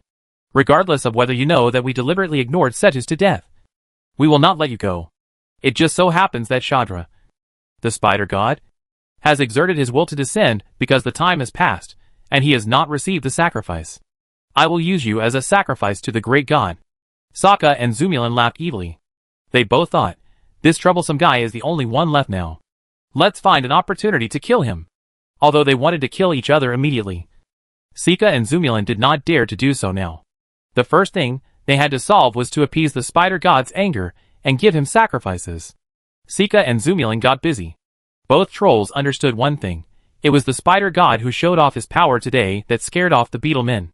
Now he must be satisfied in order to continue to gain his protection. In the Beetle Men, only when the seal is broken can people feel safe with the protection of a god. The Beetle Men of Encourage have indeed broken through the seal, although they have not expanded outward on a large scale. Their tentacles have reached Tanaris. The owner of the pile of insect SH.LS that Leo bought in Steamweedle Port is the owner. These bugs driven by the Beetle Men established a nest of corruption at the junction of Tanaris and Ungoro Crater, hoping to use the resources of Tanaris to expand the number of bugs. Neither the Alliance nor the Horde has troops in Tanaris or Ungoro Crater. It will take time to mobilize the troops to kill them. During this time, someone must slow down the expansion of the bugs and limit their number to one. It was not too far-fetched, and this important task could not fall on the goblins. So Leo chose the Sand Fury Troll. The Sand Fury Trolls, holding back the Beetleman's expansion in Tanaris, would be enough for the Cenarian Circle to react. By then, this neutral organization would definitely prompt dialogue between the top leaders of the Horde and Alliance. Although the differences between the two camps' cooperation is not that easy. But cooperation is an inevitable trend, and it is unstoppable. Chief Vol'jin, the plan should be successful here. The Sand Fury Trolls will transfer their anger to the Beetle Men. Once they learn that the Beetle Men have established a nest of corruption in Tanaris, they will definitely take action. I think so. By the time the tribe and Alliance decide to jointly send troops, the Sand Fury tribe has already exhausted most of its strength in the battle with the Beetle Men, and it will be much easier for you to recruit them. After Leo finished speaking, he pointed at Cetus, who was so entangled in Meixner's spider web that he couldn't even make a sound. After hearing Leo's words, the latter was looking at him and Wajin with extreme hatred. If Leo and Wajin had been torn into pieces by him long ago, Cetus yelled in his heart. What a beetle attack! What revenge the Akur Empire! Fake. All fake. Everything is done by these two guys. Conspiracy. This is an outright conspiracy. Now it's time for us to deal with this guy. Chapter 423. It must be me who is unkind. Master, why did you? Dragonakos looked hesitant to speak. In front of him, Leo was playing with two long swords in boredom. These two long swords were the counterattacks he got as trophies in Zul'Farrak. Sandhaz and Gaz's the defender. This was the third day after they made a fuss about Zul'Farrak. After capturing Cetus and handing him over to Vol'jin, Leo did not intervene in the Darkspear Troll's interrogation of the Sand Fury priest, but went back directly. Arrive at Stromgarde. His behavior made Dragonakos very strange. If the Darkspear Troll asked for something really useful, wouldn't he come to Stromgarde to cause trouble for Leo? Glancing at Dragonakos, Leo answered the top thug's question without hesitation. Nakos, you want to know? Yukaz, come and tell him. A troll warrior covered in heavy armor appeared next to Leo. Although the troll warrior completely hid his body under the armor, so that his true face could not be seen. Leo's previous words had revealed his identity. The King of Wrath. Yukozi Sanding? Leo has another legendary fighter under his command. This time a troll warrior with abnormal recovery ability. It's a pity that Yukozi only has such a characteristic of strong body regeneration and recovery. And he is not outstanding in terms of strength or physical strength. Otherwise, with his abnormal regeneration ability, Leo would really want him to inherit the ability of the pain demon Lord Duriel. Yukozi, who was resurrected by Leo through rebirth, had no pride at all. His current identity was no longer the king of the Sand Fury Trolls, but a servant of Leo. He had left a mark of loyalty to Leo in the deepest part of his soul. He explained to Dragonakos in a respectful tone, Lord Nakos, Susu's is not as powerful as the legend says. This sword was called the Divine Sword according to the standards of the time, because it was when it hits the enemy, it will corrode the opponent's body and attack the opponent's soul with dark power. The pain from the body and soul will be very painful for the opponent. So it is called the flagellant. But then the elves rose, and magic, a new magical power, appeared in front of the world, and Susus's ability began to become common. Although the elf empire later disintegrated, Malfurion also banned the use of magic by his tribe. But magic is still passed down, and the world's research on it is becoming increasingly sophisticated. Especially the emergence of soul magic has made Susus lose its only special feature, and it has begun to become ordinary. A divine sword with only symbolic meaning. What a great use. If you use it in combat, others will soon notice this. As a weapon used by the King of Sand Fury to frighten the tribe, Susus will be completely useless if it loses its symbolic meaning. So in order to hide this the secret, I broke it down. Nakos, do you understand? Leo saw that Dragonakos seemed a little confused and added, everything in the world is developing. The era when the Troll Empire dominated was dominated by strength. But relying solely on brute force is useless in the face of magic. So the Troll Empire will be defeated by the elves. Judging from the casting capabilities of the Troll Empire at that time, Susus with magical power is indeed a divine sword. But now you can just pick up an epic sword. High-quality swords have magical power attached to them. Don't think that what has been passed down from ancient times will definitely be better than what we have now. If you hold such an idea, you will have a mentality of not seeking improvement, because you feel that you should be inferior to your ancestors. If this continues, won't one generation be inferior to the next? Should the whole world go backwards? But the fact is that the world is progressing, and the world now is stronger than in ancient times. So that's it. Dragonakos nodded, indicating that he understood. Indeed, many things do not necessarily mean they are better than they are now if they are old. The sword Susus spread among the trolls is an example. Although Susus is of no use to me, it is not the same for Wajin. Even if it only has symbolic meaning, it is still the legendary sword of the troll family. Wajin is not a warrior who uses swords to offer this sword, and it's not surprising. As long as Susus is used well, he will bring many troll warriors to him. Leo is waiting now, waiting for Wajin to come to him. Before, Valjean was very trustworthy and taught Stromgarde how to tame raptors. But after capturing thousands of raptors, a new question arose. How can the warriors who ride the raptors have combat power?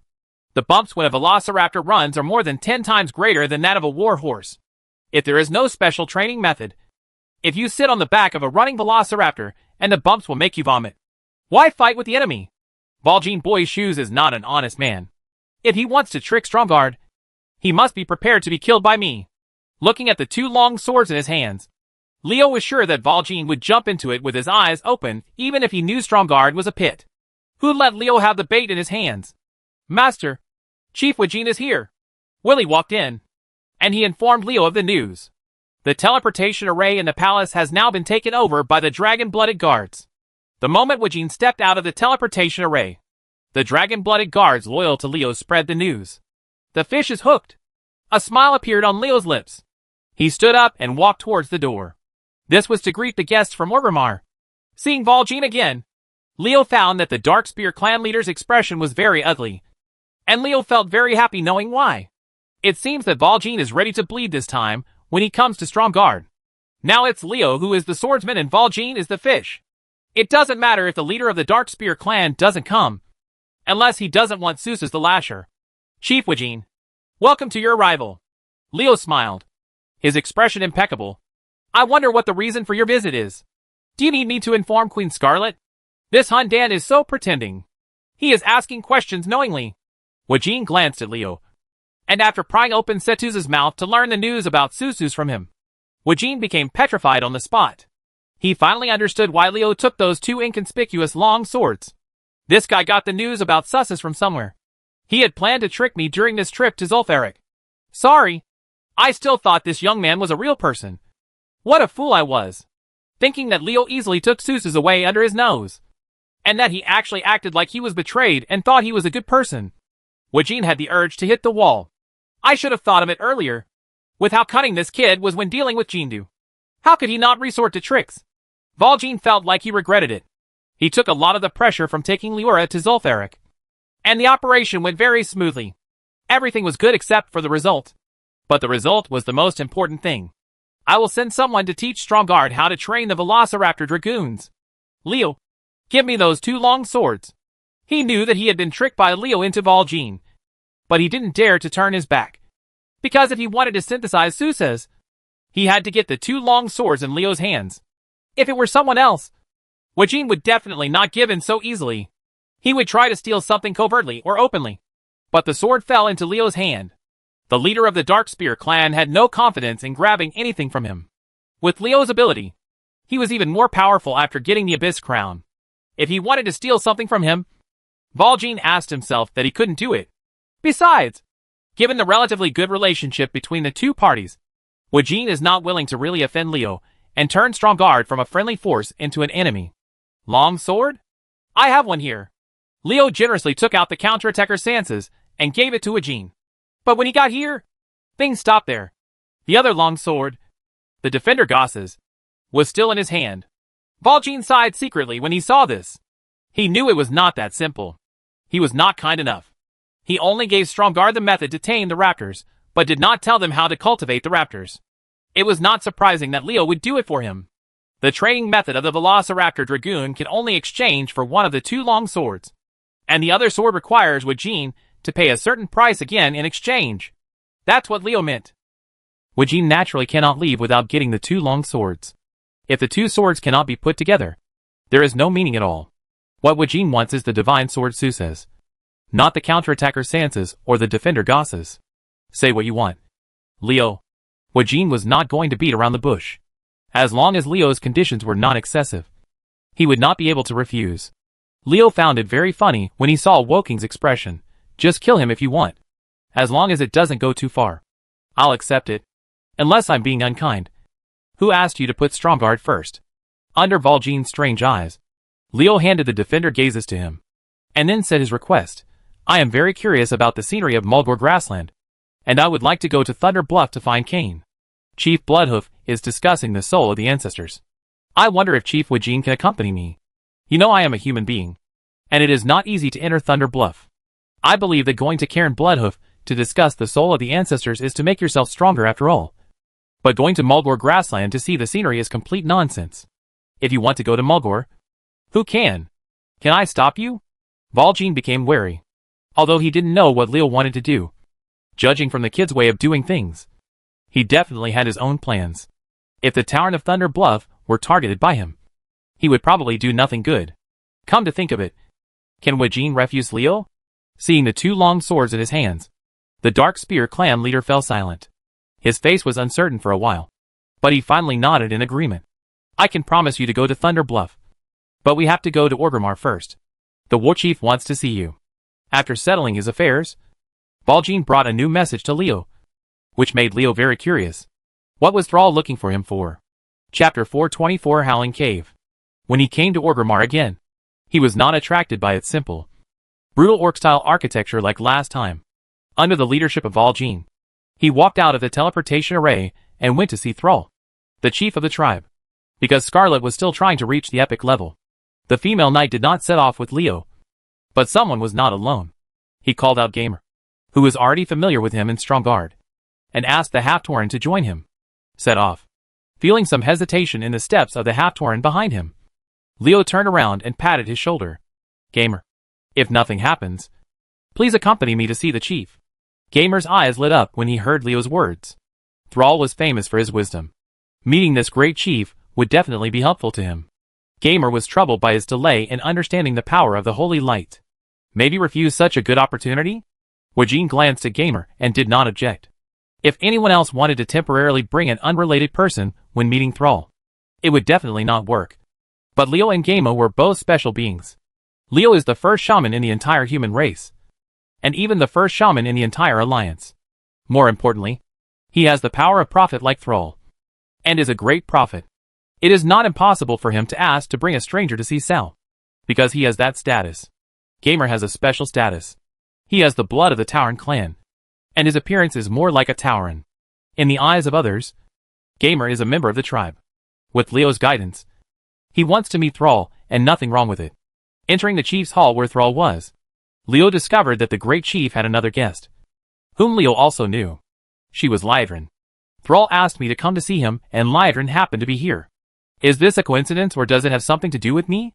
Seeing Wajin leading Leo in, Sal first nodded to him and Gamer, and then said, "Young man, your performance exceeded my expectations, which makes me expect more from you." Yes.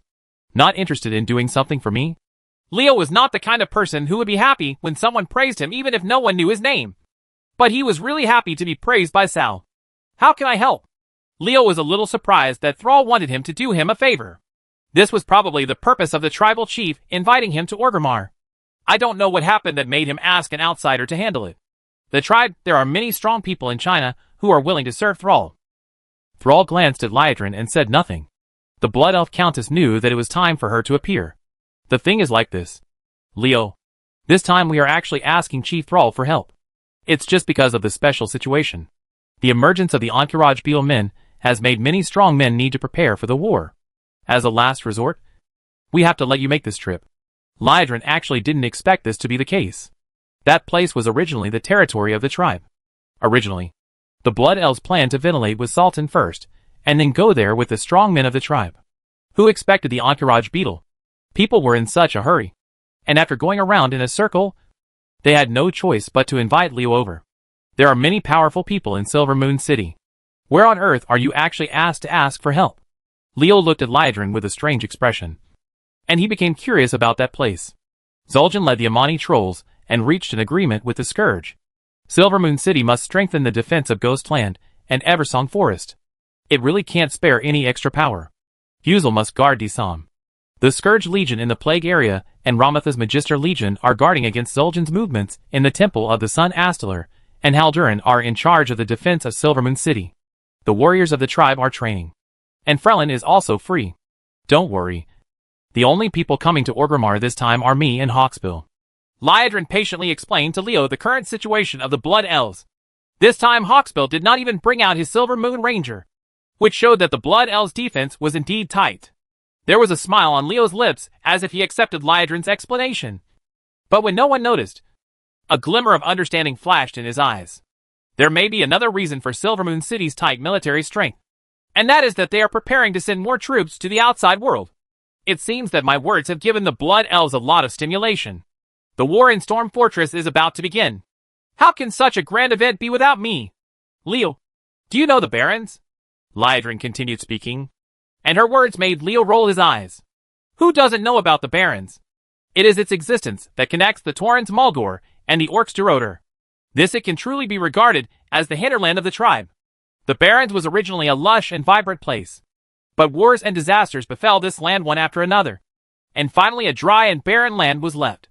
However, in the past few years, the Barrens has emerged, a new oasis was created, and vitality reappeared in this land. The Archdruid Hamuel Rune Totem felt that there was a force under this land trying to break out of the ground.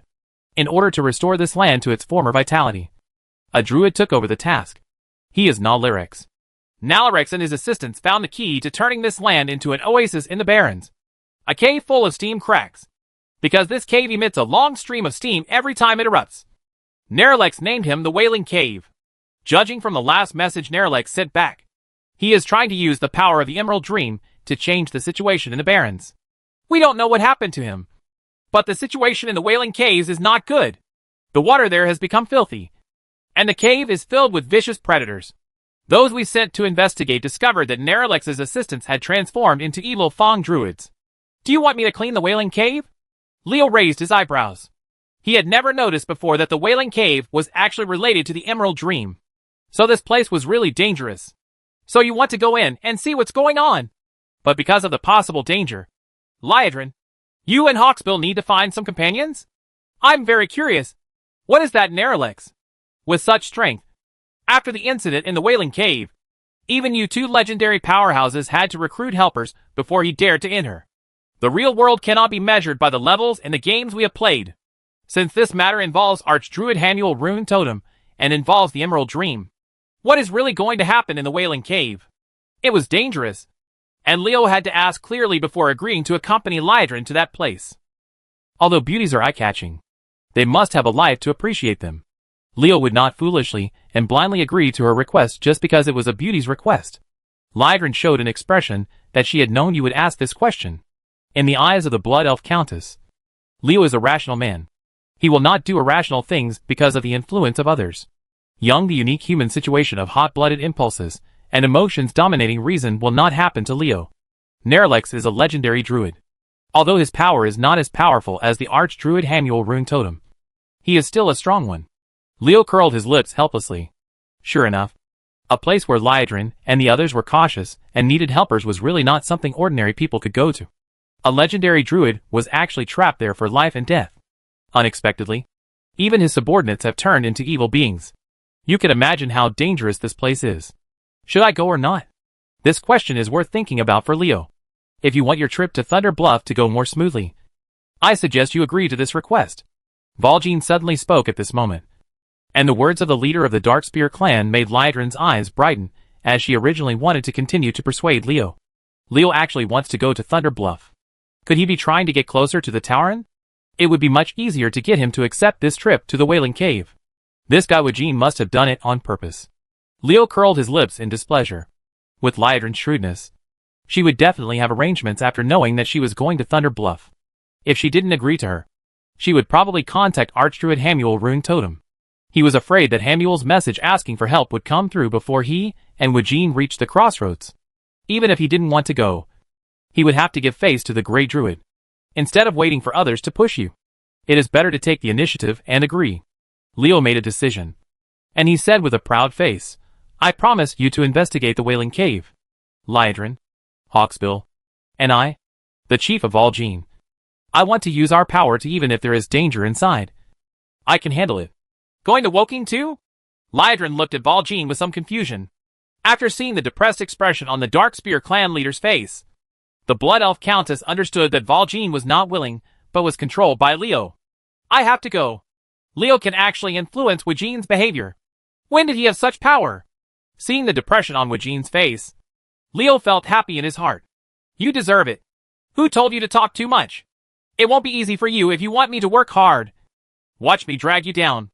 Leo thought so in his heart, but had a bright smile on his face. Chief Vol'jin, before you lead me into Thunder Bluff, we must do something else. Chief Thrall, I have something to ask you, Leo said as he pulled Gamer in front of him, and the half-Tauren scratched his head in embarrassment. His name is Game. His father is a powerful Shuharu warrior, and his mother is a night elf. He is currently learning the power of the Holy Light from me, but my level is limited. He has encountered a bottleneck recently. Can you let him follow me? Studying with you for a while, I believe it will be of great help to him in understanding the power of the Holy Light. Chapter 425 Another Three-Headed Sea Snake. Let the Tauren learn the power of Holy Light, and also let a shaman teach the Tauren. Only Leo can think of this. How many weird ideas does he have in his mind? Lydron was very curious. Leo really wanted to think about things that ordinary people would not dare to do, and he could even come up with such ideas and put them into practice. It was unbelievable. The Blood Elf Countess, who had already learned from Thrall what good things Leo had done in Zul'Farrak, had not stopped observing Leo since she set off on the road to the crossroads. Unfortunately, this result only resulted in the death of Leo. There is nothing gained from the good ridicule. The Sweetwater Oasis where the Wailing Cave is located is between the crossroads and Toraho Camp.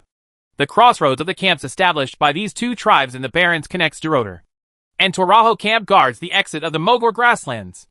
It has become an important link between Tauren and Orcs.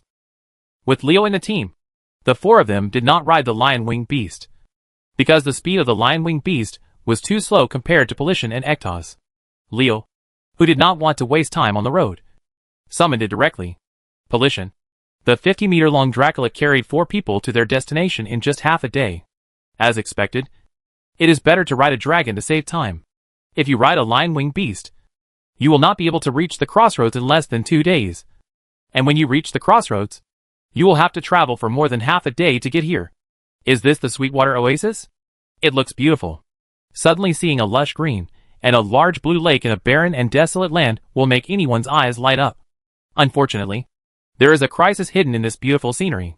Not long after Leo and the others stepped into the Sweetwater oasis, roars were heard, and a group of centaurs rushed towards them with murderous intent. This group of centaurs and Leo directly launched an attack on Leo and the others without even a single word of exchange. Killing everyone they saw without asking any questions was really a disgrace. Leo curled his lips when he saw this. He didn't have the slightest fondness for these unsightly centaurs. He just started killing them without asking anything when they met. He thought there were only 4 of us, and they would be easy to bully. Amidst Jiejia's strange laughter, Gael appeared next to Leo. Several flames floated from the Dragon Eagle Priest, who had merged with the Flame Stone Demon, and several fire bombs destroyed all the centaurs that came towards him. These centaurs are really ignorant and fearless. With their strength as middle-level warriors, they dared to show their claws to the 4 Leos. Do you know how to write the word death? Have the centaurs, the sworn enemies of the Tauren, recovered? The number of centaurs we encountered along the way has exceeded 1,000. This is true in the barrens controlled by the tribe. I can't imagine what the desolate land will be like. Scene. Leo's words were slightly ironic, thinking that as the Tauren were members of the 5 major tribes of the tribe, their mortal enemies, the centaurs, were naturally also enemies of the tribe. But now in the barren land in the hinterland of the tribe, a centaur tribe occupying a fertile oasis has appeared. It is really ironic. Is it because the tribe has too little control over its own territory? Or is it that they don't care about their Tauren allies? Valjean did not answer this question. To be honest, he did not know that a centaur tribe actually appeared here. The leader of the Dark Spear tribe was very confused. How did such a large centaur tribe develop? It seems that after returning to Orgrimmar, I have to tell Thrall that the barrens must be cleaned up. Otherwise the increasing number of centaurs will definitely affect the connection between Orgrimmar and Thunder Bluff. Leo didn't know that because of his words. The centaurs in the barrens were vigorously suppressed by the tribal army, and they were eventually forced to leave this place. This also completely turned the centaur and the tribe into a deadly feud, and there was no room for relaxation between the 2 sides. While traveling, a cave appeared in front of everyone's eyes. This was the entrance to their destination, the Wailing Cave. Everyone Leo entered the cave, and a sharp hissing sound came from inside. And at the same time, a disgusting smell wafted out in the wind. What? Leo cast a mana shield and used magic to isolate the smelly air from outside. As soon as he found the entrance, he could smell the bad breath of some kind of creature before he even entered.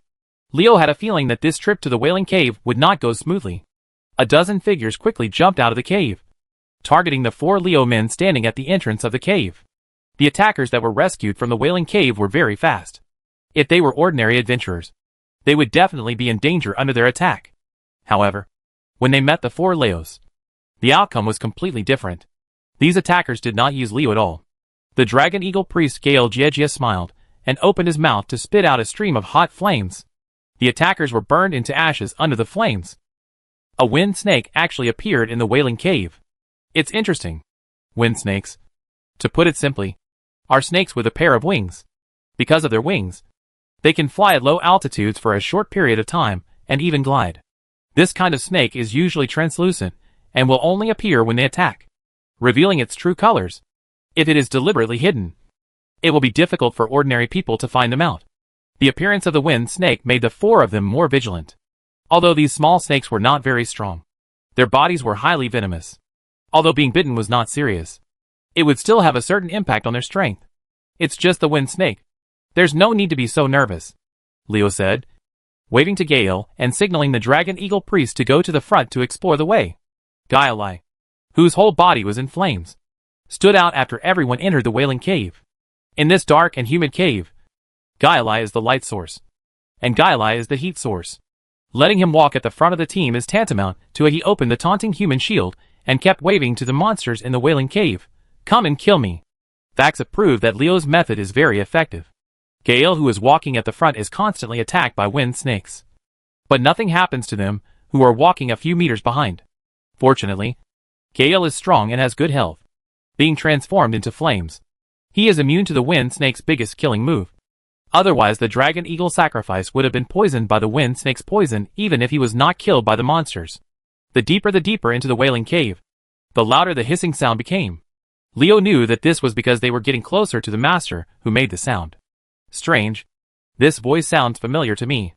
As he listened, Leo actually felt familiar with the hissing sound, which made him feel strange. Be careful. This cave is very evil. There is actually a three-headed sea snake. It was Valjean who revealed the true identity of the owner of the voice. The one who made that sharp hiss was a three-headed sea serpent. The same race as the demigod Gazrilla of the sacred pool of Zulfaric. Leo groaned. No wonder it sounded familiar. It turned out to be a three-headed sea snake. Wait. The owner of this voice is actually of the same race as Gazrilla. So what is its strength?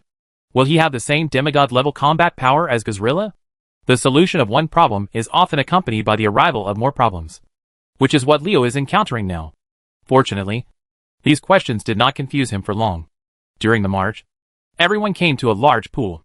This large pool lazily cut off the road leading to the deeper parts of the Wailing Cave. There was no other way to continue deeper, except passing over the pool. Passing through a large pool is easy for Leo and the four of them. It is not a problem at all. But what if there is a three-headed sea snake with a body length of 10 meters in this large pool? Facing a three-headed sea snake, even if its strength is only epic, no one dares to underestimate it. Different from the turquoise Gazrilla, the three-headed sea snake in the Wailing Cave is actually blood red, and its three snake heads are in the shape of a sharp triangle. The snake's hesitation makes it look better than Gazrilla. Much more evil. After meeting Gazrilla, Leo's first impression of the three-headed sea snake in the Wailing Cave was that he knew it was not a good thing at first glance. The blood-red three-headed sea snake's green eyes flashed with murderous intent after seeing everyone appear, especially Gailai, who was walking at the front and exuding light and heat. Out of the three-headed sea snake's hatred of flames, it opened its mouth and shouted. Gailai sprayed out 3 green poisonous arrows that were obviously poisonous. Seeing the blood-red three-headed sea snake attacking him, Gailai Jia laughed strangely and rushed over to meet the green poisonous arrows sprayed by the opponent. Gailai, whose body has been turned into flames, is not afraid of poison at all. Or to be precise, with the ability of the blood-red three-headed sea snake, its venom cannot hurt Gailai. The venom shot onto Gailai, and a hissing sound was heard. The flames on the dragon eagle sacrifice directly burned the venom of the three-headed sea snake. Seeing that the venom it spewed was ineffective against Gael, the hissing snake cry from the three-headed sea snake became more and more urgent. The venom had no way to deal with Gael, so it had no effective means of attack. It could only rely on its own talents to use it. The powerful body knocks the opponent down. The three-headed sea snake walked out of the water and rushed towards Gael. When Leo saw this, a sneer appeared at the corner of his mouth. This big stupid snake looked majestic, but its IQ was really questionable. Didn't it see that Gaeli's pace towards it was actually very slow? Otherwise it would be sacrificed with a dragon eagle. The speed has already reached it. If the blood-red three-headed sea snake stays in the large pool and does not come out, it will take a lot of effort for Gael to defeat it. After all, the three-headed sea snake is an aquatic creature, and Gael is a flaming monster. There is a home field advantage in fighting the three-headed sea snake in the water. It's a pity that the three-headed sea snake has 3 empty heads, but has a negative IQ. Gael easily led it to the shore. How can the three-headed sea snake that voluntarily gave up its home field advantage be the opponent of the dragon eagle sacrifice? An epic faced an enemy with legendary combat power. Instead of taking the initiative to find ways to create an advantage for itself, it abandoned its own home ground. This blood-red three-headed sea snake was really seeking its own death. Chapter 426 Triglii. The blood-red three-headed sea snake rushed up, opened its mouth wide, and ate all 3 heads towards Gael. The mouth of this three-headed sea snake did not have only one fawn like ordinary snakes, but was covered with densely packed fangs. Fangs? It wouldn't be fun to be bitten by one. The Jia monster laughing bird spit out a stream of hot flames from its beak, and its target was the three-headed sea serpent. The lethality of Dragon Eagle Sacrifice's flame breath is extraordinary. With Gailai's legendary combat power, his flame breath is comparable to the full blow of a pseudo-legendary strongman. Only the blood-red three-headed sea snake with epic combat power has a hard surface. The scales failed to block the fierce flames, and the blazing flames engulfed the three-headed sea snakes. A smell of meat spread in the Wailing Cave, making people's index fingers twitch. Gailai is of the fire attribute, and the three-headed sea snake is of the water attribute. Although water can generally extinguish fires, there must be a certain amount. If the fire is too big, water will not only fail to extinguish the fire, but will also become an accelerant for the fire. Gailai's strength is 1 level higher than that of the three-headed sea snake. He faced an epic-level opponent with the strength of a legendary strongman. And this epic-level opponent also gave up his biggest home field advantage. Under such circumstances, Gaia if like can't win the Dragon Eagle sacrifice with an absolute advantage. He can only use 2 words to describe waste. Obviously, the title of trash cannot be placed on Gailai's head. The Dragon Eagle priest first burned the 3-headed sea snake with flame breath, and then used a fire bomb. Dozens of small flames floated to the blood-red 3-headed sea snake. On the sea snake, a series of banging explosions sounded. A sharp hissing sound sounded quickly, and the blood-red 3-headed sea snake was seriously injured by the fire bomb. Its body was full of big holes with bloody flesh, and the smelly blood flowed all over the floor. This snake has grown a bit bigger, compared with its kin in Zul'Tharic. It is too weak. Leo shook his head slightly. The blood-red 3-headed sea snake opposite him was more threatening than Gazrilla, if the difference in size between them was not included. Gazrilla's body of more than 100 meters was in it. There is a giant in front of him. But in terms of strength, the 2 sea snakes are completely different. Gazrilla can have demigod-level strength because it has enough time to grow.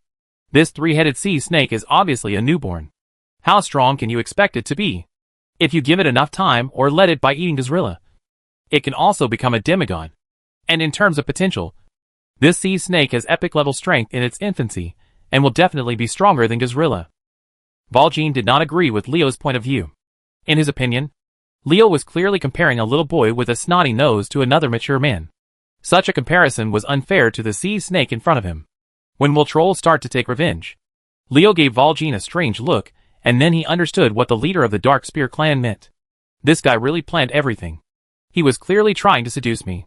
Leo once used the wolf spirit to conquer Anixuta, the queen of spider monsters, when he captured Disam.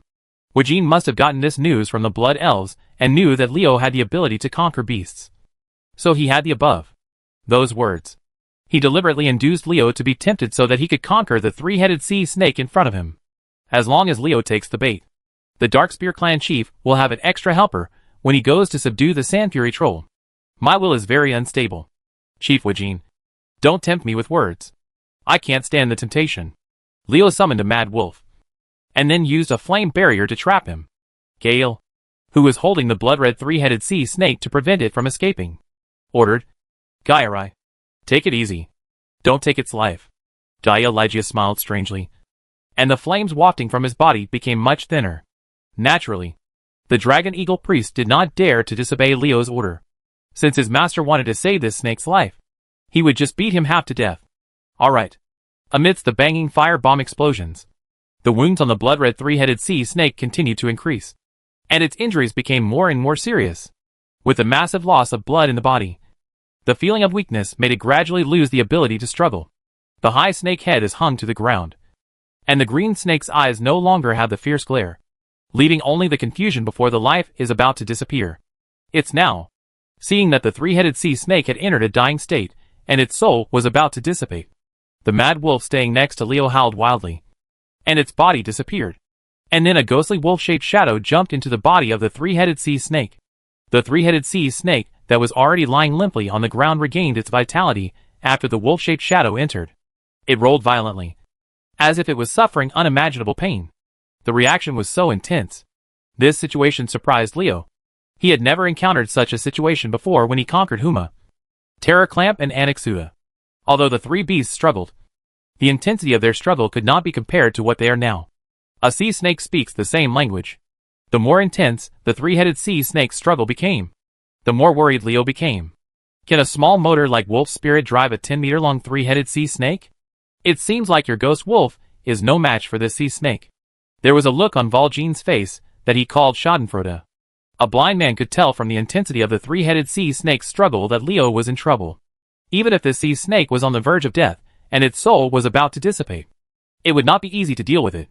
Leo's attempt to control it triggered a strong backlash. Leo flicked his fingers, and a black flame burned on the 3-headed sea snake. It was the shadow burn that could burn the soul. The energy of the shadow was eroding the body of the 3-headed sea snake and burning its soul. The snake's struggle suddenly weakened after Leo took action. Playing soul fight in front of a warlock like me, I have to admire the courage of this sea snake. However, although its courage is commendable, its approach is stupid. Raising his hand, Leo fired another burst of soul fire. The three-headed sea snake stopped struggling after an unwilling hiss. Its eyes slowly closed, and then suddenly opened again. Leo snapped his fingers happily. He knew that the wolf spirit had succeeded. This blood-red three-headed sea snake had become his pet. The most obvious evidence was that the three-headed sea snake looked at him no longer with cold hatred, but with cold hatred. The pet looks at its owner's flattery. Liadrin, please heal my new pet. As soon as Leo finished speaking, a ray of golden holy light fell on the three-headed sea serpent. Liadrin's action was naturally unmatched by ordinary priests. The injuries on the three-headed sea serpent were healing at a speed visible to the naked eye. The body that was blown to pieces by Guilai's fire bomb not only grew new flesh in a few breaths, but even the destroyed scales reappeared, in addition to being slightly weak due to excessive blood loss. Its appearance could not be seen at all. It turns out that this sea snake was seriously injured and dying less than half a minute ago. Trigor thanks the Great Master for granting me a new life. After recovering from its injuries, the three-headed sea snake spoke human words. Its words let the four people present know the name of this sea snake, and also let them understand that Leo's new sea snake indeed has great potential, as Wajin said. Because not all beasts with special abilities can do this. Trigger, how did you get here? Could it be that this pool leads to the sea? Leo asked the question in his heart.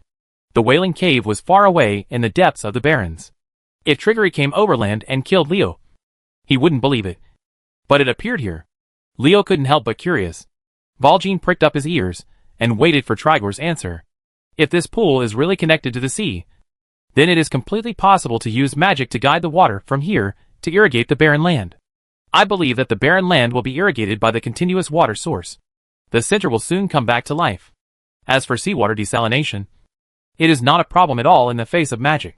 Valjean was looking forward to it. But Triggery's answer disappointed him. Master, I don't know how I appeared here. I just remember that after I woke up from a sleep, I found myself here. It seemed that a powerful force had teleported me here. I was teleported by a powerful force in my sleep. Leo frowned when he heard this. Doesn't this mean that the changes in the Wailing Cave are really related to the Emerald Dream? It seems that Neralex's use of the power of the Emerald Dream has really failed. The changes here are caused by the Emerald Dream. We have to be careful. Liadrin and Hawksbill looked worried, and Leo saw the behavior of the two Blood Elves, which further confirmed his suspicion. The Blood Elves and Night Elves are really related in private. Otherwise, it would be unreasonable for them to be so worried about the Emerald Dream. The Emerald Dream was created by Isra, Queen of the Green Dragon, so that the elves could have a longer life. But the ones who benefited the most were Malfurion and his men. Why should we care about this? We already know what's going on here. The mutation is related to the Emerald Dream. So we can just go back and tell Hamuel. Leo suddenly said such a sentence. Liadrin and Hawksbill were greatly surprised. But it sounded reasonable. From Leo's standpoint, there was really no need for him to continue taking risks. And once Leo, if you quit Wajin, you will definitely leave immediately. The power of two Blood Elves alone may not be able to deeply explore the secrets here. Leo, this matter is very important to us. I hope you can help us. Leo curled his lips and said impatiently, your matters are important. And mine are equally important. Liadrin felt relieved after hearing Leo's words.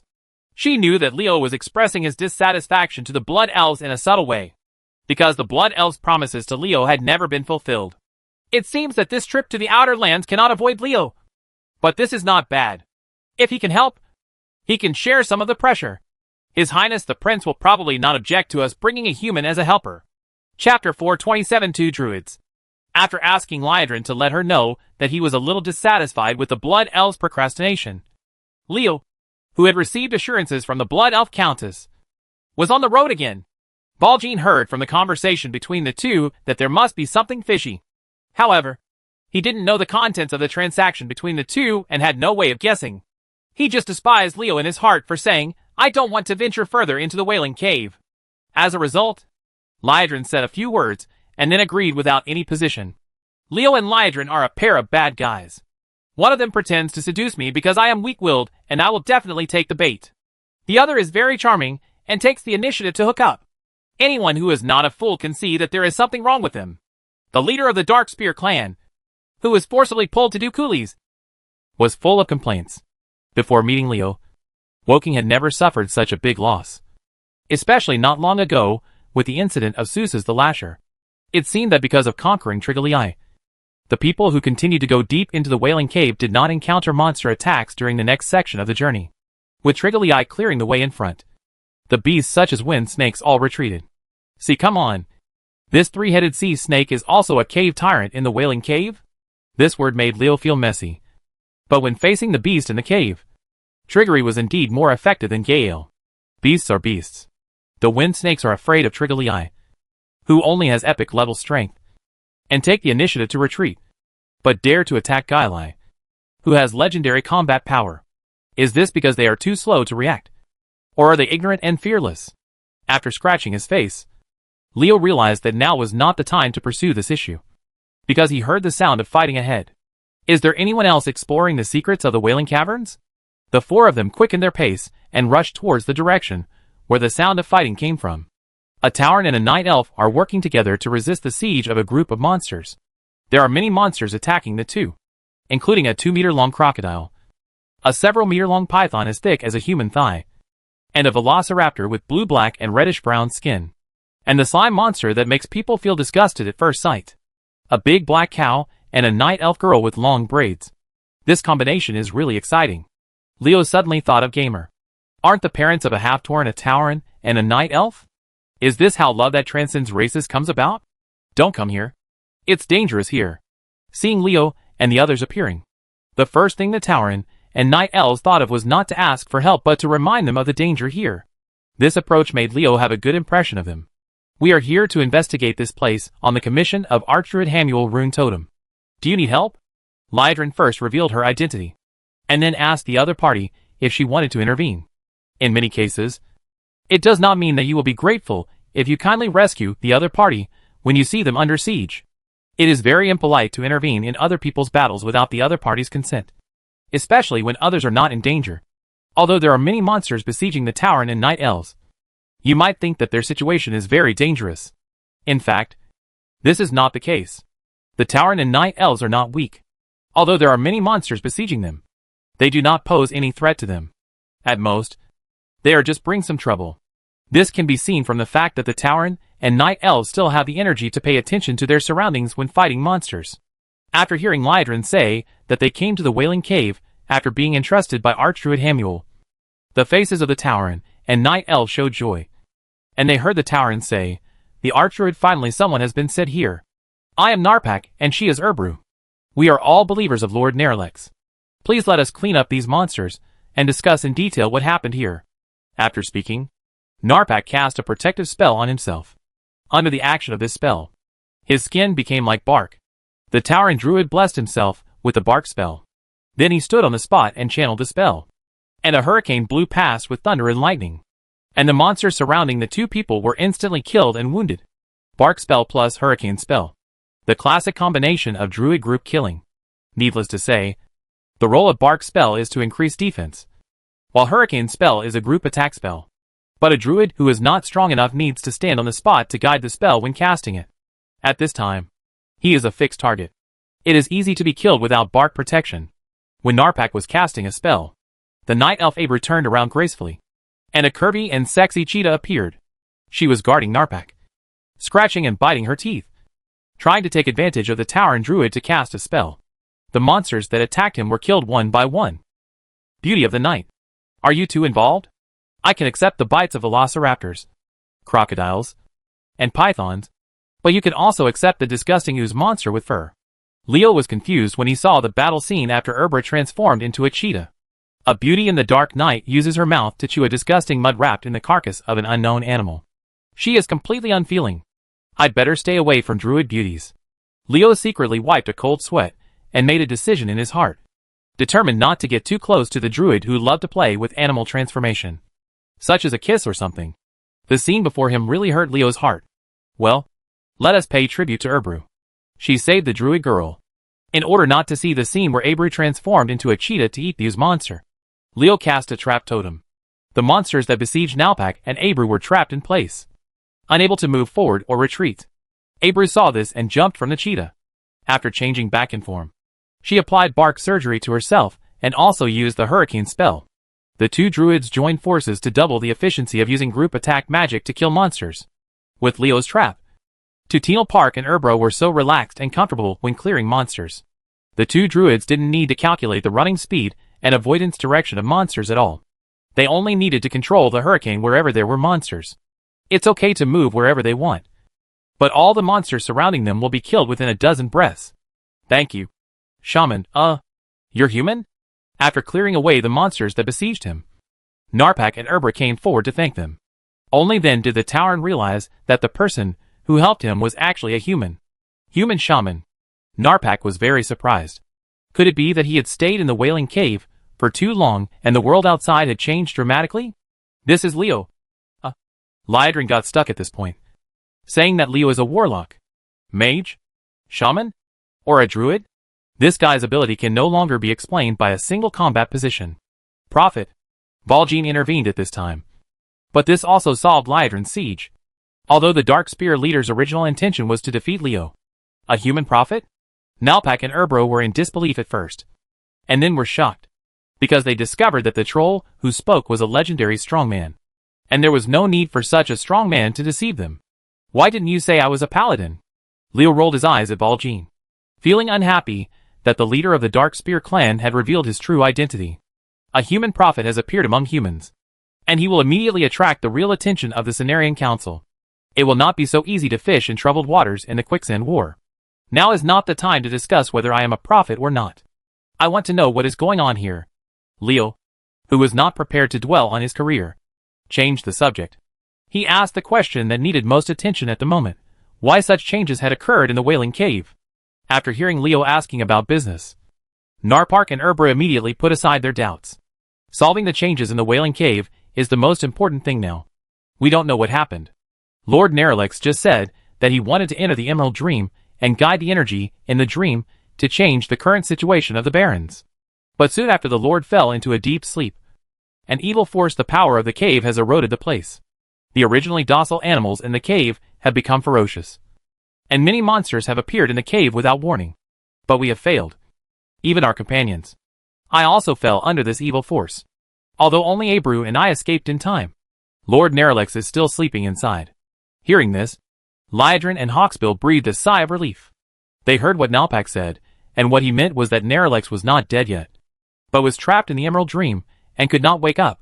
It seems that the Emerald Dream may not be a good place. Neralex must be having a nightmare. Leo shrugged. Leo didn't know that the Emerald Dream was unknown to others. It had been contaminated by Nezas among the ancient gods. Neralex actually wanted to borrow its power. No problem. That's weird. From Leo's words, he could hear his disapproval of the Emerald Dream. Nalpak and Urbra felt dissatisfied in their hearts. But this dissatisfaction immediately turned into anxiety. According to the jungle troll, the human being in front of him is a prophet. If his identity is correct, does it mean that he has learned some things through the power of the prophet? And these things are related to the Emerald Dream, and the situation is very special. Oops. Thinking of this, the two druids felt uneasy. If something happened to the Emerald Dream, it would be serious. I have to say that is a prophet. He can really bluff people. Leo's casual words can actually make Narpak and Urbra think so much, making the two druids very nervous. He laughed. You two should know where Neralex is. Let's go check on him first, and then decide what to do next. A troubled look appeared on Narpak's face, and the Tauren druid posed a difficult problem to Leo and the others. We know where Lord Neralex sleeps, but there will be no peace along the way. Can you guys promise us not to harm our companions? They are only temporarily contaminated by evil forces. Lord Neralex can save them when he wakes up. Chapter 428, Entering the Game. Encountering an enemy that attacked him, but not being able to kill him. Narpak was indeed a bit hard to do. You must know that there will definitely be many monsters in the cave. Those Fang druids, who have been corrupted by evil forces, are blocking everyone with these monsters. If the situation of going to Neralex's sleeping place arises, if you want to kill these Fang druids, you will not be able to use powerful range attack magic. This will take a lot of effort and delay. Leo would not agree to this request that would restrain him in battle. But thinking that he was about to go to Thunder Bluff, and thinking about the Cenarian circle behind these druids, he did not refuse directly. Nalpak, I can't make any promises to you. I can only tell you that we will do our best. Urbra and Narpak looked a little disappointed. But they also knew that it was not right to tie their own hands and feet during battle. It was a great honor for Leo to say this. and they really could not make too many demands. Please wait a moment. I'll call 2 friends to come over and help. Just when everyone was about to set off, Erebus suddenly spoke. After the female night elf whistled a few times at a special frequency, a big blue turtle and a wind snake ran out from the depths of the Wailing Cave. No, it's not a wind snake. Wind snakes have no limbs. That's a mutated elf dragon. A mutated elf dragon actually appeared. The Wailing Cave is really interesting. Leo looked at the mutated elf dragon that was less than 2 meters long. Although this kind of dragon also had the word dragon, its size was really small, and many giant dragons didn't like its existence. Everyone who was attracted by the mutated elf dragon and the big blue turtle did not notice that Narpak and Erebus quietly exchanged a mysterious look. Seeing the big blue turtle and the mutated elf dragon appear, Abreu made the introduction. This is Kresh and his elf dragon friends. With their help, we will go more smoothly. Leo quickly understood what Erebus said was smooth. He didn't know what the elf dragon was capable of. It could detect any hostile creature within 100 meters. At this time, the big turtle Kresh would come to the forefront, relying on the turtle SH.L to be strong enough to stop the incoming monster for everyone behind. One can give early warning, and the other can be a human shield. No wonder Erebus said that their journey was much smoother. The elf dragon's early warning ability is very good, but the range of induction is too small. This should be related to its weak strength. Leo can't help but have some thoughts in his mind. If he can get this elf dragon, which is a high-level warrior, if you cultivate it properly, it will definitely be a big help. As for the human shield ability of the big turtle Kresh, it's not that Leo underestimates it. Compared with legendary strongmen like Talagam and Anyabrikan, Kresh, who doesn't even have epic combat power, is completely inadequate. The proud turtle SH.L of the big blue turtle, Talagaman, can split it open with one sword. But if Kresh is willing to work as a coolie as a human shield, Leo can't eject. Right? Leo and the others move forward very quickly. With the help of the 3 legendary powerhouses Hawksbill, Vol'jin, and Guile, and with the spell assistance of Leo and Lydron, the Wailing Cave was affected by the evil power. The beasts that became ferocious could not stop everyone at all, which made Narpak and Erebus, who stayed behind with Triggery in the rear, look happy. They said that the stronger Leo and the others showed, the stronger they were to rescue them, the greater the hope for Nerlex. Unlike the joy of the 2 druids, the 4 Laos were filled with a sense of vigilance. There were only monsters like velociraptors, pythons, and oozes that were killed along the way. Not even a Fang druid was seen. This situation was very abnormal. Something out of the ordinary is a monster.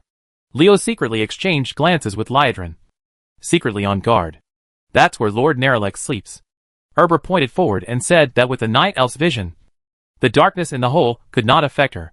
Fortunately, Leo had the vision shared by pets. Trigor's night vision allowed Leo to see more clearly. Go in the direction Erebus points to. There is a bottomless crack between where Leo and the others are standing now, and where Abreu is pointing. In fact, it is very inaccurate to say that it is a crack, because its length is definitely more than 300 meters. If you want to start from Lei when they reach the place pointed by Erebus, they have to either fly directly to the other side, or they can only continue to move forward and find a passage through. It is not impossible to fly over Leo. He can solve it by calling out the Dracolic. However, he did not do so and asked Erebus, we can pass by but they can't. We can't just throw them in. Here. Is there a way through? After speaking, Leo pointed to the big turtle Kresh and the 3-headed sea snake Triggery. When Leo said this, Lydron and the other 3 remained silent, as if they were waiting for Erebus' answer. But Leo knew that they were ready to fight. The elf dragon made a cry like a baby crying. Abreu's face suddenly changed as she was about to answer Leo's question. Her eyes flashed with green light, looking very evil. Have you discovered it? But so what? Erebus' laughter echoed in the Wailing Cave. Since you are already here, you should just stay alive. No one can wake up Nala.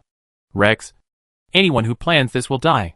Just as Erebus was speaking, night elves appeared from the depths of the Wailing Cave one by one. Their eyes glowed with a pale green light, and their minds were obviously controlled by evil forces. These beings controlled by evil forces are the druid of the Fang who came to the Howling Caverns with Nerlex in an attempt to restore life to the Barons. Triggery. Kill these 2 guys. Leo issued the order to Triggery. But the result was nothing. The 3-headed sea snake was shaking its head at this time, looking sleepy. Oops. How could I forget? Druids are very good at dealing with animals. Triggery was caught in the druid's dormancy. If this three-headed sea snake didn't have 3 heads, it would have fallen to the ground. Welcome to the domain of the Fawn King.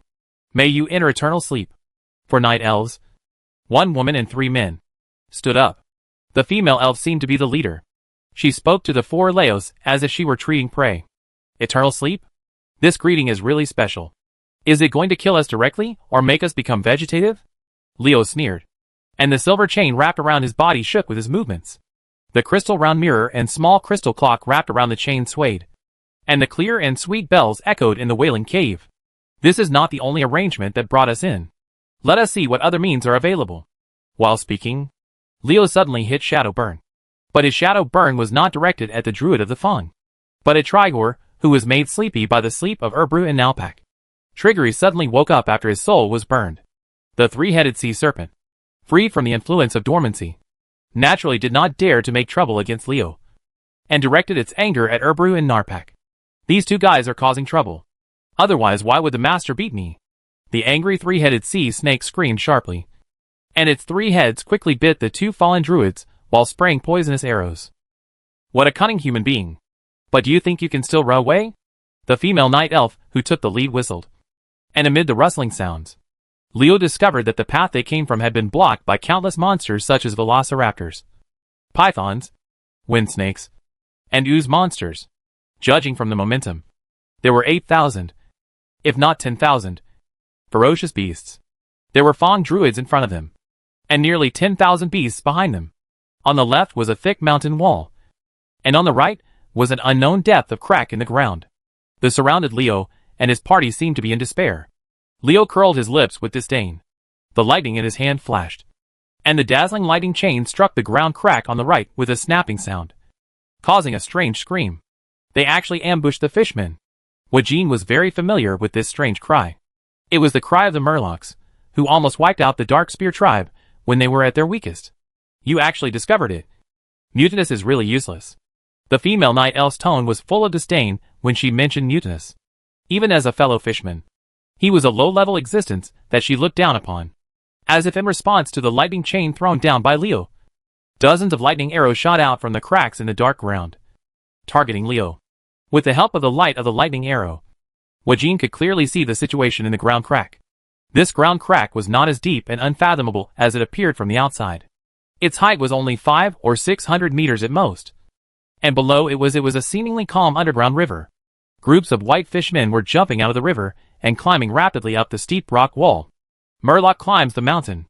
Are they fishmen or geckos? Leo was speechless when he saw this scene. The creatures in this world really cannot be measured by the standards of the world before he traveled. After being attacked by dozens of lightning bolts, Leo still had time to pay attention to others. This was not because he meant it, but the lightning arrows shot by the Murlocs were really useless. Just when the lightning arrow was about to hit Leo, a pillar of scorching flame shot out. The powerful fire energy forcibly eliminated the electrical magic contained in the lightning arrow. Not only that, the pillar of flames extinguished all the lightning. After the arrow, it swept towards the cracks in the ground. Dozens of fishmen were roasted into charcoal amidst a burst of panicked screams. A strange smell of roasted flesh filled the air. Leo had simply opened the mana shield to isolate the smell, and the smell did not torture his sense of smell. Amidst the weird screams, a white fishman half a man tall, with a few red fish scales on his back, and a pair of dead fish eyes suddenly jumped out of the crack in the ground and rushed towards Gael. Dragon Eagle Priest sneered. In his opinion, this fishman's behavior was purely seeking death. Gaeli was about to give him a fire bomb to wake him up when the Clinker fishman let out a strange roar at him. Dragon Eagle Sacrifice froze, as if he had lost his soul, and the white fishman took the opportunity to pounce on him. Chapter 429 I Really Dare. The white Murloc jumping out of the crack in the ground is Mutinous, the leader of the Murloc tribe in the Wailing Cave. The strength of this fishman is indeed far different from that of Gael. It is normal for the Dragon Eagle Priest to look down on him. But who allowed Mutinous to be affected by the evil force and gain some strange abilities? He was unprepared. It's normal for Gael to get hit. The roar that Mutinous opened his mouth to Gael was not an ordinary roar. It was the Murloc leader's move, using the nightmare skill that he learned from the evil power to make people fall into a dream. Gael, who was hit by the nightmare skill, was in a daze. Mutinous opened his fangs, and was about to give the Dragon Eagle Sacrifice a hard blow. trying to bite his head off in one bite. The female night elf, who was watching, had no expression on her face. There was no concealment of disdain. The brainless fishman is indeed a low-level creature. The body of the flame monster has become semi-elemental, so biting his head will be of no use at all. Mutinous, who pounced on Gale, was about to bite him when a force suddenly pulled him aside. Before the fishman leader could react, two intertwining green mist hit his head. Puff! Puff! There was a muffled sound of a sharp weapon piercing the flesh, and two white bone spears sprouted from Mutinous' head.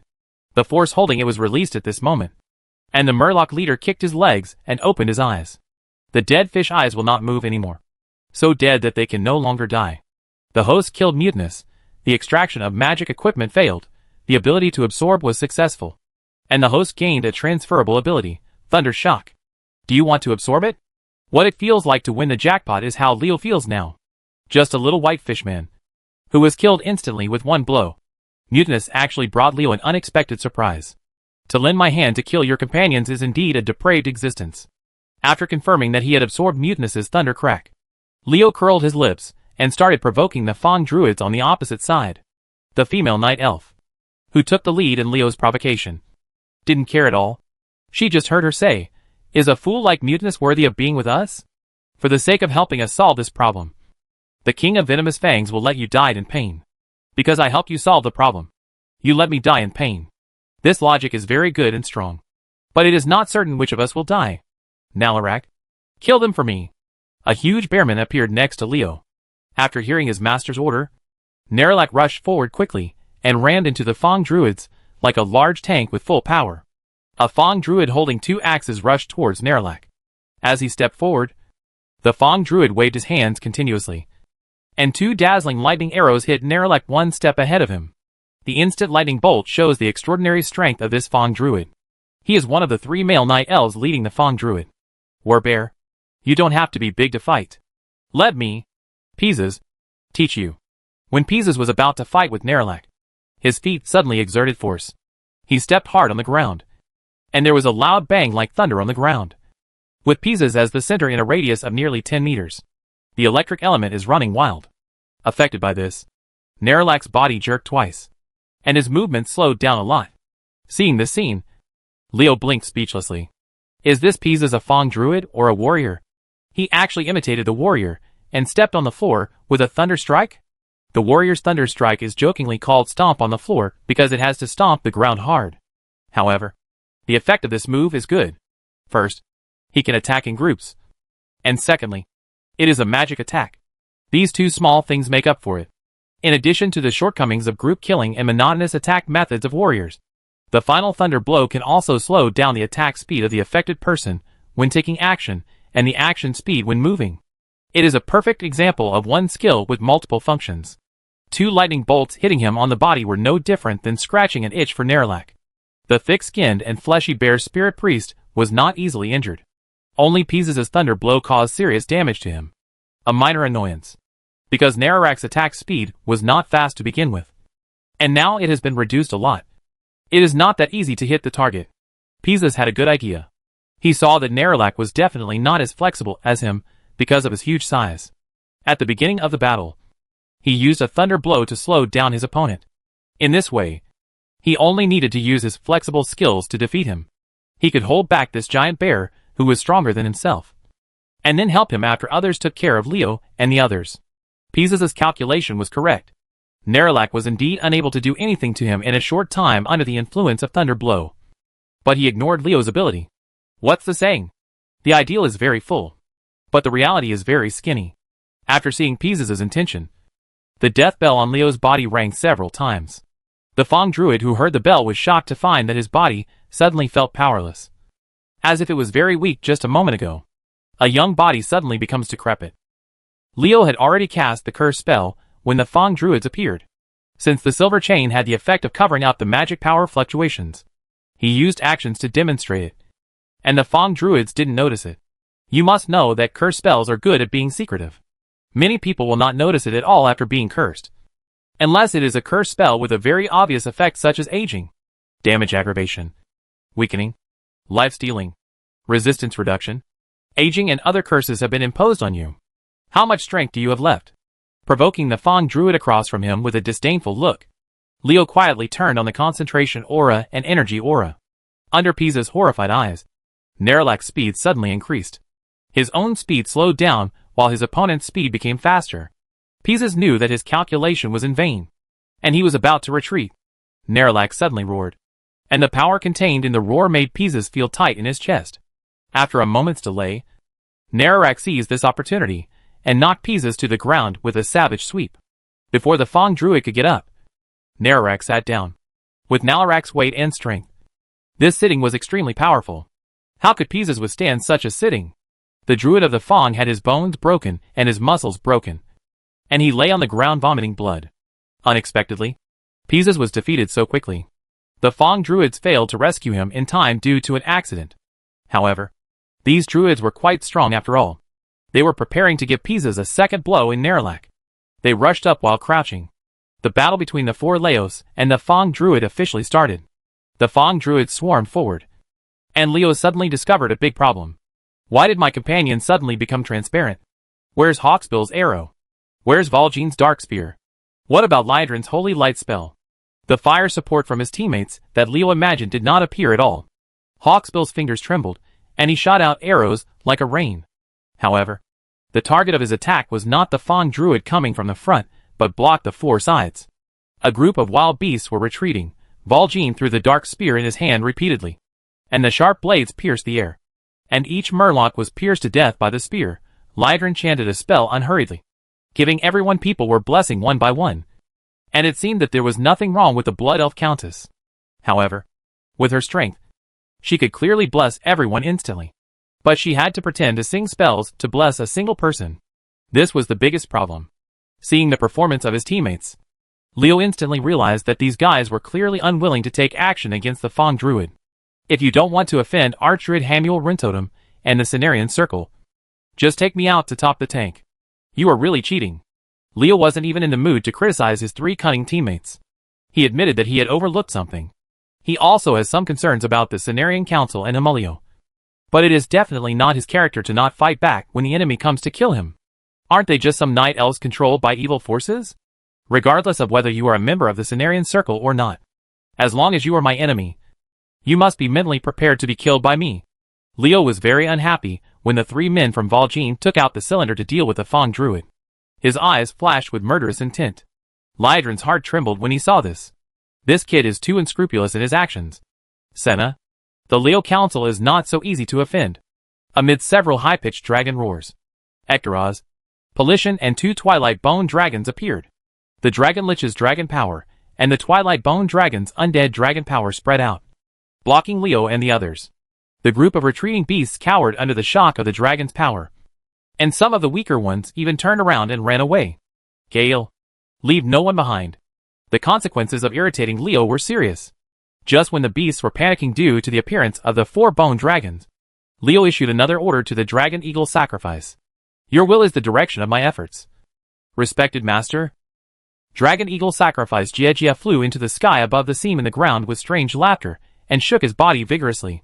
Hundreds of small flames floated out in a blink of an eye.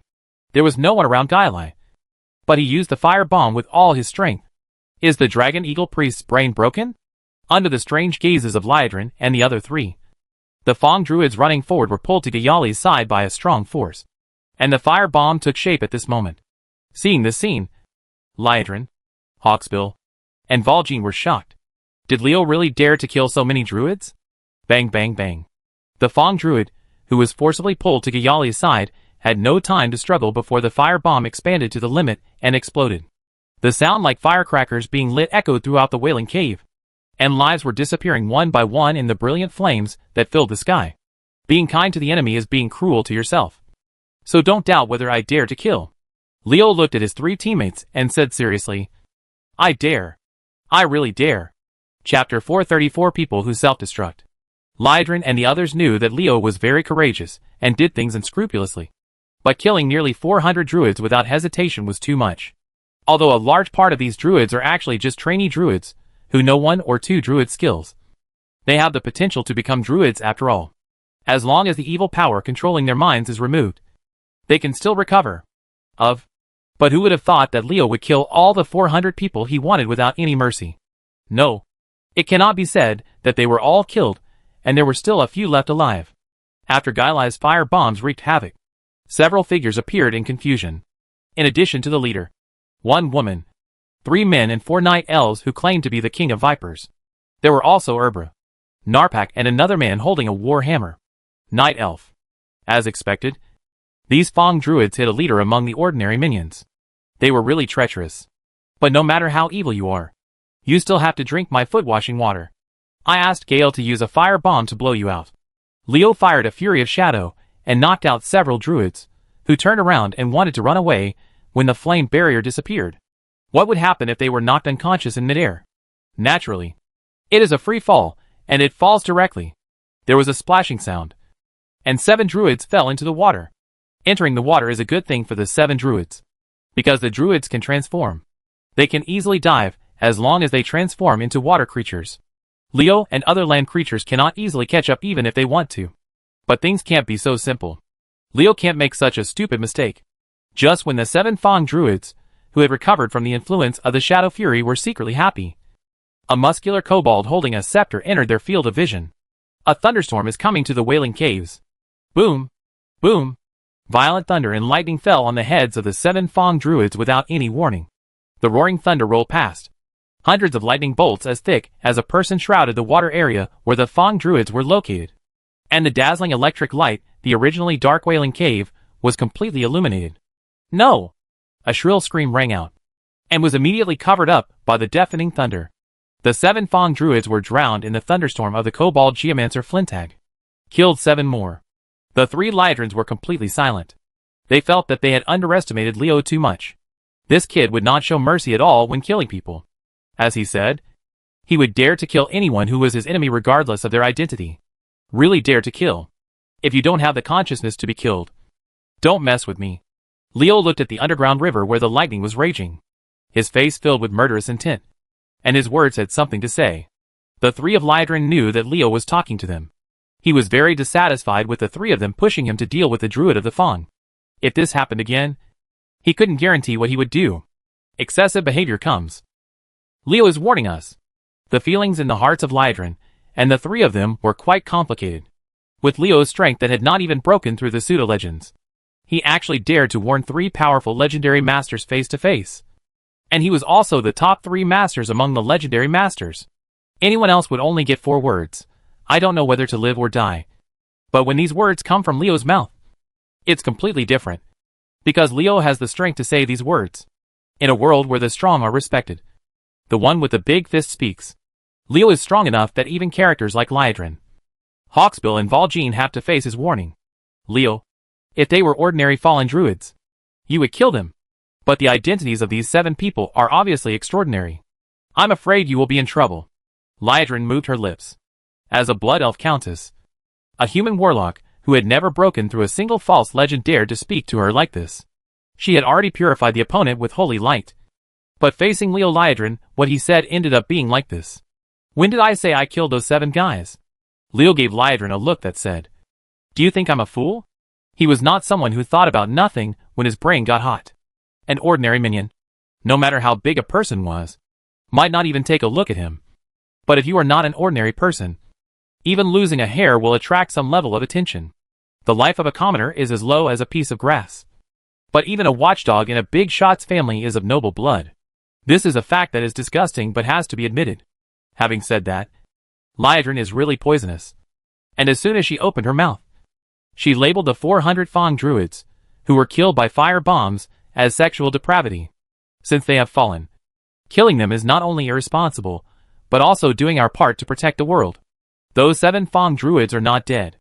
Lydron hurriedly looked into the underground river, and saw 6 elves floating in the water. Although several people were in a miserable state, and were seriously injured, the brilliance in their eyes had not lost, which proved that they were indeed still alive. These 7 guys have been beaten half to death, but they still dare to look at me with hateful eyes. It seems that I haven't taught them enough lessons. While Leo was speaking, Flintag used the Thunderbolt technique. Amidst the crackling and dazzling lightning, the 7 Fang druids floating on the water once again enjoyed the electric torture miserably. They looked at Leo with a look of resentment. Thicker. Human. I will make you regret this soon. The female night elf's face was full of twisted expressions, and a powerful force emerged from her body. This power is so huge that Leo's men can only compete with the power contained in Dragonax's body. Whoosh! Seeing the change taking place in the female night elf, Valjean, without saying a word, directly threw a dark spear over, with the intention of killing the night elf before her change was completed. Ha ha ha. The power of the Emerald Dream protects me. You can't kill me, I said. I will make you regret it soon. Amid the vicious laughter of the night elf, the powerful force protected her, and the dark spear thrown by Valjean broke into two pieces under the repercussions of this force. It seems like something terrible is going to happen. I'll wait and see. Leo curled his lips as if he was disdainful, as if he was very confident in his own strength and was not afraid of anything happening. In fact, he was already alert in his heart and had already prepared contingency measures. In Leo's memory, there is no powerful existence in the Wailing Cave. Now the four Fang druids, who call themselves the King of Fangs, have been beaten to death. The only thing that can produce some change is the big tree of the immortal Walden. People. But a tree person is not difficult to deal with. But now the development of things has obviously exceeded Leo's expectations. The female night elf, who keeps saying that she is the king of venomous fangs, should be Anacordra. I don't know what happened to this female night elf, but she can actually gush up powerful energy. Compared to the Twilight Dragon Prince Dragonakos, he doesn't show off much energy. Let you see the true power of the Emerald Dream. Anacodra screamed and her body suddenly swelled up. The powerful energy poured into her body, and she couldn't bear it at all. With a bang, her whole body exploded into powder all over the sky. Leo was stunned. What does this mean? Don't think that I will feel guilty if you blow yourself up. Do you really think that beautiful women have this kind of privilege? This woman must be mentally ill. It turns out that the real power of the Emerald Dream is to make people self-destruct. Leo curled his lips, his face full of teasing. And his tone was indispensable for teasing. Anacordra's cheating look just now really startled him. He thought she would bring out some powerful being from the Emerald Dream. But in the end, this woman disappeared with a bang and was played. A self-explosion is scary. Don't take it lightly. That energy hasn't gone away. Liadrin's face was solemn. She regretted it now. She regretted that she shouldn't have pushed the Fang Druid to Leo, because she thought it was more troublesome to knock someone out than to kill someone. If I had known that this kid would kill him indiscriminately, I believe that none of the three people present would have done that. Now, things are completely messed up. Boy, you dare to humiliate the King of Vipers like this. We won't make it easy for you. You will regret it soon. Just after Anacordra played a game and blew himself up, Pisces and three other Fang Druids, who claimed to be the king of venomous snakes, also gritted their teeth and issued a vicious curse to Leo. If you don't know the kind of resentment I thought what happened to Leo and the others. Leo felt that he was wronged. From the beginning to the end, he only threw away one shadow fury. It was Gale who blew them up with fire bombs, and Flintag who shot them with thunderstorms. As the saying goes, every injustice has its owner, and its debtor has its owner. Why do these four Fang kings look at me with such bitterness and hatred? Leo scratched his face and suddenly realized. Could it be that my appearance is synonymous with being easy to bully? He was secretly vigilant in his heart.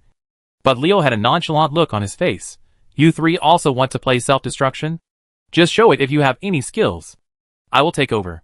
To be honest, it wasn't that Leo didn't want to kill the three Fang Druids and Pisces while he was talking, but that these three guys were very cunning, and a powerful force had already appeared in their bodies before they spoke. With his strength, Leo knew that even if he took action, it would be as futile as Valjean. So he simply pretended to despise his opponent. Arrogant humans.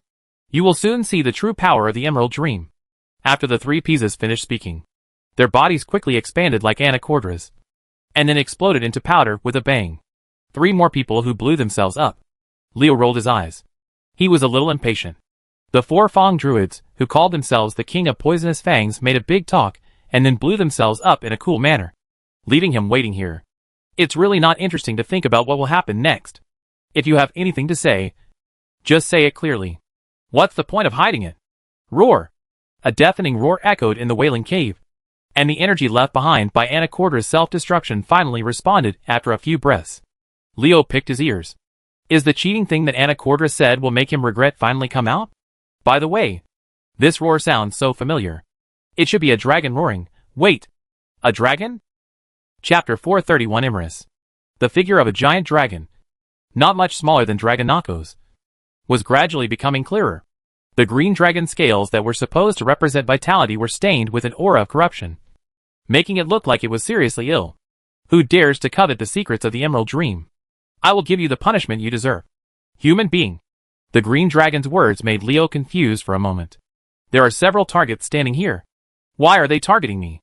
Could it be that the word easy to bully is no longer enough to describe my temperament, and only endless ridicule can describe my appearance? If the sun could be seen here, Leo would really want to point at it and say lo. As soon as the green dragon, which seemed to be seriously ill, appeared, he immediately drew hatred from him. And Leo curled his lips in displeasure. Green dragon. Who are you? It is a good habit to ask the opponent's name before starting a fight to deduce his strength. It may be difficult for others to do this, but Leo is different. Anyone who is somewhat famous has an idea in mind. After hearing Leo's question, the green dragon had no intention of concealing his identity. I am Imrys, the guardian of the dream. The 4 green dragons in the Emerald Dream? Leo's anus suddenly tightened. Imrys alone could only gain experience from him. But if the 4 green dragons in the dream appeared together, they would probably gain Leo. What? You said there is only 1 green dragon now? Haven't you seen the 3 powerful energies that still exist after the 3 Fawn Kings of Pisa's self-destructed? As the saying goes, strike first to gain strength and strike later to suffer disaster.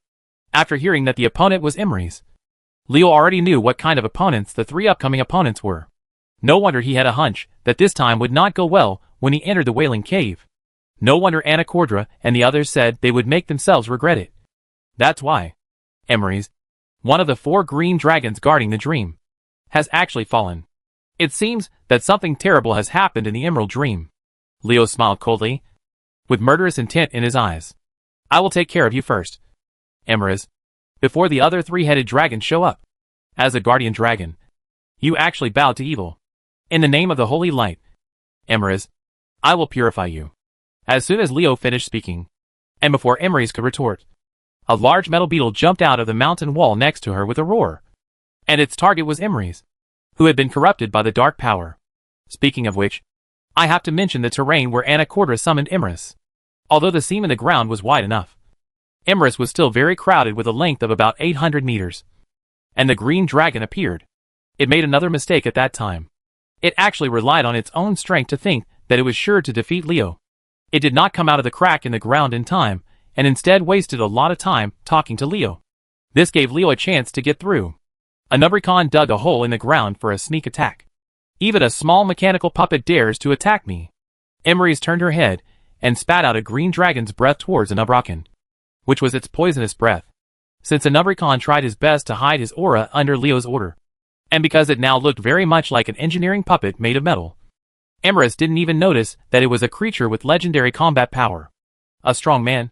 In the eyes of the green dragon, his poisonous breath is enough to turn this big beetle into a puddle of wastewater in an instant. Wastewater? That's right. It's wastewater.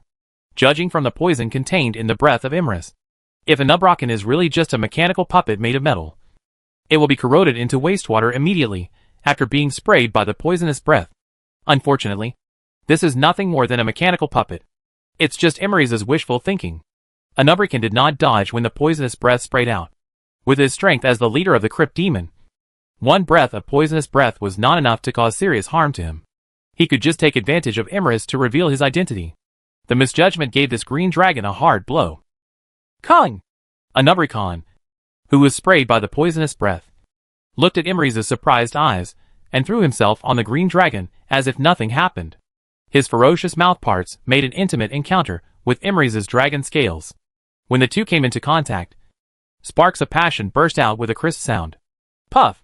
Imrys' dragon scales did not block a Nubricon's attack. The Crypt Demon Commander broke through the green dragon's defense, and he forcibly tore off a piece of flesh from the green dragon's body. Roar! Imrys screamed in pain, and having a piece of flesh ripped off from her body by a Nubricon gave the green dragon a feeling called pain. This mean bug has hurt me, and I'm going to kill it. Imrys' hatred was instantly pulled away by a Nubricon. With his strength, if a Nubricon faced off against the Crypt Demon Commander alone, it would be very disastrous. However, if you want this to happen, you have to ask. Leo agreed or not. Guilei and Flintag didn't mind when a Nubricon attacked Imrys. The dragon eagle priest shook his body, and hundreds of small flames swayed toward Imris. In the past, at the same time, Guile-Eye's beak opened wide, and a scorching flame spurted towards Imris. Flintag raised his scepter high, and in the flash of lightning as thick as a person struck the green dragon's head. When Imri was injured and wanted to deal with another can, the attacks of Gael and Flintag just arrived. The Kobold Geomancer's thunderbolt technique split dozens of lightnings and exploded Imri. There was a small piece of dragon scale on C's head, and Guile-Eye's flames burned Imri's body with a black mark. It is another attack from two legendary level experts. Although Imri's is powerful, she will still be injured when facing attacks from opponents of the same level as herself. Although it is only a small injury to him, an injury is an injury. It will hurt. The successive injuries made Imris very angry. But at the same time, it also made him, who had been hated by Leo as soon as he appeared, face up to the current environment. Only then did the green dragon realize that he was facing several strong men of the same level. Siege. A dark green mist began to spread. Realizing that she was in a bad situation, Imri showed her true skills. As a green dragon, Imri's was best at poisoning. The fog is poisonous, so be careful. Leo suddenly shouted to the three Lydrons, who were hesitating to attack Imris.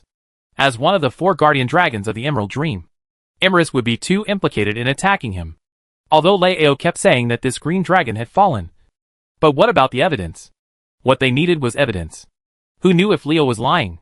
Seeing Leo yelling at the 3 of them with seemingly concern, Lydron and the other 3 were very angry.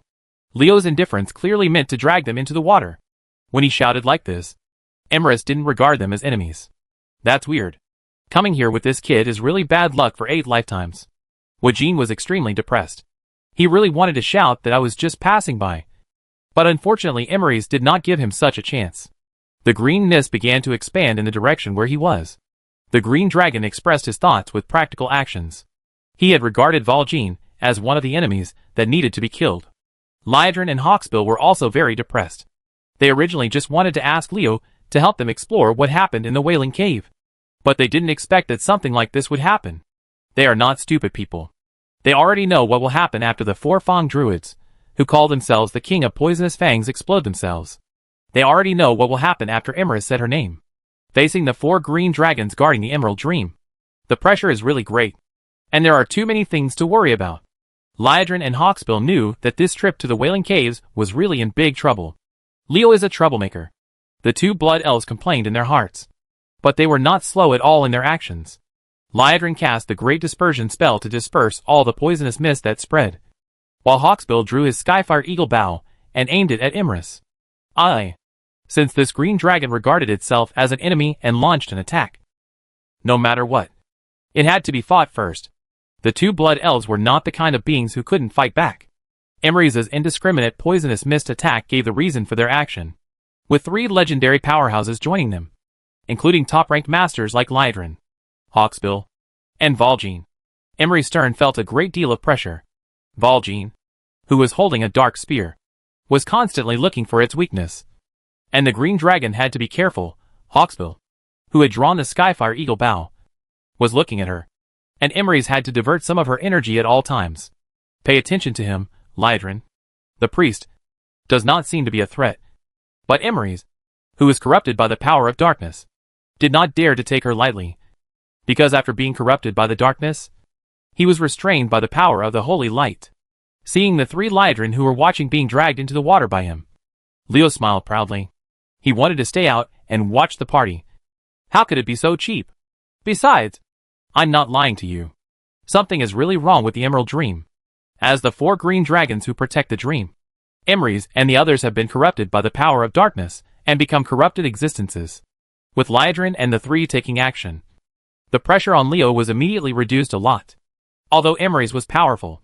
First of all, he was limited by the terrain and could not fully display his strength. Secondly, he was besieged by 6 strong men of the same level.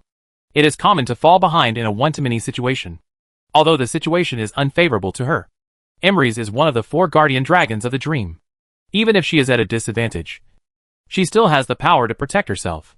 The green dragon, who no longer despises its opponents, appears to be very cautious when fighting. Guile-Eye's flames, Flintag's thunder and lightning, Anubroken's harassment, And Wajin's 3 restraints failed to reveal his fatal flaw.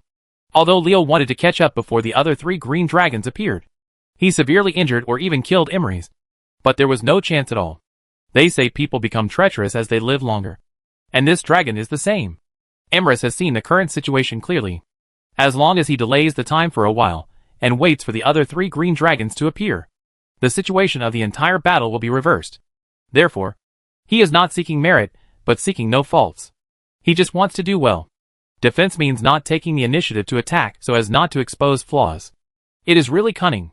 Leo was unhappy that he couldn't find a chance to seriously injure Imries, as he secretly cursed the green dragon for being cunning.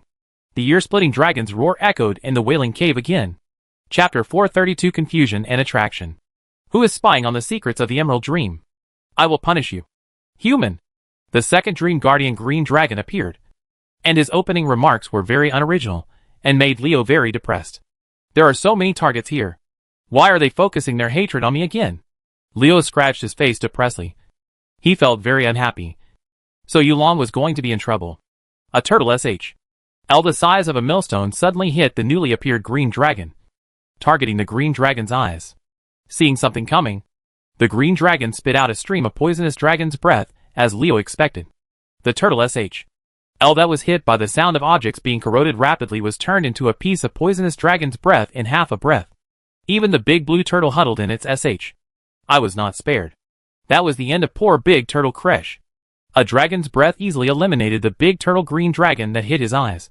But he didn't feel proud at all. Because just when he was attracted by the big turtle, a huge bear man looked like a main battle tank with full power, bumped into him. The bear man who hit the dragon quickly waved his palms, and the thick bear palms with hot flames hit the green dragon with a banging sound. Roar! The green dragon let out a painful roar, and the huge bear man's palms were filled with great power, and used brute force to smash the green dragon's scales. After the scales on the body were broken, the hot flames on the bear's palms burned the green dragon. Flesh. The aroma of barbecue wafts out. Despicable creature. You actually dared to challenge me. Leisua will make you pay a heavy price. From the green dragon's words, Leo knew his identity. He was Leisua, the most powerful guardian among the 4 green dragons guarding the dream. Affected by the dark power of the Emerald Dream, Leisua's dragon scales have lost their luster. But he has learned the ability to absorb souls from the dark power to enhance his strength. Leisua, who was wounded by Nalarak's brutal sweep and 3 strikes of the flame claws, sprayed out a dark green poisonous mist. This poisonous mist looked exactly the same as Imri's, but in terms of actual effect, there is a big difference. Nalarak, who was close to Leisua, became the first person to experience the poisonous mist. When he was exposed to Leisua's poisonous mist, Nalarak's eyes showed confusion. Even the claws shot by the green dragon. No matter what, he was knocked away with a snap. Be careful. The poisonous mist created by these green dragons is weird. Nalarak's abnormality immediately attracted Leo's attention, and he hurriedly reminded Liadrin and the others. Nalarak, who had thick skin and thick flesh, would not be seriously injured by Letho's dragon claw slap. But Liadrin and the others were different, compared with the spirit bear priest. In terms of their physical ability to withstand a blow, they are many times different. Just as Leo spoke, large mushrooms, 2 people tall and 1 thick, popped up suddenly. Looking at the large mushrooms that sprung up in the dark green mist like mushrooms after rain, Leo suddenly felt his face hurt. He actually forgot about Elmo. Liz is a mushroom dragon known for growing mushrooms. The consequences of the emergence of mushrooms are serious. These mushrooms that are nourished and grown by Imri's poisonous mist are not benevolent creatures. They will spread a toxin that is slightly different from Imri's poisonous mist. With them, you'll have to endure 2 toxins when fighting Imris. If Thrall hadn't instilled the power of the prophet into Leo so that he could have the ability of a shaman, Leo would be scratching his head now. But the reality is that there are no ifs. When Leo began to use the totem spell to summon a totem pole shadow called the Poison Cleansing Totem, the threat of the diffuse poisonous mist and the big mushrooms that kept releasing poisonous gas was greatly reduced. This human is a shaman. Leisua and Imris were shocked when they saw Leo casting the totem spell. No wonder this human dared to challenge us as the guardians of the Emerald Dream. It turned out that he had something to rely on. But mortals are mortals after all. And those humans who dare to peek into the secrets of the Emerald Dream must die. Seeing that the poisonous mist was ineffective, and that they were entangled by legendary powerhouses such as Nerlac, Gale, and Flintag, and the terrain was unfavorable to them. Imries and Resso prepared to use another kind of power, is that if they want to kill all the witnesses, the news will not spread. At this moment, another ear-splitting dragon roar echoed in the Wailing Cave, and the third Dream Guardian Green Dragon appeared, seemingly unwilling to attack Leo. The Green Dragon didn't say anything nonsense. With a snapping sound, a thick lightning chain hugged by 3 people was drawn out. Anubrican and Nerlac couldn't avoid it, and were electrocuted. The bodies of the demon commander and the spirit bear priest couldn't help but twitch. Emerus and Lesua seized this opportunity to fly these 2 annoying guys away, and then withstood the attacks of Liadrin Gyali and the others. Want to crawl out of the cracks in the ground. The space between the cracks in the ground really couldn't accommodate 3 green dragons with a length of 800 meters. If Emerus and the others didn't come out and wait until the 4th green dragon appeared, they would be squeezed in and unable to move. Have you finally realized that terrain has great limitations on you? The corners of Leo's mouth turned up. What if the 3 green dragons wanted to crawl out of the cracks in the ground? With his current strength, he couldn't deal with the 4 green dragons guarding the dreamland without using the terrain. Food! Delicious food! Just when Emerus was waiting for the 3 green dragons to come out of the crack in the ground, a young man with purple hair and blue eyes appeared next to Leo. The expression on this young man's face when he saw the 3 green dragons was so weird. Just like a person who has been hungry for several days sees a table of sumptuous meals. This young man with purple hair and blue eyes is naturally none other than Dragonakos, the Twilight Dragon Prince. In the eyes of Dragonakos, the 3 Imries dragons are food, the kind that can fill his stomach, with the strength of the 4 green dragons who protect the dream. If Dragonakos eats them, he will definitely return to his peak state. The Twilight Dragon Prince's gaffe is understandable. Suppress them. Don't let them escape. Knuckles.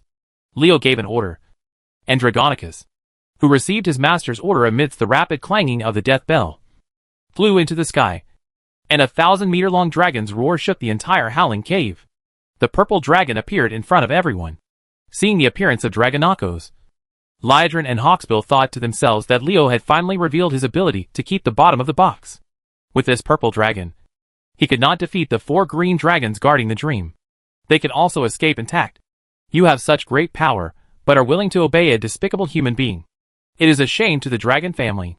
I, Isindra, will get rid of you today. The 3rd green dragon that appeared was Isindra. This green dragon was originally the most loyal guard of the green dragon Queen Isra, and had powerful healing abilities. Unfortunately, she has now been corrupted by the power of darkness. Not only has her character changed drastically, even his abilities have been greatly changed by becoming an evil being. After Isindra said that, a smoke-like lightning wave covered Dragonakos, and the violent electric element began to attack the Twilight Dragon Prince. Its lethality was no better than Flintag's ultimate thunderstorm. Comes weak. How could an attack of this magnitude possibly hurt me? Dragonakos snorted disdainfully, and the Twilight Dragon's body suddenly disappeared into the void. Isindra's lightning wave lost its target, and slowly disappeared. Do you think I can't do anything to you by hiding your body in the void? Isindra roared, and soul shadows suddenly appeared. These are the souls of dead druids summoned by Isindra. The souls of these druids have lost their minds. They are in Isindra. He began to chant a spell under the command, and it seemed that he was waiting for the time for Dragonakos to disappear into the void to end before launching an attack immediately. Isindra is really crazy for playing with souls in front of me. He obviously doesn't take me seriously. Leo is very dissatisfied with Isindra's arrogance. Don't think that because you are a legend-level strongman, you can ignore this fake legend of mine. I will make you capsize in the gutter. When it comes to dealing with soul warlocks, there is no need to think twice. But Leo is not going to attack these souls directly. He wants to give Isindra a big surprise, and let the green dragon know that Leo is not someone to be trifled with either. You hold Imries and Resso. I want to play with Isindra. Leo sent a message to Liadrin and the 3 of them, and at the same time ordered Nerlac, Flintag, Gale, and Anubri to assist them. He himself took the death knell in his hand, and shook it vigorously. Standing up, the abyss crown around his neck, like a necklace, emits a faint red light. This is clearly a manifestation of the abyss crown helping Leo improve his mental control. The death bell made a very penetrating sound amidst the crisp and melodious clang. Hundreds of druid souls, who were gathering their magic power to strike Dragonakos, suddenly turned their guns. The spells that had been gathered for a long time hit Isindra. Unexpectedly, The druid soul he summoned would actually turn around and strike. Isindra, who was preparing to cooperate with him, was hit without any suspense. The spells of a single druid soul can't hurt Isindra at all.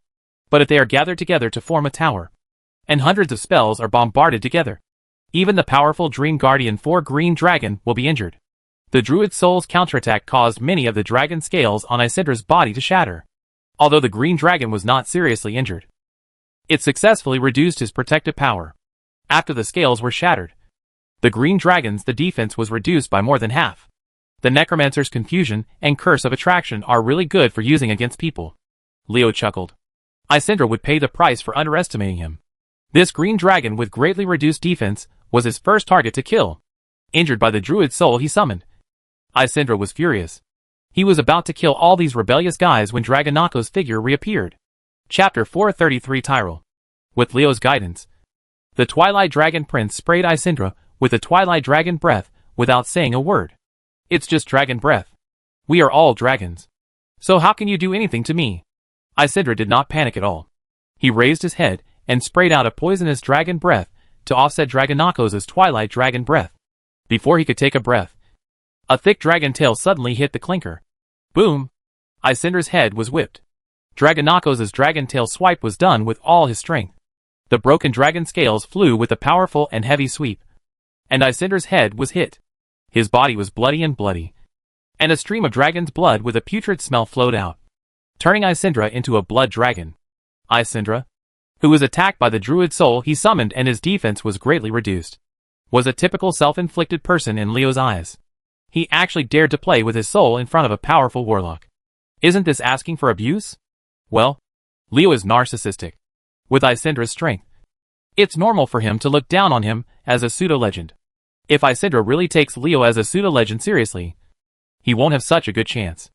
A green dragon. Isindra, who was so blinded by Dragonako's, endured the discomfort and fired another lightning wave at the Twilight Dragon. The smoke-like lightning wave covered Dragonako's, and the violent electric element surrounded the Twilight Dragon, raging on the body. This time Dragonako's did not hide in the void. He fiercely slapped 2 claws against the lightning wave. But the target of these 2 claws was not Isindra, but Imris and Retho. The purpose of Leo letting Dragonako's reveal his true form was to trap the 3 green dragons in the cracks in the ground, and use the terrain to weaken their combat power. They were beaten to pieces by the Twilight Dragon's tail sweep. Isindra didn't have the strength to break through his blockage for a moment. But Imris and Letho took this opportunity to withstand Vol'jin's harassment and crawled out of the cracks in the ground. Drago of course Nakos had to stop him when he saw this. The Twilight Dragon's dragon claws struck so hard that the 2 green dragons did not dare to fight head-on. This was not because they did not have the strength to fight Dragonako's, but because they were prepared to prevent themselves from encountering the Twilight Dragon when they faced off against each other. When Vol'jin and the others attacked, there were several strong men of the same level watching eagerly. And how many of them dared not to take precautions? What are you still worried about? As long as we kill them, no one will know our secrets. A new voice came, and the 4th Dream Guardian Green Dragon appeared. Logically speaking, his appearance would make it difficult for the 4 green dragons to squeeze into the cracks in the ground. But in fact this did not happen, because the 4th one, the Green Dragon, has no body, only a soul. This green dragon is Tyrell, one of the 4 green dragons guarding the Emerald Dream, who was most affected by the dark power. The dark power that corrupted the Emerald Dream completely destroyed his mind and body, and turned him into a ghost dragon. The appearance of Tyrell marks the appearance of all the 4 green dragons that protect the Dreamland that have been corrupted by the dark power. Leo and the others now have to face the 4 guardian dragons. Leo was relieved to see Tyrell appear in the form of a ghost dragon. He was afraid that something would not match his memory. If the dark power that corroded the Emerald Dream had not completely destroyed Tyrell's body, this battle would have been difficult. A ghost dragon with only its soul left is really not easy to deal with. Leo shot a shadow burn at Tyrell, and used the warlock soul extraction at the same time. The dark flame burned on Tyrell's body, and the purple energy line extended from Leo's right hand to Tyrell's forehead. Shadow burn can directly burn the soul regardless of the body's defense, and soul extraction can pull the target's soul to make the target enjoy the pain of separation of soul and body. Warlocks are indeed very good at dealing with the soul body. As soon as he showed up, he was attacked by Leo. Tyrell was very angry. A small pseudo-legendary insect actually challenged the powerful guardian of the dream. He was really arrogant. Despicable human being. Before Tyrell finished speaking, a mud monster with several colorful mushrooms on its head suddenly came out. The mud monster's big hand took advantage of Tyrell's unpreparedness and slapped him on the body. A charming flower. It has taken root on Tyrell's body and is slowly growing with the help of Tyrell's power. Luseb, the flower of death. Liadrin and the other three were slightly shocked when they saw this mud monster appear, although they had long known that Leo must have transformed more than just the crypt demon commander Anubrican. When Lotheb actually appeared, they still surprised. Even the mud monster can be transformed. What kind of engineering ability has Leo learned? With the abilities of dwarfs and goblins, they simply cannot do this. Could it be that this kid has discovered something else? Lotheb's sneak attack slightly restrained Tyrell's energy. Leo took the opportunity to throw the soul-eating plague, Curse of Pain, Corrosion, Curse of Doom, and other attack spells on the ghost dragon's head, and finally gave Tyrell Law's soul fire, which had a devastating effect on the soul body, drew the ghost dragon's eyes back to him. This pseudo-legendary human warlock poses a great threat to me as a ghost dragon, even greater than those legendary powerhouses. I have to kill him first.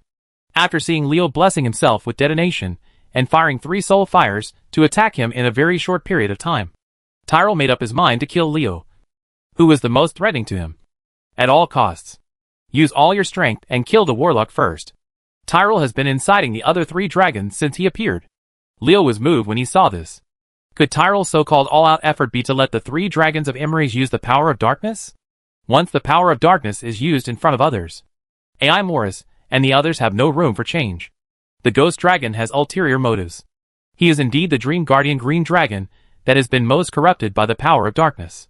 Tyrell is always thinking about his master, but what he does is also in line with Leo's wishes. As long as Imries and the others use the darkness, the theory that the 4 green dragons of power had fallen was confirmed. And even if Leo really killed them, there would be enough reasons in order to make you make up your mind.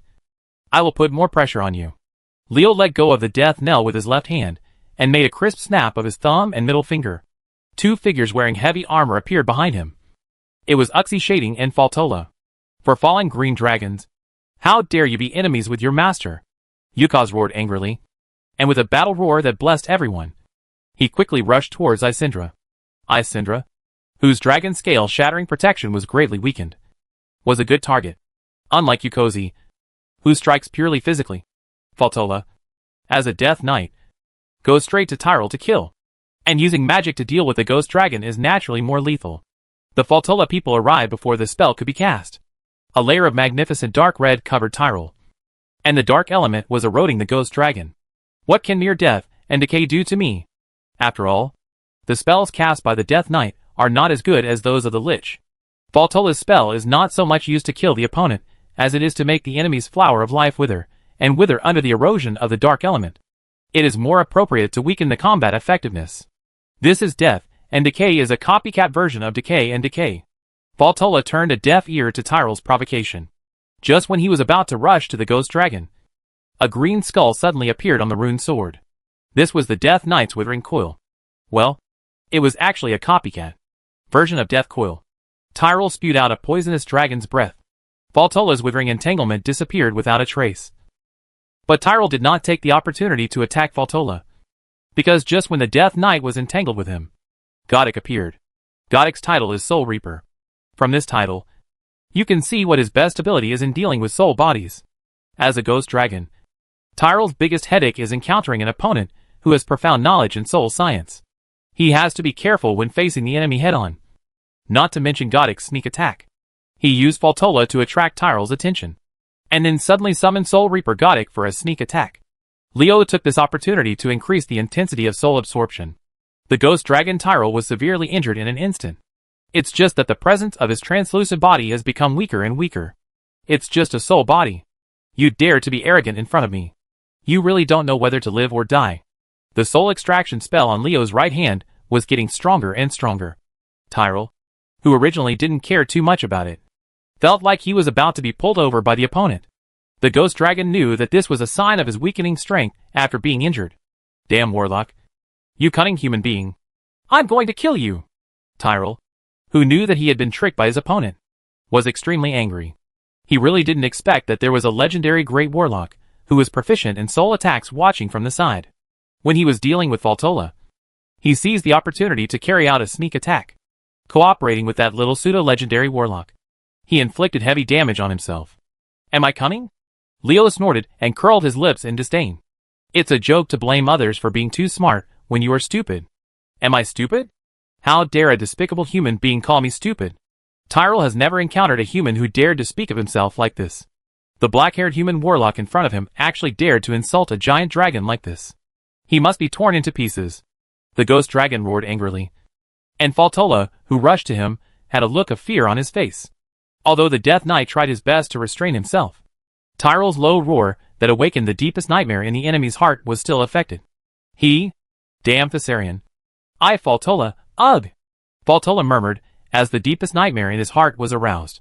Fortunately, he woke up in time and escaped from the influence of the low roar before Tyrell's poisonous dragon breath sprayed him. Although Valtola's whisper was slight. Who were the people present? How could they not hear it with their ears? Valjean had no reaction to the name Faldra. But Liadrin and Hawksbill were different. Seeing the two strong blood elves suddenly turning to look at him, Leo knew that he was really in trouble this time. Chapter 430 for the reverse situation. Life is like this. There are surprises everywhere. No one knows what will happen next second. Surprise. Surprise. Naturally surprise first and then joy. Leo was really shocked now. But she didn't even see his shadow. Valtora was evoked by Tyrell's low roar. The deepest painful memory in her heart. The Death Knight accidentally let slip and exposed his identity. Liadrin and Hawksbill immediately turned their heads. The eyes of the two strong blood elves pierced Leo like sharp swords.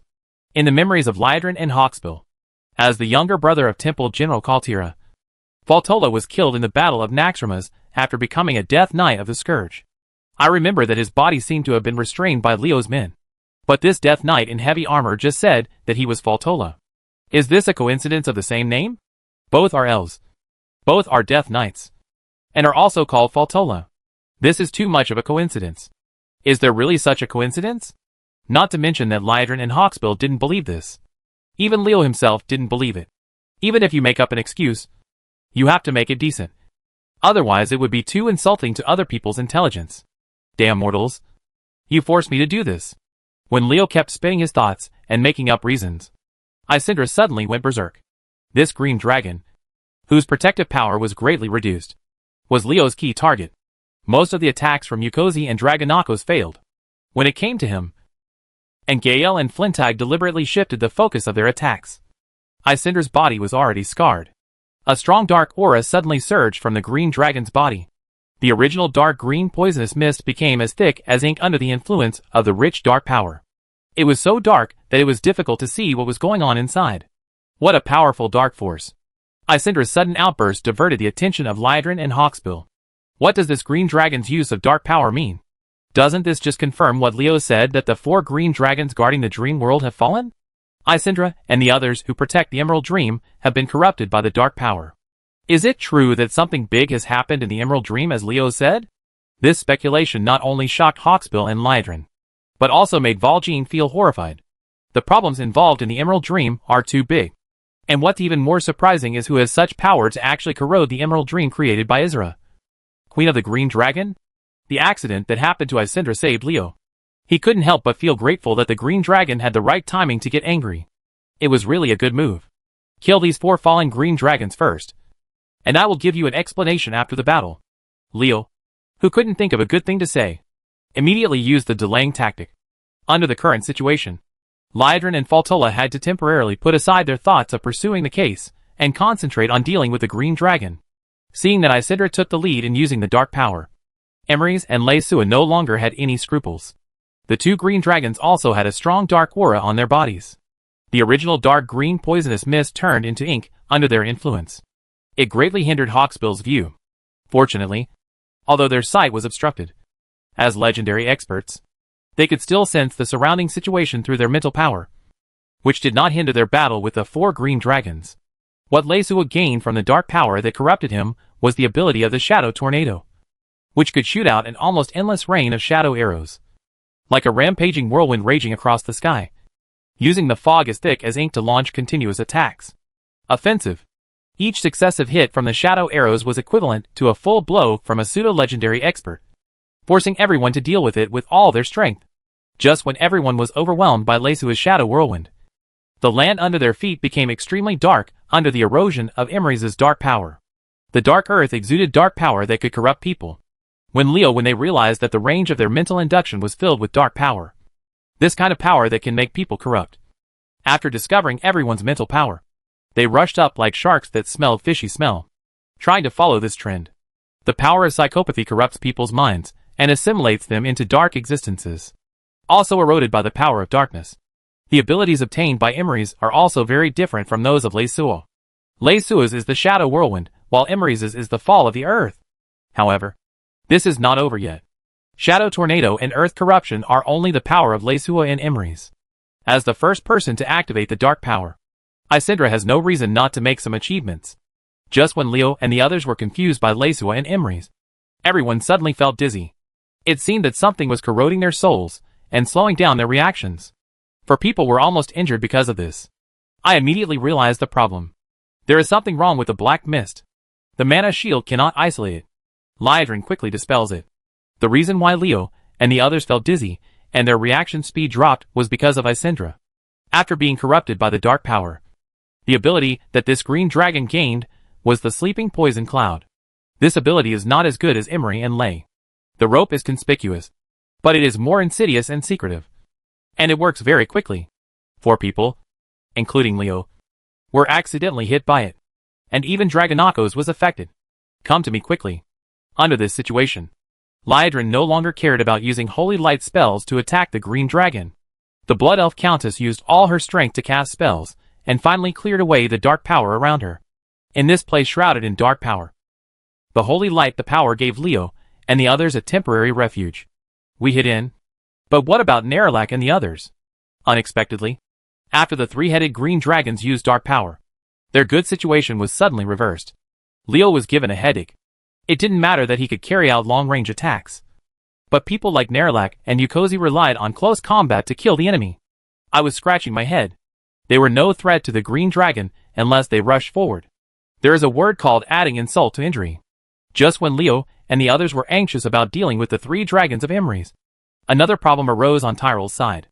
The ghost dragon Tyrell suddenly launched an attack on Dragonakos, knocking the Twilight Dragon aside with a secret attack. The body of the Twilight Dragon Prince hit the hard rock wall with a bang, and cracks were created, and a large amount of gravel fell like rain. The place where they landed was exactly where Leo and the others were hiding. Tyrell, this stinky dragon, is so insidious. Rolling rubble fell. Leo and the others had to allocate part of their strength to defend. Dragonakos was knocked away again. This greatly reduced the pressure on the 3 dragons of Imri's. They took this opportunity to emerge from the cracks in the ground, climbed out. Without the restriction of terrain, the green dragon could finally show its strength. And Leo felt even more headache. I still underestimated the strength of the 4 dragons in the dream. These 4 dragons used their full strength without any scruples. They could fight with the current Dragonakos for a long time without deciding the outcome. It is not that easy to kill them. Thing. Not easy? Yes. You read that right. It's just not easy. Leo never thought he would lose. Despicable mortals. Let you know how powerful the Dream Guardian is. Using the secret attack to help his companions get rid of the restrictions of the terrain, Tyrell used his own dark power. 3 souls that were exactly the same as Tyrell appeared. Judging from the power emanating from them, their strength was at the legendary level. Among the 4 green dragons in the dream, Tyrell, who is most affected by the power of darkness, actually has the ability to summon clones. Summoning 3 legendary level clones. The number of opponents turned from 4 to 7. And the situation was even more unfavorable for Leo and the others. Liadrin, Hawksbill, and even Valjean all wanted to quit. The 4 dragons of Imri's were far more powerful than them. Even if Leo summoned his legendary pets with the help of the Abyss Crown to help out, there is still not much chance of winning. What they have to do now is to successfully escape the pursuit of the 4 green dragons. As long as they bring back the news that these 4 Dream Guardians have been corrupted by the dark power, their trip to the Wailing Cave will be considered a success. His companion wanted to retreat, but Leo had no such thought at all. His eyes flashed with excitement, which was the excitement after encountering a strong enemy. Originally, Leo thought that with his current strength, he would rarely encounter strong enemies that excite him. Look at the strength of his men. The Twilight Dragon Prince Dragonakos. known as the Devourer of all things, has soul harvesting abilities. Gothic, the Death Knight Faltola. Anubraken, the leader of the Crypt Demons. Lotheb, who mutated and evolved from the corpse-eating vine.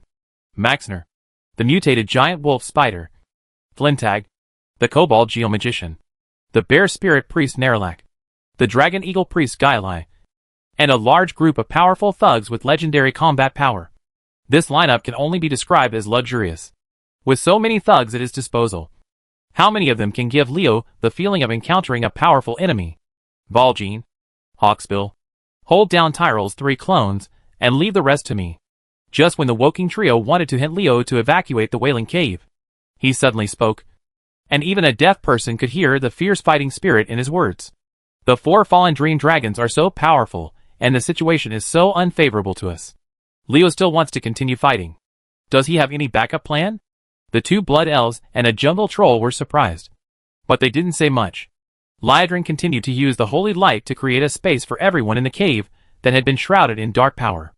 Hawksbill and Wajin then attacked Tyrell's clone. The 3 of them are legendary strong men who have cultivated step by step. Their strength and determination are naturally extraordinary. They had thought of quitting before because it didn't make much sense to fight against the 4 green dragons head-on. Leo, don't hold on. Even if we kill these 4 falling green dragons, it doesn't mean much. We just need to bring out the news about the changes in the Emerald Dream. Afraid that Leo was unwilling to accept failure, and insisted on supporting Liadrin. Liadrin reminded him, "Thank you for your concern. I'm not the kind of person who wants to save face and suffer." Leo responded to Liadrin with a smile, and then turned to look at the menacing 4 green dragons. "I said before, in the name of the Holy Light, all of you fallen existence will be purified." Chapter 435, The Horn of Counterattack. What does it mean to speak without shame? Isidra Silong felt that this word was the best description of Leo now, when he was at an absolute disadvantage. This little human warlock actually dared to clamor about using holy light to purify us. It was simply arrogant. Sighed.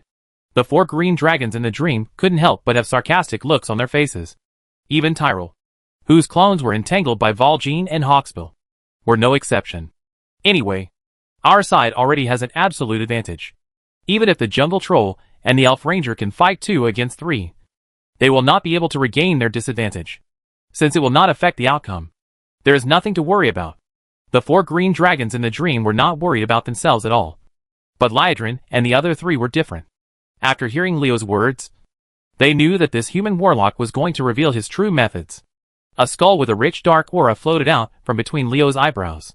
When it first floated out, the skull was only the size of a finger. But within half a second, it had grown to the size of a normal human head. This skull is Leo's leader mark. There is a saying that if you are not afraid of not knowing the goods, you should be afraid of comparisons. If you did not compare the dark aura on the 4 green dragons in the dream, it would be very frightening. However, after having the leader's mark for comparison, Liadrin and the 3 of them felt that the dark aura exuded by Emery's 4 dragons gave rise to the idea that it was nothing more than this. Compared with Leo's leader's mark, the dark power on the 4 green dragons was as sparse and ordinary as ink that had been diluted several times. Feeling the frightening dark aura emanating from the leader's mark, the 4 green dragons in the dream couldn't help but have a strange thought in their hearts. Who is the fallen one between us and this human warlock? Just when the leader's mark stopped growing in size, a figure burning with blazing holy light appeared next to Leo. Judging from his dress, he was a paladin. The new paladin looks exactly like Leo. He is the paladin clone that Leo created with Morgan's body as the model and his own soul as the core. Fellow practitioners of light and darkness, this human being actually wants to explore the original power of light and darkness. He has such great ambition. The 4 green dragons in the dream were shocked by what they saw. Something they didn't even dare to imagine happened to a human being. Should we say that this human being was daydreaming, or was he arrogant and ignorant? To judge others by oneself, to think that others can't do things that you can't do, is not just a common problem among human beings. Dragons can't escape this mentality as well. In the shocked eyes of the 4 green dragons in the dream, the paladin clone grabbed the leader's mark, and the power of the holy light, which represented the brightness, poured into the leader's mark crazily. Is this human crazy? The 4 dragons of Ethan Delhi cannot understand Leo's actions at all. In their opinion, this is simply a way of seeking death. Is that human's brain flooded? He actually commits suicide in front of us. In order to deal with these 4 falling green dragons, Will Leo borrow the power of the powerful being behind him? The paladin clone poured the power of holy light into the mark of the cantor, which possesses powerful dark power. This similar scene made the three Lydrons, who had experienced the battle in the Temple of the Sun, sigh with emotion. It would be good to have a strong backstage. Speak. The confidence in doing things is really great. Open. Holy sanctuary to heaven. With the whisper of the paladin's clone, a powerful holy power swept across the entire place. The black poisonous mist created by the 4 green dragons in the dream, using dark power, dissipated instantly like snowflakes under the scorching sun after encountering the holy power. Shrouding the whales, the dark power of the cave dissipated. What happened? What a powerful divine power. What a terrifying pressure. The 4 green dragons in the dream were stunned.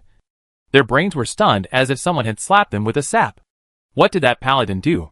How did he inspire such terrifying holy power from that skull that contained powerful dark power?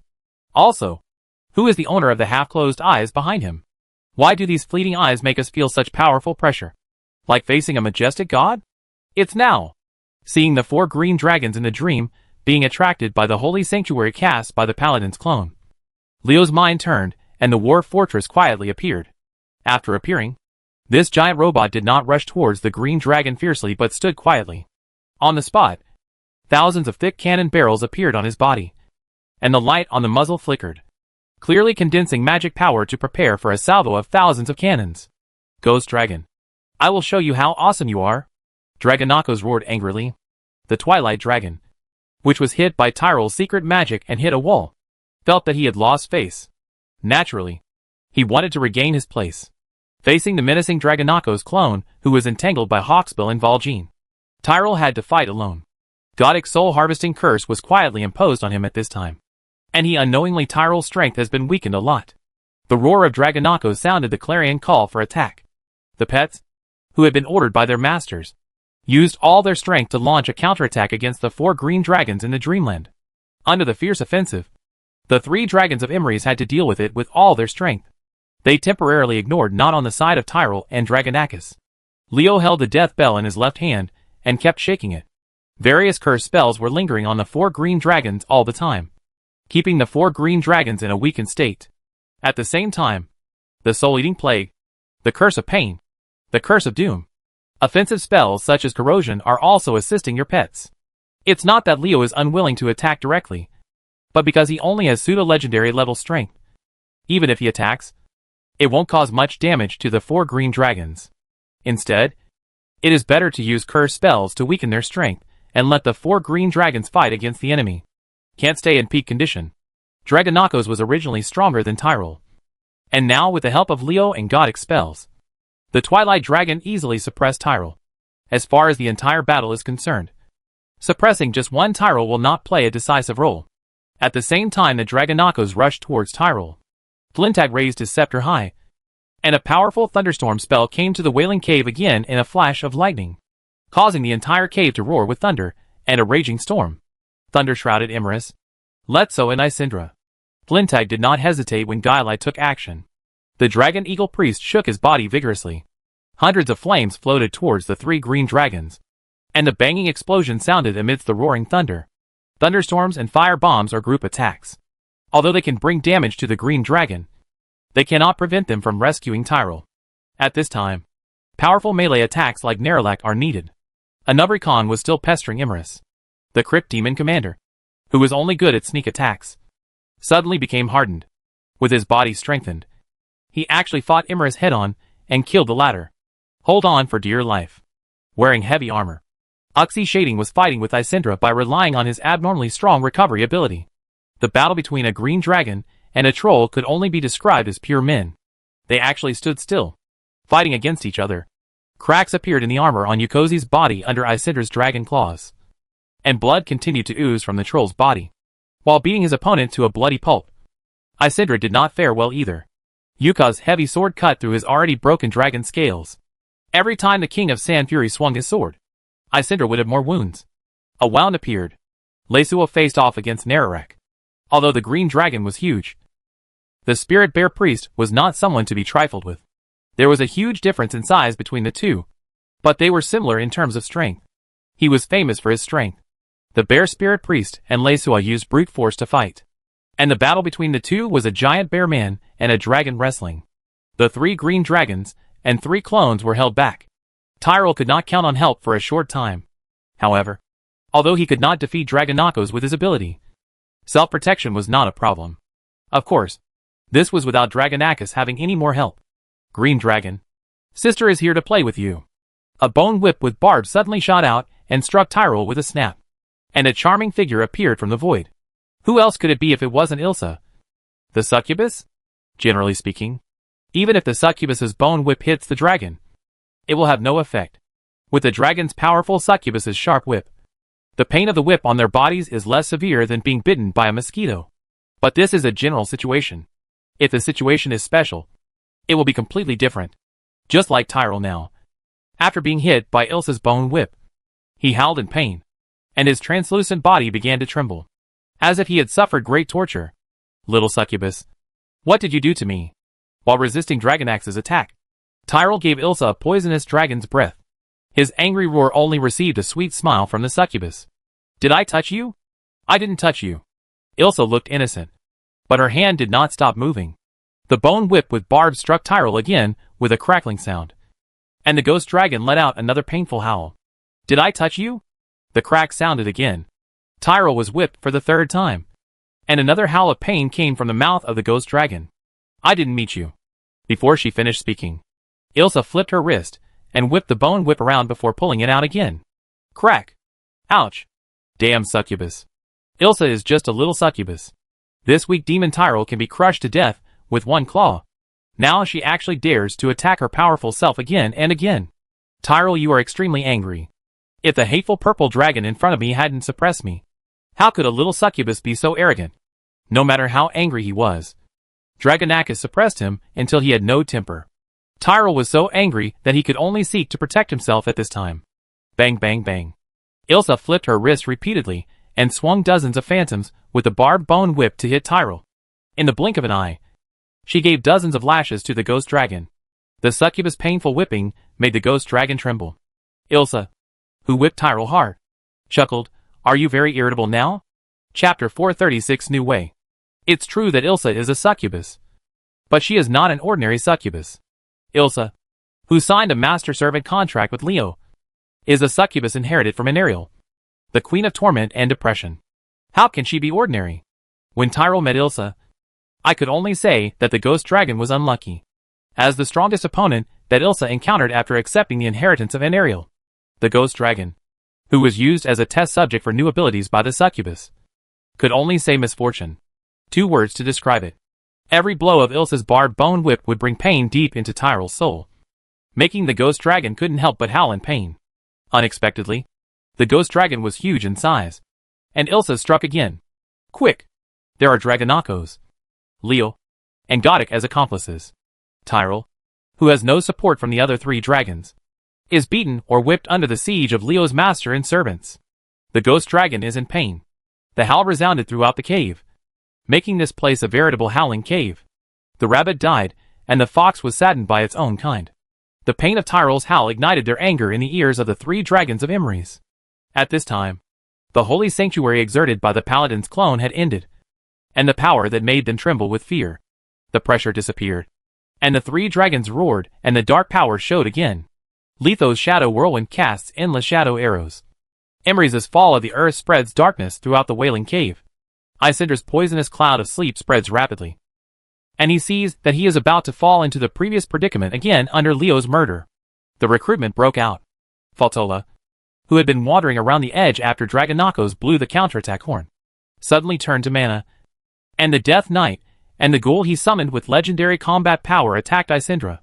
Faltora suddenly attacked his Isendra and responded with a lightning wave. Smoke like lightning covered the Death Knight and his ghouls, intending to block their attack. Faltola was well prepared for Isendra's response. Just as the lightning wave enveloped him and the ghoul, pairs of dry palms with sharp claws emerged from the ground. Faltola used Army of the Dead to dozens of ghouls were summoned. These ghouls only did one thing after being summoned. One thing that was enough to affect the outcome of this battle. They all rushed to Isendra and started to self-destruct. Bang bang bang. In the explosion of flesh and blood, Isendra's body was blown to pieces. You must know that the self-destruction power of the ghoul summoned by Faltola is no less than a blow from an ordinary legendary strongman. If Ethan Drake was still able to block it if Leo used the druid soul to plot against him. But now the broken dragon scales could not block such an attack at all. Isidra was very injured when he encountered the ghoul's suicide attack. How could Yukozi, who was also Leo's pet, not know Faltola's plan when he knew his master's intentions? The troll warrior took advantage of the opportunity when Isidra was embarrassed by the ghoul's self-explosion, jumped up high, and struck Isidra on the head with a fatal blow, adding pain to the green dragon's forehead. There was a wound deep enough to show the bone. Ouch!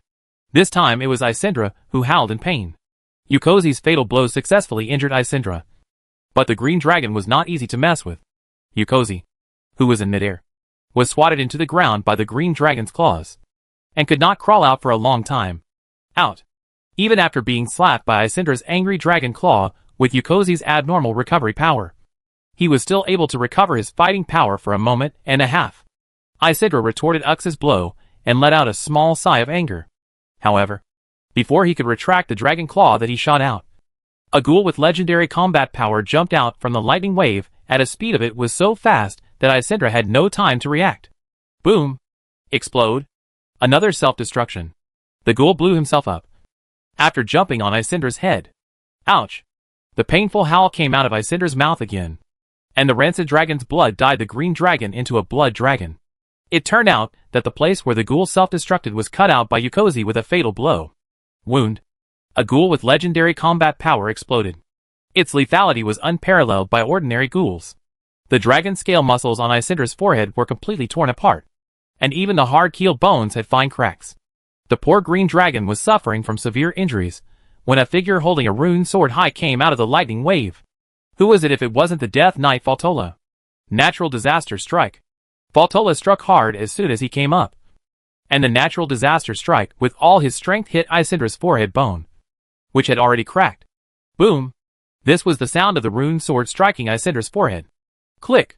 The cracked forehead could not withstand Faltola's full blow, and it shattered with a crisp sound. Puff! This is the sound of the rune sword slashing Rulong's brain smoothly. Ouch! The painful Isidra shook his head violently, and the huge force threw Faltola out. But at the same time, it also threw out some things in the dragon's brain. Damn it. The first thing that human wants to kill is not Tyrell but Isidra. Seeing Isidra's tragic situation, the other three dragons reacted immediately. But it was too late for them to wake up. Almost successful. Leo clenched his fist vigorously, feeling a little nervous. The fatal injury to Isidra was the beginning of the failure of the four green dragons in the dream. On the surface, after the paladin's clone cast Holy Sanctuary, Dragonakos took the opportunity to blow the horn of counterattack. The first thing Leo wanted to kill was Tyrell, because after killing the ghost dragon, his three clones disappeared naturally. This is equivalent to reducing four opponents at once. But in fact, the one he really regards as the first target to kill is not Tyrell. Leo, Godic, and Ilsa assisted Dragonakos in besieging Tyrell, creating the illusion that they wanted to kill the ghost dragon with all their strength. And the war fortress was gathering energy to divert the attention of the four green dragons in the dream. The four green dragons were indeed fooled. Emrys, Letho, and Isidra were all less wary of their own safety. They fell into Leo's trap. Damn humans. Isidra was severely injured, and the other three dragons, who knew that they had been fooled, couldn't help but yelled and cursed. Except for Tyrell, who was too busy to take care of himself. Emrys and Lesua hurriedly leaned towards Isidra, trying to protect their companions. Little did he know that their actions were also expected by Leo. Damn it. I've said it before. Don't blame others for being too smart if you're stupid. Leo taunted his opponent mercilessly. He was not too worried about the two green dragons approaching Isidra, because his killing move had not yet been fully displayed. A stream of green venom suddenly shot out from the side. Emrys couldn't avoid it, and was sprayed. A huge spider crawled out of the big hole in the mountain wall. This big hole was the underground cave, the work of the demon lord Anubricon. Maxner. When Lydrin and the other two saw this, they secretly said that Leo indeed had a backup plan. This big wolf spider also met the same fate as Anubricon.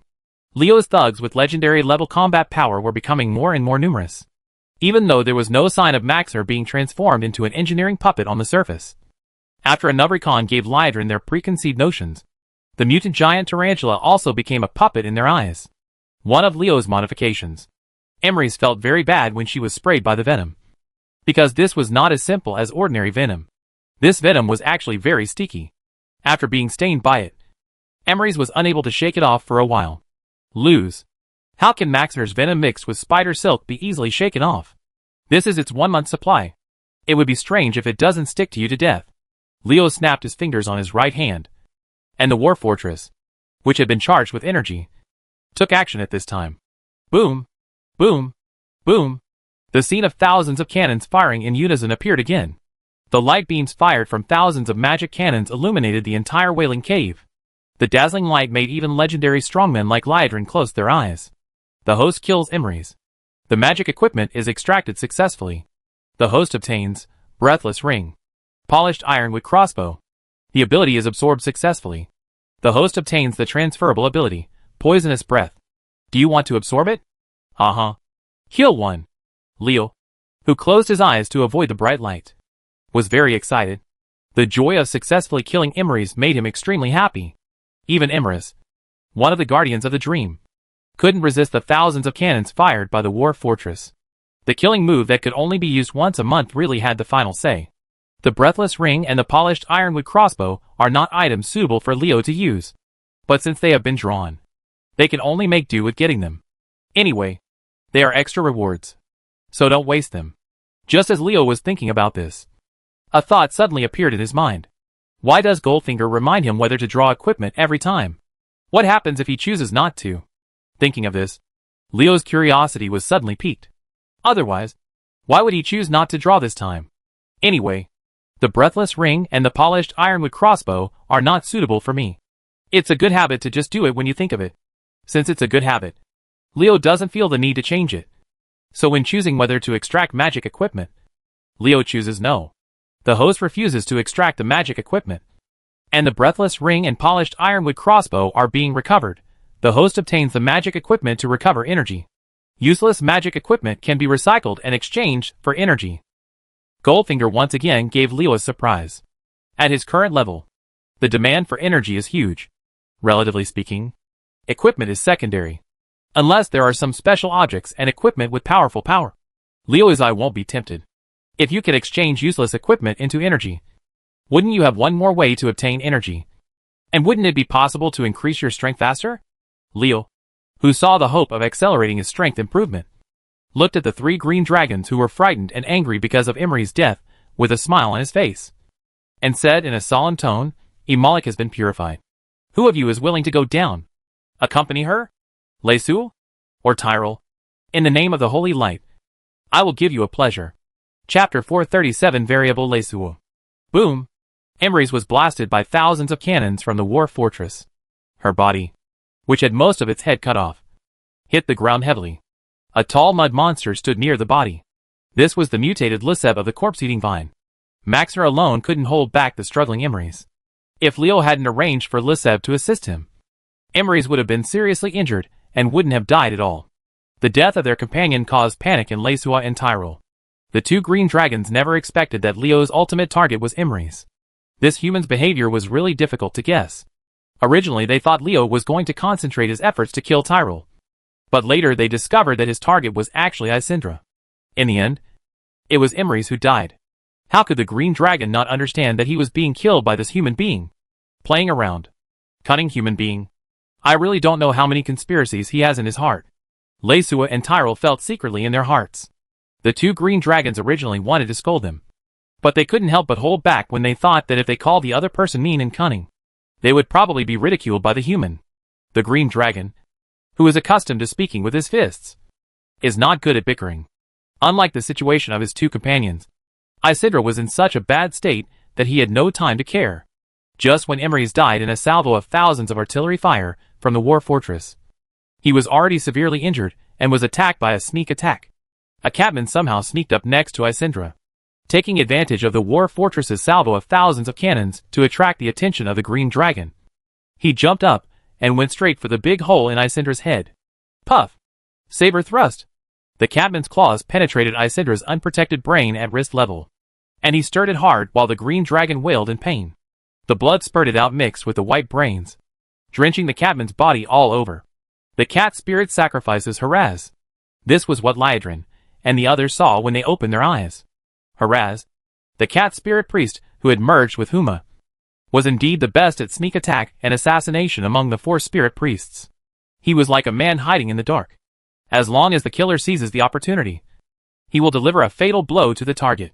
Isindra is the best example. This green dragon was originally only severely damaged by the joint attack of Yukaz and Faltola. But now Haraz's hit has been added in front of the severe damage. 2 words are fatal and fatal. Things are not going well for Isindra. After seeing Isindra's situation, Tyrell and Resso tried their best to go and support their companions. If Isindra was killed by the opponent again, they would completely lose the qualification to defeat the opponent in this battle. The 2 green dragons had good intentions, but the reality gave them a merciless blow. Is Dragon Axe, the Twilight Dragon Prince, so easy to get rid of? It was already very difficult for Tyrell to just deal with him. Not to mention that Godic Ilsa and Leo were watching eagerly from the side. So the ghost dragon couldn't tell where to rescue Isindra. As for his clones, one of them has been killed by Woking and Hawksbill, and the remaining 2 are also in danger. After all, the clones are clones. On the surface, they appear to have legendary level combat power. But when they actually face the legendary powerhouses, they are no match at all. What's more, Valjean and Hawksbill are still masters among the legendary powerhouses. Leisua's situation is slightly better, but Nerelek is not easy to deal with. Moreover, after the death of Imries, the zombie vine mutated Lotheb has already rushed over. The mud monster and the spirit bear priest teamed up to intercept the green dragon. Unable to rush through it all, he could only watch helplessly as Isindra, who had been fatally injured, fell into a critical situation. Without Imries, the Crypt Demon commanders Anubraken and Maxa dived into the cave with a whoosh, and the 2 legendary powerhouses hid in the darkness. The alarms in the hearts of Leisua and Tyrell rang wildly.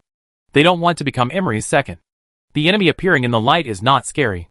What is scary is the killer hiding in the dark and constantly peeping. How Imries died can be seen clearly by the 2 green dragons. Although they already know the opponent's methods, they know that they cannot. It doesn't mean that they won't be hit. They don't have the confidence to use their bodies to catch the giant mechanical puppet's thousands of cannons. If Leisua and Tyrell knew that War Fortress 1000 cannon salvos could only be used once a month, and that this giant mechanical puppet would fall apart if they were forcibly used, they wouldn't be so worried. Unfortunately, there is no such thing as reality. Because the 2 green dragons, I don't know why they are frightened. Those who are willing to fall tremble under the holy light. The clone of the paladin, who had cast Holy Sanctuary, rushed forward with the Silent Crusade sword. A golden hammer made of holy light fell from Isindra's head. The hammer of punishment just hit the top of Isindra's head. The wound hit his brain, and the green dragon couldn't even cry out. His whole head hit the ground with a bang. From the white eyes of his head, it could be seen that he was really knocked unconscious. Poor Isindra. The hammer of punishment was originally a spell used by the paladin to knock people unconscious. Now it's strange that his brain didn't faint after receiving such a blow without any protection. Who doesn't know how to beat up a drowned dog? Seeing that Isindra was knocked unconscious, Faltola, Yukozi, Gale, and Flintog all hit their attacks. And the big sword, flames, and thunder drowned Isindra. The fainted green dragon woke up again with a cry of pain. The wound on his head was more than twice as big as before, and a mixture of red and white objects stained his head and face. Isindra is finished. Liadrin and the 3 of them already knew the green dragon's final fate from the action of having difficulty even raising his head. How could he face the attack of several legendary powerhouses in such a state? Lesu, avenge me!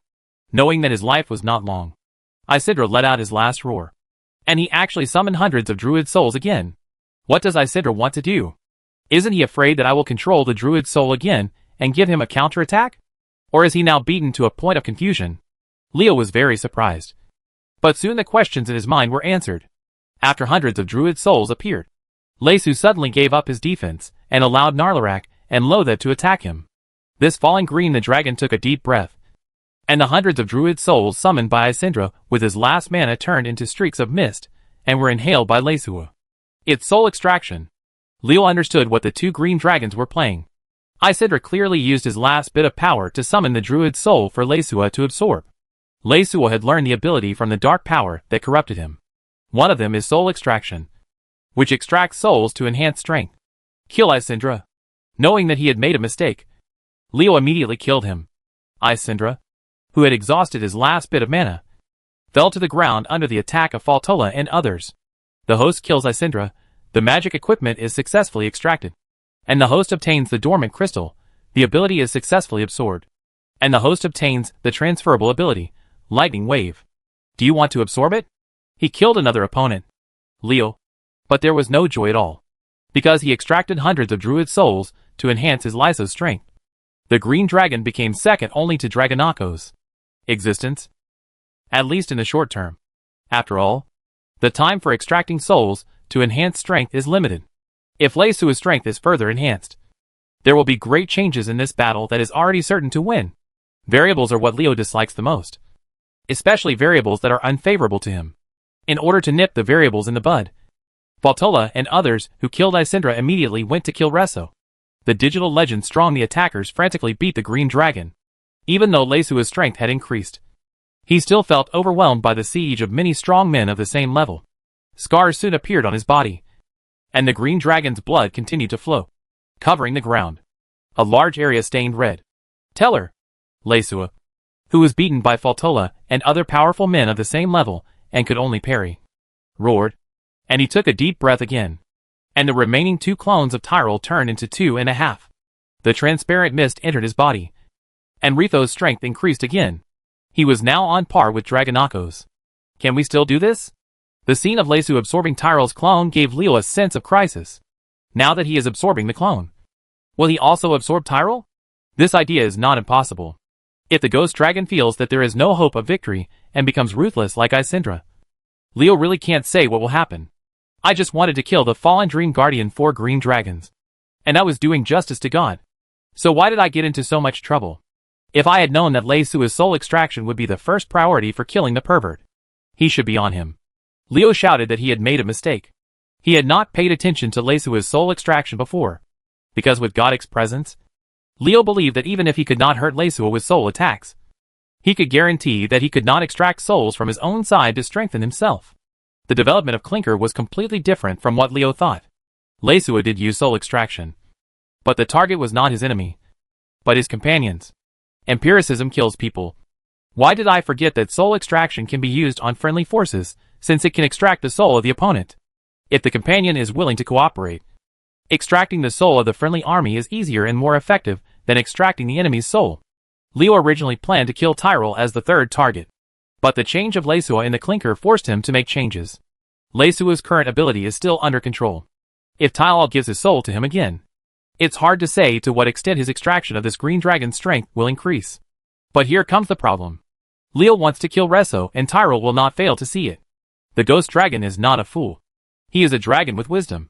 How can Tyrell not know the consequences of Resso being killed? Leo didn't believe that the ghost dragon didn't understand the principle of being alone. Leo really couldn't guarantee how Tyrell would react when he saw Lyso encountering a crisis. If the ghost dragon sacrifices itself at all costs to strengthen Lyso, then the fun will be great. Leo was in trouble. Chapter 438 100% full. How could a good battle turn out to be so unexpected at the last minute? God was playing tricks on me on purpose. Right? Is it because today is April Fool's Day that I, a human being, have to be entertained? Being in a dilemma, Leo also got angry. Whoever wants to ask me to celebrate April Fool's Day today, I will let him celebrate Tomb Sweeping Day. He was about to take out Tokara Dragonakos when he suddenly showed his power. As the first Twilight Dragon in the world, Dragonakos was born to deal with other dragons. At this time, Dragonakos showed his strong side when dealing with dragons. Feeling his master's embarrassment, Dragonakos suddenly opened his mouth, and a mist-like vortex appeared in his mouth. The Twilight Dragon Prince's mouth was facing Resso. A mist-like vortex that could absorb the opponent's energy, driven the energy in the green dragon's body. What's going on? No. Lyso screamed in fear. Lyso, who had absorbed hundreds of druid souls and 2 clones of Tyrell, was tragically targeted by Dragonakos before he could enjoy the pleasure of becoming stronger. Twilight, the mist-like vortex in the dragon's mouth, drew out the power that did not belong to him from his body. Leo and the others only saw a mist-like energy line as thick as liquid extending from Resso's body to Dragonakos' mouth. After this mist-like energy line appeared, Lyso's momentum dropped rapidly, and the power he gained by extracting souls was rapidly losing. On the contrary, Dragonakos' momentum was slowly rising. The strength of the Twilight Dragon is slowly getting stronger. Leo slapped his forehead hard. He almost forgot that Dragonakos, the Twilight Dragon, was a weapon developed by the Black Dragon Research to deal with the giant dragons. The Twilight Dragon Prince was the devourer of everything who claimed to be able to defeat all giant dragons. He is his ability, as simple as it seems on the surface? This is really a life full of surprises. With Dragonakos, Leo found that the things he was still worried about before were solved all at once. And due to the energy contributed by Lei though, Dragonakos' strength was gradually moving towards its peak. The Twilight Dragon Prince, he is borrowing the Green Dragon to restore his strength. When his only comrade was in trouble, Tyrell couldn't stand by and watch. The Ghost Dragon was ready to attack Dragonakos when Resso yelled. But it suddenly killed Gaolai and Flintag halfway. The two Chung Yaojin, the Dragon Eagle Priest, and the Kobold Geomancer spells were like a torrential downpour of spells, which overwhelmed Tyrell.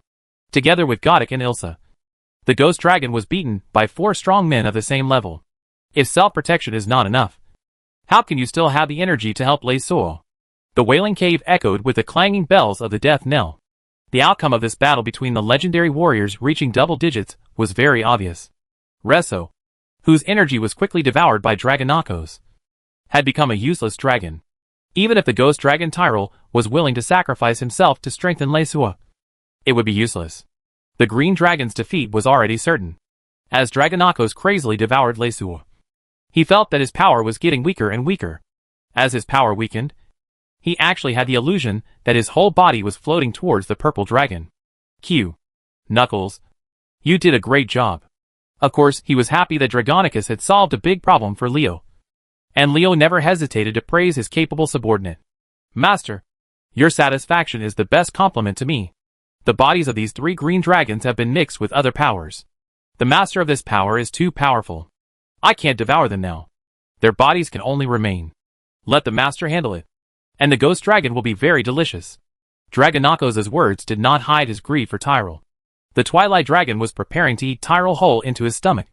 Leo had no objection to this. If he could exchange Tyrell for it, it would be great to have a more powerful devourer of all things. The body of the 3-headed green dragon means that the size of the Dracolic is about to expand. Leo rubbed his chin to look at the trophies, and looked at the 3 green dragons with his eyes. Emerus and Isindra were so dead that it was nothing.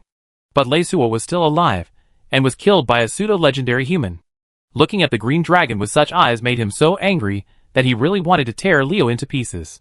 However, the situation was uncontrollable. And even if Lei Suo was furious, he could not get angry.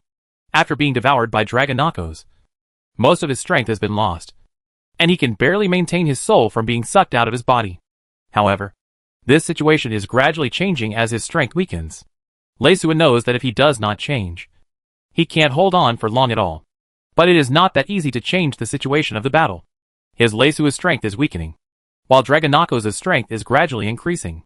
The situation has been completely controlled by the opponent, and he can't even protect himself. How can we talk about reversing the situation, rather than being sucked out of my strength by the other party and dying? I would rather blow myself up. Lei Suo, who had no ability to change the outcome of failure, thought of a way to deal with it by harming others, but not benefiting himself. Green Dragon, who did not want his hard work to become a stepping stone for the enemy to become stronger, got angry and refused to let the opponent take advantage even if he died. The psychological Lei Suo mobilized his own energy to prepare for self-destruction. How could the Green Dragon hide this action from Dragonakos? The Twilight Dragon Prince knew what he was going to do as soon as the energy in Lei Suo's body became abnormal. However, knowing that Gui Gui knew he had no way to stop him, he could only increase the intensity of devouring the energy, and told Leo the news at the same time. How can it be so easy if I want to self-destruct?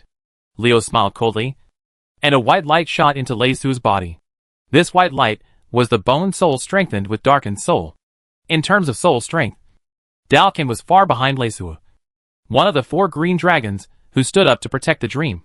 But Leo did not ask him to fight the green dragon head-on, but instead asked him to cause trouble inside Lei Suo.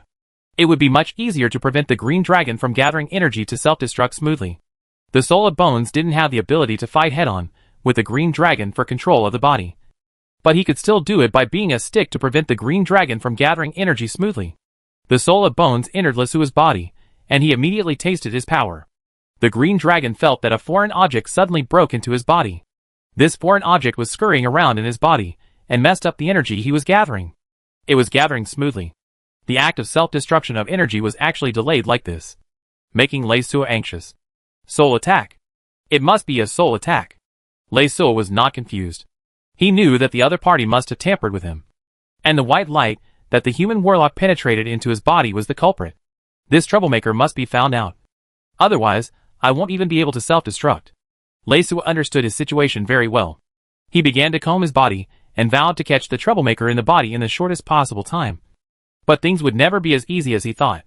The spirit of bones running around in the green dragon's body was extremely slippery, and his troublemaking actions were completely irregular. It would be impossible for the green dragon to catch him without spending a lot of effort. This is true inside where the green dragon has the home field advantage.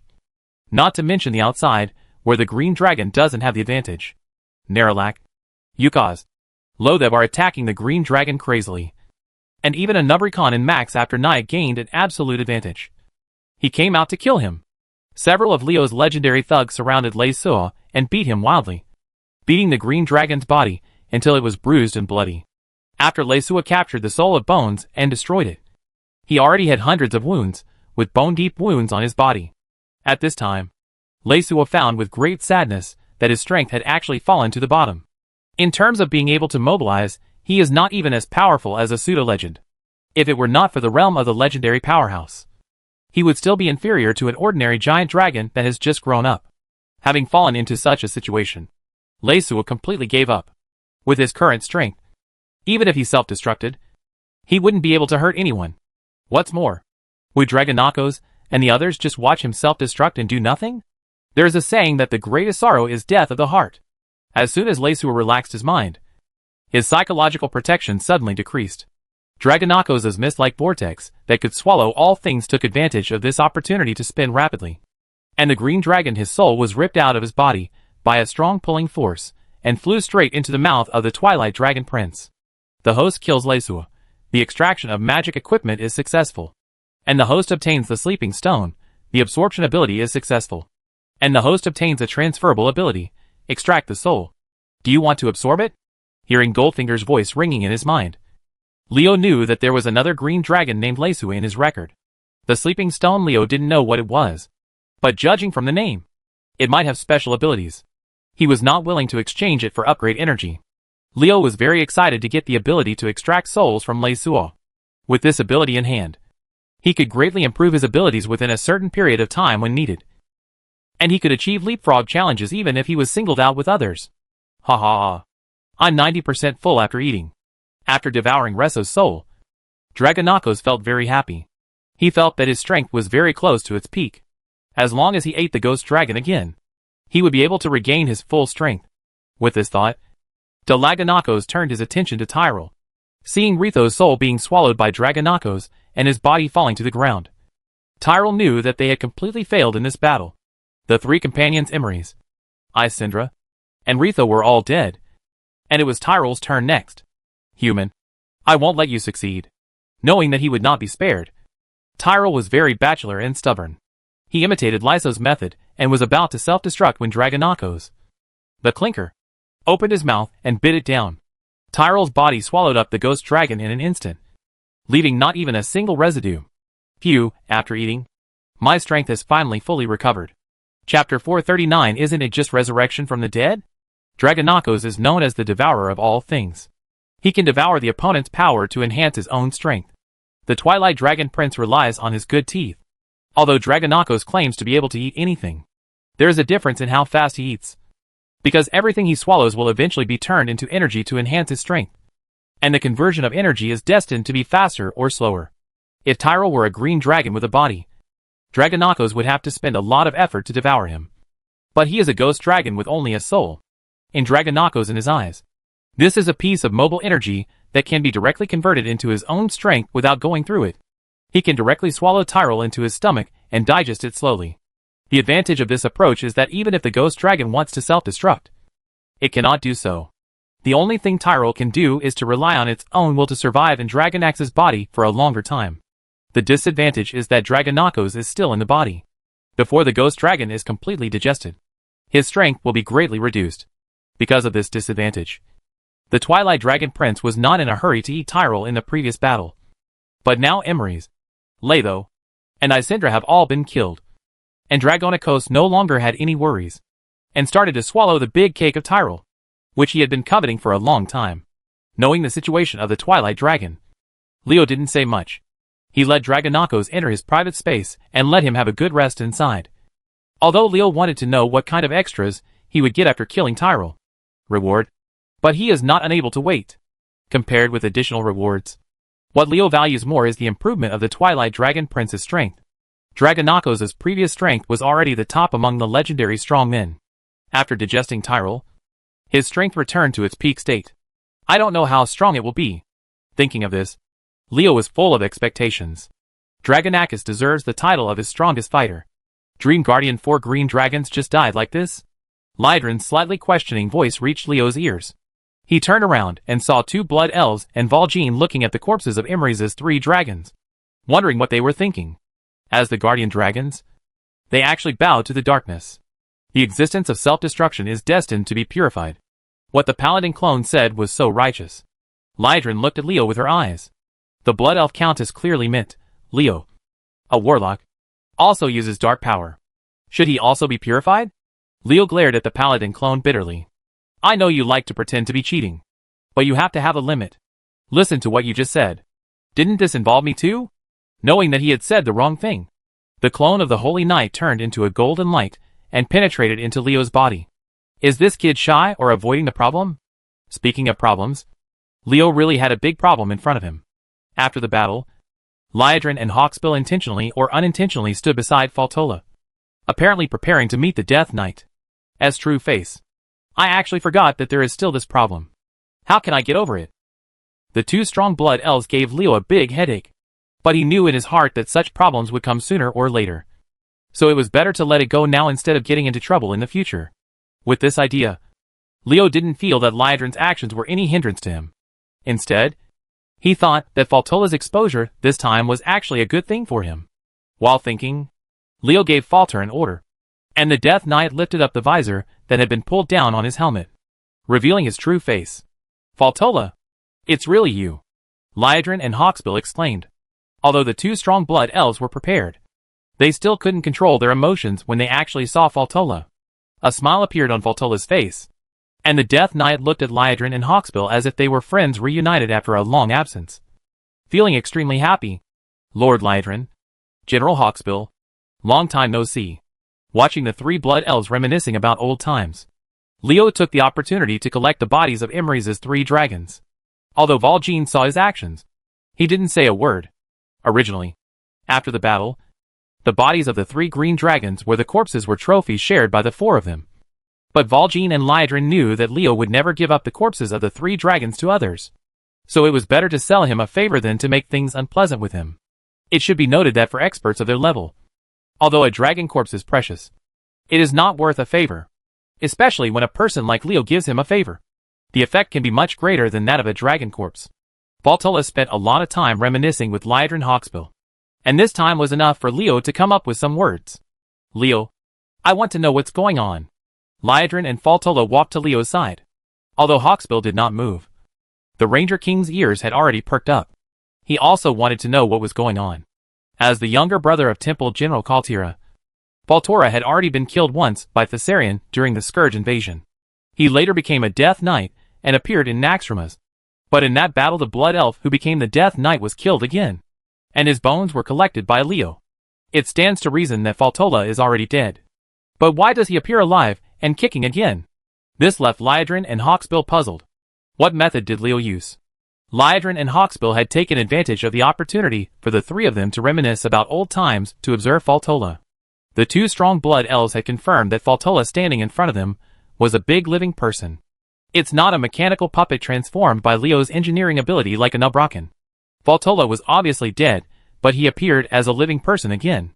Did Leo use some secret method to resurrect him? This thought shocked Lydran and Hawksbill. Resurrection. What shocking words. Even if Lydran and Hawksbill had the best psychological quality, they would not be able to deal with it indifferently. If they hadn't been worried about Valjean, who was standing by, they would have grabbed Leo's collar and asked questions. Leo glanced at Valjean, who was standing aside and looking at him, and the 3 blood elves with inquiring eyes. A smile appeared on his face that frightened the two strong blood elves. Because Liadrin and Hawksevere knew that once such a smile appeared on Leo's face, it meant that he was going to cause trouble again. You two want to hide it from Wajin. But I won't let you do it. If Wajin doesn't spread the news, how can I blow this wind? I know what you want to ask. Isn't it about why Faltola came back from the dead? Liadrin and Hawksbill's expressions changed as soon as Leo opened his mouth. The two blood elves knew that he had done it on purpose. Because Valjean, who was standing aside and constantly sizing up a few people, had a sudden change in expression. The leader of the Dark Spear clan couldn't help but lean closer, as if he was unaware of Wajin's approach. Leo continued seriously, Faltola was killed once, and then became a Death Knight under the Lich King. We are in Nak. The evil Death Knight I encountered during the trip to Samus was him. Although we killed him at the time. Don't forget that I collected Faltola's bones. Why would I be so boring as to collect other people's bones? Don't tell me that you think I have a hobby of collecting the corpses of strong men. Then I don't have any bad hobbies. A flash of light flashed in the eyes of Liadrin and the three of them. Leo was right. Leo tried his best to restrain the corpses of the powerful men who were killed. Originally, everyone maliciously speculated that they were warlocks. His bad habits. After all, people who have been dealing with dark forces for a long time will always do some things that are difficult for ordinary people to accept. Leo's habit of collecting corpses of strong men is not a big deal. In the eyes of Liadrin and others, it's not much different from the troll headhunters, who like to hang the heads of their enemies on their doorsteps. Originally, Liadrin and the others were not used to it, and they were used to Leo's habit of collecting corpses. However, they were slightly shocked when Anubrican, the leader of the Crypt Demon, appeared. However, Anubrican transforming into a mechanical puppet is not too difficult to accept. But now Leo has clearly told them that not only can I use my super rogue engineering abilities to transform beings like Anubrican into engineering puppets, but I can also resurrect the dead, which is incredible. Leo rubbed the ring of forbidden evil words on his finger. He was very satisfied with the shocking effect he had brought to Liadrin and the others. But it was not kind to just let the two blood elves be shocked by Faltora's resurrection. Isn't there a jungle troll named Valjean? Wajin of the Dark Spear tribe. Your spear is almost touching my master's body. Please be careful. As Leo's mind turned, Yukozi Sanding stood between Wajin and him. The king of Sand Fury took off his helmet, and Wajin's eyes suddenly widened. The king of the Sand Fury tribe. Uxie Sanding. Wasn't he killed by Leo and I together? Valjean was really shocked this time. If he had doubts about Leo's words before, he no longer had any doubts after seeing Yukozi appear in front of him. Leo could really do it to resurrect the dead. Not like the Lich King, turning the opponent into a lifeless, moving corpse, but into a living person who could be angry, laughing, and breathing. How did Leo do it? Wajin's breathing suddenly became rapid. Ignoring the eager gazes of Liadrin and the other three, Leo shrugged and walked towards the interior of the Wailing Cave. I don't know how much you know about the Creation Titan. If someone can decipher the words in the Stone Tablet Lake in Elwyn Forest, maybe we can have a deeper understanding of the powerful gods. Stone Tablet Lake? Word. Titan gods? Liadrin and the other three seem to understand something. But Leo hasn't answered our question directly yet. Is it possible that cracking the words in the Stone Tablet Lake was a condition he offered in exchange? Chapter 440 Resurrection is risky. Resurrecting the dead is not ridiculous for Liadrin and the others. Legendary powerhouses cannot do this. But this does not mean that stronger people cannot do it either. Sargeras resurrected Harvey's and gave him a new body. This is known to the world. Although Sargeras is a demon god and a strong man in the mortal world, there is a big difference. But this also explains the problem of resurrection from the dead. Not impossible. The resurrection from the dead mentioned here is of course not the Lich King's kind of turning the dead into undead natural disasters, but truly coming back to life. Leo's words mention the Creation Titans. In the eyes of Liadrin and Valjean, this already explained the problem. He had obtained something, and these things were left behind by the Titans. The idea of plundering by force has not never appeared in Liadrin's mind. But robbery is risky and requires caution, especially when robbing someone like Leo. The risk is even greater. And even if he was forced to say it out under strong coercion, Liadrin and the others would not believe it based on their knowledge of Leo. If you feel that your life is too comfortable, and you want to taste the feeling of being tricked to death, then Liadrin and the others have nothing to say. There were no words all the way, and the four people with their own thoughts walked towards the depths of the Wailing Cave. Although the four green dragons in the dream were dead, Neralex had not been found yet. although they did not know whether Erber's words were true or false. Investigation was necessary. Maybe Nerlex is actually there. Heading in the direction Erber said, Leo secretly smiled in his heart. Liedrin and the others would definitely ask where the stone tablet lake was through magical communication. After they got the news, various guesses would emerge. Leo was not mistaken that both Liedrin and Valjean had indeed sent messages. Naturally, what they were asking about was the stone tablet lake.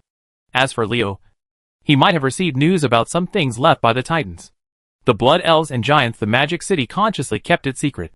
This matter was so important that they would not reveal even a word until there was no definite information. Where is Sherbet Lake? It was a small place in Elwyn Forest. Leo had been there when he first came out of Stormwind City for training, and stayed there for a long time. This was the information Liedrin and the others received. It seemed like a very simple message. But it was just a place where Leo had stopped when he was still a rookie. But could things really be that simple? Leo mentioned the text in Stone Tablet Lake, and talked about Titan. The unusual place of Stone Tablet Lake became an undisclosed secret, compared with the information obtained by Valjean, which is more detailed than Liedrin's, who makes Visser a blood elf. It can be said that Leo was taught by Faisal step by step. She knew Leo 100 times better than anyone else. During the year of training under her, Leo was not outstanding except for his outstanding talent and ability to endure hardship. What kind of project? There is no such thing as learning unpredictable unknown spells.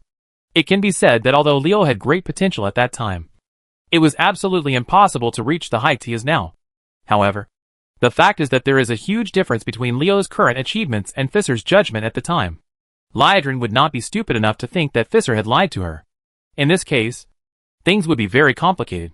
Obviously, Leo had an adventure when he went out for training, which is why he rose so quickly. Well, brain augmentation is powerful. Liedrin and the others got what they wanted after their own processing. Of course, the authenticity still needs to be considered. In any case, Leo succeeded, and Liedrin and Valjean turned their attention to other aspects. Such a strategy may only be delayed for a while. But what Leo needs is time. Give him enough time, and he will become stronger. So strong that others dare not easily challenge his ideas. Perhaps it was for the sake of realistic acting. Or perhaps Erber believed that everyone would definitely die in their ambush. Following the direction she pointed, Leo and the others saw a stone platform with a male elf sleeping on it. Tower. Nalrex is sleeping. We have to wake him up. Otherwise the power of the Emerald Dream will always envelope this place. And it won't be long before strange evil creatures appear here again. Liedrin recognized the male elf on the stone platform. He was the druid Nerlex that everyone was looking for this time. Leo Nerlex, who had caused such a change in the Wailing Cave, only glanced at it and looked away. A sleeping male elf was not a beautiful woman. What was there to see? If Sleeping Beauty is old enough to look at twice, forget it if it's a man. Leo asked himself that he didn't have that kind of hobby yet. It seems that someone suffered a disaster when we were fighting the 4 green dragons in the Dreamland. There is a tall dead tree man near the stone platform where Nerlex sleeps. This tree man's body is riddled with holes. Judging from the dark aura emanating from it, it is clear that his body has been eroded by the power of darkness, and died. Thinking about the dark power that covered the entire Wailing Cave when everyone fought with the 4 green dragons in the dream, Leo easily knew the cause of the tree man's death. The unlucky tree man. Couldn't it be Walden, the immortal with such a notorious reputation? Leo curled his lips disdainfully. Eternal life? Even the gods will fall. But a tree man dares to talk about eternal life. It is so arrogant that no one can compare with him. It is true that the stupid ones are always among those who fall fastest. He walked up quickly. Don't get me wrong. He didn't pay attention to the so-called immortal Walden Leo. His target was the corpse lying next to Walden. A body that was about to be corroded by the dark power and unrecognizable. Corpse. This is the mutated elf dragon. This little guy is not strong, but has a very clever mind. In addition, he has the talent to predict danger. After the war, he managed to slip away from Leo's nose. It's a pity that no matter how slippery the elf dragon is, it's useless. He still died under the dark power that enveloped the entire Wailing Cave. It can be seen that absolute power is king no matter when. And any technique is useless in the face of the power that destroys everything. Leo, it won't take long for the body of this elf dragon to be corroded into a pile of ashes by the power of darkness. We'd better work together to awaken Nerlex first. Liedrin looked at Leo in confusion. She didn't understand what a small elf dragon deserved Leo's attention. Although this kind of small thing was very rare. Was it necessary to pay so much attention to such a weak creature? It is precisely because I know that the body of this elf dragon will soon be completely corroded by the dark power that I pay attention to it first. A small thing like an elf dragon is not easy to find, let alone an elf dragon that can give early warning. Liedrin, have you ever heard of the word unwarranted? Leo waved to Liedrin and the other three, motioning them to stand closer. In the strange eyes of the other three, a pulsating purple flame condensed in the palm of Leo's hand. A force powerful enough to resist the laws of the world surged out from the small purple flame. Feeling the power that could change the laws contained in this purple fire, the two blood elf warriors and the Dark Spear clan leader couldn't help but reveal themselves. A look of shock appeared. What does Leo want to do? The three of Liedrin were confused. But soon the questions in their minds were answered. Because Leo shot the purple flame into the body of the dead mutant elf dragon. After seeing what Leo had just said, and seeing his current actions, Liedrin and the others still didn't understand Leo's intentions. He clearly wanted to demonstrate that ability. The ability to bring dead creatures back to life. Thinking of the three people here. How can they be distracted by other things? We can't bear to disturb Neralex when he sleeps so soundly. Right? Just let him sleep more. The host resurrects the mutated elf dragon, meets the conditions. The host obtains the Dracolic. Are you kidding me? What I want is an elf dragon that can give early warning. Not a Dracolic. Wait. The Dracolic also inherited their abilities in life. So the elf dragon's early warning ability still exists. Leo, who originally thought that Goldfinger was going to trick him, suddenly lost his anger when he thought of this. He didn't care whether the elf dragon would be a Dracolic after rebirth, as long as the early warning ability that he valued most was still there. Sure. A small bone dragon with a body length of only 1 meter emerged from the body of the mutated elf dragon. This was a freshly baked Dracolic. Well, what does it mean? Looking at the pocket version of the Dracolic in front of him, whether it was Liedrin, Hawksbill or Vol'jin, the three powerful men couldn't turn their heads for a moment. Didn't Leo want to demonstrate how to resurrect dead creatures? How did he get such a small thing out? Leo was embarrassed when he noticed the strange looks in the eyes of Liedrin and the others. Although he didn't care at all whether the mutated elf dragon was a Dracolic, Liedrin and the others did. Leo scratched his face and felt very embarrassed. He originally wanted Liedrin and the others to open their eyes. But instead such a big mistake occurred. Leo could only look at the sky speechlessly at this time. As the saying goes, there are always mistakes and mistakes. You have also seen that there is a risk in coming back from the dead. Even if I get some kind of secret method, the success rate is very low. Leo's serious expression made Liedrin, they couldn't figure out his intention. In the strange eyes of the three people, someone pointed at the freshly baked Dracolic and said solemnly, "It is against the rules to want a dead creature to be reborn. You have just seen it. What you have to fight against in the process of casting spells is the laws of this world. If you are not fully prepared, this will be the final result." Leo, what do you mean by complete preparations? Faced with Liedrin's question, Leo shrugged, with an expression that said, I can't tell. Every living thing is different. Even among the same species. They are different individuals, and must vary from person to person. Liedrin and Vol'jin frowned. Didn't Leo's words mean that the resurrection would definitely fail without his guidance? He wanted to use this failed demonstration to warn us not to make wrong decisions.